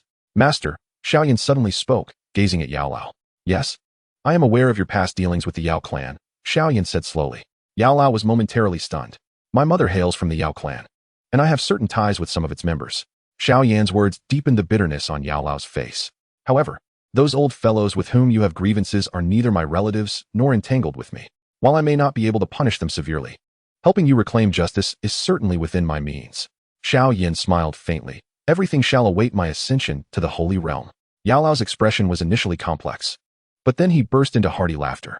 Very well, everything shall await your ascension to the holy realm. As for those formidable beings in the outside world, I shall kindly entertain them on your behalf. There is no time to lose. I shall set off at once. With a faint smile, Xiao Yan's figure flickered and gradually dissipated within the secluded chamber, leaving behind a fleeting shadow that vanished moments later, leaving Yao Lao alone in the quietude. Time passed, and eventually, Yao Lao slowly lifted his head, his aged eyes unexpectedly moistening. I, Yao Chun, have indeed acquired a remarkable disciple this time. Yao Lao murmured, his lips trembling slightly. Memories of all that Xiao Yan had accomplished echoed in his mind, vivid and clear. Unbeknownst to him, this disciple had genuinely become a cherished part of his heart, completely replacing the former Han Feng. Perhaps, all he had said was indeed true, that child Feng. In this moment, the entanglement regarding Han Feng dissipated entirely from Yao Lao's heart. Deep within the Xiao clan, an ancient, deep azure hall stood tall, where a man clad in a blue robe stood, his gaze seemingly capable of encompassing the vast expanse of the starry sky. This young lad has actually managed to slay a semi-holy being? A smile danced on Xiao Xian's lips. Chapter 410. My dear, your father is truly formidable. To slay a high-tier semi-holy being with the cultivation of a 7-transformation Dou Zun is indeed impressive. Xiao Xian nodded in satisfaction, reminiscing about the time when he too had to reach the realm of the 9-turn Dou Zun to vanquish a half-saint, and that was merely a novice half-saint at that. However, Xiao Yan's circumstances were markedly different. After all, much of what he acquired stemmed from the profound techniques and treasures of the vast world, elevating him beyond the level of the Dou Qi continent. Moreover, of paramount importance were the burning art and the fire lotus combat technique was truly breathtaking. Reflecting on the intelligence regarding Xiao Yan's manifestation of the 7-colored fire lotus technique, even with Xiao Xian's discerning eye, he was struck with awe. To harness the ferocious might have showcased such audacity and innate talent. To injure a 5-star Dou Sheng while embodying the stature of a Dou Zun crossed innumerable barriers.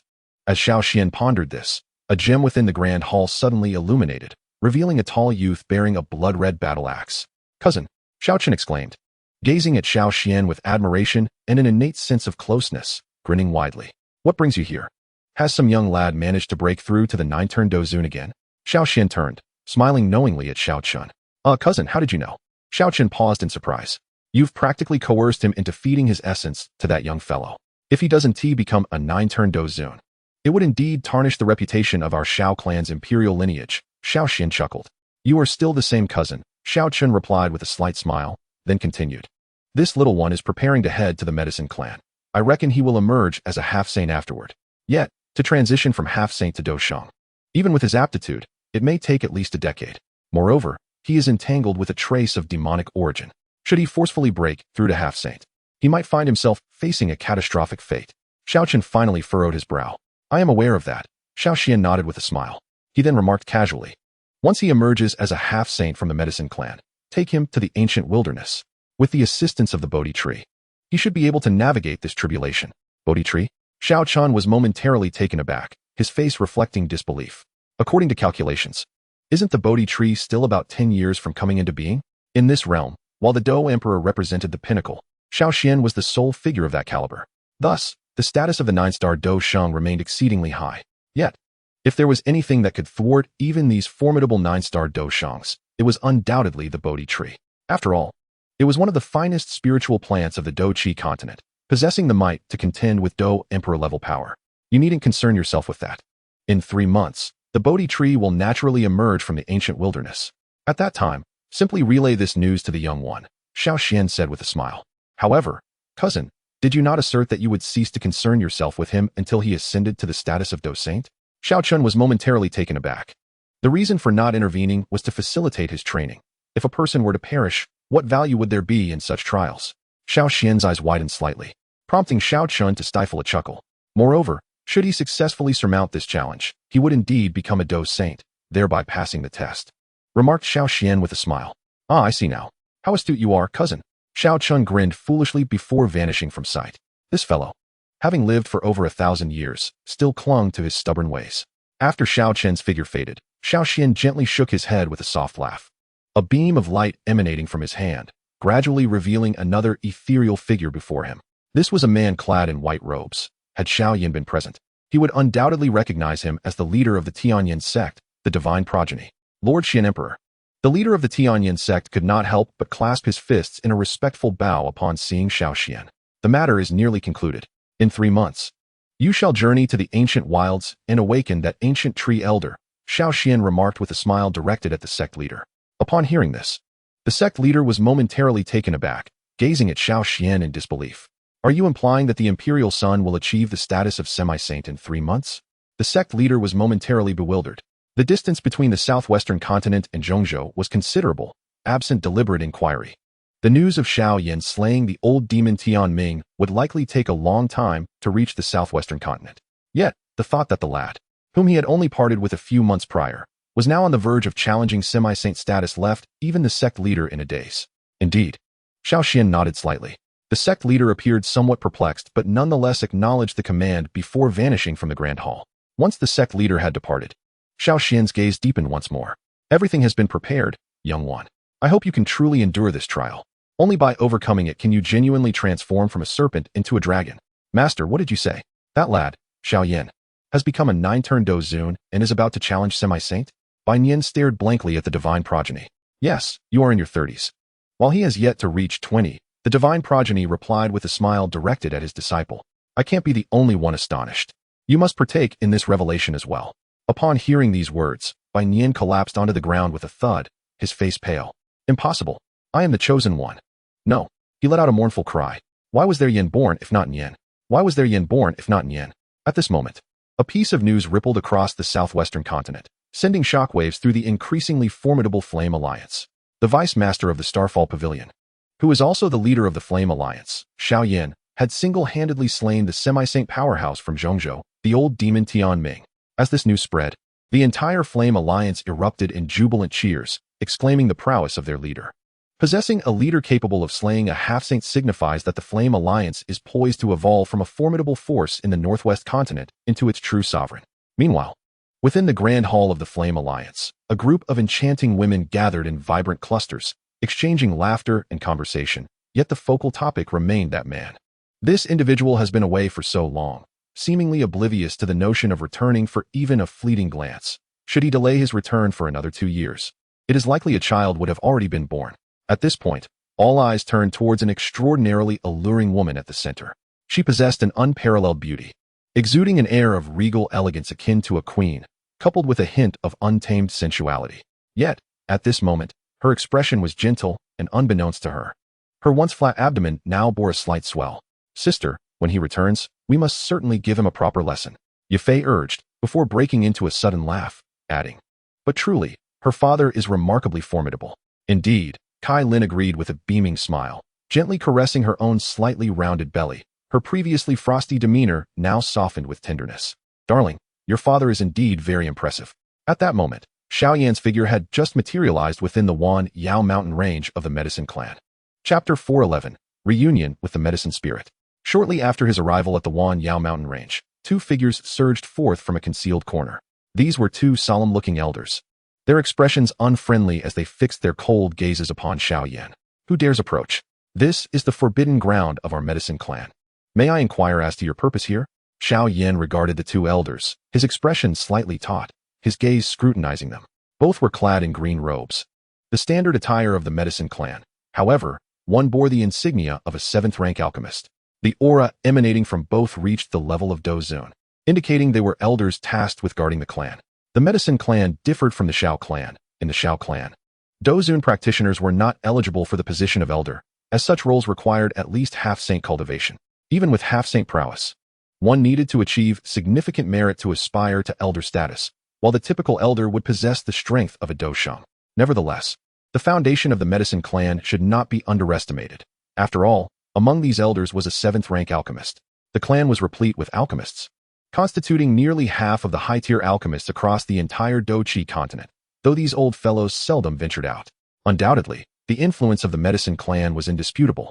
Among the ancient 7 clans, their marriage rate ranked second only to that of the Xiao Clan. The Xiao Clan, due to its formidable strength, has always commanded the respect and deference of the other clans. Among the Yao Clan, many possess the bloodline of the Medicine Emperor, which bestows upon them an innate talent for alchemy. Consequently, the ancient clans welcome matrimonial alliances with the Yao Clan, as every clan desires to increase the number of alchemists within their ranks. Observing the vigilant expressions of the 2 elders, Xiao Yan merely smiled faintly and said, I am Xiao Yan of the Xiao Clan, here to seek an important matter with the Yao Clan. I kindly request that you notify the elders. Upon hearing his name, the 2 elders' expressions shifted slightly, becoming more courteous. Although the 7 ancient clans are recognized as the most prestigious forces on the continent, there exists a hierarchy among them, with the Xiao Clan standing unmatched at the pinnacle. In this era devoid of Dou Emperors, the Xiao Clan, possessing the sole Dou Emperor, naturally surpasses the other 6 clans. Wait, you are Xiao Yan, the one who vanquished the celestial fiend. Just as the elders were about to return to report, one of them suddenly changed his demeanor, staring at Xiao Yan in disbelief. Yes, that is indeed me, Xiao Yan replied with a subtle smile, noting their astonished expressions. It is him, the other elder exclaimed, his expression also shifting. Xiao Yan's reputation in the central state is exceedingly prominent. After all, defeating the celestial fiend, a high-level semi-saint, is no ordinary feat, even for a true Dou saint, which would require considerable effort. Furthermore, he accomplished this while wielding the status of a Dou Zun. Moreover, Xiao Yan is remarkably young, already celebrated as the foremost genius of his generation. Beyond these accolades, he possesses an identity that commands utmost respect from the higher echelons of the Yao clan. He is the son of the Xiao clan. While others may not grasp the significance of this title, the Yao clan, inherently aligned with the Xiao clan, is well aware of Xiao Yan's lineage, especially since his mother hails from their ranks. Ah, so it is the son of the Xiao clan. Please wait a moment. We shall notify the elders immediately. The tone of the 2 elders transformed from mere politeness to one of profound respect. The status of the son of the Xiao clan, when viewed from the perspective of the continent, is even loftier than that of a clan leader. Realizing this, the 2 elders could not afford to be negligent. One swiftly vanished from sight in an instant. After a brief interval, a space within the Wan Yao mountain range gradually opened. From within emerged an elder clad in a blue robe, his demeanor vibrant and reminiscent of the medicine elder, yet his aura was exceptionally powerful, having reached the semi-saint level. Prominently displayed on his chest was the insignia of an 8th-tier alchemist. The moment the elder beheld Xiao Yan, his aged visage radiated joy. Upon seeing the elder, Xiao Yan was initially taken aback, but soon approached with a warm smile. "Grandfather," he called out, prompting an even broader grin from the elder, whose lips nearly stretched to the back of his ears. "My dear grandson, my treasured grandson." The elder was none other than Yao Ji, the father of Xiao Yan's mother, Yao Xian, and a venerable elder of the Yao clan. "Oh, my beloved grandson, you have truly made remarkable strides. The last time I saw you, you barely reached my chest, yet now you stand as the most astonishing genius of the Duki continent." Yao Ji's face was alight with pride. Anyone in his position would feel honored to have a grandson like Xiao Yan, a mere 20-year-old 8th-tier alchemist and a 9-turn Dou Zun. With a record of vanquishing the ancient demon Tian Ming, Yao Ji gazed upon his grandson with satisfaction. "What brings you to the Yao clan this time?" he inquired, shifting the conversation with a cheerful demeanor. "I see, it must be related to that girl, Yao Ling. Ha ha ha. I never anticipated that as soon as you left the Xiao clan, you would win the heart of our clan's saintess." Among the ancient 8 clans, each lineage boasted at least 100,000 members, and intermarriage within the clan was common. Although Yao Ji and Yao Ling belonged to the same clan, there was a significant generational gap between them. Rather than feeling displeased, he was filled with delight at the thought of his grandson capturing the heart of their saintess. Hearing his grandfather's words, Xiao Yan's face flushed with a hint of embarrassment. He quickly nodded and replied, "There are indeed some reasons pertaining to that, but I have another matter to discuss with the Yao clan." "What is it? Pray tell, what issue could be causing my grandson such concern?" Yao Ji's brow furrowed slightly, perceiving from Xiao Yan's expression that he seemed to be facing some difficulties. Without hesitation, Xiao Yan stated, "As you know, I am currently in a phase of training, and the clan has temporarily suspended my access to resources. I have now reached the 9-turn Dou Zun level, and I am not far from becoming a half-saint. So I wish to borrow a medicinal pill from the Yao clan." He offered a slight smile. "A medicinal pill?" Yao Ji was momentarily taken aback, but soon grasped Xiao Yan's intent. "You mean to request a 9-turn half-saint pill, don't you?" "Ah, my grandfather truly understands me," Xiao Yan replied with a grin. "The 9-turn half-saint pill is a treasured artifact of our Yao clan, although it would not be difficult for you to obtain it given your status. The true authority does not rest with me," Yao Ji acknowledged with a gentle nod. "Nonetheless, fear not. Come, let us retreat into the medicinal realm for a moment. I shall promptly seek permission from the clan leader." With a smile, Yao Ji took Xiao Yan's hand, and they soared into the Yao clan's domain. The 9-transformation half-saint pill, though classified among the 9th-tier elixirs, occupies a middling position within that category. Nonetheless, it is undeniably a genuine 9th-tier pill, and given his status, he lacks the authority to present it directly to Xiao Yan. However, one could surmise that the clan leader would not refuse someone of Xiao Yan's standing. After all, while the 9-transformation half-saint pill can be refined anew, offending Xiao Yan might necessitate a change in the leadership of the medicinal clan. With this thought in mind, Yao Ji beamed as he led Xiao Yan into the realm of medicine. Upon entering this realm, Xiao Yan immediately sensed a stark contrast to the outside world. The Wan Yao mountain range is already considered a rare treasure on the continent, rich in energy and abundant in medicinal materials. Yet it pales in comparison to the intensity of energy found within the realm of medicine. Fortunately, for Xiao Yan, who had been raised in the Xiao clan, this was not particularly daunting. In terms of wealth, could anyone surpass the Xiao clan? However, the sheer variety of medicinal materials in the realm certainly exceeded that of the Xiao clan, for although not every member of the medicinal clan is an alchemist, they possess a stronger foundation in alchemy and herbal cultivation, thanks to their ancestral heritage of the Medicine Emperor. The two flew swiftly, and below them lay an endless expanse of medicinal fields, where one could occasionally spot low-tier alchemists casually plucking herbs to toss into their cauldrons. Even the air was occasionally filled with the fragrance of herbs or pills, and one might even glimpse rolling thunderclouds in the distance, indicating that a 7th-tier alchemist was concocting an elixir. Truly, the medicinal clan boasts an impressive number of high-tier alchemists, likely surpassing even the alchemy tower. Xiao Yan nodded slightly, and soon, they arrived at a magnificent palace complex, enveloped in a rich aroma of medicinal scents. "Grandfather, where is this place?" Xiao Yan inquired, curiosity evident in his voice as he gazed at the palatial structures. This is undoubtedly the place you long to visit," Yao Ji replied with a mischievous grin. He called out, "Yao Ling, someone has come to see you. You should come out and take a look." After speaking, he cast a knowing glance at Xiao Yan and added, "I shall go to the clan leader to procure the elixir for you. Enjoy yourself here." With a chuckle, he vanished into thin air, leaving Xiao Yan momentarily frozen in place. Before long, a beautiful woman, her expression tinged with displeasure, emerged from the exquisite palace. She was tall and slender, in her early 20s, the prime of youth and vitality. Adorned with a phoenix crown, her long hair cascaded down to her waist, and her resplendent azure robe accentuated her flawless figure. However, her stunning face bore a slight frown. "Elder Ji, what are you doing, so rudely awakening me?" Yao Ling expressed her annoyance at being disturbed during her cultivation. Yet, when her gaze fell upon the young man in black standing in the air, she froze in place, her body rigid with surprise. Chapter 412, Unanimous Approval. "Yao Ling, it has been quite a while." A radiant smile graced Xiao Yan's face as he beheld the beautiful maiden, who suddenly froze in place. Yao Ling remained silent, yet her countenance betrayed a myriad of emotions, her enchanting eyes slightly reddening. She would forever remember that fateful day within the Abyssal Saint's ruins when this lad, merely 15 at the time, claimed her first. In the blink of an eye, for years had elapsed. The boy who had once possessed only the strength of a Dou Huang had matured into one of the most formidable figures in the Douqi continent. Having personally vanquished the ancient fiend, Tian Ming, if Xiao Yan had once been heralded as the continent's foremost prodigy, his defeat of Tian Ming had firmly secured his status as one of the elite powers in the realm. Such a feat was accomplished by only a handful within the entire medicinal clan, for the collective number of Dousheng experts in the clan barely exceeded 10, while the prospect of a half-saint slaying Tian Ming was nearly inconceivable. Thus, Xiao Yan's prowess rendered him noteworthy even among the ancient 7 clans. In the short span of 4 years, the once frivolous youth was on the verge of transformation into a dragon. Observing Yao Ling standing there, seemingly hesitant to approach, Xiao Yan, undeterred, swiftly appeared before her.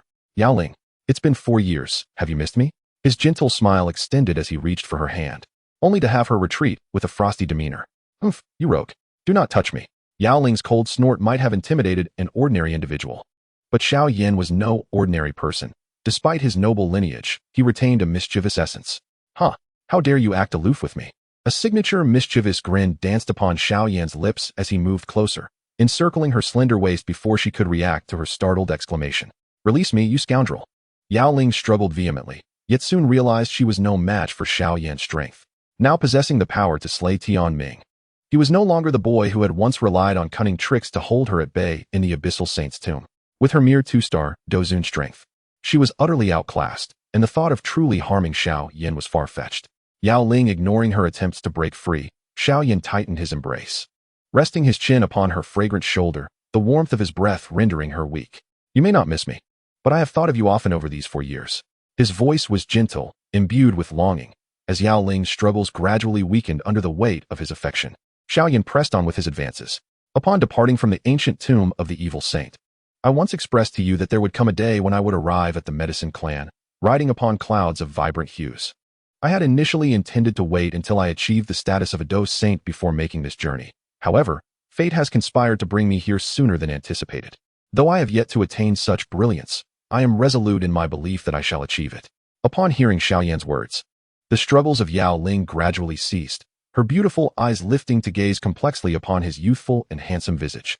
Arriving at the medicine clan upon clouds of color, Yao Ling contemplated the profound darkness of Xiao Yan's eyes. In truth, you have already come close to realizing this ambition. After a prolonged silence, she could not help but let out a soft sigh. Although Xiao Yan has not yet reached the pinnacle of a Dou Saint, many Dou Saints do not shine as brightly as he does. Since Xiao Yan's reputation has reverberated throughout Zhongzhou, even the elders of her clan regard her with newfound respect. Many elder Dou Saints, upon encountering her again, have adopted a much more courteous demeanor, all due to Xiao Yan's renown and their awareness of the connection between Yao Ling and him. To possess such strength before the age of 20, should this young man not fall, he may very well become the second Dou Emperor of the Xiao clan in the future. If Xiao Yan were to ascend to the rank of Dou Emperor, and Yao Ling were to bear him a child, perhaps the bloodline of the medicine clan could endure for many more years. After all, in this generation, aside from the ancient Xiao clan, the bloodline powers of the other ancient 7 clans have begun to wane. Without the support of their bloodline strength, these clans may eventually fade into obscurity in the years to come. Unbeknownst to Xiao Yan, the thoughts of the elderly members of the medicine clan were far from his mind. At this moment, victory was within his grasp. Observing the beauty in his embrace, who had already surrendered her struggle, a signature mischievous smile appeared on his face as he leaned down towards her rosy lips. Yao Ling's eyes widened in shock, a mix of anger and shyness swirling within them. This scoundrel, indeed, remains incorrigible, immediately engaging in such actions. Yet, she did not resist for long, soon yielding to him completely. Alas, encountering this fellow truly feels like a fateful entanglement, Yao Ling mused with a faint sigh in her heart. As the two engaged in their verbal sparring, a wave of energy once again rippled above the magnificent palace complex. Sister, can you guess who has arrived? It is Xiao Yan, my brother-in-law. Yao Tian emerged from the spatial realm with a foolish grin. However, upon witnessing the scene before him, his previously jubilant expression instantly darkened. Initially, he had been in high spirits. After being enlightened by Xiao Xiaobei, he had come to terms with the fact that Xiao Yan would undoubtedly rise to a position of great power within the Xiao clan. At that time, this brother-in-law might prove to be of significant assistance to him in his aspirations to inherit the leadership of the medicine clan. Yet, Yao Tian could never have anticipated that the surprises Xiao Yan would bring him would come even more swiftly and abundantly. Now, he has firmly established himself as the young patriarch of the Yao clan, a position that even the clan leader cannot contest, all due to the fact that he has Xiao Yan as his brother-in-law. Thus, upon learning of Xiao Yan's arrival at the Yao clan, Yao Tian felt particularly pleased. He even intended to persuade Yao Ling to refrain from being overly harsh with Xiao Yan, suggesting a gentler approach instead. However, upon arriving at Yao Ling's side, he discovered that his beloved sister had already been embraced by the man named Xiao. Upon hearing this, Yao Ling's expression stiffened, and she hastily separated from Xiao Yan. The embarrassment in her brother's gaze caused her already flushed face to redden even further, as if it could bleed. "Brother, what brings you here?" Yao Ling asked, a mix of shame and anger in her voice. "Am I not welcome?" Yao Tian's lips twitched slightly. "Indeed, dear brother-in-law, what brings you here?" Xiao Yan, unperturbed, displayed no trace of embarrassment and instead greeted Yao Tian with utmost courtesy, even smacking his lips in reminiscence of the earlier taste. Witnessing this, Yao Tian's eyes twitched involuntarily. This scoundrel! The enthusiasm Yao Tian had harbored for Xiao Yan evaporated in an instant, leaving his face as dark as a pot bottom. "I merely came to take a look. Now that you two have met, I can rest easy," Yao Tian said with a forced smile. "Ah, I see." Xiao Yan replied thoughtfully. "Well then, please, have a seat." Yao Tian's expression darkened further. "Is this your home, or mine?" Within a certain assembly hall of the Yao clan, the clan leader, Yao Dan, was leisurely playing with 2 walnuts, sitting languidly at the head of the table, addressing the gathered elders with a cheerful demeanor. "Esteemed elders, Xiao Yan has arrived at our Yao clan. He is here to request a 9-turn half-saint pill, of which we still have 3 in our storeroom. Personally, I believe this should be regarded as a dowry for our dear Yao Ling's future. I wonder who among you is in favor and who against." Yao Dan rubbed the walnuts in his hands, smiling broadly at the assembly.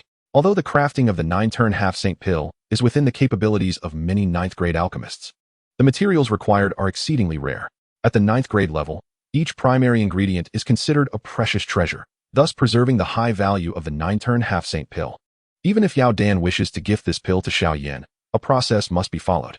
However, the clan leader is confident that there will not be many who are blind to this opportunity. "I am in favor. So am I." Most of the elders of the Yao clan readily consented without a second thought. Although the 9-turn half-saint pill is precious, it would only produce a single half-saint at most. In the past few decades, aside from the Saintess Yao Ling, it is likely that no one else will advance to half-saint within the clan. Therefore, 3 9-turn half-saint pills are undoubtedly sufficient. However, the affection of the Xiao clan's imperial son will undoubtedly become invaluable in the future. Not to mention that Xiao Yan has the potential to ascend to the status of a Dou Emperor. Even achieving the rank of a 9-star Dou Saint would make him a figure of reverence within the medicine clan. At this moment, an elder hesitated. His name was Wan Yaogui. Elder One appeared somewhat reluctant. The others could easily discern the reason for his hesitance. It was none other than that Xiao Yan's master, Yao Chun, whom he had expelled years ago. Yao Dan glanced at the elder, his eyes narrowing slightly.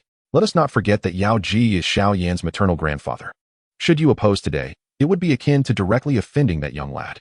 The clan leader's words, seemingly concerned, were in fact a veiled threat. I too am in favor. Wan Yao Gui gritted his teeth and nodded. He could afford to offend Yao Chun, but could not bear to cross Xiao Yan. After Wan Yao Gui nodded, the elders of his faction exchanged glances and subsequently raised their hands in agreement. Given the prevailing momentum, they had little room for resistance. Wasn't it merely a matter of offering an apology to Yao Chun later? Damn it. An apology is just an apology. A true man can bend and stretch. The faces of the numerous elders bore expressions of helpless smiles. Thus, the meeting regarding the medicine clan bestowing the 9-turn half-saint pill as a betrothal gift to Xiao Yan passed with unanimous approval. Chapter 413, Return to the Factory. As night fell, the evening breeze swept across the fields of the medicine realm, causing countless herbs to sway gently. Occasionally, a few plump magical beasts darted through the medicinal fields, while in the distant mountains, flames flickered, indicating that many alchemists were still engaged in their craft. Within the palace of Yaoling, Xiao Yan had just seen off the flushed Yao Tian. Initially, Yao Tian's expression was dark, but after Xiao Yan offered a few compliments, the elder's demeanor brightened considerably. Subsequently, Xiao Yan presented several jars of fine wine, expressing his desire to share a drink with his elder brother-in-law. Yao Tian, who typically abstained from alcohol, politely declined. However, Xiao Yan simply stated, "Once I achieve saint status, I will wholeheartedly support your bid for the position of clan leader." Yao Tian was momentarily taken aback and, under the astonished gaze of his sister, downed an entire jar of wine in one go. "Brother, didn't you say you don't drink?" Yao Ling stared at Yao Tian in disbelief. "It depends on the company," Yao Tian replied with a slight smile. "Such a scene is rare. A true confidant is hard to find." Bottoms up. An hour later, Xiao Yan bid farewell to the inebriated Yao Tian. "Keep it up. I await the day you become a saint," Yao Tian said with a beaming smile, patting Xiao Yan on the shoulder before disappearing in a wave of spatial energy. Once Yao Tian departed, Xiao Yan circulated his Dou Qi to dispel the lingering effects of the alcohol, then turned to glance at Yao Ling. The moon in the medicine realm, transformed by the might of the powerful, remained eternally radiant. At this very moment, the luminous moonlight cascades upon Yao Ling's face, bestowing upon her porcelain-like features a lustrous sheen akin to jade. Her beauty is already striking, but under the moon's gentle glow, it radiates an exquisite, ethereal charm. The noble aura of the saintess of the medicine clan intertwines with the scholarly demeanor of a female alchemist, endowing her with a unique allure. "Why do you gaze at me so intently?" Yao Ling inquires, a faint blush gracing her alabaster cheeks as she catches Xiao Yan's fervent gaze. "Yao Ling," Xiao Yan steps closer, taking in the delicate contours of her visage. In this lifetime, she is his first love, and after 4 years apart, her feminine essence has only deepened. "What do you want?" The warm breath brushing against her face compels Yao Ling to retreat a couple of steps, yet Xiao Yan shamelessly closes the distance between them. "It has been 4 years since we last met. I have often thought of you," he remarks, his eyes sparkling with affection as he locks onto hers. "Is that so? Yet, I have heard that you are surrounded by numerous women in the outside world," Yao Ling retorts, her cheeks flushed but a mocking smile playing on her lips. Xiao Yan's expression falters slightly, realizing that the medicine clan, with its formidable influence, has indeed gathered some intelligence about him. It is likely that she is aware of the women from Zhongzhou and the northwestern continent. "I admit, I have feelings for them," he concedes openly, then swiftly shifts the subject. "However, the memories of my time in the Evil Saint's ruins remain unforgettable." Yao Ling shivers slightly, recalling the events that transpired within those ruins. "It was I who resorted to unscrupulous means during that time." Xiao Yan's words resonate deeply, stirring a mix of shame and anger within her. "Otherwise, our fates might have ended long ago," he adds with a gentle smile. "I have no regrets. Given the chance, I would choose to be a scoundrel once more." As he speaks, he once again envelopes Yao Ling in his embrace.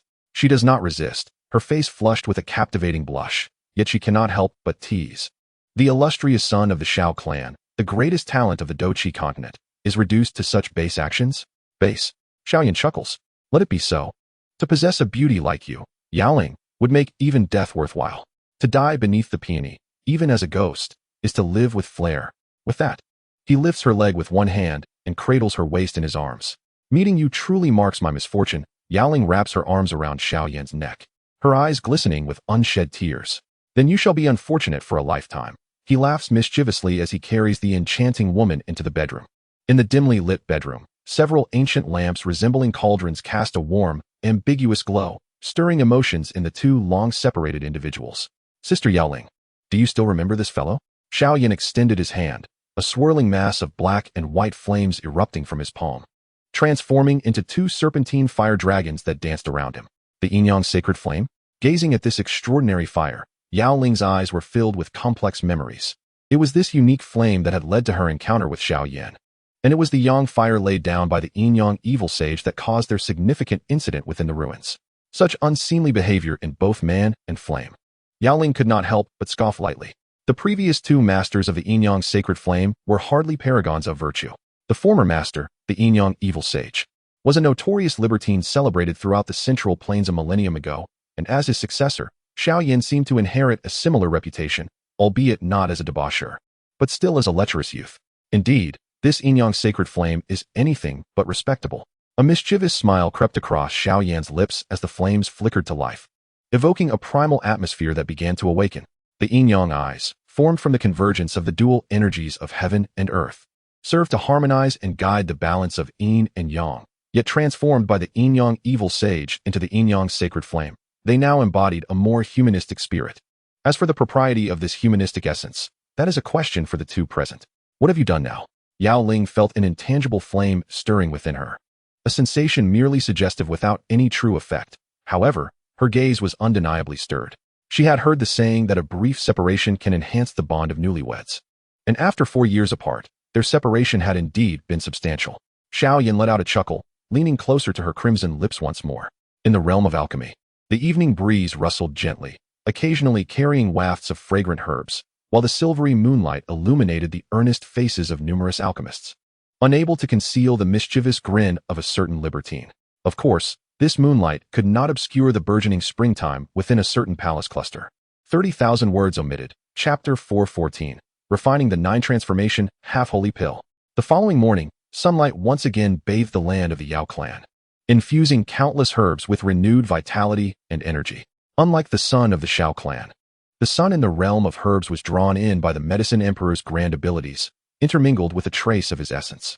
This infusion rendered the sunlight in the herb realm more vibrant, greatly benefiting the growth and development of all living things, while also marking the focal point of the Yao clan's protective formation.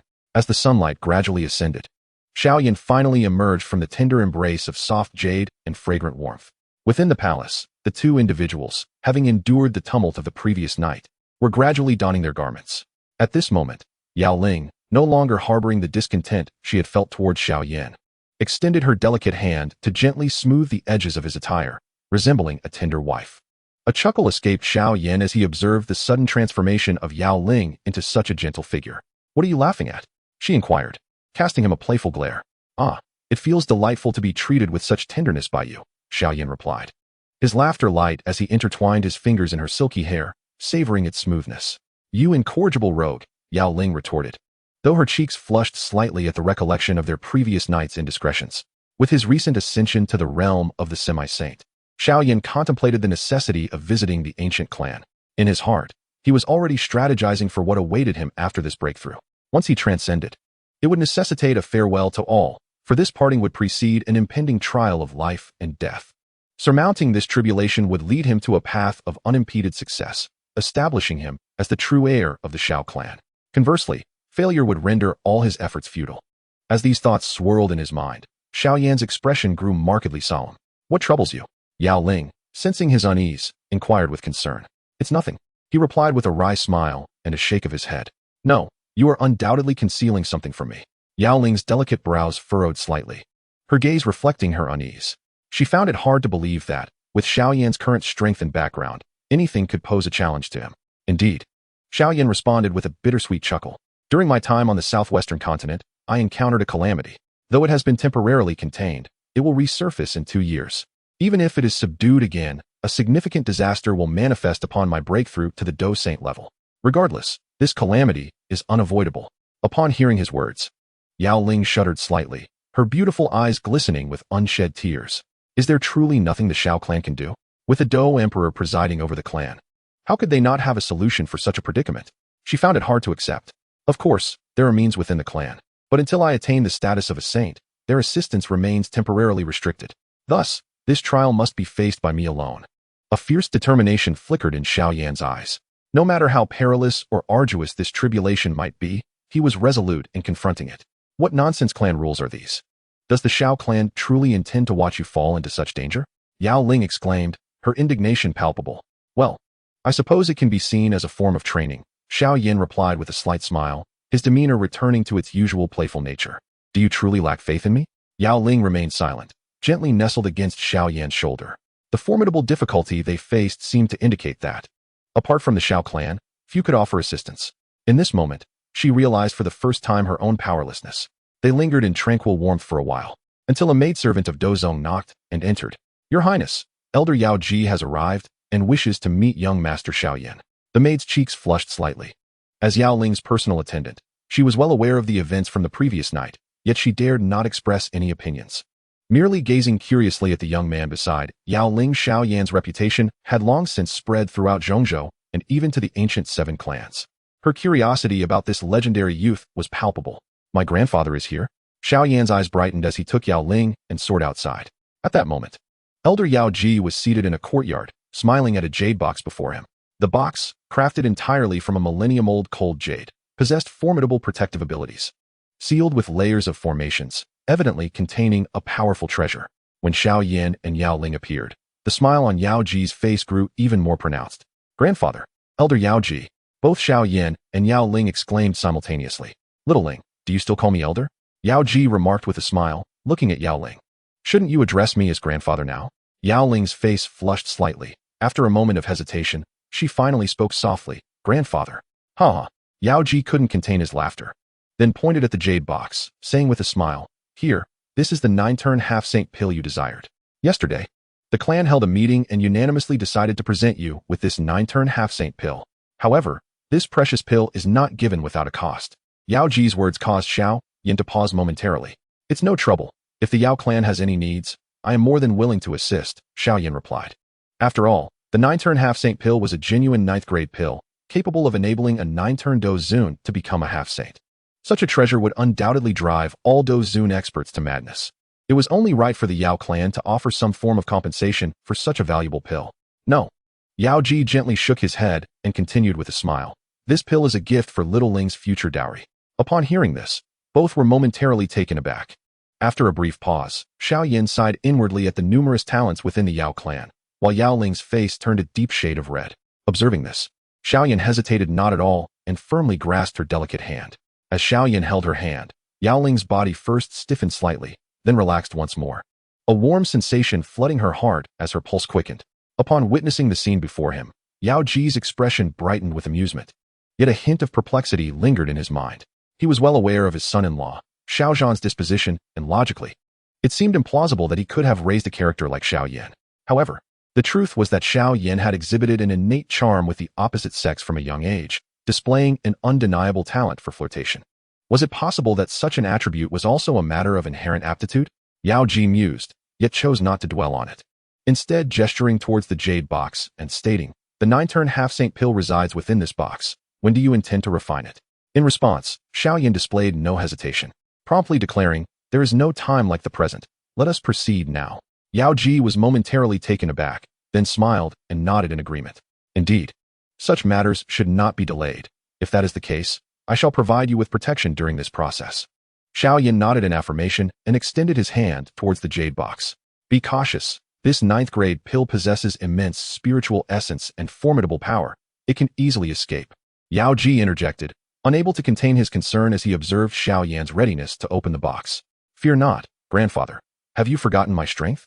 Xiao Yan replied with a subtle smile, causing Yao Ji to momentarily pause. It dawned on him that although his grandson was merely a 9-turn Dou Zun, he had once vanquished the formidable Tian Ming Old Demon. In a certain regard, Xiao Yan possessed the capability to obliterate his own foes. Reflecting on this, a flicker of nostalgia crossed Yao Ji's face. The little fellow who once barely reached his shoulder had now grown to this remarkable stature. Xiao Yan's focus was entirely on the jade box, and as he summoned forth a brilliant flame at his fingertips, the surrounding space began to warp. Yao Ji and Yao Ling could not help but gasp at the sight. The Yao clan was renowned for their alchemical prowess, and as 8th-grade alchemists, they were well acquainted with flames, even having encountered several exotic fires. Yet, witnessing the power of Xiao Yan's extraordinary flame firsthand laid bare its terrifying nature. It was unlikely that any other fire within the Yao clan could rival its ferocity. The flames surged forth and settled upon the jade box, eliciting layers of formations to resist. However, these formations were specifically designed to seal the pill within, rendering their resistance considerably weaker against external forces. Even an ordinary Dou Zun could forcibly open it, let alone Xiao Yan. Under the relentless assault of the exotic fire, the formations crumbled swiftly, and as they dissipated, the once quiet jade box sprang open with a sudden burst. In the next instant, a blinding beam of light erupted from within, transforming into a majestic azure dragon that soared into the distance. Do not let it escape. The power of the 9-turn half-saint pill rivals that of a 9-star Dou Zun. Yao Ji exclaimed, unable to suppress his urgency. Rest assured, grandfather. Xiao Yan smiled gently, his palm firmly grasping towards the azure dragon. In the next moment, an overwhelming blaze of resplendent flames coalesced into a magnificent net, enveloping the azure dragon in an instant. With a roar of fury, the dragon continued its flight, heedless of its pursuer, yet Xiao Yan's fiery net closed in with astonishing speed, soon ensnaring it completely. Realizing it was trapped, the azure dragon let out an enraged roar, thrashing its tail violently against the fiery mesh. However, even its most desperate strike merely caused the net to ripple slightly, failing to tear it asunder. With a decisive motion, Xiao Yan tightened his grip, causing the fiery net to constrict rapidly. The azure dragon writhed in a frantic struggle, yet it could not escape, helplessly witnessing the net draw tighter, ultimately compressing its form. As it fought against the excruciating heat of the flames, the dragon realized its efforts were futile. Pain was all it could feel after several attempts to break free. Moments later, the otherworldly fire transformed into a diminutive fiery cage, containing the azure dragon, now reduced to the size of a fist, before Xiao Yan. Observing this scene, both Yao Ling and Yao Ji were momentarily taken aback, fully recognizing the prowess Xiao Yan possessed. Such a display of skill was not something even a half-saint like Yao Ji could accomplish with such ease. No wonder Xiao Yan had once vanquished the formidable Tianming. In its bound state, the azure dragon emitted a mournful cry of surrender, yet Xiao Yan remained unmoved. All beings possess a spirit, yet the reality of this world dictates a brutal law of survival of the fittest. Being consumed by me shall not tarnish your reputation as a 9th-grade elixir. Xiao Yan smirked slightly, once more tightening his grip. As the flames constricted, the azure dragon diminished in size until it transformed into a blue elixir the size of a dragon Si. Though small, the elixir contained a terrifying energy far surpassing that of the 9-li divine fire elixir Xiao Yan had previously consumed. This 9th-turn half-saint elixir was one of the primary ingredients, a magical core from a half-saint level beast, with the remaining ingredients possessing even more formidable energies.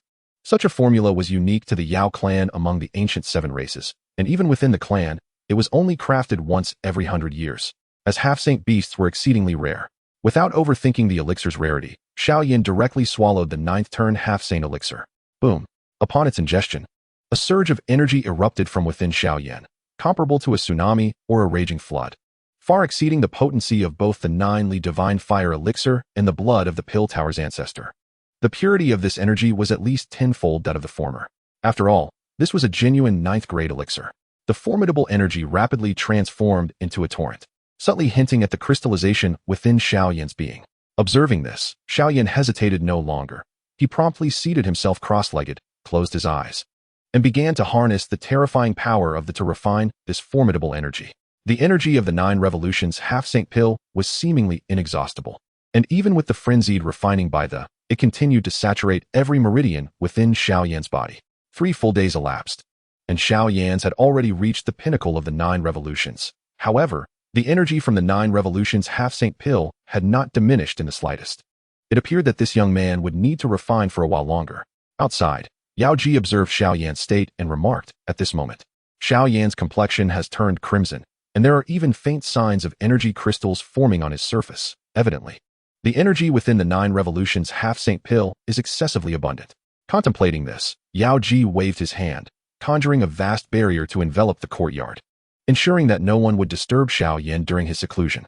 Ling girl, you should return to rest, Yao Ji said, turning to the nearby Yao Ling. There's no need. I wish to stay by his side a little longer. Yao Ling gently shook her head, sitting quietly. The young man before her was no longer the carefree figure of the past. Yet, how few knew that this continent's #1 genius and the son of an emperor faced a life-and-death crisis. Reflecting on this, Yao Ling's gaze softened even further. Upon witnessing this scene, Yao Ji was momentarily taken aback, then he chuckled and shook his head. This lad truly has an abundance of romantic fortune.